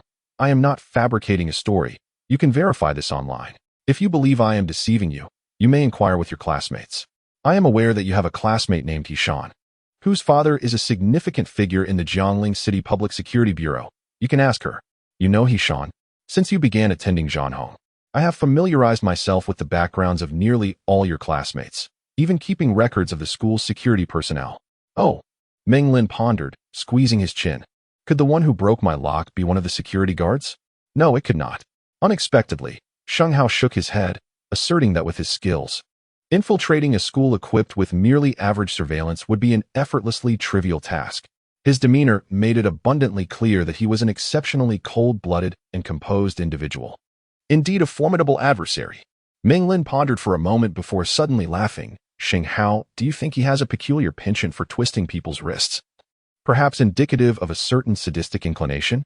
Or is he simply psychologically unhinged? It's merely a matter of habitual technique. Sheng Hao, with a hint of resignation, elucidated. His most proficient technique is the tendon and bone separation, and the human hand is the easiest target to dismantle, yielding the most pronounced effects. Generally, an individual tends to extend their hand when initiating an attack, thus increasing the likelihood of that hand suffering damage upon contact with him. Do you understand? Meng Lin fell into contemplative silence, leaving no one privy to his thoughts. Sheng Hao took a deep breath, adjusting the treadmill's speed, declaring, "Let us commence training. You still need to tutor your classmates tonight. Starting from this evening, I will accompany you to your friend's house." "Surely not," Meng Lin exclaimed, glaring at him. "Are you suggesting I must be accompanied by a mature male figure everywhere? I would merely become a mere backdrop." Instantly, Meng Lin decided against voicing his objection. "Let us pause the tutoring for a few days. We shall resume once the situation calms down. Come now, Sheng Hao. Let us begin our training. Since there are no evening classes to attend, intensify the training regimen, it will be fine." Sheng Hao resumed the high-intensity training, extracting as much combat knowledge and techniques as Meng Lin sought. The former appeared relatively satisfied with Meng Lin's performance, as evidenced by his occasional approving glances. Meng Lin acutely sensed the transformation within his body through the relentless intensity of daily training. He had begun to experience a newfound fluidity in his punches, both in power and control. Sheng Hao had previously articulated with certainty, while the explosive force is indeed significant, the ability to control and modulate that power is of paramount importance. In a fight, one cannot perpetually maintain a peak state of explosive energy. Such full-force attacks are exceedingly wasteful. Thus, delivering power at the most opportune moment is the crux of effective offense. I have witnessed an individual who excelled at this. His most renowned technique is known as Iron Finger, inch of gold, which allows him to generate power just an inch from the target and reach maximum explosive strength in a fleeting moment, inflicting devastating damage. This is an insurmountable marvel for many, and he has also achieved the extraordinary feat of delivering 7 punches per second.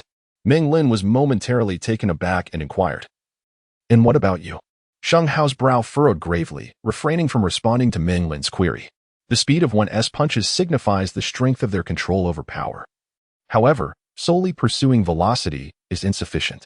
The ability to swiftly halt the application of force enables the attack's effects to linger at the desired impact point. The most terrifying aspect of that individual lies in his ability to manipulate his explosive energy at will, with the intervals of peak performance being alarmingly brief. Assuming that Sheng Hao ultimately concluded, when you extend your hand unexpectedly, approaching your opponent without any forewarning and unleashing a surprising force, then any adversary will find themselves unable to mount an effective defense. This is the advantage of mastering the limits of explosive power. A martial arts expert is always capable of delivering a lethal strike at the most unforeseen moments. Meng Lin nodded slowly, finally grasping why Sheng Hao perpetually appeared so languid. When he clenched his teeth, his opponent might already be sprawled on the ground, incapacitated. It seemed that his own tautness resembled a drawn bowstring, capable of frightening ordinary individuals. Yet to a master, it might appear merely novice-like. After an extravagant dinner, Meng Lin lounged in the back garden with the gracefully slender Yunxi beneath a large white parasol. Yunxi was playfully engaging with a golden retriever, running ahead while the dog chased after her, laughing joyously, her hips swaying in a manner that provoked whimsical thoughts. Meng Lin lazily waved his hand, calling out, "Yunxi, bring Xiaowei over here." Yunxi cheerfully responded, "Okay, young master." She dashed forward, pouting slightly, and sweetly coaxed the dog. Good doggy, come here to your sister. Oh, so good. Let me give you a hug. Meng Lin cast a sidelong glance at the small male dog, which was indiscreetly resting its paws on Yunxi's soft, ample figure, nuzzling closely against her. Damn it, is it a golden retriever or a poodle? Meng Lin lifted Xiaowei by the back and placed it on the table. Yunxi gracefully stood beside him, her gentle face betraying concern. She likely feared that Meng Lin might mistreat the little creature, as it was said that she had previously cared for it, and now she had graduated to serving its owner.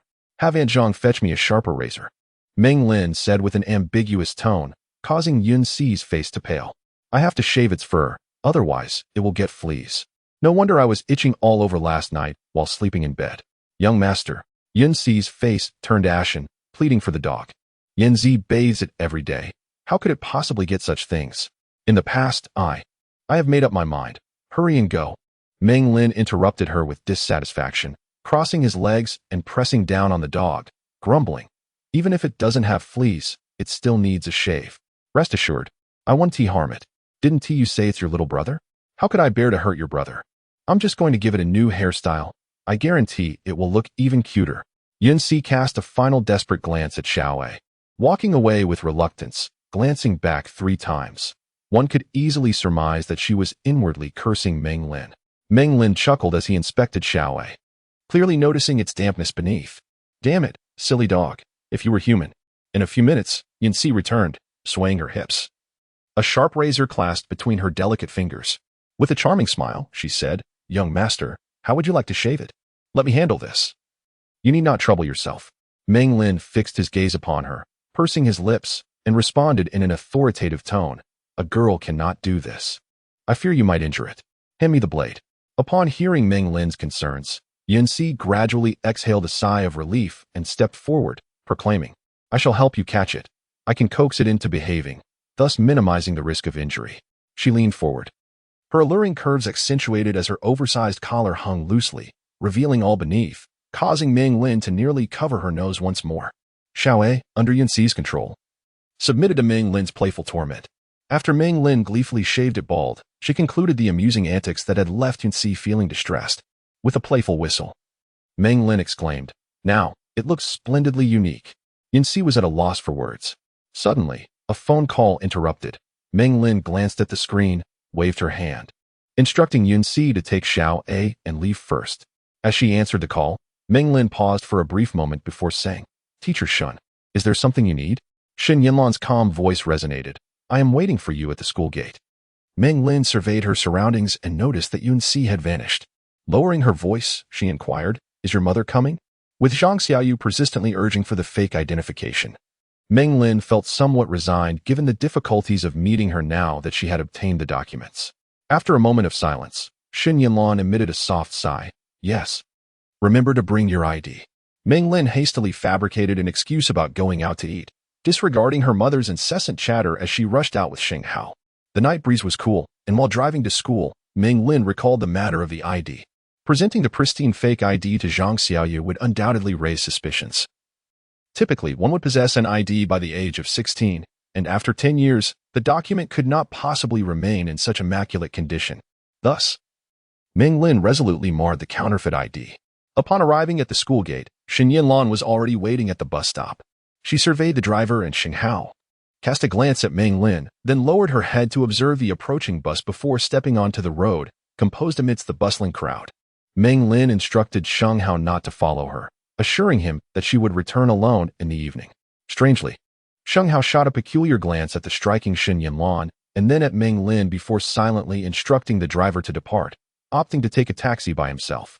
Meng Lin observed the solitary Shen Yanlan and followed suit, knowing that conversation with her was not an option.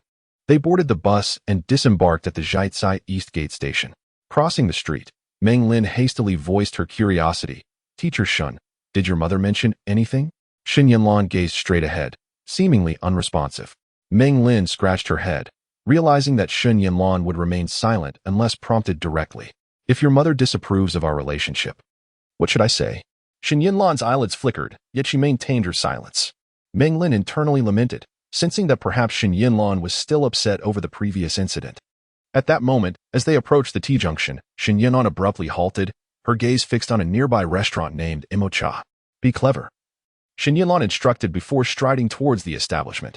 Meng Lin remained perplexed when, in the next moment, Shen Yanlan's mother, Zhang Xiaoyu, appeared in his line of sight. The restaurant's walls, which faced the street, were entirely made of transparent glass, allowing Meng Lin to observe clearly. At that moment, Zhang Xiaoyu was conversing with a waitress near the service desk, not far from the entrance.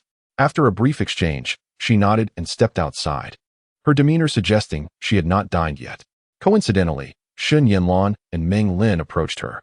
Zhang Xiaoyu, descending the steps, paused momentarily, her gaze fixed on Meng Lin.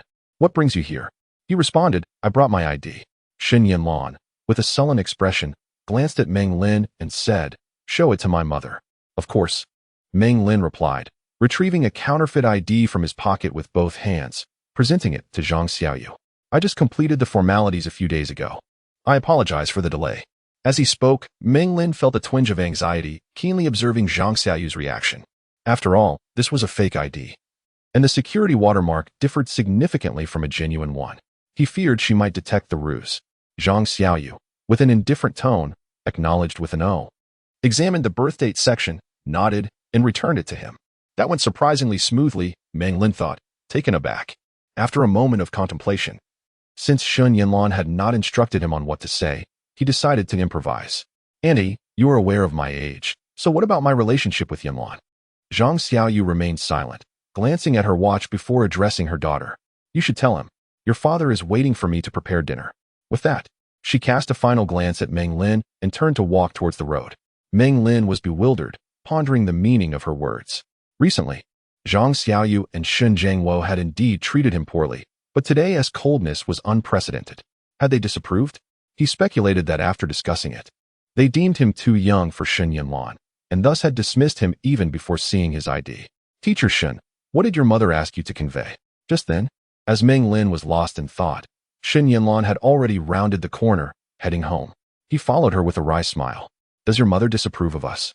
Without looking back, Shen Yanlan replied with a curt mm. Then did she pressure you into blind dates? Meng Lin quickened his pace to match Shen Yanlan's determined strides. Your silence confirms it. Alas, this is all my fault. Should we not continue our act? No need. Well, we could confront your mother to clarify things, until she agrees to our relationship or abandons the idea of setting you up with someone else. How does that sound? No need.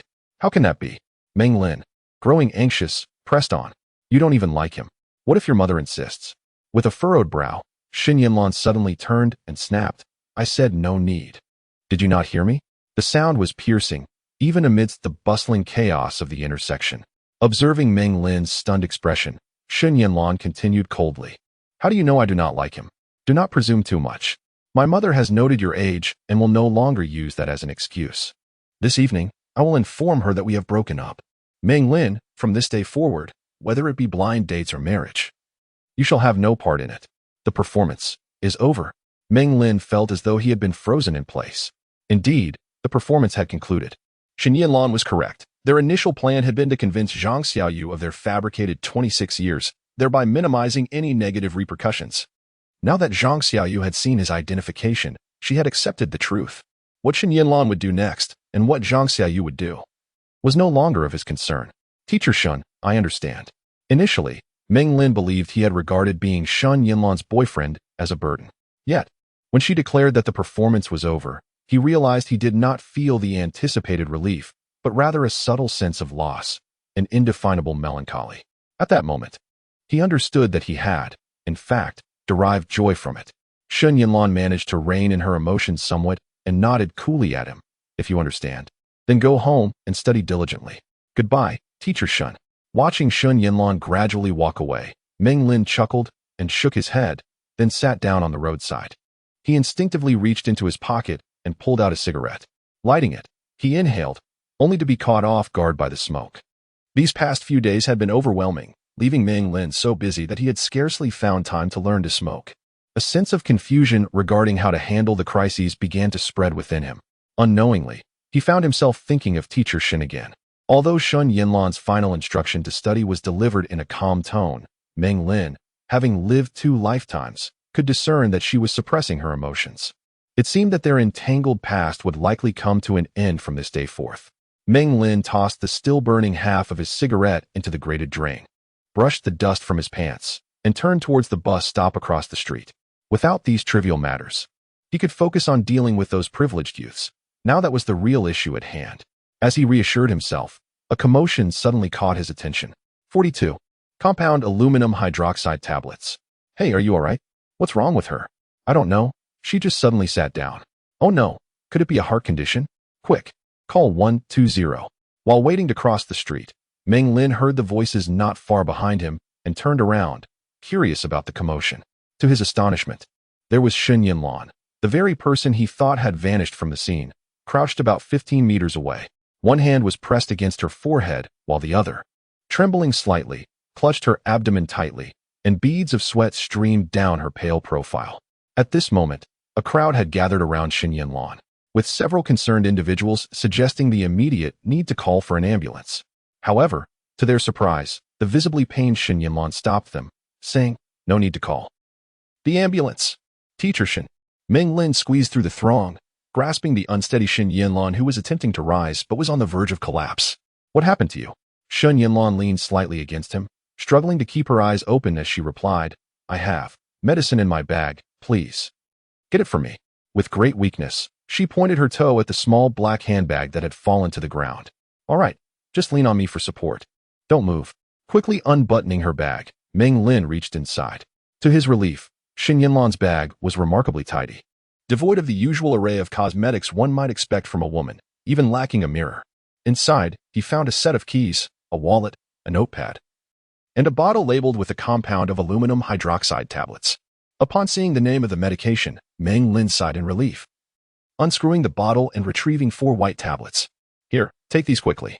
Earlier, witnessing Shen Yanlan's alarming state had led him to fear she might be suffering from a heart condition, nearly frightening himself to death.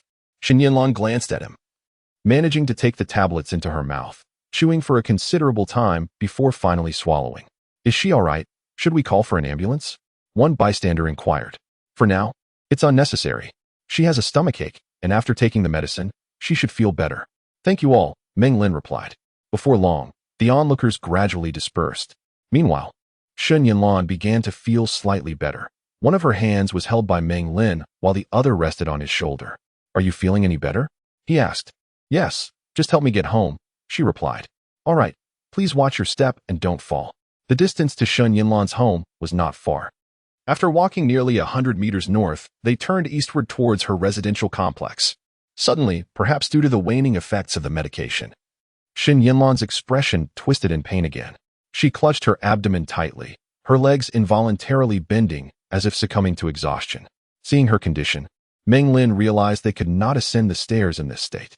He half-carried Shen Yanlan towards a nearby small garden, passing several fitness equipment stations until they reached a white stone path enveloped by climbing plants. "Please sit down here and rest a moment," he urged. Shen Yanlan panted as she wiped the perspiration from her brow, extending her palm toward Meng Lin. "The medicine, give me the medicine. You've already taken some." "No, you can't take more of this medication," Meng Lin replied. Though he too felt urgency, he was not about to make such a fundamental mistake. "Give it to me," Shen Yanlan insisted, attempting to snatch her bag from him, but the cramping pain in her abdomen sapped her strength, leaving her to glare at him helplessly. "Who told you? It's a maximum of 4 tablets? It's 8. Hurry, give me 4 more." Sighing, Meng Lin lamented, "The medicine in your bag, this compound aluminum hydroxide. I could recite the packaging backwards. This medication is actually called gastrocom, specifically for stomach pain. It's taken 3 times a day, with 2 to 4 tablets each time. I'm only looking out for your well-being. What purpose would it serve for me to deceive you about this?" Shen Yanlan cast a surprised glance at him. "How do you know?" she inquired. "To be honest, I have been taking this medication for a full decade." Meng Lin assessed her condition and suggested, "You seem to be in considerable pain. Shall I call an ambulance? Or shall we take a taxi to the hospital?" Shen Yanlan gently shook her head, resting her forehead against the stone pillar. "No need.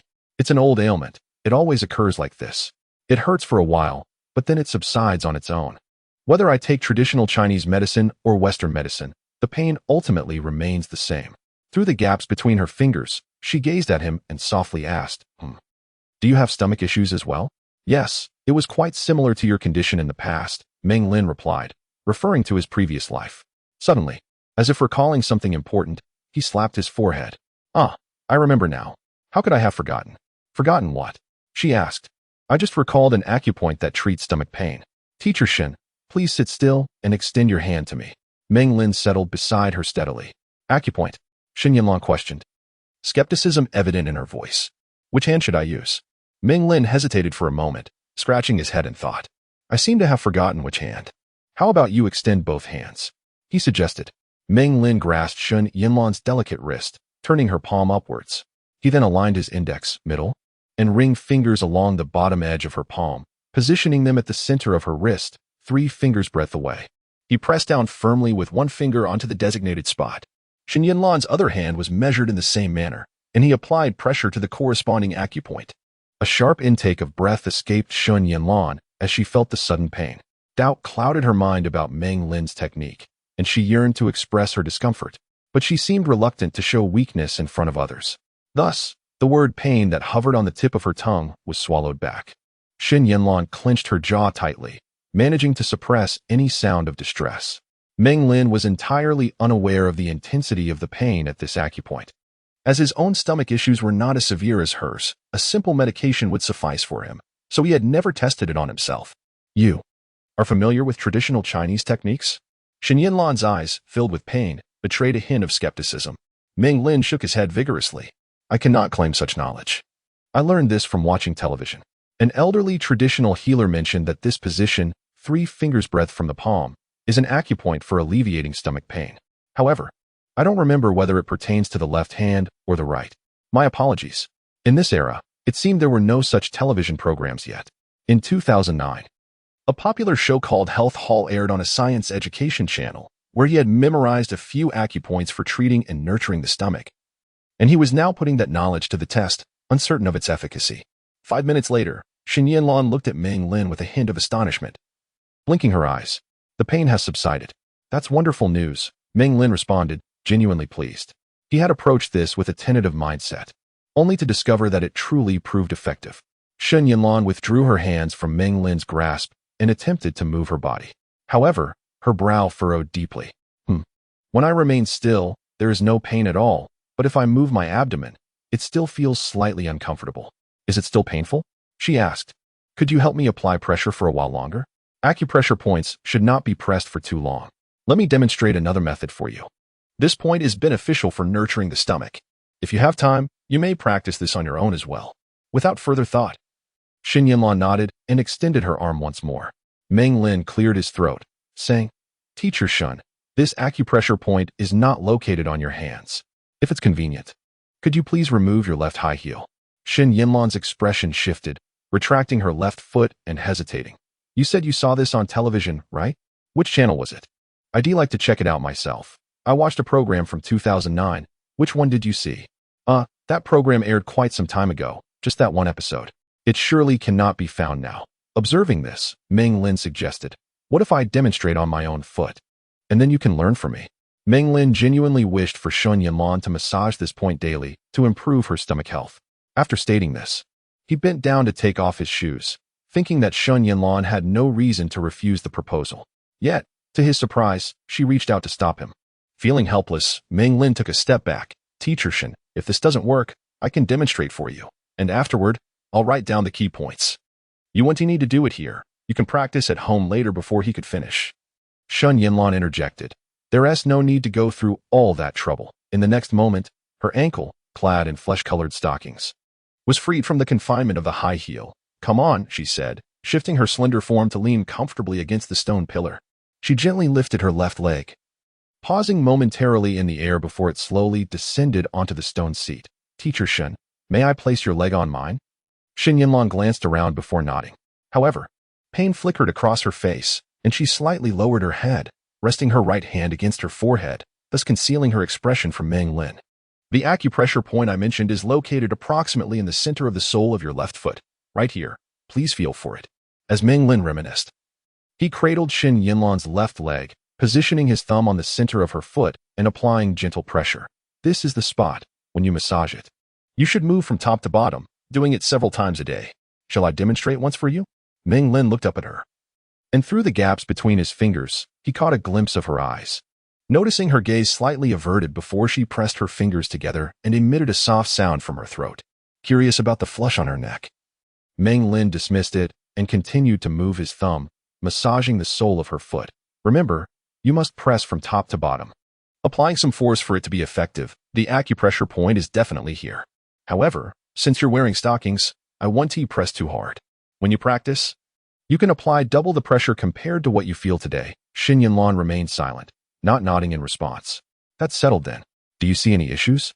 Meng Lin asked, persistently reiterating her point. After a brief pause, Shen Yanlan shook her head. Just as Meng Lin was about to withdraw her foot, Shen Yanlan suddenly remarked, "What I said at the restaurant was rather harsh." Although her tone retained its characteristic gravity, there was a newfound tranquility in her words that momentarily startled Meng Lin. Absolutely. No, you are entirely correct. It was indeed my fault. With her focus on Shen Yanlan, Meng Lin unconsciously resumed massaging her foot at this interruption.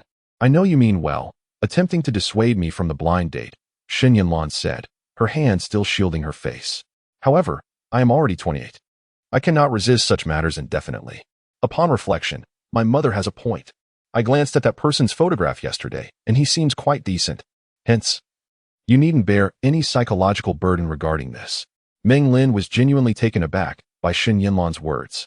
She recalled that this was perhaps the first time Shen had spoken to her with such seriousness and calmness, especially regarding personal matters. Summoning her courage, Meng Lin asked, "So, does that mean you intend to proceed with him?" Observing Shen Yanlan's silence, Meng Lin's old habit resurfaced. "But that cannot be. You have yet to meet him. Besides, you know nothing of his character, or—" Meng Lin smacked her forehead with her fist, chuckling awkwardly. "My apologies, I'm meddling again." Shen Yanlan finally lowered her hand from her face, yet her gaze did not meet his. "I believe it is acceptable, so I have made the arrangement. If it turns out unsatisfactory, no one can compel me. Do you understand?" Meng Lin pondered her words, then suddenly comprehended.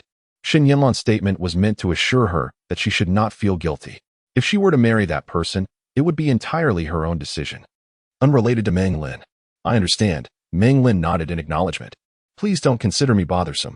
If you wish to avoid the blind date, and your mother insists, do not hesitate to call me. I am always available." Shen Yanlan remained silent for a moment before saying it no longer hurts. She slowly retracted her long, beautiful leg, slipping into her high heels. "It's getting late. You should head home." "Very well. Do take care of yourself," Meng Lin replied with a smile. After parting ways with Shen Yanlan, Meng Lin proceeded directly to the street. Shortly, a taxi halted at the curb. Glancing at the passenger seat where Sheng Hao sat, she said nothing further and entered the vehicle. The night passed in silence, and the next day, as Meng Lin arrived at school, she noticed Sheng Hao occupying the driver's seat. The accompanying Yun Si appeared immune to the striking presence of Sheng Hao, his cool demeanor unyielding. Unlike Zi Yuan, who would have been starry-eyed, he remained as taciturn as ever, his thoughts seemingly resting solely on Meng Lin. As the security guard attempted to prevent Sheng Hao from entering the school, Sheng Hao maintained a composed demeanor and asserted with an undeniable tone, "I am the private supervisor responsible for his safety, and I bear the obligation to ensure his well-being. This is the institution where he spends the majority of his time each day, necessitating a thorough investigation. I wish to comprehend your security measures, and you are obliged to cooperate."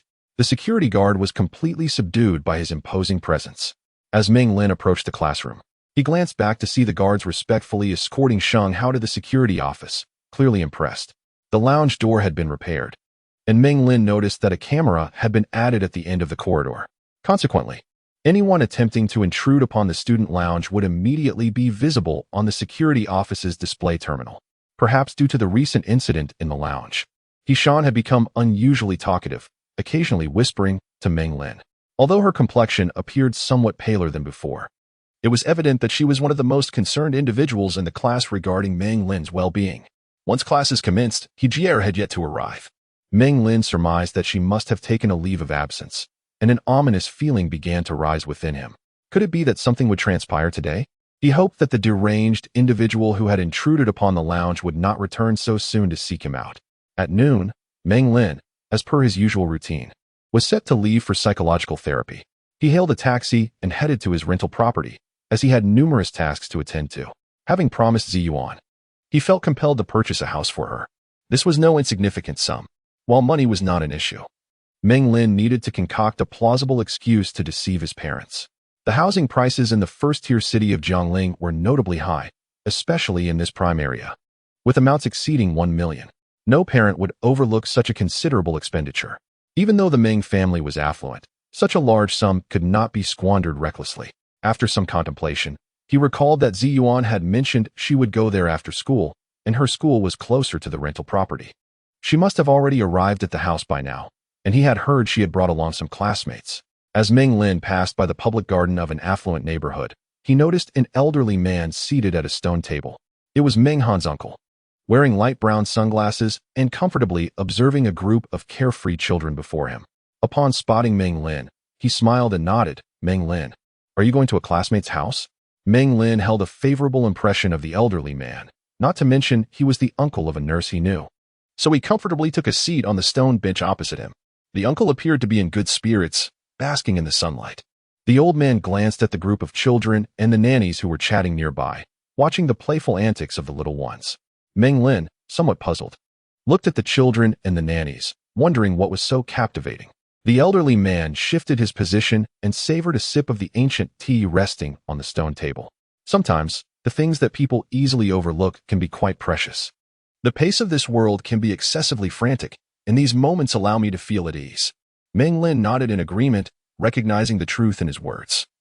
Everyone carries their own story, replete with regrets. He straightened his posture, reflecting on the past. The elderly man pushed a cup of premium tea toward him. His smile warm and inviting. "What are you pondering? At your age, with such an excellent family background, you shouldn't be so easily touched. Are you harboring worries?" Perhaps it was the exquisite cigar bestowed upon him by Meng Lin that revealed Meng Lin's status as a scion of a wealthy family. Yet, he would remain oblivious to the fact that Meng Lin was a person reborn. Meng Lin's palm enveloped the warm tea cup as he inquired, "Uncle, you seem rather affluent. What is your profession?" The elderly man chuckled, adjusting his sunglasses. "I am from Hong Kong, where I own a company and run a business. However, now that my son has grown, I can relinquish those burdensome matters and seek a bit of tranquility." Meng Lin sensed that this seemingly worldly wise elder was a person worthy of acquaintance, undoubtedly harboring numerous remarkable tales beneath his unassuming exterior. In the next moment, the old man extended his wrinkled hand to ruffle Meng Lin's hair, asking, "What are you pondering, child?" Although Meng Lin was somewhat apprehensive of others' affectionate gestures, the absence of paternal affection in his life allowed him to derive a sense of elder warmth from the man's simple act. With a sigh, Meng Lin replied, "It's nothing. I've never been to Hong Kong. Also, have you encountered any of the beautiful starlets from Hong Kong? I've heard they are truly captivating." The elderly gentleman chuckled, shaking his head. "I have indeed seen them. Yet, my dear boy, Hong Kong is abundant in commerce, technology, and diplomacy. Why is it that your first inquiry concerns beauty? Furthermore, do you harbor feelings for that classmate of yours? You frequently visit her home. Are you not concerned about inciting her parents' displeasure?" "Oh, I present myself as quite the upstanding gentleman before her parents. And besides, we are not at that stage yet." Meng Lin smirked, savoring the rich aroma of the tea. The old man, intrigued, straightened his hunched frame, stroking his beard and cheerfully recounting, "When I was young, I had a fondness for a girl as well. Initially, I was warmly welcomed at her home, but gradually, her parents grew wary, likely fearing I might corrupt their precious child. Eventually, I clandestinely took her to a hotel, only to be caught red-handed. What a pity." Meng Lin stared in disbelief, astonished that the elder would share such youthful escapades. And then, he pressed. "Of course, that opportunity vanished." The old man lamented. "Thus, do not repeat my mistakes. You ought not to frequent her home to avoid drawing attention." Meng Lin scratched his head, blinking in surprise. "Do you also have a penchant for beautiful women? Is that even a question?" The old man retorted, removing his glasses with a grin. "Who among men does not appreciate lovely women? It is our Achilles heel, haha. However, remember, this shall remain our secret. You must not let Meng Han discover it, understood?" Meng Lin nodded, reflecting that while men may not retain their youth, their standards for beauty remain perpetually unchanged. "Do you smoke cigars?" the elder suddenly asked, his fingers tapping rhythmically on the stone table, his expression playful. Meng Lin licked his lips, contemplating before mustering the courage to respond, "I suppose I'll have one." "Very well," the old man declared, rising swiftly and stretching his back. "The cigars you gifted me are still stored in the safe. Let us indulge together." For such exquisite cigars are seldom encountered. Meng Lin instinctively rose to his feet, as the old man affectionately draped an arm around his shoulder. A man finds joy in many pursuits. Women and wine are but one facet, while cigars represent another pleasure. Though you are still young, a future dandy such as yourself must cultivate a sense of sophistication, lest you appear out of place in high society. His words utterly dispelled Meng Lin's inclination to decline. "In that case, let us allow Ziyuan to wait a moment longer," he mused, as the two strolled arm in arm towards the old man's residence. Inside, the decor was uniquely opulent, lavish yet tasteful, exuding a classical exuberance that was both elegant and noble, a grandeur that words scarcely captured. Seated in the designated cigar room, Meng Lin became acutely aware of the meticulous nuances involved in cigar smoking. The old man produced an entire set of cigar accessories, casually handing Meng Lin a modestly sized crocodile leather case. "Here, this is a custom-made Davidoff cigar set for you. Curious?" Meng Lin toyed with it as the old man continued. "To possess such exquisite cigars and keep them tucked away in your pocket is akin to shrouding a stunning beauty in a tattered sack. Understand that cigars are living entities. They require air, specific temperatures, and humidity to thrive. Only in the right conditions can one truly savor their unique pleasures. Just as a beautiful woman must be appreciated in luxurious surroundings." Meng Lin could only nod, acknowledging the old man's astute observations.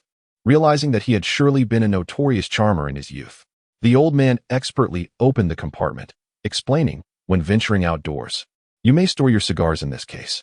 Meng Lin nonchalantly tucked it into his pocket, fully aware that this item was worth several $1,000s. As he observed the old man preparing the necessary tools for cigar smoking, he recalled his own past folly of igniting a cigar with a cheap lighter in his car, an utter waste. The old man was not boasting, but rather imparting wisdom. A cigar worth hundreds of dollars deserves an investment in thousands worth of accessories to achieve the ultimate experience. Regrettably, this is not Hong Kong. Otherwise, my cigar room would be even more sophisticated. Once the cigars were prepared, the old man activated his sound system, filling the room with enchanting melodies. He then procured 2 spherical, generously sized glasses and a bottle of Hennessy XO. One cannot indulge in cigars without a fine spirit. To truly appreciate the pleasure of a cigar, one must embrace both the ambience and the process. As he poured the liquor into the glasses and gently swirled them, the room was suffused with the rich aroma of the renowned cognac. Seated at the table, the old man picked up a pair of uniquely designed scissors, specifically crafted for cutting cigars. Meng Lin observed that he was not cutting the cigar gifted to him. These were notably smaller. With a warm smile, the old man elucidated. "Daytime is suited for milder cigars, while yours is best enjoyed in the evening." Meng Lin murmured softly, his gaze fixed intently on the old man as he carefully clipped the end of a cigar. He then picked up a long matchstick and struck it against the box, igniting a flame that danced half an inch away from the cigar's tip. The old man slowly rotated the cigar, ensuring it burned evenly.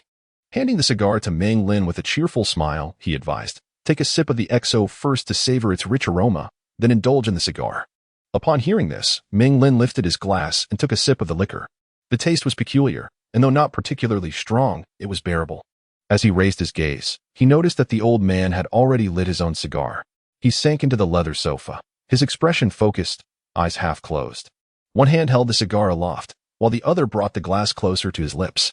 He savored the drink's richness before drawing the cigar to his mouth and inhaling deeply. His posture and demeanor exuded enjoyment and indulgence, evoking a sense of exquisite pleasure that could easily be mistaken for something more illicit. Meng Lin watched, captivated, as the old man seemed to exist in a realm of refined elegance, embodying the essence of a true aristocrat, tasteful, mature, and capable of crafting and relishing life's pleasures. Radiating the aura of a seasoned gentleman.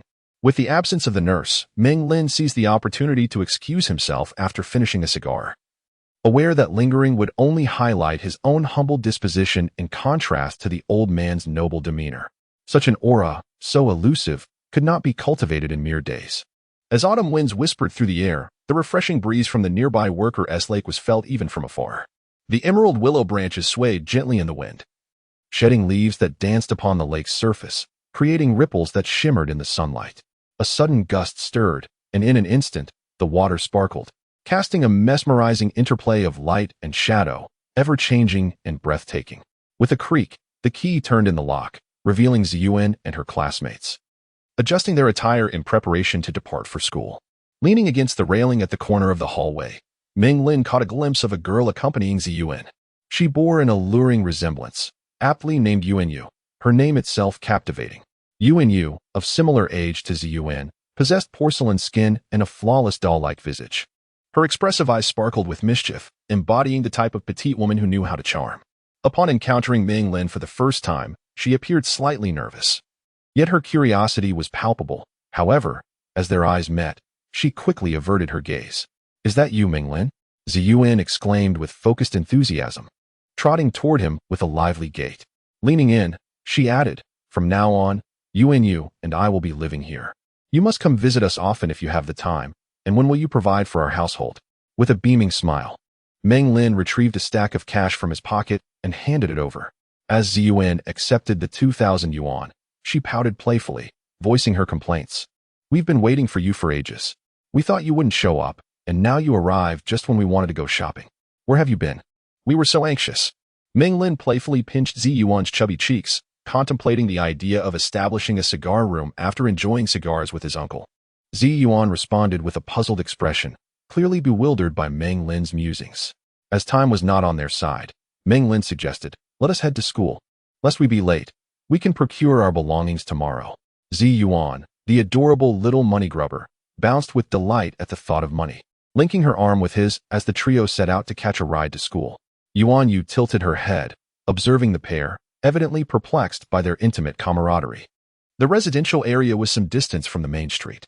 As Meng Lin, Ziyuan, and Yuanyu chatted while walking, they soon reached the intersection, with time running short. If they were to share a cab, it would require a considerable detour. Meng Lin hailed a taxi for Ziyuan and Yuanyu, urging them to go ahead while he sought another vehicle to take him directly to school. Although taxis were plentiful in Jiangling City, the demand was equally high.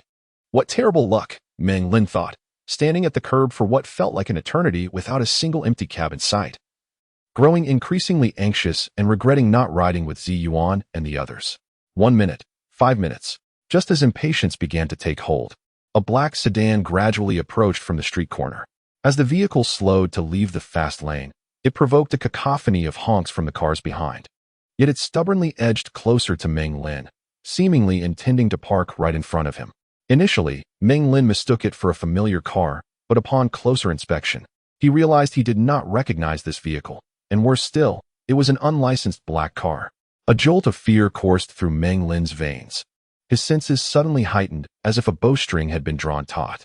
Instinctively, he took a step back, retreating as far from the mysterious automobile as possible. The black sedan accelerated quickly, stopping just before Meng Lin.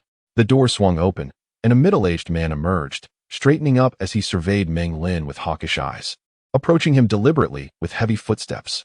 The man had his hands tucked into his pockets, casting habitual glances around. This was not a bustling area. Affluent neighborhoods tended to be situated in more secluded locales, which meant only a few pedestrians wandered the sidewalk, now moving away from the scene. The man continued his relentless advance, the sound of his footsteps echoing ominously as the distance between them diminished. As he drew nearer, Meng Lin noticed the man's gaze was cold and profound, reminiscent of a dark, desolate well, truly chilling. Such a stare was terrifying. The warning words of Sheng Hao echoed in Meng Lin's mind, sending shivers cascading from his feet to the crown of his head, leaving his scalp tingling. With a taut expression, Meng Lin found himself instinctively retreating further. The middle-aged man withdrew his hands from his pockets, splayed his fingers wide, as if fatigued and yearning for relaxation, stretching them with fervor. Despite the distance of several meters, Meng Lin could still hear the pop of air escaping from his joints. His gaze was fixed intently on Meng Lin, devoid of distraction, resembling a hunter's sinister grin as he confronted his wounded prey. To be frank, Meng Lin had grown accustomed to being coerced by piercing eyes in his past life, which had instilled an intangible psychological pressure upon him. Yet this time, he was convinced that, regardless of the circumstances, no one in his professional sphere could evoke such a chilling aura. That gaze was suffocatingly frigid, undoubtedly reminiscent of the fabled look that could extinguish life itself. After enduring numerous tribulations in recent days, Meng Lin instinctively knew that this individual had come to trouble him. And judging by the professional intensity of his stare, he could only be a cold-blooded assassin who had damaged the lounge. "Who are you?" Meng Lin demanded loudly. "Do not approach me, or else I shall not be courteous." His fierce admonition lacked the strength and intimidation he had hoped for, akin to a fade of bravado. The middle-aged man paid him no heed, utterly dismissing his threat. Meng Lin watched in dismay as the distance between them was merely a single stride. Suddenly, a surge of exhilaration coursed through Meng Lin as he called out, waving desperately behind the man, "Sheng Hao, hurry, save me. He is the thug who broke the lock." Quickly, the middle-aged man was taken aback, his steps faltering, instinctively turning to follow Meng Lin's frantic direction. To his dismay, there was no one there. Had he been deceived? Enraged, he whirled back to find Meng Lin pressed against the wall, adopting a peculiar pose, one hand gripping the other, the palm of the outstretched hand facing inward, forming the shape reminiscent of martial arts masters channeling inner energy. Were it not for the tremor in Meng Lin's movements, the assassin might have been genuinely unsettled. Meng Lin, feigning terror, exclaimed, "Do not come any closer. I have learned martial arts. You must not approach." The middle-aged man sneered coldly, calculating with precision. For a professional killer like him would certainly not wish to squander a single moment. Meng Lin's ruse had cost him precious seconds, leaving him quite displeased. In an instant, he lunged forward, his wrists locked, his hands spreading like a blooming lotus, swiftly capturing Meng Lin's feebly extended hand. With his thumbs pressing firmly against the back of Meng Lin's palm, the other 8 fingers curled inward, intent on bending Meng Lin's hand back with the dreaded technique known as the bone dislocation. Just as he was about to execute his move, an overwhelming force surged along Meng Lin's palm. He exhaled deeply, a benign smile emerging on his face, which the middle-aged man would soon interpret as the most malevolent and sinister grin in existence. For, as the assassin applied pressure with his 8 fingers, he felt the strength within them dissipate, as if they were wax candles succumbing to the heat of their own flame. 45. A seasoned hunter. Blinded by the very geese he sought to capture, Meng Lin's carefully feigned fear and terror evaporated, leaving him to quietly observe the disbelief etched upon the assassin's face. The latter, in a daze, raised his hand in horror, only to discover that aside from his 2 thumbs, the other 8 fingers were entirely missing. Blood gushed forth from the severed stumps, splattering Meng Lin's face. After a moment of stunned silence, the middle-aged man let out a heart-wrenching scream.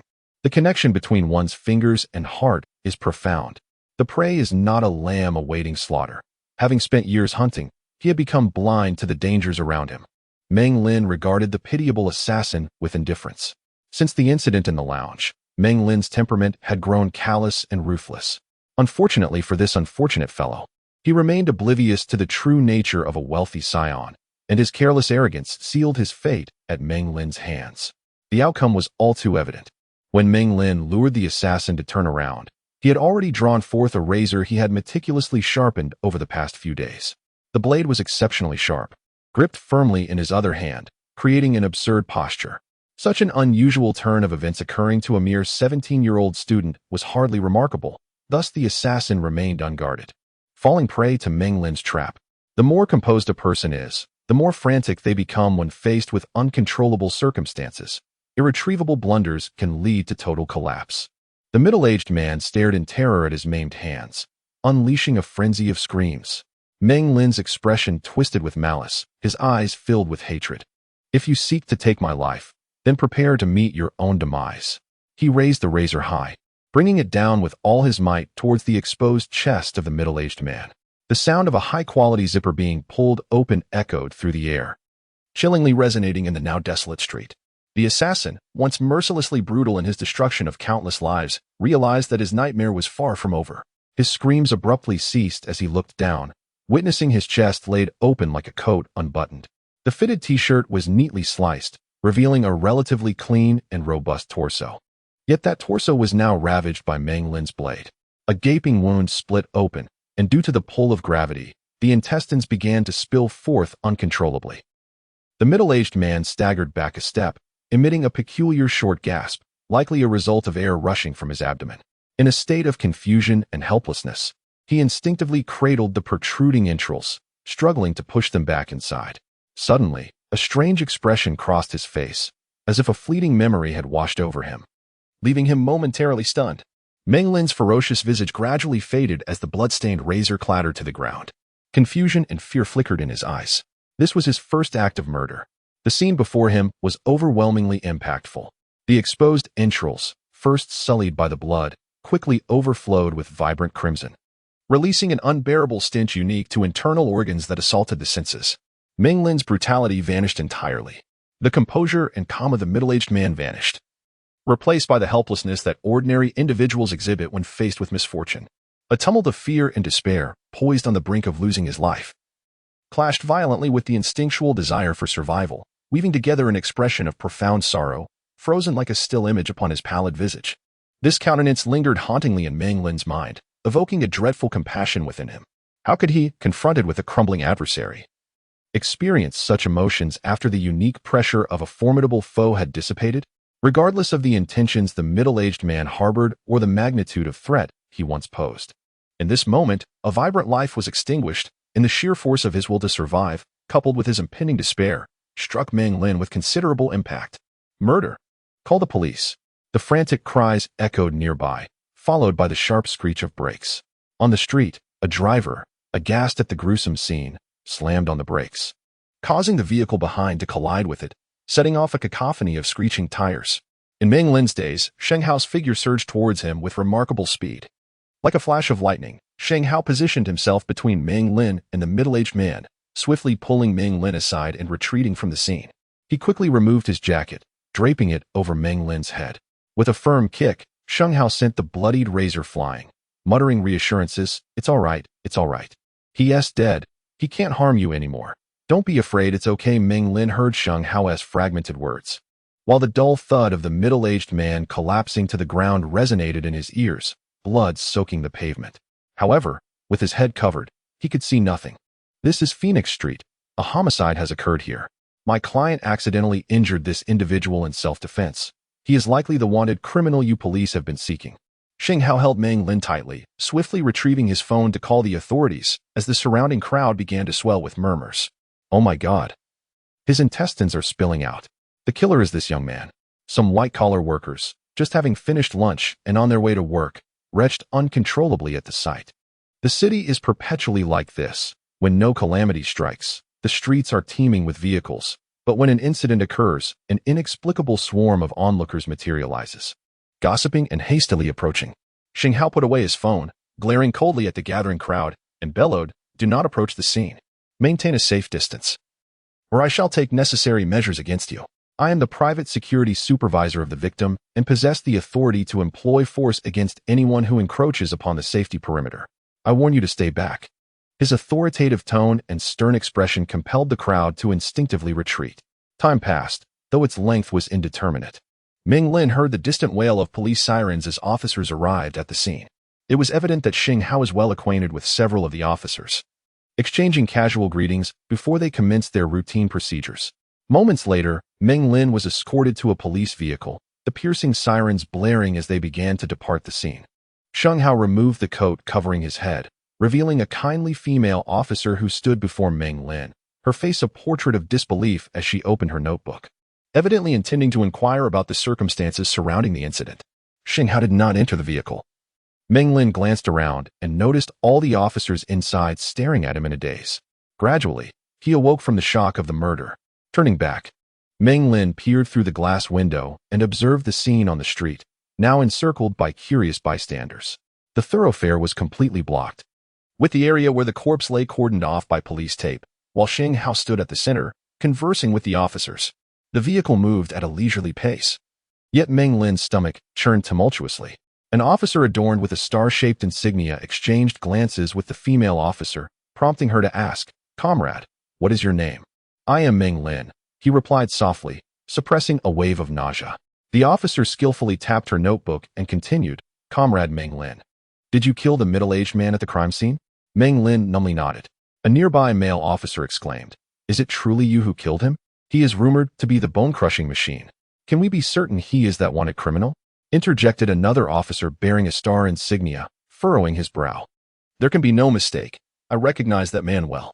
His face is etched in my memory. He is definitely Liang Meng Long," the male officer asserted. The officer with the star insignia looked astonished and turned to Meng Lin, asking, "How did you come to possess a razor? And how did you kill him?" Meng Lin fell silent for a moment, then sighed, "Yesterday, while grooming my dog. I used the razor that the servant handed me. I carelessly tucked it into my pocket and forgot to return it. I didn't intend to kill him. He lunged at me, and in my panic, I opened the razor. As he tried to grasp my hand, he lost his finger, and then, in my fright, I inadvertently slashed open his abdomen. The officers gazed at Meng Lin in astonishment, as if the tale he spun was woven from the threads of a surreal dream or a miraculous coincidence. They harbored little doubt regarding the veracity of his words, for he was merely a young man, perhaps still in his late teens or early 20s, potentially still a student. What a misfortunate fugitive! A hint of admiration flickered in the female officer's eyes, for throughout the years, numerous predecessors had fallen victim to that notorious criminal, yet unexpectedly. The slender, handsome youth before her had inadvertently brought about his demise. Meng Lin innocently interjected, "Will I be imprisoned for this unintentional killing? It was not my intent. That man sought to harm me." Observing the fear etched upon Meng Lin's face, the female officer closed her notebook and reassured him, pending verification of the deceased's true identity. "If he is indeed a wanted criminal, Comrade Meng Lin, you shall not only face no punishment, but may also receive commendation and accolades." "That would be a relief." Meng Lin responded, inching closer to the officer, who radiated a natural maternal warmth. The scene shifted to a noble private villa, unmistakably the residence of affluent individuals. A towering fence encloses a yard adorned with luxurious sofas, as the sun casts slanting beams of light that dance across the expansive basketball court. The Zhong brothers are diligently practicing their basketball skills. On this particular day, Zhong Rufeng has opted to forego school, claiming to be afflicted with a cold, though in reality, he is brimming with vitality, completely unscathed. Suddenly, Zhong Ruding maneuvers the ball, aiming for a three-step layup, when Zhong Rufeng surges forward, seeking to disrupt from the side. However, Zhong Ruding, akin to a tightly wound machine, withstands the contact. Despite Zhong Rufeng's robust physique, he is forcefully repelled. With a triumphant shout, Zhong Ruding leaps into the air, arms raised, executing a flawless dunk. He grips the rim with both hands, casting a proud glance back at his brother as he lands, exclaiming, "Thought you could sneak up on me, you little rascal." Zhong Rufeng, somewhat disgruntled, retrieves the bouncing basketball from the ground, only to circle out and execute a stunning three-pointer. Retorting, "Even if your dunk was more impressive, your long-range shooting isn't as superior as you think. Relying solely on physical advantage doesn't mean much." Zhong Ruding bursts into hearty laughter, stepping aside to wipe his brow with a towel and sip some water. While observing his brother practice, he notices Ba Qi entering the gym in a hurried manner, his expression grave. Concerned, Zhong Ruding inquires, "What's the matter?" "Brother Ting." Ba Qi approaches, hesitating momentarily, his throat dry and voice uneasy. Young Ming Long is in trouble.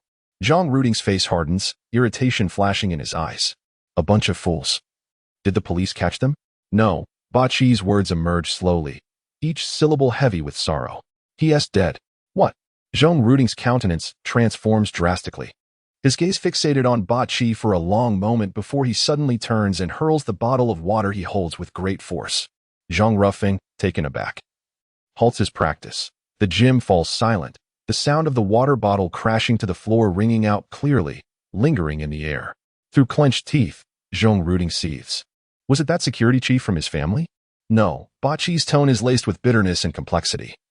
It was the young master of the Ming family who killed Liang Ming Long. Xing Hao arrived much later. Meng Lin did it? Zhong Ruding exclaims in disbelief. He eliminated Liang Ming Long. Ba Qi lowers his head, troubled, clearly grappling with disbelief himself, yet compelled to accept the grim reality. "Yes, Brother Ting. I was in the car, preparing to assist Liang Ming Long, and my brothers and I witnessed him disembark. In just one fleeting moment, Liang Ming Long raised his hand to scream, only to have the young master of the Meng family slice open his abdomen with a razor, creating a gaping wound over 20 centimeters long. Brother." Zhong Rufeng approaches, clutching the basketball, having never seen his brother's expression so grave, sensing that something serious has transpired. Zhong Ruding's face grows increasingly pale while Ba Qi continues. "One of our brothers, seizing the chaos, managed to peek at the scene. He reported that the young master of the Meng family used a razor. All 8 of Liang Menglong's fingers were severed, his abdomen resembling that of a gutted pig, intestines spilling out, and his eyes wide open as if cast in bronze, a truly horrific sight." Zhong Ruding ceased to speak, his jaw muscles pulsating as though he were chewing gum. He lifted his head and addressed the cautiously approaching Zhong Ruifeng. "Off phone, Come with me to see Dad. Brother. Zhang Ruifeng's complexion turned ashen. Zhang Ruding knocked the basketball from his hand and briskly dragged him out of the gymnasium. In the antique study of the Zhang family, a plump, bald man, gripping a pipe, was deeply engrossed in the chessboard before him, lost in contemplation. He played both sides, occasionally sitting down to reflect and then rising to meticulously analyze the game. This was Zhang Taiwan, a miraculous figure who had risen from the lowest echelons of Jiangling City to prominence. Legend has it that in his early years, Zhang Taiwan was merely a small-time hoodlum from the mainland. Through sheer audacity and ruthless determination, he eventually gained a notorious reputation within the underground forces of Jiangling City. His rise to wealth was shrouded in mystery, yet he ultimately amassed a fortune worth billions, becoming the largest shareholder of the Zhang Group and a legitimate financial magnate. Bang! The door was rudely thrust open. Zhang Taiwan raised his gleaming, rotund head and frowned at his two sons as they barged in. How many times have I told you? One must be polite when entering and should knock before entering a room. Dad. Zhang Ruding lowered his head, obstinately continuing, Liang Menglong is dead. Zhang Taiwan was taken aback, his brow furrowing as he slowly approached the large desk, emptying his pipe. Speak. What has happened? Zhang Ruifeng's voice quivered. It's all my fault. I've caused trouble, Dad. Zhang Taiwan lost all interest in the chess game. Biting down on his pipe, filled with tobacco, he uttered 2 words. Reason. Zhang Ruifeng stammered as he recounted the events that transpired at school. Fool. Zhang Taiwan's expression grew increasingly grim. It was evident that had he not been intent on hearing his son's account, he would have erupted in anger long ago. Finally, unable to contain his rage, Zhang Taiwan seized the chess bowl from the table and smashed it down with a resounding crash, shattering the thick glass atop the chessboard into fragments.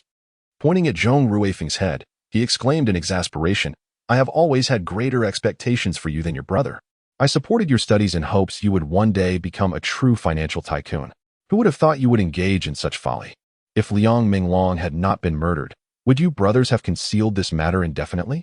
Since you enjoy brawling in the streets so much, perhaps you should start collecting protection money tomorrow. Zhang Ruifeng's complexion turned ghostly pale, fear coursing through him as he trembled. At this critical moment, the elder brother Zhang Ruding stepped forward, braving the pressure. Dad, Liang Menglong was killed by Meng Hating's son. This matter is not simple. Zhang Ruding diverted their father's attention, sparing his younger brother further reprimand. This tactic proved effective as Zhang Taiwan, grasping the lighter on the table and awaiting the continuation of the conversation, halted his tirade against his youngest son. Zhang Ruding cleared his throat and expressed some opinions. Given Liang Menglong's prowess, it was improbable for me to incapacitate him in a single encounter, yet Meng Lin achieved just that. He must already be aware that Offing is opposing him, placing Offing in a perilous situation. Should we consider transferring him?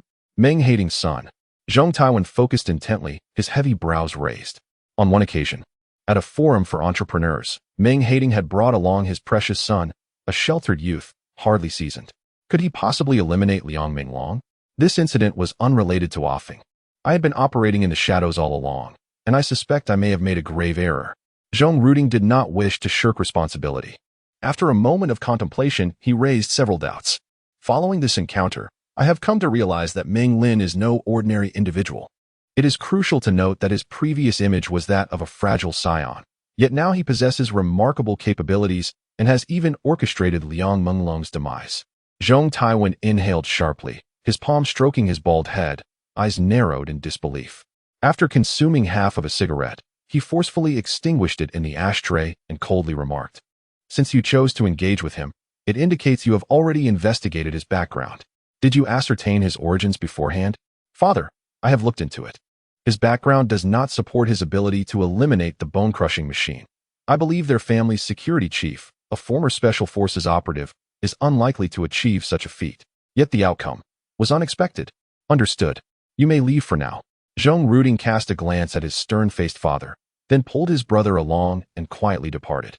The Public Security Bureau confirmed the identity of the deceased as the notorious bone-crushing machine, prompting Meng Lin to breathe a sigh of relief. Had the individual not been this infamous figure, Meng Lin might have found himself at a loss. Killing was second nature to the bone-crushing machine, who had a lethal habit that could become a fatal flaw. Having learned about his sadistic treatment of prey from Sheng Hao, Meng Lin realized that confronting him alone would be akin to striking a stone with an egg. The chances of even escaping were minuscule. During the process of giving his statement, The police repeatedly inquired, and Meng Lin recounted the events with unwavering consistency. Everyone present, save for Sheng Hao, believed that Meng Lin acted without conscious intent. Shortly thereafter, the police concluded that, without a doubt, Meng Lin was an innocent victim. The frail, slender high school student had killed a notorious fugitive in an act of justifiable self-defense. Coupled with Liang Minglong's terrifying criminal history, Meng Lin was destined to emerge as a hero of resistance. The officers felt a sense of relief for Meng Lin. Had it not been a fortuitous encounter that led to Liang Minglong's death, this young man would likely have faced a fate where his bones were shattered beyond recognition. Alarmed and distraught, Meng Hating and Xiao Rurong drove to the towering Public Security Bureau. Through the police's explanation, the parents grasped the gravity of the situation. Xiao Rurong turned pale with fear, losing control as she clutched Meng Lin and wept uncontrollably. For her, subjecting her son to such a life-threatening ordeal was an unfathomable cruelty. A mother eternally bears double the anguish of her son. "Mother, I am sorry for causing you worry." As she gazed at the poised and graceful Xiao Rurong, tears streamed down, and Meng Lin felt a twinge in his heart. His father, Meng Hating, furrowed his brows deeply, contemplating the situation comprehensively. For the sake of his son's future, he insisted that the police handle the matter discreetly, ensuring it did not become public knowledge. Regardless of the circumstances, even if Meng Lin was acting in self-defense, he had still taken the life of another. After negotiations, the police acquiesced to Meng Hating's request, allowing Meng Lin to return home. Upon arriving at their villa, the agitated Xiao Rurong, once she regained her composure, summoned Sheng Hao to inquire about the incident. Meng Lin knew Sheng Hao to be a man of discretion. Even at this juncture, he had not divulged the secret between the two of them. He merely informed Xiao Rurong that Liang Minglong was a notorious murderer, one who could find Meng Lin without a fixed motive. The fact that Meng Lin had managed to emerge unscathed and kill his assailant was nothing short of miraculous. Nevertheless, Xiao Rurong remained obstinate, saying, "Xiao Hao, this situation is immensely concerning. Were it not for our ancestors' virtue, I fear our Meng Lin might face unforeseen calamities. I do not wish for him to rely on luck in such matters again. You shall be solely responsible for his safety henceforth." "Understood, madam," Sheng Hao replied, nodding in agreement. Xiao Rurong's arrangements eased his mind. He was acutely aware of the precarious nature of Meng Lin's circumstances. Only through close protection could he ensure Meng Lin's safety. He realized that had he not arrived in time, Meng Lin might have suffered grievously before he could intervene. As for whether Meng Lin would have survived, that depended on Liang Minglong's disposition. In the realm of willpower, there lies a hypnotic influence. Xiao Rurong deemed that several measures required refinement, having consoled Meng Lin before hastily departing to address pressing matters. In the room, only the doll-like Yun Si and the solemn Sheng Hao remained. "You may leave," Sheng Hao stated, lifting his chin slightly towards Yun Si. "I need to speak with young master." Yun Si cast a lowly, obedient glance at Meng Lin. "Very well," Meng Lin nodded, and Yun Si quietly exited, gently closing the door behind her. "You truly have impressed me," Sheng Hao remarked, observing Meng Lin with a steady gaze. After a pause, he continued at a measured pace. Meng Lin shed his innocent facade, a subtle smile gracing his lips. "I knew I couldn't deceive you. I did indeed plan to kill him." Sheng Hao extracted a cigarette, lighting it with a disbelieving tone. He said, "To be frank, I lack the confidence to prevail against that man. Liang Minglong is a ruthless assassin feared by many in the underworld. As far as I know, dozens have suffered at his hands, including skilled fighters. I truly cannot fathom how you managed to eliminate him. You were formidable." Sheng Hao's praise was indeed rare. The initial panic of taking a life had dissipated with the passage of time, and Meng Lin's lips curled into a smile. Half amused, he replied, "So you can compliment others as well." "The sinister fellow," Sheng Hao murmured inwardly, casting a fleeting glance at Meng Lin. After a moment, he shook his head and chuckled, saying, "You feigned ignorance at the police station so convincingly that I could hardly bear to watch. Your skills in deception are commendable. Yet to seek sympathy while also taking liberties with that female officer is simply intolerable. Damn it." Meng Lin, perplexed, propped his forehead with his hand, appearing deeply troubled. How could he have perceived such covert actions in mere seconds? What kind of gaze was that? In truth, while in the police station undergoing a detailed record, Meng Lin had intentionally pretended to be disoriented, leaning against the female officer. In his quest for sympathy, he inadvertently touched a forbidden area. Form is emptiness. Having witnessed a live uniform show in a previous life, he had never encountered a genuine police flower before. At that moment, The female officer hesitated briefly, then smiled understandingly, perhaps believing Meng Lin was merely frightened. Not suitable for children. Couldn't you just pretend you didn't see anything? Meng Lin glared at Sheng Hao in frustration. Ignoring the revelation, Sheng Hao wore an amused expression and nudged Meng Lin's shoulder, boldly stating, "You're quite young yet possess remarkable audacity. Rubbing against a female officer in the police station is quite the boldness. I must admire your spirit." It was rare for the head of the family, Meng Hating, to dine at home. His social engagements were so frequent that his presence was seldom felt. This evening, however, the unfamiliar father exhibited extraordinary concern for his son's well-being, continuously serving Meng Lin dishes while lovingly advising him to consume more nutritious food. Initially, Meng Lin appreciated his father's paternal demeanor, but as the mountain of food piled higher in his bowl, he gradually became numb to it. After dinner, Meng Lin accepted the warm towel from Yunxi to wipe his hands. Just as he was about to leave, his father called out, "Son, don't go just yet. Your mother and I wish to discuss something with you. Please, take a seat." Startled, Meng Lin turned back and sat in the sandalwood chair his father indicated. Meng Hating pondered for a moment before asking, "With such a significant event transpiring, are you afraid?" What else could Meng Lin say? He certainly couldn't reveal to his parents that he had been keenly aware of the bone-splitting machine and had thus severed his own finger as a solution. After a brief pause, Meng Hating continued, "Your mother and I have discussed this and feel that since the accident, you have changed significantly. While we shall not dwell on the matter of self-defense for now, your previous altercation with a classmate was rather irrational. We are concerned about the potential negative impact on your psyche. Therefore, we have arranged for a psychologist to provide you with some normal psychological counseling. What do you think?" Meng Lin quickly glanced at his mother, who wore an earnest expression, nodding in encouragement to affirm her husband's intention. With their arrangements already in place, what could he say? Meng Lin mused internally. After some thought, he decided it was inconsequential. A psychologist wouldn't administer injections or medications, but would merely inquire about the patient's innermost troubles. He responded candidly, "I have no issues." Meng Hating, pleased with his son's prompt agreement, spoke with satisfaction, "Let us set a time for tonight. After having dinner and resting for a while, please ask Sister Zhang to call for a car to wait for us. I will first call the doctor to give him a heads up." Xiao Rurong got up to make the arrangements. Impulsive by nature, if a swift resolution is to be had, then so be it. Meng Lin felt a sense of irony in his heart as he took a sip of tea, licked his lips, and led Yunxi to change clothes. In a suburban area, a private clinic stood without any signage. The high-quality light, tea-colored glass doors indicated it was a distinguished psychological practice. Given the location and foot traffic, it was destined to be a clinic with limited patronage. However, from Meng Hating's recommendation, one could infer that those who visited here were affluent individuals of notable stature. As Meng Lin caught sight of the male doctor who had dined with Xiao Rurong that evening, the man approached with a welcoming demeanor. "Mr. Meng, Mrs. Meng, it is an honor to have you here." He greeted with a courteous bow. "My apologies for the late hour." Meng Hating nodded in acknowledgement, and the doctor accompanied them inside. The clinic featured a rich red carpet atop the cool stone floor, and the reception area was adorned with a warm and inviting atmosphere, resembling a private club rather than a clinic.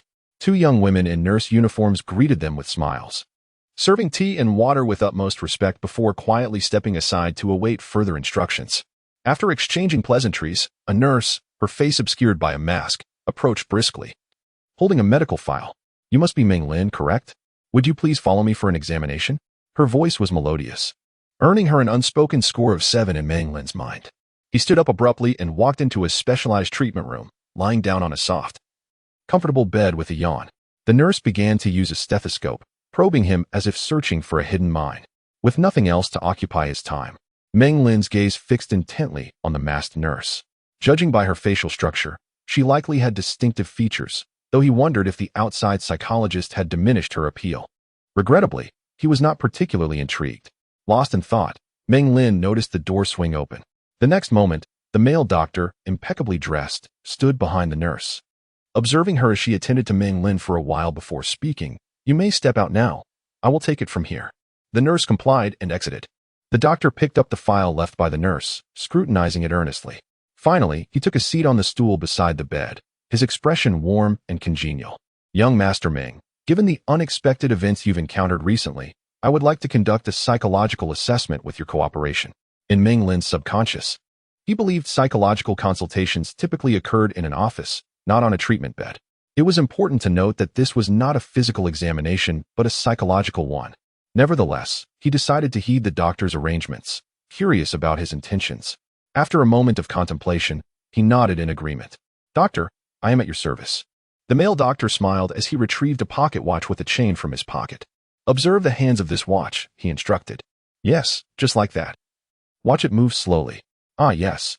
The watch swayed gently, and the doctor continued speaking. "Then, you might start to feel a bit weary, yes. Gradually becoming more fatigued." It dawned on him that this was hypnosis. How fortunate he was to be a man, had he been a woman, who knew what indecent acts could have transpired while under such influence, leaving her utterly unaware upon awakening. It was a situation that could only be described as an unwarranted gift. Meng Lin was not one to underestimate the intentions of others. Having faced numerous dangers, he was inherently cautious about surrendering his consciousness to another's control. Furthermore, he had always held skepticism towards the practice of hypnosis. As the male doctor lured the somewhat drowsy Meng Lin, a myriad of thoughts flooded his mind, snapping him back to awareness. Squinting at the oscillating silver watch, he feigned fatigue, his voice low and muffled. "So tired, so wish to sleep. My head feels a bit dizzy." "Yes, just like that. Clear your mind. You're feeling very drowsy now. Do not resist." The doctor spoke with an alluring tone, his own head gently swaying in rhythm. Meng Lin obediently followed his words, murmuring softly, "So tired. Need to sleep. So fatigued. Mm. The doctor, enchanted by Meng Lin's murmurs, became even more engrossed. "Indeed, slowly close your eyes, child, just as I am doing now, like this. 1 minute, 2 minutes. Meng Lin continued in a subdued voice. "Slowly close your eyes, gently now, let them close, and then a heavy sleepiness will wash over you. Your eyelids grow heavy, you wish to sleep, and now you can no longer keep your eyes open." Suddenly, the doctor slammed the pocket watch down onto the bedside table, collapsing onto it, utterly motionless. The struggle of will had taken its toll, with the doctor succumbing first to his own hypnosis. What a foolish psychologist. Meng Lin could hardly suppress his exasperation. After a brief 10-minute respite, he opened the consultation room door and called out to the diligent nurse outside. "Hey, your doctor has fallen asleep. You might want to fetch him a blanket, otherwise he might catch a chill." Afterward, Meng Lin recounted the amusing incident, and even the usually composed and calm Sheng Hao could not help but burst into laughter, drawing the attention of nearby office workers in the CAF. "He was hypnotized by you and even answered your questions truthfully. He even admitted to his fondness for women's undergarments. He truly possesses an entire cabinet full of the nurse's intimate belongings, each labeled with the owner's name. Ha ha ha. You rascal, you are quite the devil." He playfully tapped his fingers against the round table, reveling in the gossip that anyone would be eager to hear. Meng Lin suddenly felt displeased, taking a sip of his mocha and glancing around quickly. "Devil? Are you quite mistaken, my dear Sheng? Clearly, it is he who harbors a peculiar and dark obsession." Ahem. Sheng Hao noticed his exaggerated demeanor, as several patrons at the neighboring table instinctively perked up their ears, prompting him to clear his throat and regain his composure, retreating into his chair. Within the tranquil confines of the CAF, well-dressed professionals engaged in hushed conversations. An Italian gentleman, sporting a pair of neatly trimmed mustaches, skillfully drew his bow across the strings of a violin, enveloping the entire CAF in a serene, melodic ambience reminiscent of a private gathering from the Middle Ages. Two children, escorted by their elders, gazed longingly through the glass at the bustling passers-by outside, finding amusement in the fact that while they could see the world beyond, the outside could not behold their inner sanctuary. The presence of Meng Lin and Sheng Hao in the CAF was no coincidence. Meng Lin had graciously invited his companion to this elegantly relaxed venue. Despite his aversion to coffee, which he found bitter and less than appealing, he was drawn to its enticing aroma, a remnant of his past self that had not quite adapted, even in regal attire. Sheng Hao observed Meng Lin as he added yet another spoonful of sugar to his mocha, his gaze drifting outside, where he recalled a moment of levity when a woman, clad in high heels, had approached him to touch up her makeup, nonchalantly adjusting her undergarments before departing with an air of elegance. "Seems you've taken a liking to that woman," Meng Lin teased, savoring the sweetness of his coffee. "Have you?" Sheng Hao gazed into the distance, candidly admitting his attraction. "You are not as impenetrably aloof as you appear. Like me, you are merely an ordinary man, susceptible to the allure of beauty." Meng Lin spoke with conviction, and the enigmatic aura surrounding Sheng Hao faded, revealing a camaraderie between them. I am but an ordinary individual in a vast sea of humanity. The mystery surrounding me is overstated.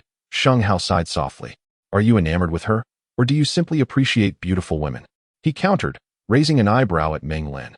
You don't find beauty appealing? Meng Lin chuckled. Every time you feign indifference while stealing glances at Yunxi, I suspect you wish to devour her whole. Enough. Meng Lin scoffed. I have never spied on Yunxi. Be careful, or I shall accuse you of slander and await my imprisonment. Really? Sheng Hao pressed. Truly. You've never? Even if I had, it was with utmost transparency. I disdain the act of voyeurism, Meng Lin retorted with a casual confidence. Sheng Hao. He continued. What kind of words are those? Where has your sense of shame gone? Suddenly, a thought struck Meng Lin, and a playful smile graced his face. Do you have a girlfriend? Sheng Hao took a sip of his coffee, his eyes momentarily lost in thought before he shook his head. No. I hold rather high standards when it comes to women, hence my single status. Intrigued, Meng Lin responded, how about I introduce you to a potential girlfriend? She is quite lovely. What type of woman do you prefer? I can assess her suitability for you. Meng Lin was referring to Zi Yuan's roommate. Seemingly named Yuan Yu. Forget it. You and I are different, Sheng Hao replied, placing his coffee cup back on the table. The women you introduce are likely to be mere girls who would call me uncle upon seeing me. Are you looking down on me, Meng a man? Moreover, beautiful girl. You have practically entangled everyone. I find your universal affection utterly unbearable. Sheng Hao directed his ire towards Meng Lin. Is it wrong to simply wish to provide a home for all the sisters of the world? Meng Lin muttered, visibly vexed, as he contemplated lighting a cigarette. Sheng Hao, choosing to ignore Meng Lin, seemed to have discerned his temperament, turning his gaze towards the glass window, lost in thought. Under his influence, Meng Lin crossed his legs and rested his chin on his hand, observing the passers-by below. Suddenly, he spotted two unexpected acquaintances, and his dark eyes narrowed slightly. It was them. Before him stood two scruffy men, disheveled and unkempt, sporting dark stubble, swaying as they approached, shattering Meng Lin's moment of tranquility. Their faces were painfully familiar. My heavens! Meng Lin nearly leapt from his chair. Sheng Hao, noticing Meng Lin's abrupt change in demeanor, inquired, what is the matter? But Meng Lin had no time to explain. He swiftly pushed back his chair and dashed out the door. Unaware of the unfolding situation, Sheng Hao hurried after him, yet was halted by a waiter, indicating that once again, he would be footing the bill. Bursting from the CAF, Meng Lin gasped for breath. His face flushed with excitement as he called out, Hey, wait for me. The two men, appearing to be in their mid-20s, continued their swaggering walk. One slender and seemingly mild-mannered, yet with a chilling gaze, while the other was robust, with a face that could only be described as fierce. They paused in their tracks, exchanging a surprised glance at the breathless Meng Lin. Stop, they warned, stepping back warily, their eyes fixed intently on him. Did you call us? At their words, Meng Lin halted, the fervor that had surged through him suddenly cooling. These seemingly unremarkable individuals were, in fact, formidable figures. Provoking their animosity would be unwise. Clearing his throat, Meng Lin prepared to speak. Just then, Sheng Hao caught up, positioning himself between the three, scrutinizing the two unfamiliar men with a furrowed brow. What is going on? He asked Meng Lin. Meng Lin, ignoring Sheng Hao's inquiry, felt an idea, or rather, an opportunity formulating in his mind. With a shift in demeanor, he forced an apologetic smile towards the two men. I'm sorry, I mistook you for someone else. And with that, he turned to leave, his heart racing. In 2011, they had made international headlines as notorious drug lords from the Golden Triangle in Southeast Asia, one named Kuan Jing, the other Lu Sha. Rumor had it that they were on the run from enemies back home, and upon reaching Southeast Asia, they thrived, leaving a trail of chaos in their wake. There was also a more enigmatic associate, named Mo Zixiao, a talented graduate who managed their public relations and finances with extraordinary skill, his own past equally tumultuous. Though Meng Lin hadn't succeeded in meeting Mo Zixiao, it mattered little. Finding Kuan Jing and Lu Sha would surely lead to an eventual encounter with Mo Zixiao, as they had grown up together as fierce comrades. Indeed, birds of a feather flock together. Lu Sha observed Meng Lin's nonchalant retreat, frowning in confusion. What was that all about? I am uncertain. I am not his father. Kuan Jing spat heavily onto the ground. I was just noticing the person blocking our way. That individual is quite remarkable, don't you sense it? I did not pay attention. Lu Sha furrowed his brow in confusion. However, I feel that the person pursuing us from the front seemed rather agitated, then suddenly turned around. Have we encountered him before? The last time? The girl you discarded was accompanied by a younger brother. When his sister wept and pleaded for you not to leave, I sensed that brother harbored a desire to harm you. Could it be him? Yet, your former girlfriend hails from Shi City, which is leagues away from here. Upon hearing the mention of his previous girlfriend, Lu Sha's expression turned melancholic, and he waved his hand dismissively. Let us not revisit the past. You know, a person like me cannot provide her with a stable life. Kuan Jing robustly draped an arm over Lu Sha's shoulder. Do not be disheartened. I am aware you're worried about not having money for lodging tonight. To be candid, I still have 100 yuan tucked in my shoe. So you needn't fret about accommodation for the night. You truly are something. We deliberated for so long, only to see that woman adorned with a grand gold necklace, yet hesitated to act, even claiming she resembled your aunt. Damn. Frustrated, Lu Sha delivered a punch to him. Kuan Jing rubbed his chest, his face contorted in a peculiar expression. Could it be that the young man earlier resembled one of your former girlfriends? Sometimes, when you hurt someone's sister, the brother will harbor resentment. And the same goes for cousins. It could only be that. But wait, that fellow appeared quite affluent. With your charm, you wouldn't attract his sister. If you did, you wouldn't dare abandon her, or else you'd have risen to be a boss by now. You scoundrel, how do I know you? Lu Sha glared at him, wide-eyed. Hiki. Kuan Jing chuckled, entirely unconcerned about Lu Sha's potential wrath. Lu Sha rubbed his sore heels, letting out a long sigh. Kuan Jing, when will our days of living like stray dogs come to an end? Kuan Jing remained silent for a moment before hesitantly suggesting, how about we smuggle ourselves abroad? Lu Sha gazed at the brightly lit street, his eyes filled with trepidation. The road ahead is interminable, stretching so far that they cannot discern an end. Each night spent in a 20 yuan private lodging offers no warmth, and they must evade the pursuit of underground forces, which renders them utterly despondent. Those who live on the fringes are all the same. In truth, who would willingly endure a life of reckless abandon when a good home is within reach? The glory of the past is but a fleeting memory. Beep, beep, beep. A sharp siren echoed from afar, causing both their faces to pale significantly. Instinctively, they looked up. The police were akin to their nemesis. At all times, and in every place, the sound of that siren would trigger their most sensitive nerves. A modified Honda motorcycle screeched to a halt before them, and the rider removed the helmet covering his head. Are you Kuan Jing and Lu Sha? Both Lu Sha and Kuan Jing were taken aback, glancing around to confirm that there was only one person and no weapons in sight. Kuan Jing nodded cautiously, saying, Yes, that's us, however. We have no acquaintances in Jiaoling City. How do you know our names, and who are you? The cross-legged support frame secured the motorcycle as an individual approached, hanging a helmet on the handlebars. With a swift motion, he rummaged through his pocket and produced 2 cards. Someone asked me to bring you something that you currently need. The password is a 1 to 6-digit number. Kuan Jing was taken aback, staring at the 2 bank cards thrust into his hand, swallowing hard. The visitor continued to retrieve items, eventually producing 2 room keys. These are keys to 2 rooms at the Vienna Hotel. You are to stay there from now on. The accommodation fees will be prepaid. Also, he instructed you not to wander around recklessly to avoid danger. He will seek you out personally later. Lu Sha maintained a composed demeanor, not dwelling on the implications, and reached out to accept the room keys. The immediate priority was to stabilize their situation, regardless of the stranger's intentions. The visitor turned back to his vehicle, donned the helmet, and with a roar of the engine, departed without a backward glance. Kuan Jing, choking on the thick smoke, spat and remarked dryly, What's the deal with Lu Sha? Is someone sending us money? How would I know? Lu Sha snapped, snatching a card from Kuan Jing's grasp as he scanned the surroundings for an ATM. There's always a way out. Let us hurry and see how much is on this card. Wait, where's the ATM? Kuan Jing grumbled. Damn it. There's no money to be found anywhere. Now that we're looking, there's not a ghost in sight. After a considerable search, they finally located an ATM at the street corner. Kuan Jing, with his robust physique and strength, easily maneuvered ahead of Lu Sha, who could only watch as he inserted the card while shielding his fingers as he entered the password. You fool, it's 1 to 6 digits, not a fortress. Lu Sha chided, giving him a gentle slap on the head, but Kuan Jing merely chuckled in response.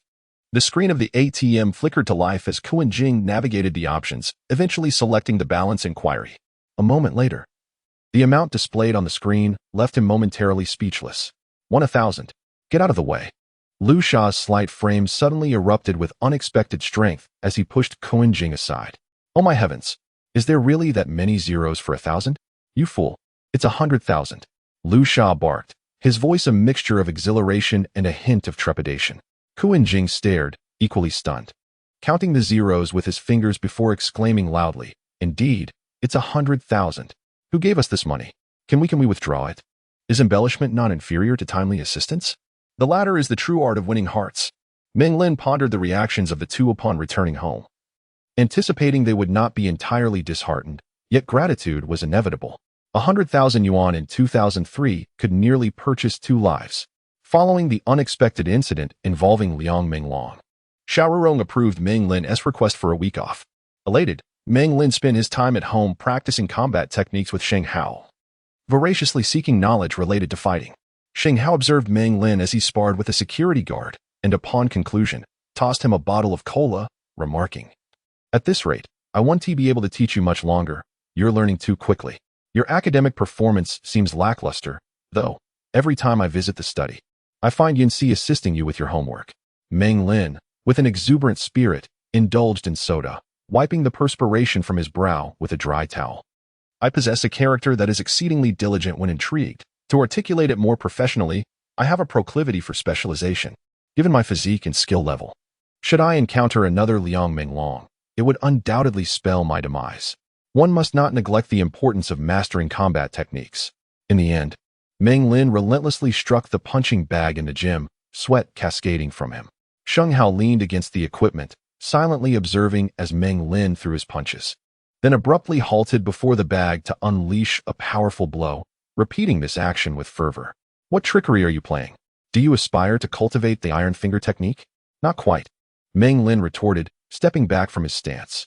"I am honing the control and force of my strikes. This repetitive training is indeed yielding some results. My strength is significantly greater than before." Sheng Hao grasped the bag and, with a deft motion, jabbed his fingers into it. Following that, he curled his fingers, allowing the protruding knuckles to strike the bag once more. This was how someone had trained in the past. A single barrage of 2 strikes would render any opponent powerless. However, should one truly master this finger technique, their digits would become coarse and short, the joints thickened, making romantic pursuits less than fruitful. If a girl were to touch your hand, it would feel as dry as kindling. Meng Lin, unfazed, declared, "That is precisely the effect I desire. If I must choose between life and women, I would undoubtedly choose the former."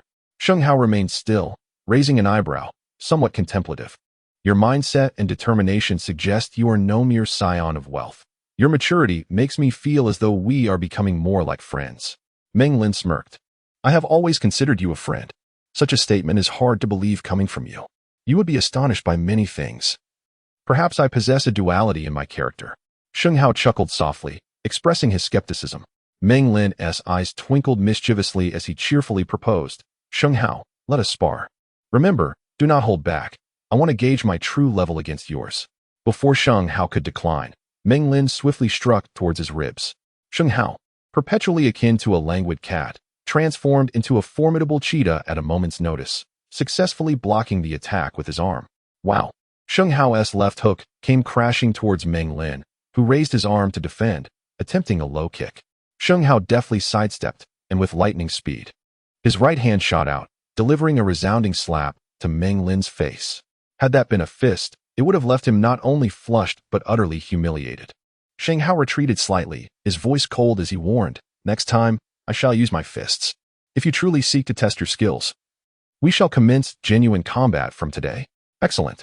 Meng Lin, disregarding the fiery sting on his face, lunged forward, delivering rapid, short punches in pursuit. Sheng Hao adeptly repelled the encroaching assault with swift, powerful movements, his legs retreating quickly, causing Meng Lin's vigorous onslaught to crumble unexpectedly. After a series of swift punches, Meng Lin paused momentarily before launching into another rapid combination, the sound of his fists cutting through the air like a tempest. Indeed, Sheng Hao continued to retreat hastily, nodding in approval as he parried Meng Lin's assault, remarking that his current punching speed was nearly on par with that of a special forces operative, qualifying him as a competent martial artist. However, as Sheng Hao focused solely on evasion, Meng Lin's fist could never quite reach him. In an instant, Meng Lin adjusted his footing, preparing to leap forward with a fierce shout as he delivered a powerful kick straight at Sheng Hao. Sheng Hao began his counterattack. His hands moved with the swiftness of a striking cobra, fast, fierce, and precise. In seamless execution, he seized Meng Lin's ankle, twisting his upper body with a forceful shout. Bang! Meng Lin was propelled into the air against his will, propelled upwards by Sheng Hao's strength, crashing down onto the ground. Sheng Hao expanded his chest and then lightly jumped a few times, reminding himself that persistence was essential when faced with an unyielding opponent. Reckless attacks only provided opportunities for retaliation. He noted that the power of a kick far surpassed that of a punch, and any seasoned fighter would be foolish to let themselves be struck by a leg. Furthermore, losing the support of one leg posed a significant risk to balance. Remember, if you lack absolute certainty, your leg should serve only to carry you. Understanding this, Meng Lin executed a nimble roll to regain his feet and once again charged at Sheng Hao. This time, Sheng Hao stood firm, his ironclad arms effectively blocking Meng Lin's fists, and he retaliated with a powerful whip-like punch that forced Meng Lin to stagger back several steps. Thud, thud, thud. As Meng Lin faltered, Sheng Hao's long leg struck like lightning, crashing down onto Meng Lin's head. Even though Meng Lin attempted to shield himself with his hands, the immense weight of Sheng Hao's leg bore down on him, sending him sprawling to the ground once more. There is an adage that states, the hands are merely doors. It is the feet that strike, if the opportunity arises. Allowing one's legs to launch an attack can often yield an irresistible force against the opponent. This is the essence of opportunity. Sheng Hao's teachings resonated in the air.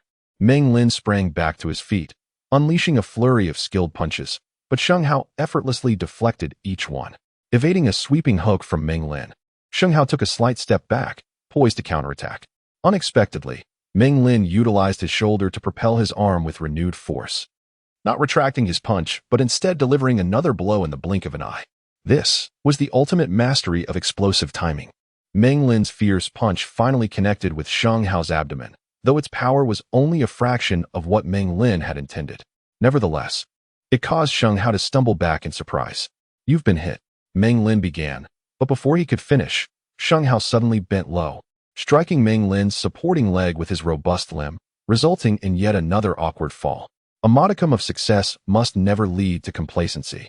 One must incapacitate their opponent completely before allowing oneself to relax. The villain always falls prey to their own verbosity.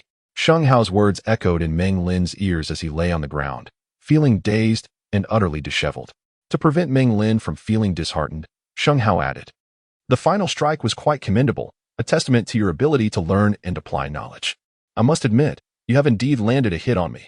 If your physical prowess were just a tad stronger, I would surely have faced a significant defeat." After contending with Sheng Hao, Meng Lin realized the considerable gap that still existed between them. Even though he could sense Sheng Hao's ease and nonchalance during the fight, he acknowledged the need for intensified training. As he stood under the cool spray of the shower, he pondered how to swiftly acquire the capabilities of a special forces member. Upon exiting the bathroom, Meng Lin toweled off his damp hair.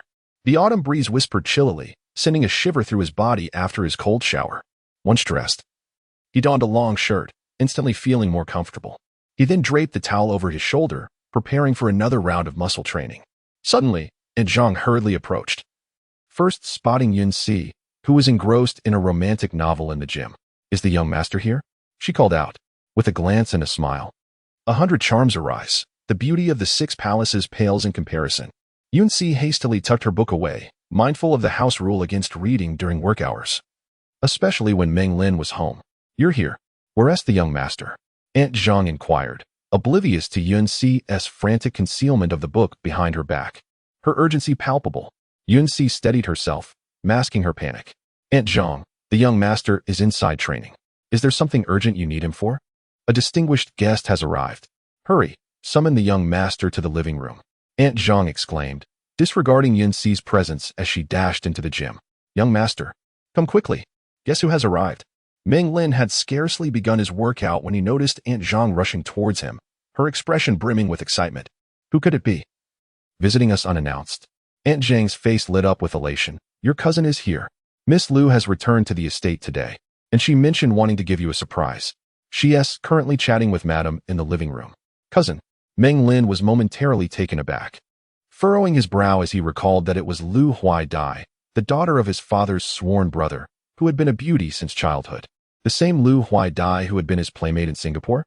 "Indeed," Aunt Zhang exclaimed. "You actually remember her. How remarkable. Come along. The young lady has inquired about you several times. I rushed to find you. You must go see her. It has been years since you last met. And she has grown even more enchanting. Without waiting for Meng Lin's response, the impatient Aunt Zhang grasped his hand and pulled him towards the door.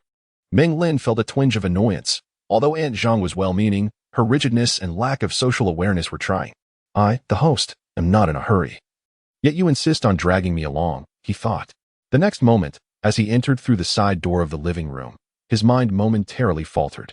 Before him sat an extraordinarily beautiful lady, her golden curls cascading in waves to her waist, adorned in lavish jewels that exuded opulence. She was smiling as she conversed with Xiao Rurong. Beside the esteemed lady sat a girl of remarkable grace and poise. Had it not been for Aunt Zhang pulling Meng Lin along, he might have remained momentarily entranced. Her beauty was simply extraordinary. Any popular starlet or school beauty would find themselves utterly dwarfed in her presence. Her long hair cascaded like a waterfall, gracefully draping over her chest. Her skin exuding a delicate, almost ethereal radiance reminiscent of pearls. The exquisite features of her face, inherited from her mother, were enchanting beyond measure.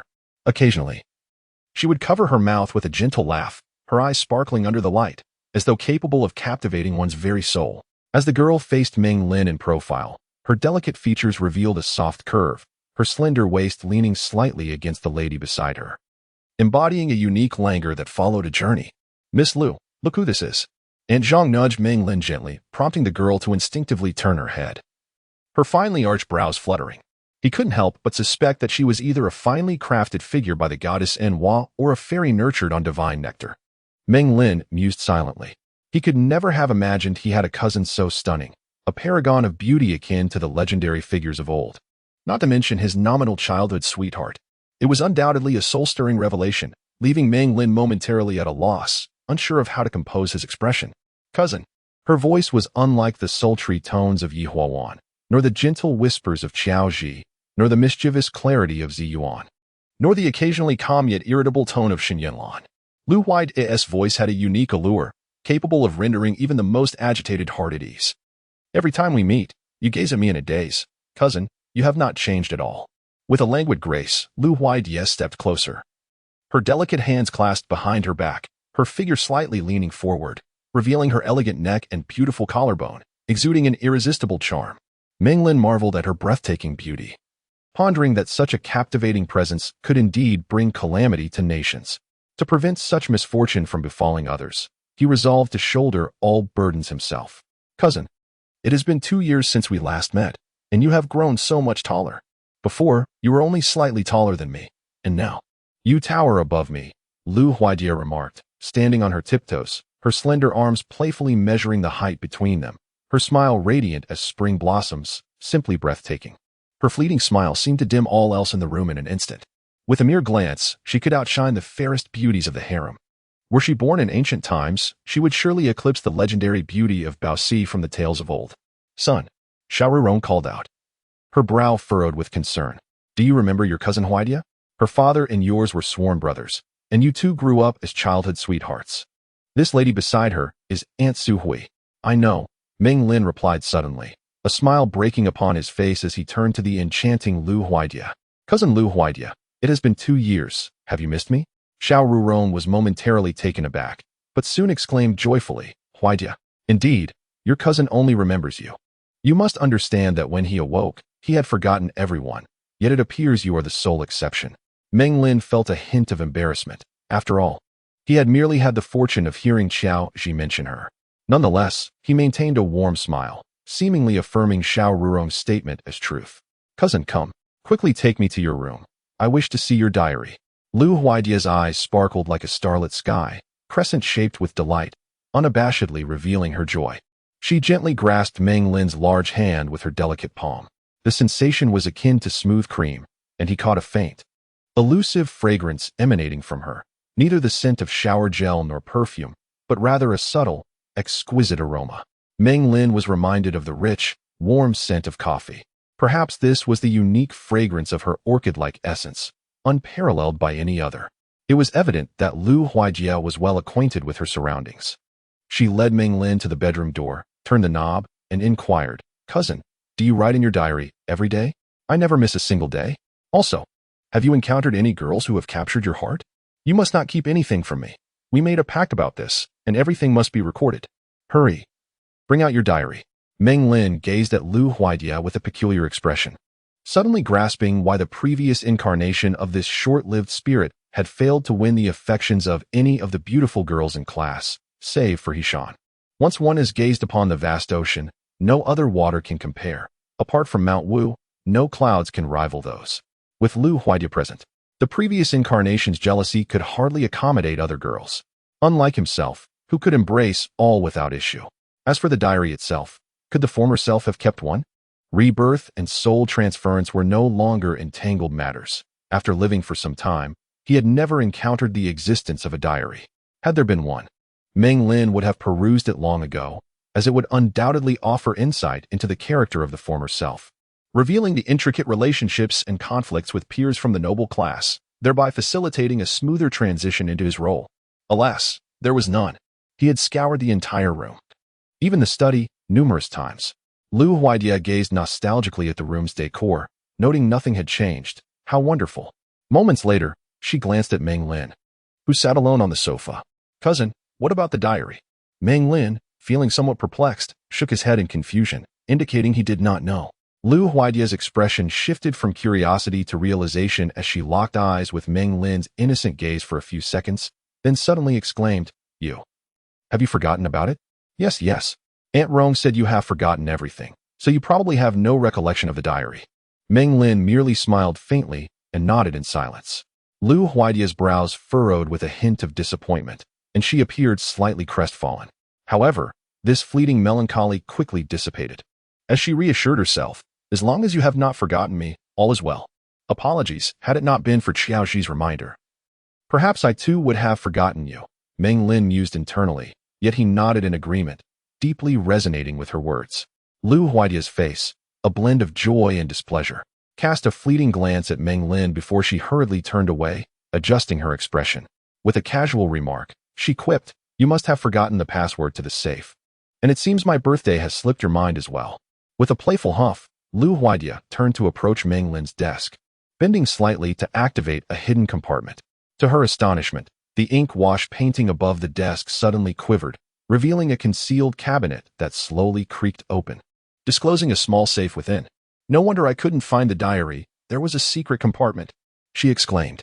"What is the deal with the diary? Why not just dig a tunnel?" Meng Lin shot up, his eyes wide with surprise. "First my birthday, then yours, and soon, 1314. Lu Huaidia nimbly climbed onto the desk, deftly adjusting the combination lock of the safe, murmuring to herself as she worked. "Got it." Click, click, click.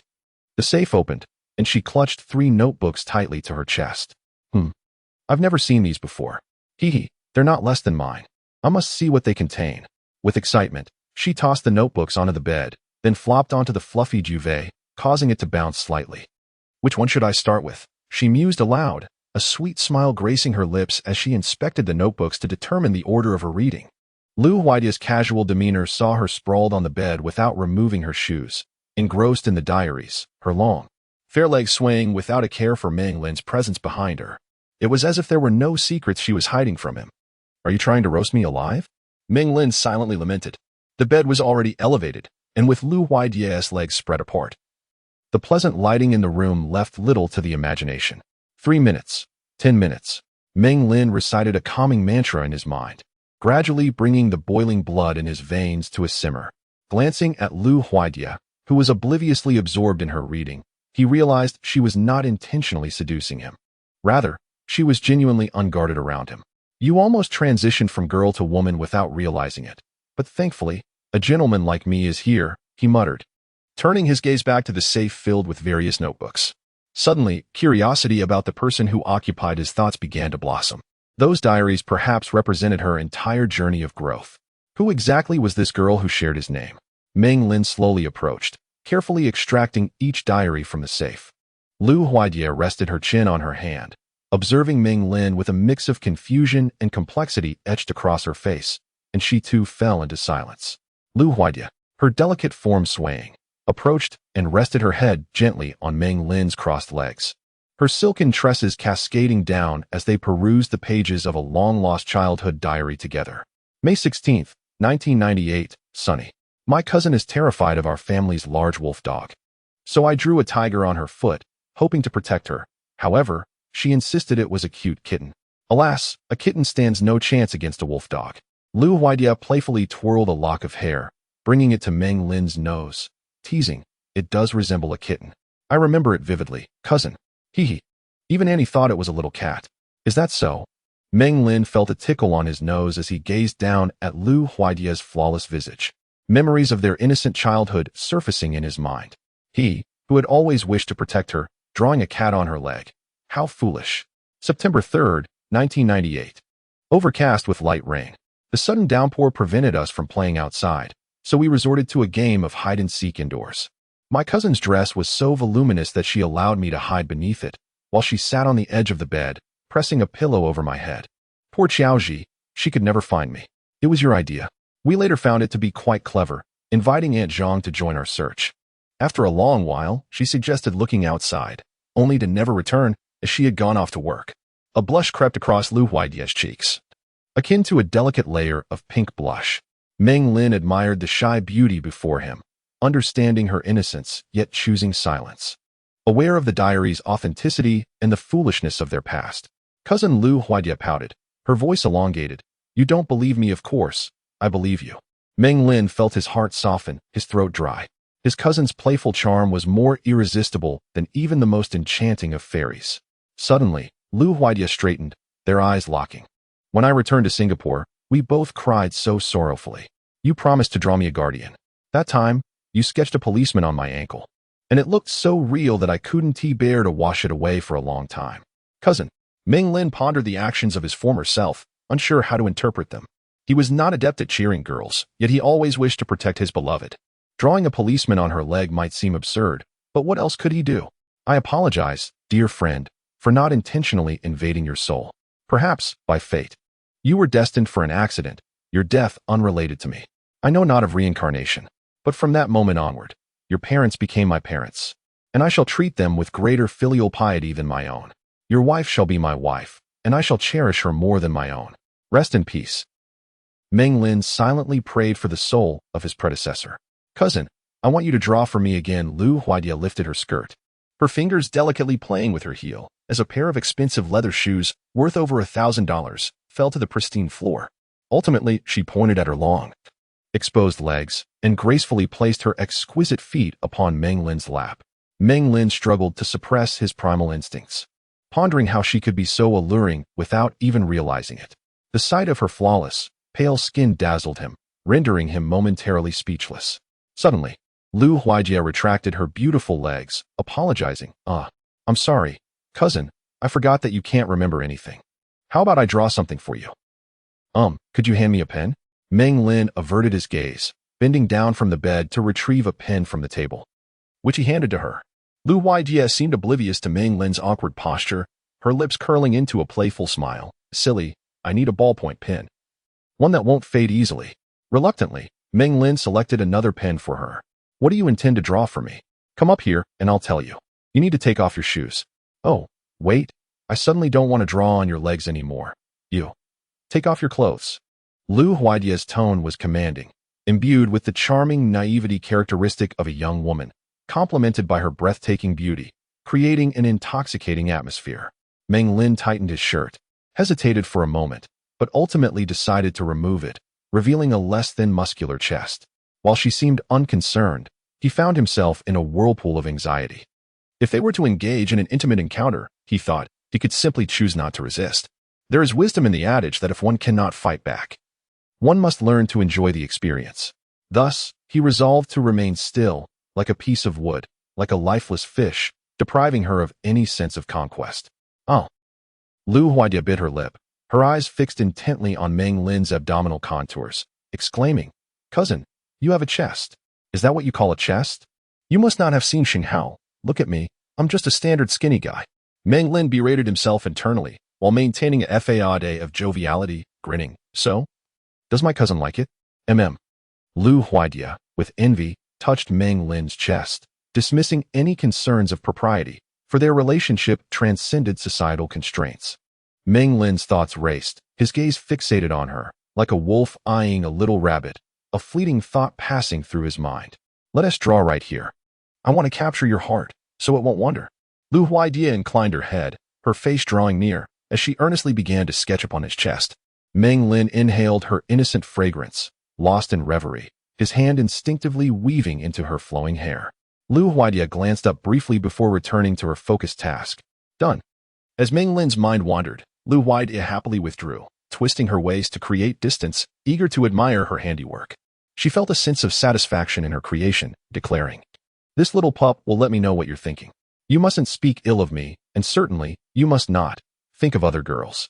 Or else, it will bite you." Having expressed her innermost thoughts, Lu Huaidia shyly glanced at Meng Lin. "All right, I won't bother you anymore. I need to continue reading your diary to see what you do each day." Meng Lin diverted her attention, lowering her gaze to the cartoon dog drawn on her chest. Her eyes wide open, as if it were dutifully serving its master. A snap echoed as a finger flicked the dog's head. "You little rascal. Do you think you can restrict me?" Meng Lin scoffed dismissively, continuing to peruse a pile of diaries, the room unusually silent. "Put on a shirt, cousin. Even if you are not afraid of catching a chill, my little dog wishes to hide. I warn you, don't lose it, and don't let Aunt Rong see it. Or else what?" Meng Lin teased, gazing at her with a smirk. Or else. Lu Huaidia, taken aback by Meng Lin's teasing, stumbled over her words. Ultimately, no threat materialized, and as Lu Huaidia met Meng Lin's half-smiling gaze, she conceded defeat. Unbeknownst to them, they spent considerable time flipping through the diaries. Lu Huaidia occasionally stifled a giggle, her cheeks flushing quietly, or her expression would turn somber, and at unexpected moments, she would suddenly shove Meng Lin with surprising force. Who knows what she had seen? Meng Lin rolled her eyes. Their rapport was quite harmonious. As she resumed reading the diaries from the beginning, she discovered many trivial matters.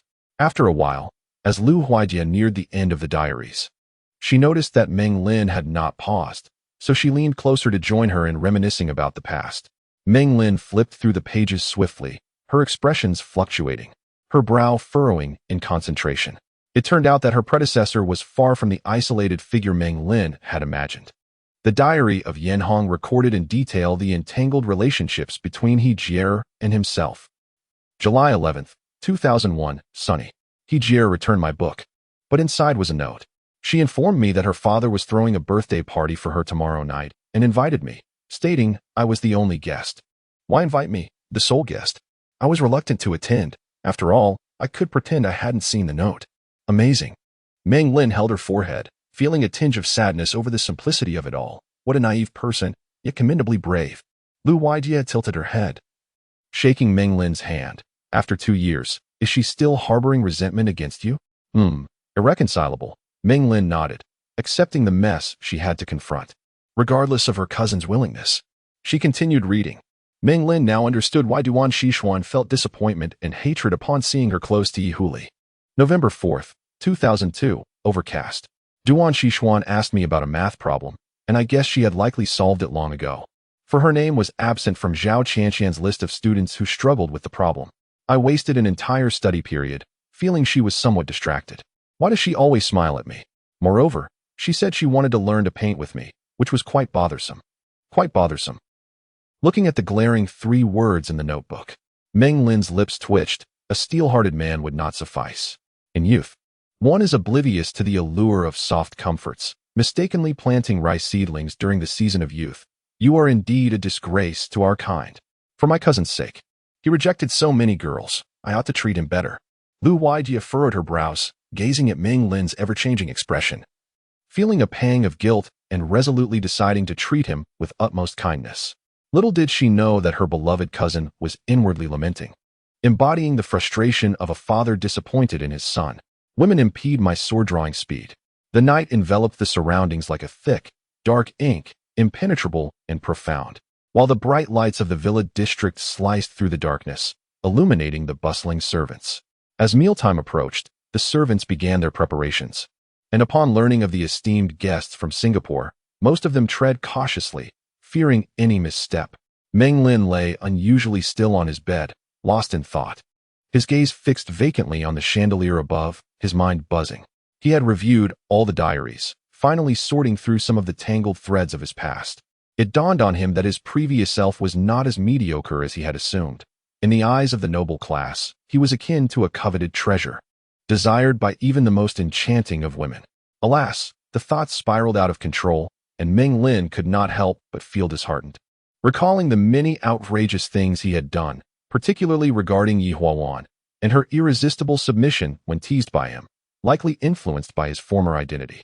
Deep down, Meng Lin had once believed that Yi Huawan was merely intrigued by his contrary demeanor, yet upon reflection, he realized it was not entirely so.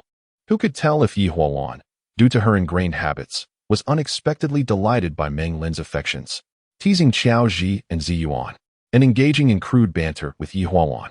Aunt Zhang had swiftly dismissed Ziyuan upon hearing of her dealings. Why was it that Qiao Ji could share a suite with him without her family harboring any concerns? Lu Huijie had entered the room and locked the door for an extended period, yet Xiao Rurong had not even inquired about her absence. All these events hinted at numerous critical insights. "Cousin, what are you thinking?" Lu Huijie heard Meng Lin's long sigh, straightened her delicate figure, and gently cradled his head in her soft hands, placing her fair, elongated thigh beside him. "If you have any burdens, feel free to share them with Huijie. I shall be a most attentive listener." Feeling the softness of her skin, which surpassed the comfort of any pillow, Meng Lin shook his head. "I am merely reflecting on the past. It feels like a lifetime ago." "Oh," Lu Huijie replied softly, her long eyelashes fluttering, her gaze gentle, akin to the intoxicating aroma of a rich vintage wine, leaving one tipsy without tasting it.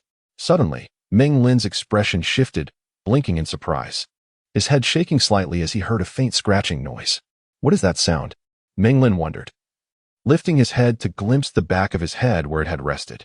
Instinctively, he reached out to pinch, pulling up a delicate, translucent mesh. With a soft pop, the netted material collided against his leg, the sound resonating in both Meng Lin and Lu Huijie's ears.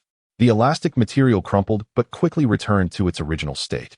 Of exceptional quality, Meng Lin had never anticipated that Lu Huijie's snowy, exquisite legs were adorned with stockings.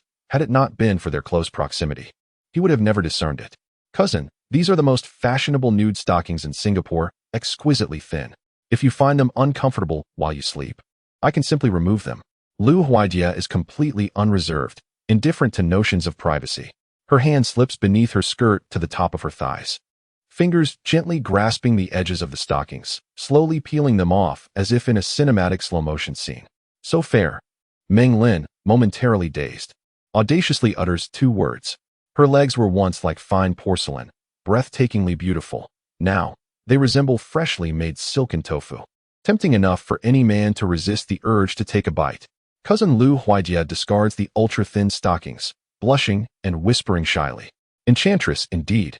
Yi Huawan embodies seduction and allure. She knows how to dress provocatively and act boldly. Yet, Lu Huijie's charm lies in her flawless, captivating visage that no one can refuse. Her demeanor hinting at unspoken desires. Even celestial beings cannot withstand such allure. Thus, even the ordinary Meng Lin, who is far from divine, finds his body betraying him, expressing his vulnerability as he playfully nibbles on her tender, bamboo shoot-like legs, producing a delightful crunch.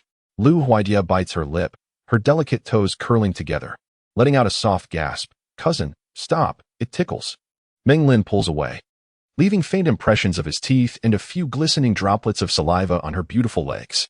The sensation is indescribably exquisite. His fingers wander up her cool, supple calves, and her lovely feet shrink back momentarily. Finally, Meng Lin's hand comes to rest on her thigh, brushing away the inappropriate saliva. He lifts his gaze, filled with a bold intensity, only to find Lu Huijie with her elegant brows arched, her cherry lips quivering, expressing a mix of delight and irritation. Causing a flutter in his heart, he topples her onto the bed, capturing her quivering cherry lips with a fervent kiss. So soft, so moist, accompanied by an overwhelming sense of spiritual conquest beyond words to describe. Lu Huijie spent an entire week in the villa. During this time, Meng Lin, aside from meals, remained locked away in his room, delving into past diaries and contemplating their precarious situation. Knock, knock, knock. The crisp sound of knocking accompanied by the gentle voices of their mothers startled them from their reverie. They were lost in their indulgent bliss, nibbling on each other. "You can't come in. This is our secret. No one is allowed in, not even Mommy." Lu Huaidia, her mind returning to clarity, shouted in a flustered tone, then shot a flushed glare at Meng Lin. Just moments ago, he had seized the opportunity to slip his hand into her neckline, leaving her tingling and slightly pained. Cousin, how outrageous. Lunch is ready. You two hurry out to eat. Xiao Ruyong and Su Hui exchanged glances, hesitating to intrude upon hearing Lu Huaidia's unwavering tone. Believing the two of them too young to indulge in forbidden fruits, they retreated. In truth, the precious treasures of their mothers, Meng Lin and Lu Huaidia, had not yet crossed that final threshold. The power of decision did not rest solely with Lu Huaidia. Rather, it lay in Meng Lin's hands. Yet he intentionally chose to abstain for the time being. Was Lu Huaidia not beautiful? Certainly not. After Meng Lin was reborn, he encountered numerous enchanting women, becoming utterly captivated by their extraordinary beauty. Was it due to Lu Huaidia's unpleasant disposition? Not at all. The primary reason lay in the unresolved feelings that lingered within Meng Lin. Ultimately, Lu Huaidia favored his previous incarnation more. Even when Meng Lin forcefully sought intimacy, her acceptance did not yield the desired outcome. His desires were insatiable. He craved not only her body, but also her heart. This was a secret between the two of them, one they agreed to keep from their parents for the time being. Didn't they, cousin? Lu Huaidia's soft, plump thigh pressed against Meng Lin's knee. The smooth sensation was exceedingly comfortable. Meng Lin narrowed his eyes, his hand unconsciously caressing her long, exquisite leg.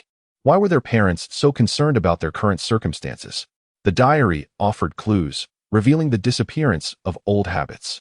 For instance, the diary recounted instances such as, in the morning, while kissing his mother at the dining table, he noticed her adorned with a new pair of diamond earrings. Aware that she desired his praise, he exclaimed, "What beautiful earrings!" Sure enough, his mother beamed with joy, and from her gaze, it was evident that a woman is indeed a woman, and his mother was no exception. Additionally, at night, when bidding his mother good night, he found it rare that his father returned home early. As they discussed company matters, he gently kissed his mother and bowed to his father. Now that he had grown up, he suddenly felt a distance between himself and his father, unable to share the same closeness they once had, yet he loved him dearly.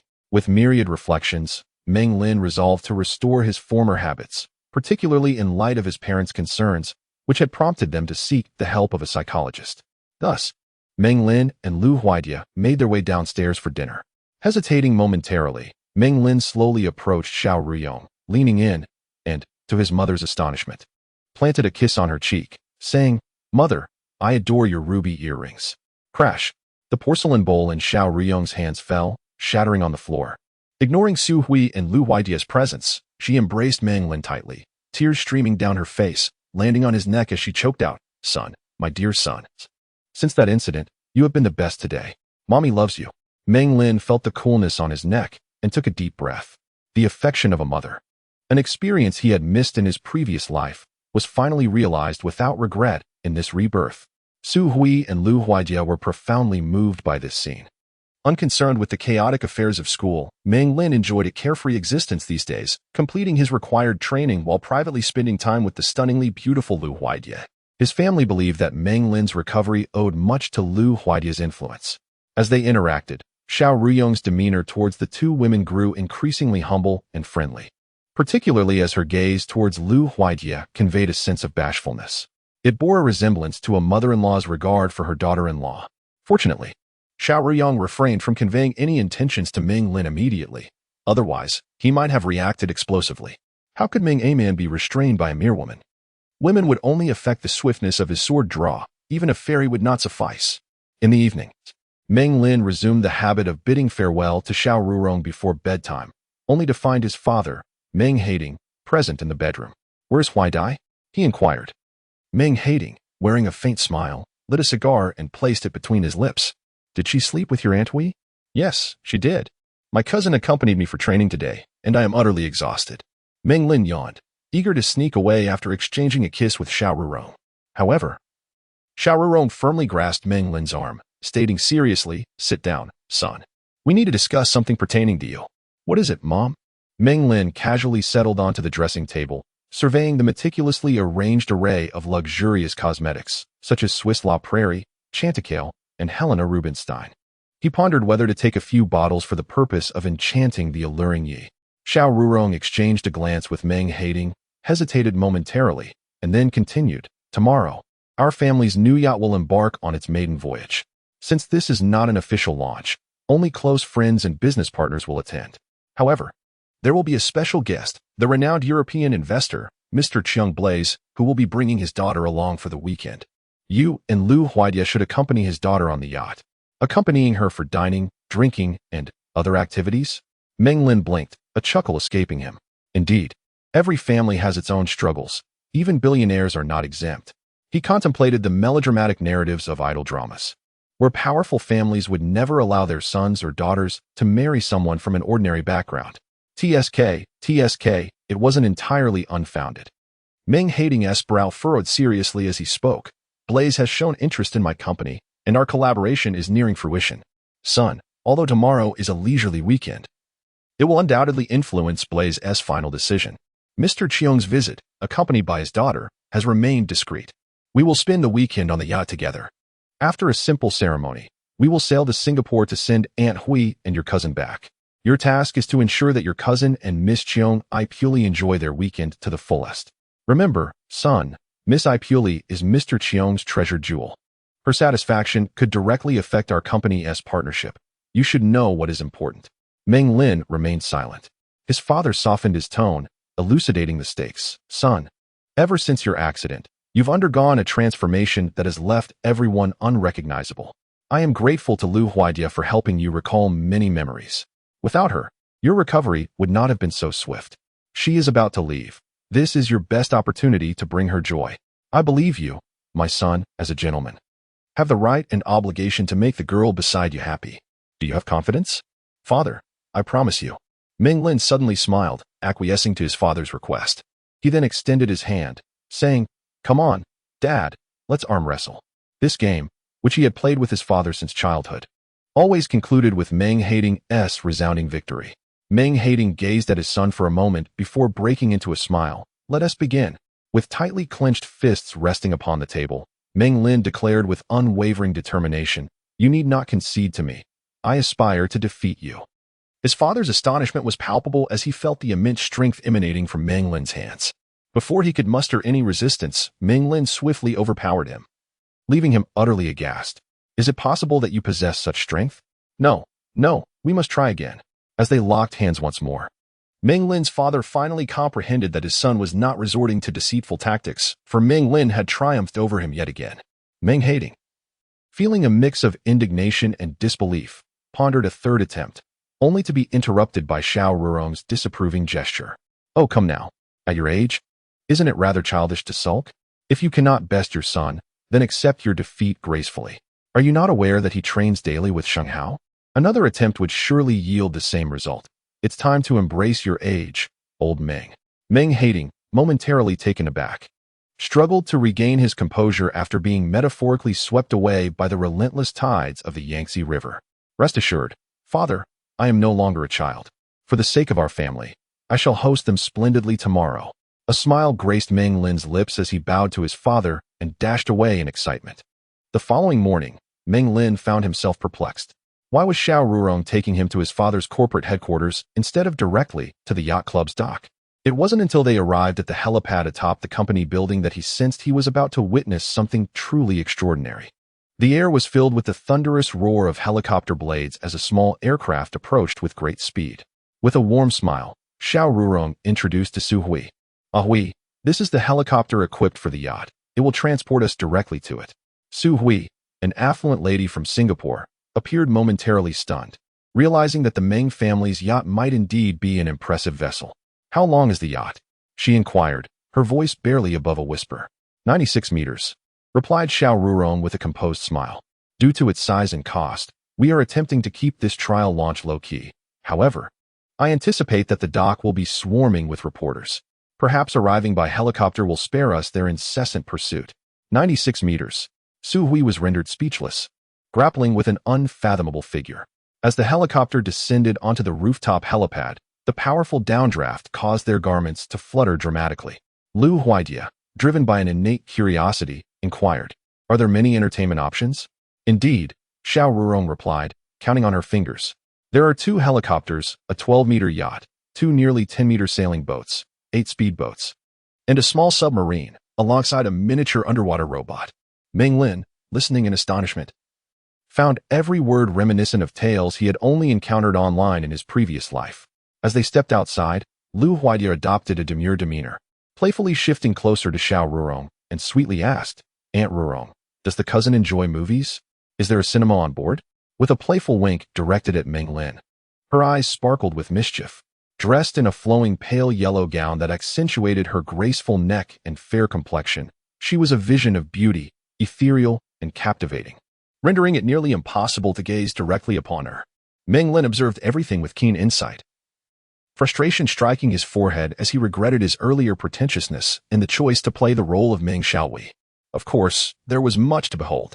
Xiao Rurong gently squeezed Lu Huaidia's delicate hand, increasingly satisfied with her future daughter-in-law. Her voice warm and inviting.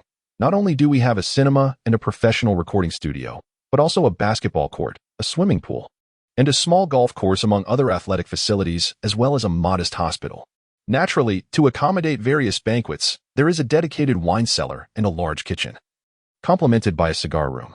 Upon hearing this, Meng Lin could not help but secretly marvel, acknowledging the grandeur of a true aristocratic family, which was indeed incomparable to that of mere nouveau riche.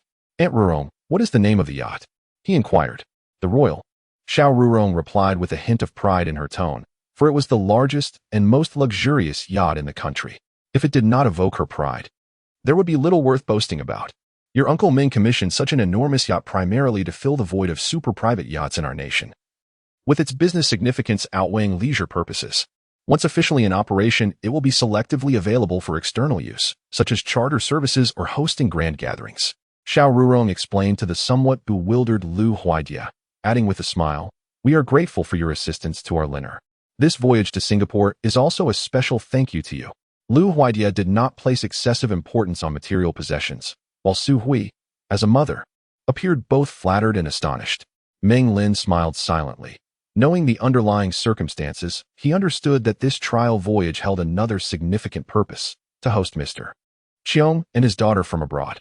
As the aircraft descended toward the helicopter landing pad, the group braved the fierce winds to board, and the plane soared into the sky. Meng Lin had traveled by plane before, but this was his first experience in a helicopter. Gazing down through the curved cabin, he beheld the sprawling city below, a profound sense of reflection washing over him. 20 minutes later, the group spotted a colossal ivory-hued vessel at the dock, adorned with colorful ribbons and national flags.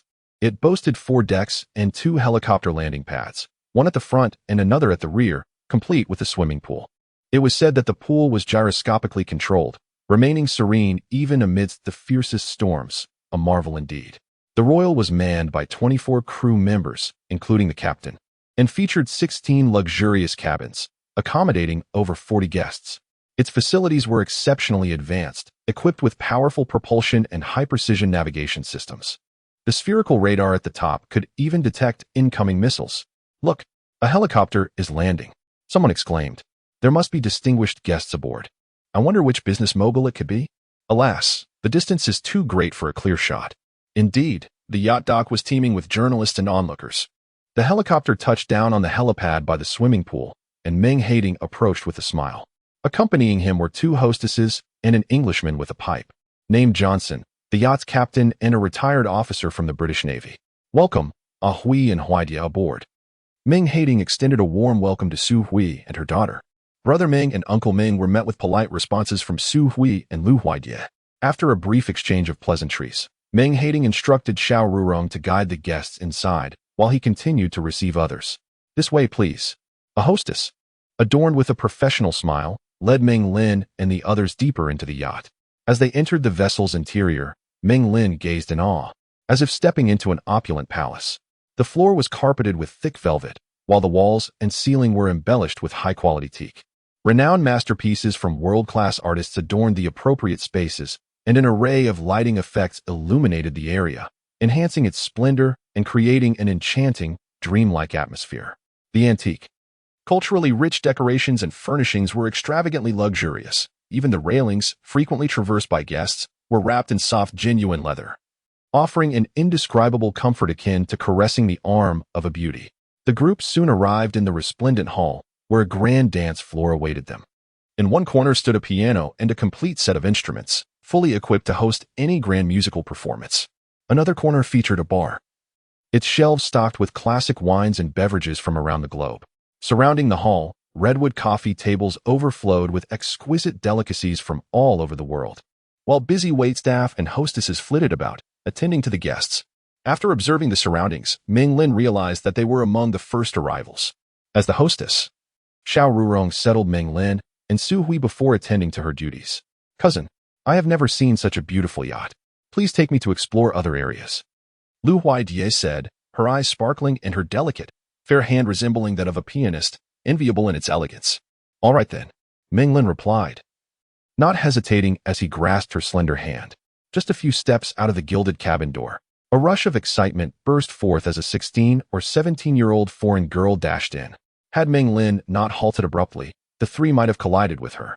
Shopping aboard a mysterious luxury yacht, Meng Lin paused, raising his gaze to scrutinize the Western girl.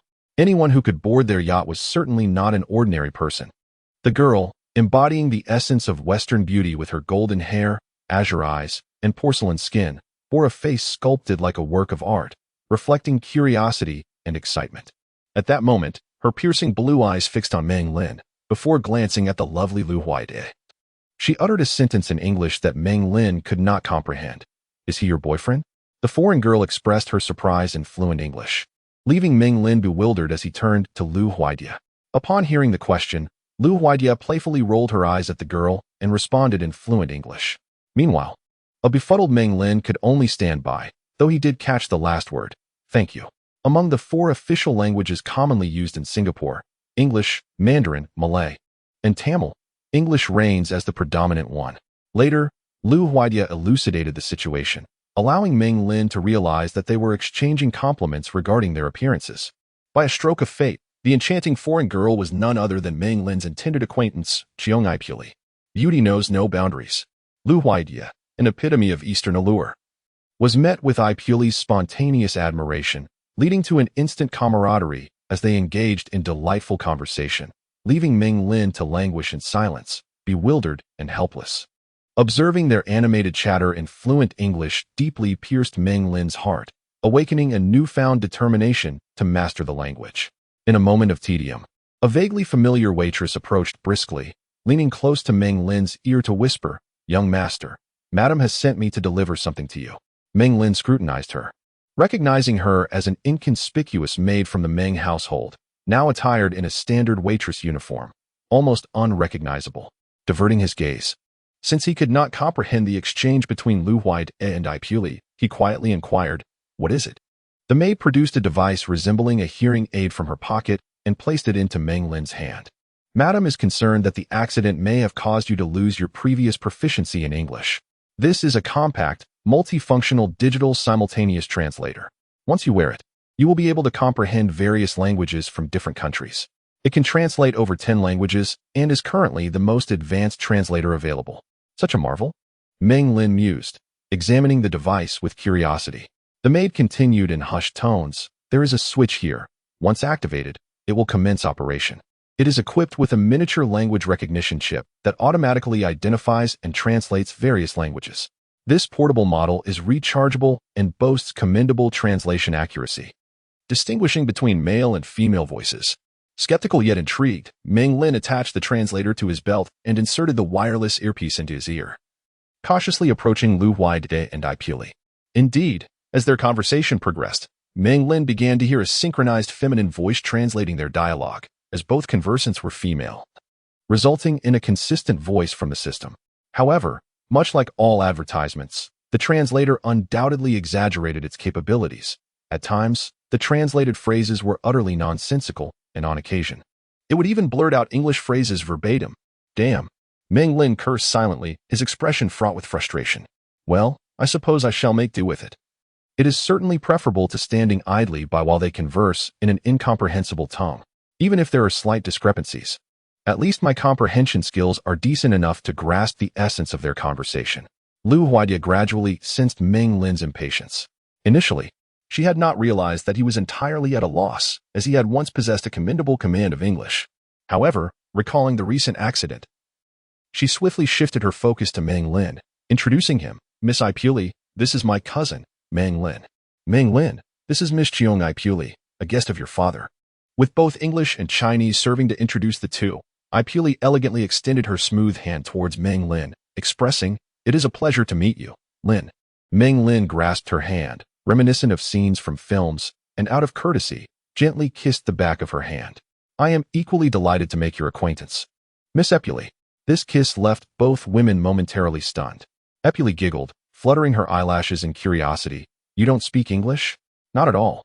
Lu Huaidia acted as a translator, swiftly conveying Meng Lin's words in English to Ipuli, while Meng Lin internally lamented the absurdity of the Western obsession with English. A look of disappointment washed over Ipuli's face as she softly uttered her first phrase, which the translator relayed directly. "Drop dead."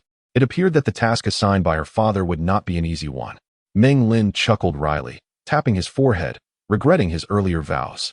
Ipuli relinquished the desire for deeper conversation with Meng Lin, while Lu Huaidia cast a helpless glance at him. Meng Lin waved dismissively, indicating his indifference, and he felt the stark contrast between nobility and nouveau riches. In such elevated circumstances, one was destined to be outclassed. "Miss Lu, could you ask your cousin to do me a favor? My father is fishing at the back, and I am quite hungry. Perhaps he could assist me in procuring a bit of food." Ipuli possessed all the traits of a quintessential European beauty, her youth lending her a rare innocence and simplicity that rendered her particularly endearing. As she grew more familiar with Lu Huaidia, her playful and capricious nature emerged. As she craned her neck to gaze into the hall, Lu Huaidia paused momentarily, then laughed, turning to Meng Lin. "Cousin, Ipuli says she is a bit hungry. And we didn't eat much this morning, so I am hungry too. Please fetch us something to eat. I will accompany Ipuli to see her father fishing. Hurry back. We will wait for you. You know what I like to eat." At this juncture, Lu Huaidia inquired in English, "Well, what would you like to eat?" "Hot pot," Ipuli replied, playfully tossing her golden hair over her shoulder, a mischievous smile gracing her lips. Meng Lin, taken aback, realized that Lu Huaidia had been outwitted. Asking for hot pot in such a refined setting was indeed a challenging request. The yacht was equipped with several microwaves, and when the head chef learned that Meng Lin intended to take hot pot to the stern of the boat, which had a retractable platform for fishing and swimming, he cautioned, "Sir, there are no outlets in that area. The stove cannot be used there. Shall I arrange for a temporary outlet?" Meng Lin was not foolish enough to send a servant to the stern to ostentatiously install an outlet. The act of procuring food and the connection it forged with Ipuli would be irrevocably diminished. Thus, he declined the chef's kind offer. As he passed through the kitchen, the British first mate noticed Meng Lin's troubled expression and casually inquired, "Do you need assistance?" After a brief conversation with the head chef in English, the first mate replied with certainty, "The yacht can also dispatch a helicopter. With your father's or the captain's permission, the pilot can take you anywhere." To be candid, I too enjoy Chinese hot pot, especially the kind cooked over charcoal, a culinary experience imbued with Eastern mystique. Eating hot pot on a cruise is quite creative. "Very well. Thank you." Meng Lin, filled with unexpected delight, rushed to the top of the ship, where he found his father casually chatting with the captain by the poolside. "Dad, arrange a helicopter for me. I wish to purchase some items." His father, perplexed by Meng Lin's sudden fervor, leaned in closer as Meng Lin whispered the reason into his ear. With a sweeping gesture, Meng Lin murmured a few words to the captain, who promptly removed the cigarette from his lips and shouted to a sailor outside the cockpit, "Hey, Hanson, have Jack take this kid shopping for what he needs. Quickly. Go and return swiftly." His father nudged Meng Lin with a warm smile, saying, "Take good care of your guest, son. Rest assured, it won't be a disaster." Naturally, Meng Lin felt a sense of duty towards family matters, willing to sacrifice his charm if necessary, provided the other party was a beautiful woman. Humph. A few minutes later, the helicopter carrying Meng Lin ascended into the sky. Jack, at the controls, communicated via intercom to ascertain the optimal landing spot. In Jiaoling City, in the coastal district of Nanming, a clearing appeared at the entrance of the supermarket, suitable for the helicopter's takeoff and landing. The aircraft descended with a roar, landing securely in the heart of the street. Everything proceeded smoothly, suggesting that his father had likely coordinated with the police. Meng Lin leapt from the helicopter and dashed toward the supermarket, accompanied by an unfamiliar middle-aged man, presumably a bodyguard responsible for security. During the flight, Meng Lin had already contemplated the chief mate's suggestion of charcoal, finding it unreliable. The thought of grilling while blowing on charcoal was unappealing. Thus, he resolved to opt for an alcohol stove instead. How did the helicopter manage to fly into the city? It was unclear. Perhaps a significant figure had arrived. Likely, the docks had been cordoned off. Pedestrians on the street halted, pointing and discussing the thunderous helicopter overhead. Meng Lin dashed into the supermarket, guided by a sales assistant. Selecting an alcohol-burning stove and a bag of alcohol, tossing down 100 yuan without waiting for change as he rushed past the checkout. The helicopter awaited him outside, the pilot still keeping the engine running. Let us not forget that Ipuli and the others were anxiously waiting for hot pot. Meng Lin found it amusing. The cost of fuel could rival the slow-moving cashier as change. It took no more than 5 minutes. Time management was indeed one of Meng Lin's strong suits. Noticing that the street was filled with police preventing onlookers from encroaching on the helicopter's takeoff area, Meng Lin boarded the aircraft without hindrance. The following day, Jiangling Weekly prominently featured the incident in its headlines, announcing, "Mysterious tycoon flies in for shopping." Truth be told, Meng Lin was oblivious to the potential impact this event might have on the citizens of Jiangling. His mind was solely focused on pleasing the foreign lady and fulfilling his father's task, never contemplating how audacious his actions were. However, even if he had been aware, it would have mattered little to him. If you wish to criticize, go ahead. My father is extravagant enough to fly an 80 million yuan helicopter just to enjoy hot pot. The helicopter ascended once more, and Jack bore a nonchalant expression, seemingly accustomed to the scene. It was said that he was an American, a former Marine. As he disembarked, Meng Lin specially thanked him. "Thank you, Mr. Jack." Jack smiled faintly and nodded. "No need for thanks. It is my duty." The kitchen had already prepared a sumptuous array of hot pot ingredients. When Meng Lin brought these to the platform, AI Pulley, disregarding Lu Huaidia's presence, rushed over to embrace him and planted a kiss on his cheek. "Darling Lin, you are simply marvelous. Just like the genie from Aladdin's lamp. You can make anything happen." The openness and enthusiasm of Westerners were indeed striking. Meng Lin wiped the spot where AI Pulley had kissed him and began to ignite the alcohol stove, casting a shy glance at Lu Huaidia, who was savoring her ice cream. Lu Huaidia's expression was one of a knowing smile, seemingly understanding the customs of foreigners, and did not take offense. She continued to observe the fishing float attentively. Mr. Cheong, around 50, stood up from the edge of the platform. "Children, what are you doing?" "Having hot pot," AI Pulley exclaimed excitedly, frequently adding ingredients to the pot. Mr. Cheong was quite pleased to see his daughter so happy.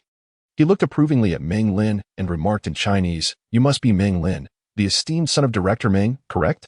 "Uncle Cheong, you know me?" Meng Lin replied calmly while sorting the food. "Of course." Mr. Cheong scrutinized Meng Lin's attire and demeanor, then smiled. "Director Meng speaks of you with great pride. Your reputation has left a profound impression on me." "Thank you." Meng Lin chuckled lightly, reflecting on how this seemingly ordinary foreigner was once a pivotal figure who nearly averted a financial collapse in North America. A person of such stature, once only admired from afar, was now fortunate enough to converse with him. How unpredictable life could be. Mr. Cheong was evidently captivated by the hot pot that Meng Lin was deftly preparing. Watching in curiosity as he skillfully placed the ingredients into the pot, an astonishing culinary experience that was hard to forget. "I suppose I should return home and hire an Eastern chef for the indulgent AI Pulley," he mused. "You've made me a bit hungry as well. I hope to catch a sturgeon to enhance your feast." Amidst the delightful secrecy, they relished the delectable hot pot, and the chef's skills drew praise even from the discerning Mr. Cheong. Everything seemed to progress positively, and Meng Lin quietly breathed a sigh of relief. After the hot pot, Mr. Cheong continued to fish in the background. He was discreet, wishing not to disturb anyone, even opting out of the yacht's maiden voyage ribbon-cutting ceremony. By then, the guests had increased in number, and Meng Hating's voice resonated clearly through the speakers, announcing the commencement of the ceremony. Meng Lin observed Mr. Cheong, engrossed in his fishing, and speculated that Mr. Cheong must have arranged his low-key appearance with Meng Hating beforehand, hence the wide-brimmed sun hat and dark sunglasses he wore.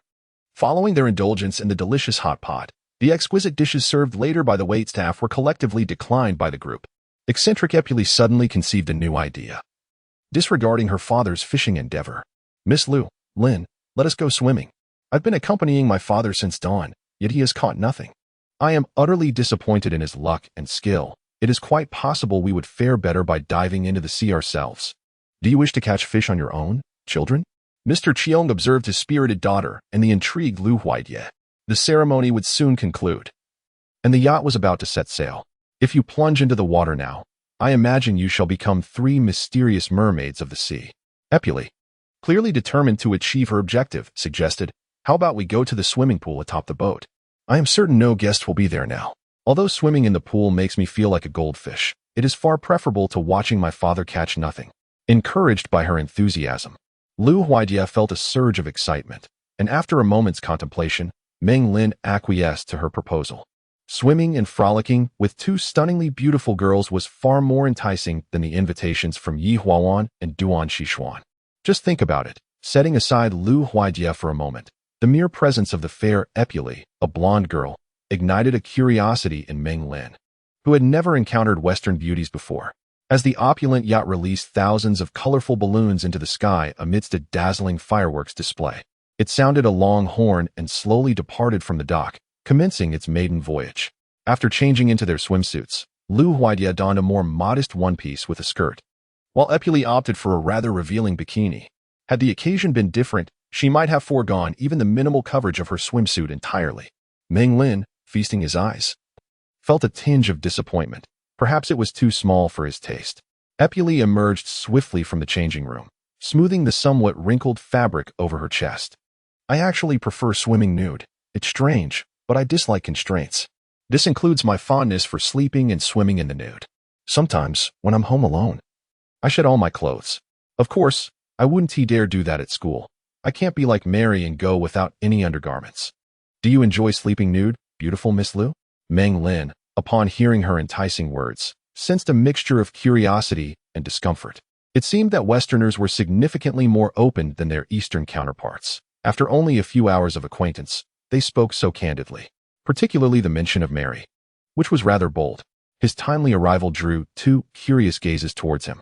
Liu Huaidia, though, was discreet, casting only a few glances before averting her eyes. Epulae, however, was bolder. She suddenly switched places with Liu Huaidia to get closer to Meng Lin, her azure eyes fixated intently on him. Lin, I had realized you possess such a fine physique with 6-pack abs. This is quite surprising. I previously thought you were rather lean. Do you work out often? Occasionally. Meng Lin nodded in response. Epulae boldly reached out, her hand gliding over Meng Lin's arm like a cat's caress. You remind me of the senior members of the basketball team. I never expected such remarkable musculature beneath your demure facade. I find myself intrigued by you. What do you mean? What does it signify that you are interested in me? Meng Lin gently extricated himself from her grasp, adopting a righteous demeanor as he solemnly replied. I have already given my heart to someone else. I kindly ask Miss Epulae to maintain her decorum. Taking a step back, Meng Lin cast a furtive glance at Liu Huaidia, who was separated from Epulae, and noticed a fleeting look of displeasure flit across her face. They were not yet married. Anything was still possible. Epulae was not angered.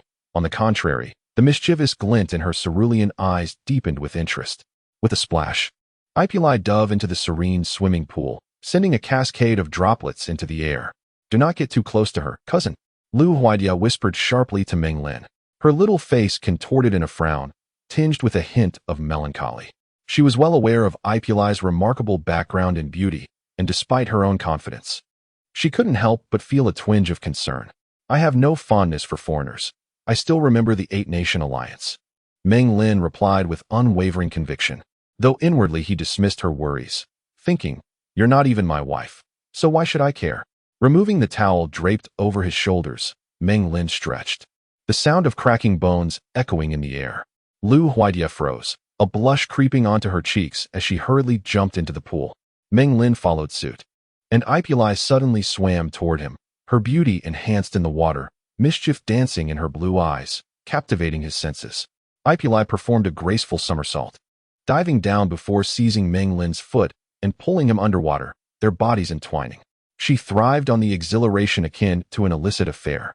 In their struggle, Meng Lin found himself in close proximity to her porcelain-soft skin, his hands inadvertently brushing against her waist, hips, and the voluptuous curves in front of him. Damn it, Liu Huaidia is right there. Is it truly appropriate for you to brazenly flirt with a married man? Meng Lin's mind screamed. Yet despite Liu Huaidia's watchful gaze, his hands continued to explore uncontrollably. Epulae resurfaced, her flushed face framed by golden locks cascading through the water, drawing near to Meng Lin. their eyes locking in a fleeting moment of intensity. In an instant, she wrapped her delicate arms around his neck. A wave of heat surged through Meng Lin's core. He had not anticipated that Ipuli, so young, could possess such allure. It seemed as though she viewed herself as a delectable delicacy, eager to be savored. I am not a tender oyster to be consumed. Meng Lin did not wish to become a beast driven by desire. Having already indulged, he ungraciously pushed Ipuli away and swiftly swam toward Lu Huaide, who exuded an elegance far surpassing Ipuli's demeanor. "Humph," Ipuli exclaimed. Her expression displeased as she called out to Meng Lin, but he had already removed the translation device and was oblivious to her words. Afterward, the three reclined on their beach chairs, taking a moment to rest. Epli was intrigued by the cartoon dog on Meng Lin's chest, which had not been discolored by water. After observing it for a while, she curiously inquired, "Lin, why don't you draw a dragon that breathes fire?" While speaking, her damp, delicate body rubbed against Meng Lin's arm. Lu Huaidia had completely closed her eyes, revealing her utter disappointment in Epli's excessive actions, a stark contrast to her earlier enthusiasm. The foreign girl seemed unfazed. After all, her father could do nothing to control her, so why would she care about a mere acquaintance from the East? Meng Lin, feeling helpless, shrugged his shoulders. With Lu Huaidia ignoring them, there was no one to translate. They could only listen, unable to speak. After a brief silence, a playful smile crept onto Meng Lin's lips as he resolved to take the initiative rather than remain passive. Seizing the moment while Lu Huaidia was sulking, he boldly reached out and gave Epli's shapely form a firm squeeze, signaling a warning that he was not merely a gentle soul. "Ah!" Epli let out a startled scream, her eyes widening in disbelief. Lu Huaidia abruptly opened her slender eyes, casting a suspicious glance at the commotion caused by Epli, eventually landing on Meng Lin. Feigning innocence, Meng Lin maintained a carefree expression and flashed a grin at Lu Huaidia, who clearly had not anticipated Meng Lin's audacity. Her gaze filled with further confusion. Evidently, this action had a significant effect. Epli immediately became subdued, her cheeks flushed, and her cerulean eyes fixed on Meng Lin's gentle smile. She then retreated to her own chair, removing the sunglasses that had been perched atop her head, settling into a semblance of tranquility. The yacht emitted a long horn, and in the distance, the picturesque city of Jiangling receded from view, the harbor's vessels continuing their ebb and flow, transforming the scene into a beautiful static tableau of urban life. The waves created by the yacht's rear propeller formed ripples that attracted seagulls, playfully chasing behind, their joyful cries resonating in the air. Watching the birds soar behind the yacht, Meng Lin was suddenly struck by a dreamlike sensation. Indeed, in his previous life, he had been an ordinary individual, a mere face among the multitude, tapping away at his keyboard by night, confined to a world of dreams. Yet now, accompanied by stunning beauties aboard a super yacht worth nearly $100 million, he found himself in the midst of unimaginable wealth, even if it were a dream. It could not be more delightful. Money, without a doubt, was an intoxicating allure, yet Meng Lin did not wish to languish in this golden cavern, passively drifting through life. He craved a grand adventure. What lay before him was merely a simple prologue. As the sky gradually darkened, the yacht took on an ethereal beauty at night. When the lights on board flickered to life, they cast a stunning display of brilliance and grandeur, creating an almost surreal spectacle. Meng Lin guided Lu Huaidia and Epli through the yacht, reveling in the splendor of this magnificent vessel that could elevate anyone into high society, exploring its unparalleled charm. As night descends, the peak of entertainment has only just begun. The yacht is filled with joyous songs and laughter, as ladies and gentlemen indulge in wave after wave of revelry. Xiao Rurong and Su Hui preside over the festivities, elevating the celebration to new heights. At this moment, Apuli's understated father has taken center stage, seated in a tranquil cigar room with key figures from the Meng Group and presidents of close companies, enjoying exquisite music, fine wines, and cigars while engaged in harmonious conversation. Mr. Chiang is quite pleased with his daughter's current state. The rebellious girl is utterly captivated by Meng Lin and Lu Huaidia, leaving him undisturbed throughout the day. Little do they know that Meng Lin has gone to great lengths to charm his precious darling. The airplane's landing zone is drenched in soapy water, creating enormous bubbles, while a panting Meng Lin glances at the jubilant Apuli and Lu Huaidia. Ah, women! Such childish pursuits have become their source of delight. The yacht boasts a myriad of entertainment options, yet none have captivated them quite like this. Meng Lin finally breathes a sigh of relief. He has nearly fulfilled his father's task. Every joyous gathering must eventually come to an end. On Sunday morning, the The yacht finally docks in Singapore. Meng Lin and Lu Huijia are awakened early by a servant, who leads them to another guest room where Su Hui, Xiao Rurong, and Meng Hating are present. The busy servants witness the inevitable parting as the moment of farewell arrives.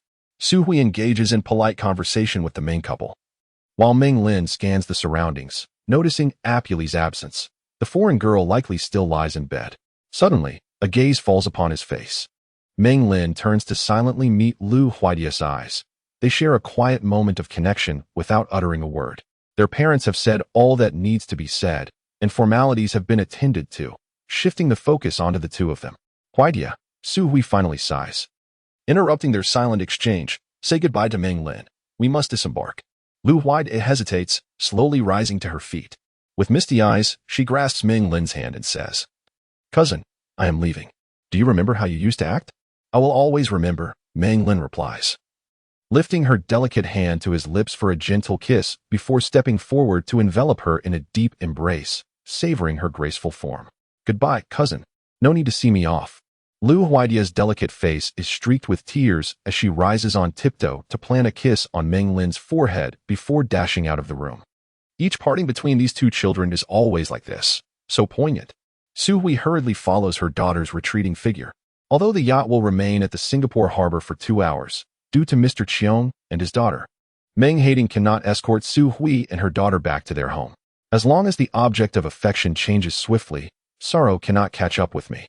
Meng Lin murmurs to himself, feeling dejected as he walks to the edge of the yacht's swimming pool. After spending many days together, he has grown accustomed to Lu Huidia's presence. Her sudden departure leaves him struggling to adapt.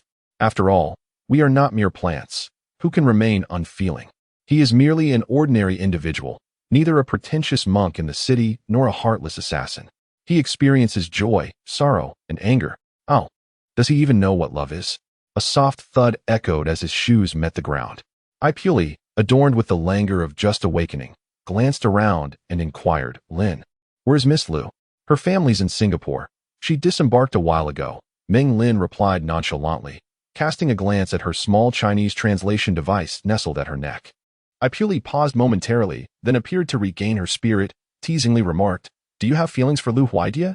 Meng Lin rolled his eyes lazily, choosing silence. "Women would only hinder my sword-drawing speed. How could I possibly like one? Not a chance. Have you two been intimate?" Ipuli misinterpreted his silence as acquiescence, her words flowing without restraint.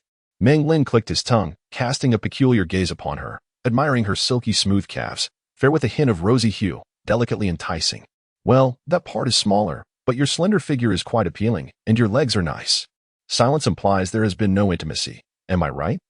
Ipuli leaned against Meng Lin's arm as they lounged on the chair, her face drawing closer, seemingly concocting some whimsical idea.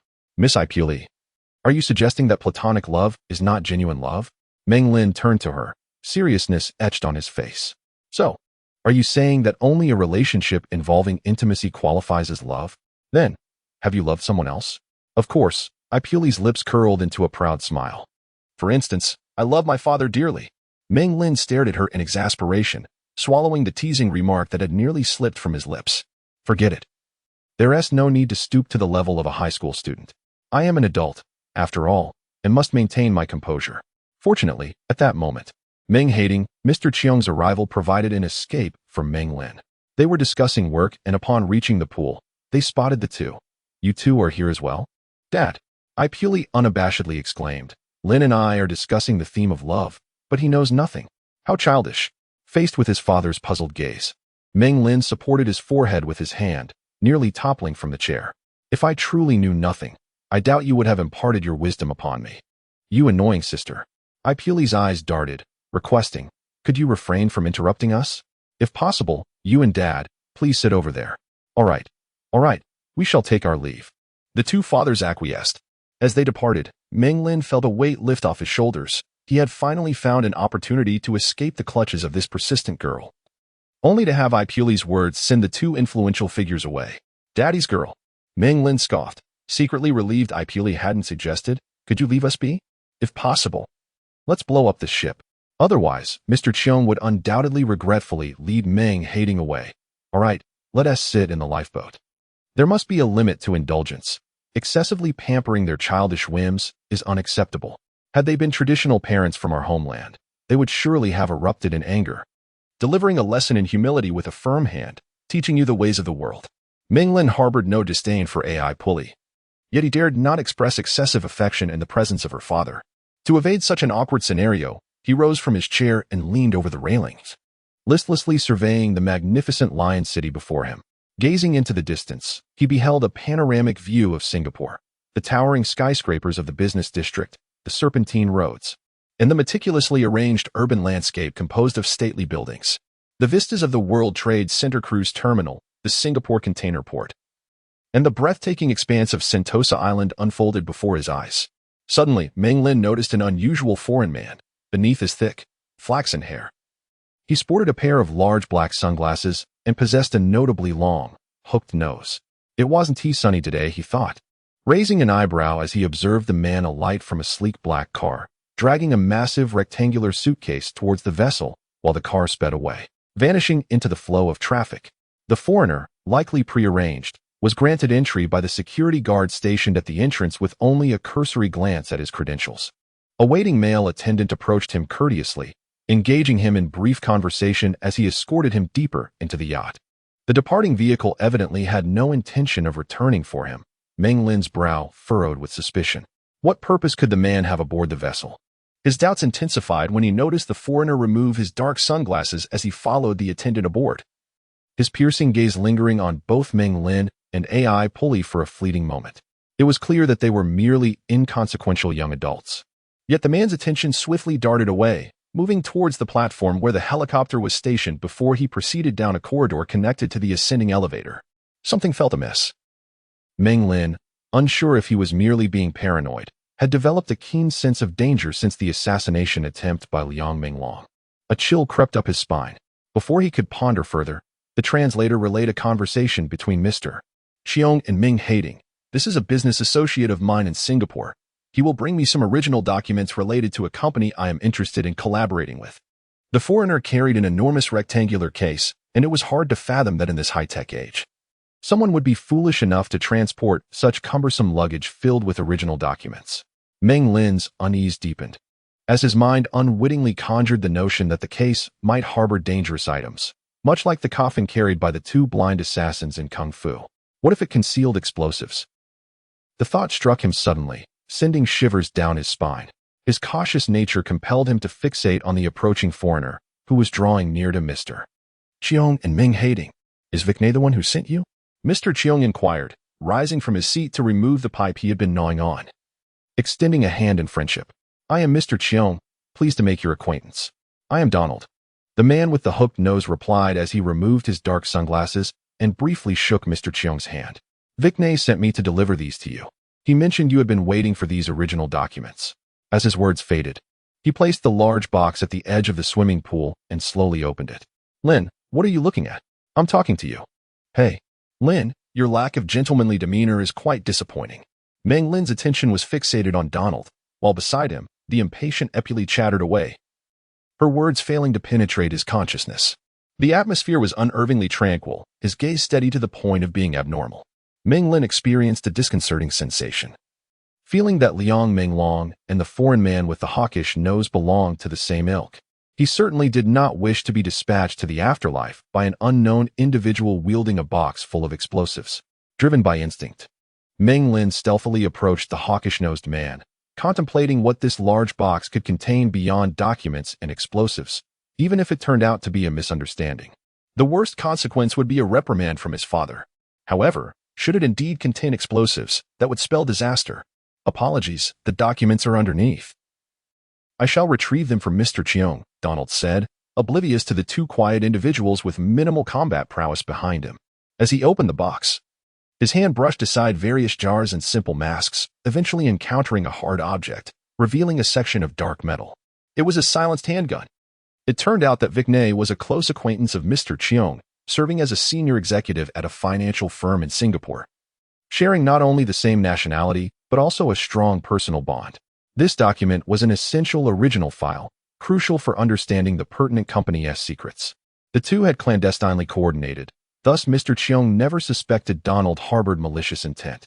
Consequently, Meng hating and all the security personnel aboard the yacht had relaxed their vigilance against Donald, as Mr. Cheung was a highly esteemed guest for the trial voyage, leading to a lapse in security that allowed an assassin to infiltrate their ranks. Meng Lin felt a sense of relief for having deduced correctly, while Donald swiftly realized the repercussions of underestimating the seemingly weak. I advise you not to move, otherwise, a blood hole will soon appear in your back. Just as Donald grasped the handle of the gun, he felt a hard object pressed against his waist, and a voice, cold and indifferent, emanated from behind him. Damn it. I've been exposed. Donald dared not turn around, nor could he face the individual behind him, as the icy, hard, rounded sensation at his waist unmistakably indicated it was a gun. Mere seconds passed. With a face ashen as death, Donald felt a lump rise in his throat. His gaze filled with rage as he attempted to elbow the person behind him. Have you noticed? Your physical awareness is commendable, Meng Lin said, unfazed, as he deftly caught Donald's elbow, locking it in place to render him immobile. The metallic casing of the lipstick clattered to the ground, rolling a few times. Earlier, Meng Lin had stealthily taken the lipstick from Epuli's pocket, using it to threaten Donald, nearly sending him into a state of madness. Fuck you, you miserable wretch, Donald exclaimed, glaring at the lipstick as if his very identity had been insulted, and with a sudden surge of fury, he strained to break free from Meng Lin's grip, intent on drawing his weapon. I cannot comprehend, yet I perceive your insults. Meng Lin detests being scorned in a mocking tongue, for in a past life, someone took advantage of his understanding of the Beijing dialect, and, after hurling insults, he naively believed they were words of praise. It is utterly outrageous. With fury, Meng Lin raised his fist and struck the half-open lid of the box, causing Donald's hand, which was too late to retrieve his gun, to be crushed inside. A resounding crash echoed. Donald's face contorted in pain, his grip on the pistol faltering as he suspected his hand might be fractured.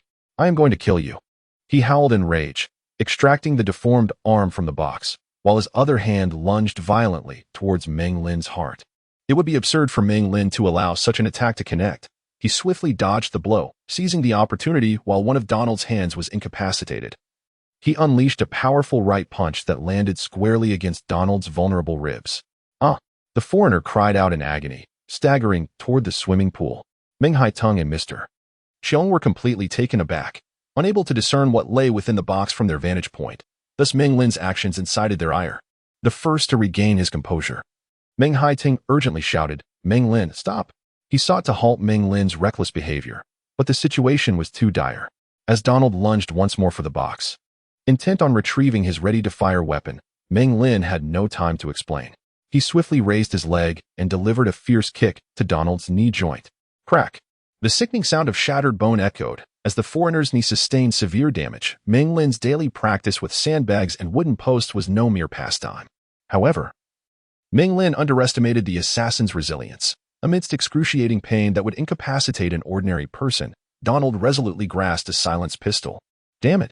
Meng Lin stared at the glaring black muzzle, the severity of Donald's injuries shifting his initial target of assault, as several bodyguards, resembling leopards ready to pounce, converged upon the scene at the moment Donald raised his weapon. One particularly imposing bodyguard swung a metal rod, striking Donald's neck with a resounding thud, rendering him limp. Undoubtedly, the pistol remained stubbornly aimed at Meng Lin. Despite the chilling sweat prickling his skin, Meng Lin maintained his composure. After kicking Donald's knee, his foot quickly returned to the ground, gathering momentum for another strike. This time, he aimed a kick directly at the long barrel of the gun in Donald's hand. The barrel's direction shifted as a result. The steel silencer struck Meng Lin's toe with excruciating pain, causing him to gasp and involuntarily curse. Damn it! Bang! A dozen more bodyguards surged forward, but Donald's finger had already pulled the trigger, as the barrel was thrust upward by Meng Lin's kick. A dull yet explosive sound emanated from the gun, the bullet whistling through the air at high speed, sending a chill down Meng Lin's spine. The bullets were fired with such rapidity that they nearly grazed Meng Lin's scalp, exhibiting a lethal force and destructive power that no fist or blade could ever match. It was a hair's breadth away, just a fraction. Meng Lin felt as though he had plunged into a realm of icy despair. The 20-odd bodyguards surrounding him were exceptionally skilled. Donald had no chance of taking a second shot, with several individuals firmly restraining his hands and feet. Donald let out a series of incomprehensible exclamations, a cacophony of frantic utterances. Bang! Before he could finish his tirade, he was rendered unconscious by a bodyguard's blow. Assassins! Assassins! Apuley's belated screams of terror were piercing, eliciting a mix of amusement and exasperation from the still-shaken Meng Lin. Damn it, how fortunate I am to be here.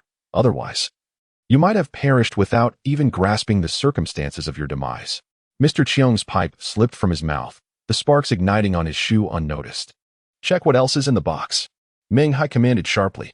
Two bodyguards promptly heaved the large container to the ground, and an object equipped with an oxygen tank and a breathing mask tumbled out, presumably intended for Donald to escape underwater after his murderous act. Moments later, the Singapore police arrived swiftly at the yacht, and by afternoon, the assassination case was thoroughly unraveled. Vicney had met his end in his study. Prior to this, it was revealed that he had been under the control of unidentified individuals. Clearly, all the calls he made to Mr. Chiong were under duress, which left the man who had narrowly escaped death drenched in cold sweat. Donald's identity was also uncovered. He was a notorious professional assassin, determined to succeed in this operation. Yet he could never have imagined that he would ultimately fall at the hands of such a mediocre opponent.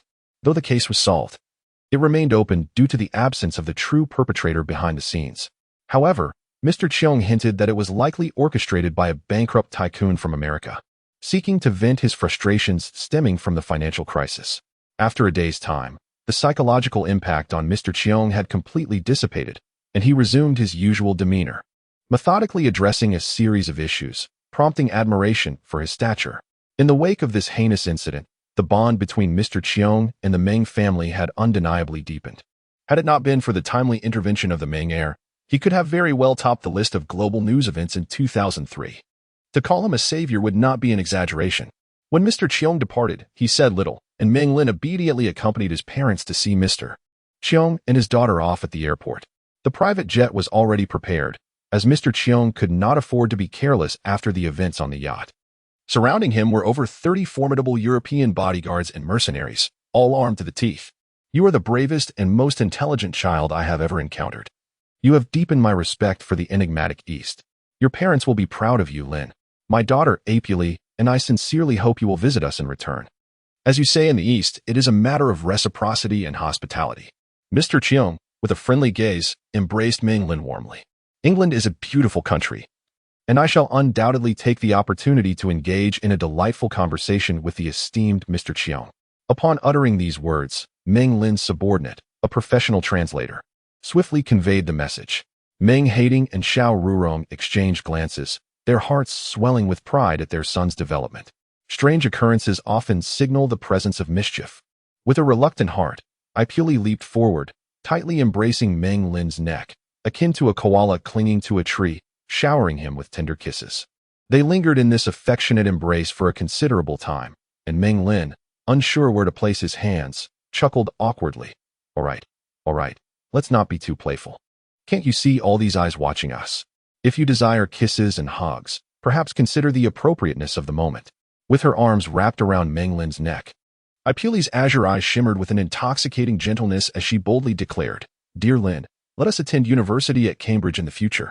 The thought of leaving you fills me with sorrow, and I wish to be with you. What do you say? What a jest. Cambridge University, for someone like me? Meng Lin, self-aware of his academic shortcomings, inhaled the faint fragrance of Apuley's perfume, their breaths mingling. He jested, Miss Apuley, when your hair flows down to your waist, I shall await you at Cambridge. You have saved my father, Apuley noted, detecting a hint of indifference in Meng Lin's tone. She ardently revealed her Western audacity. I can persuade my father to assist you. Although your English is rather poor, I can help you as well. Do not hesitate, Lin. Just promise me. Meng Lin's hands fell limply, cradling her golden locks. He leaned closer to her delicate earlobe, his voice laced with mischief. Dear sister, it is not so simple to win over my father. Seeing that Meng Lin was impervious to her soft words, Apuley contemplated a more forceful approach, considering whether to have her bodyguards abduct him. As she hesitated, her clever eyes darted about, prompting Meng Lin to release her and return to Xiao Rurong's side with a grin.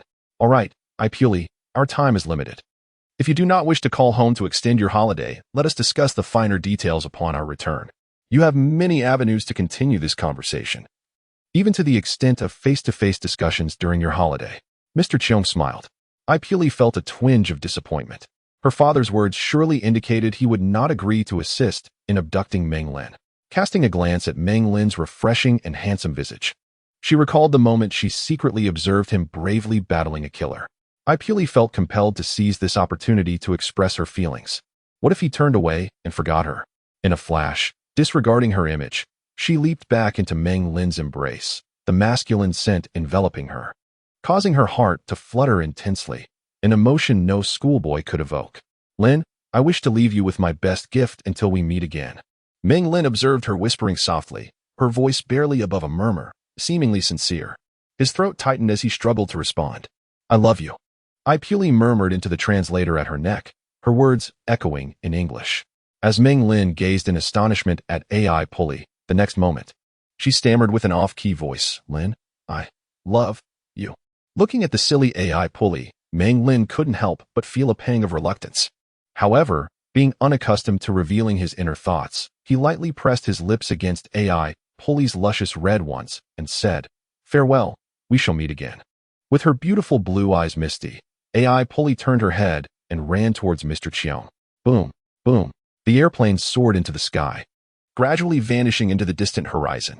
Upon returning to Jiaoling City, Meng Lin resumed his studies on Monday. Due to the Liang Minglong and Donak incidents, which had led to a deliberate lockdown, his presence did not stir much commotion. At the school gate, he unexpectedly encountered Shen Yanlan, whom he had not seen for some time. Meng Lin waved cheerfully, greeting her, Good morning, Teacher Shen. With a detached expression, Shen Yanlan pursed her lips, glancing at the warm and benevolent smile of Meng Lin from 5 meters away. She momentarily hesitated, opening her mouth as if to speak, but ultimately turned and walked away without a word. Did Teacher Shen seem to have something to say to him? What was going on? Meng Lin felt bewildered. Upon entering the classroom, he was surprised to find Li Xian had returned to school.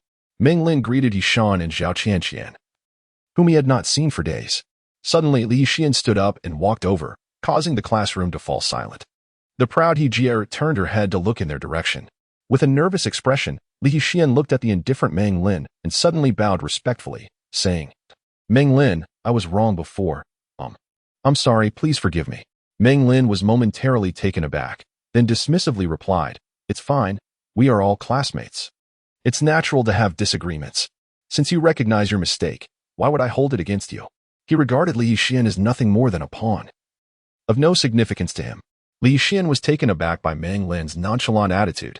Rubbing his head sheepishly, he smiled, That's great, that's great. Under pressure, the naive Li Xian proceeded to inform Meng Lin about all the significant events that had transpired at school recently. The most crucial piece of information being that Zhong Rufeng had transferred from Zhanhong. In that case, the only one opposing me would be Miss He, who had turned hatred out of love. Meng Lin, crossing his legs, glanced sideways at the furious He Jie, pondering when grievances would be settled. After all, we are both male and female, why can't we coexist? Li Xian, feeling completely at ease, sat down at the opposite desk, speaking with a tone of respect. I didn't expect it, Meng Lin, you really have some skills. How about this? I'll stick with you from now on, and you can call me Big Brother. Meng Lin scoffed at the notion, but then reconsidered. Winning over a wealthy high school student could have its advantages. All right, Li Xian, since that's the case, feel free to approach me with any problems. We are all classmates, and I will help you. No need to be polite. Ignoring the astonished silence of the surrounding classmates, Meng Lin waved his hand decisively, fully agreeing to the arrangement. In the era dominated by Hong Kong gangster films, both boys and girls clamored, with the class representative Zhao Qianqian taking the lead. With her bright, almond-shaped eyes, she exclaimed, Meng Lin, how could you agree? And you, Li Hexuan, with your abysmal grades. Are you just fooling around? Indeed, how could Meng Lin emulate Chen Haonan? We are a civilized class, guided by reason. What a noble sentiment, I wholeheartedly approve. The boys, including Chao Jun, echoed with raucous laughter, while Li Hexuan seethed with anger, exclaiming, Get lost. What do you know, you bunch of rascals? I am sincere. It's none of your business. As for Zhao Qianqian, she reassured, Don't worry, I won't let it affect my grades. Li Hexuan's words oscillated like a tempest, only to soften into a drizzle, revealing his blatant double standards. Yang Jicheng scoffed, muttering, Xianggu is impressive, that's all. Infuriated, Li Hexuan rushed to grab him by the neck. Meng Lin, however, did not partake in this farce. Her gaze discreetly observed certain individuals.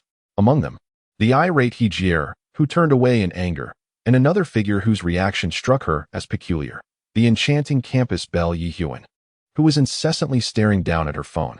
What could possibly occupy her attention? Why was she uninterested in the splendid drama unfolding before her? Such anomalies surely hinted at something sinister. Considering her peculiar relationship with Zhang Ruffing, especially since he had already transferred schools, Meng Lin felt an instinctive wariness.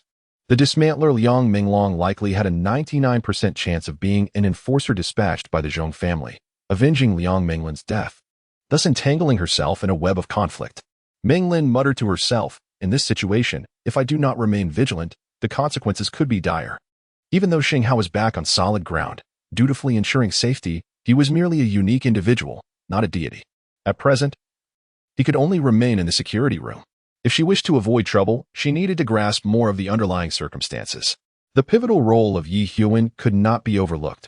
Her importance in Meng Lin's mind heightened considerably. Meng Lin even speculated boldly that Yi Hyun had been in communication with Zhong Ruffing just moments ago. She needed to establish control over Yi Hyun. Their relationship was evidently deepening, and during her absence, Yi Hyun might have grown even closer to him. Although extracting valuable information from her would be unlikely, having an insider near Zhang Ruffer would be advantageous. At the very least, she could provide forewarnings of impending danger. After a moment of contemplation, Meng Lin resolved that her relationship with Yi Hyun could no longer remain superficial. A substantive breakthrough was essential. Come out. I'll be waiting for you on the grass of the sports field.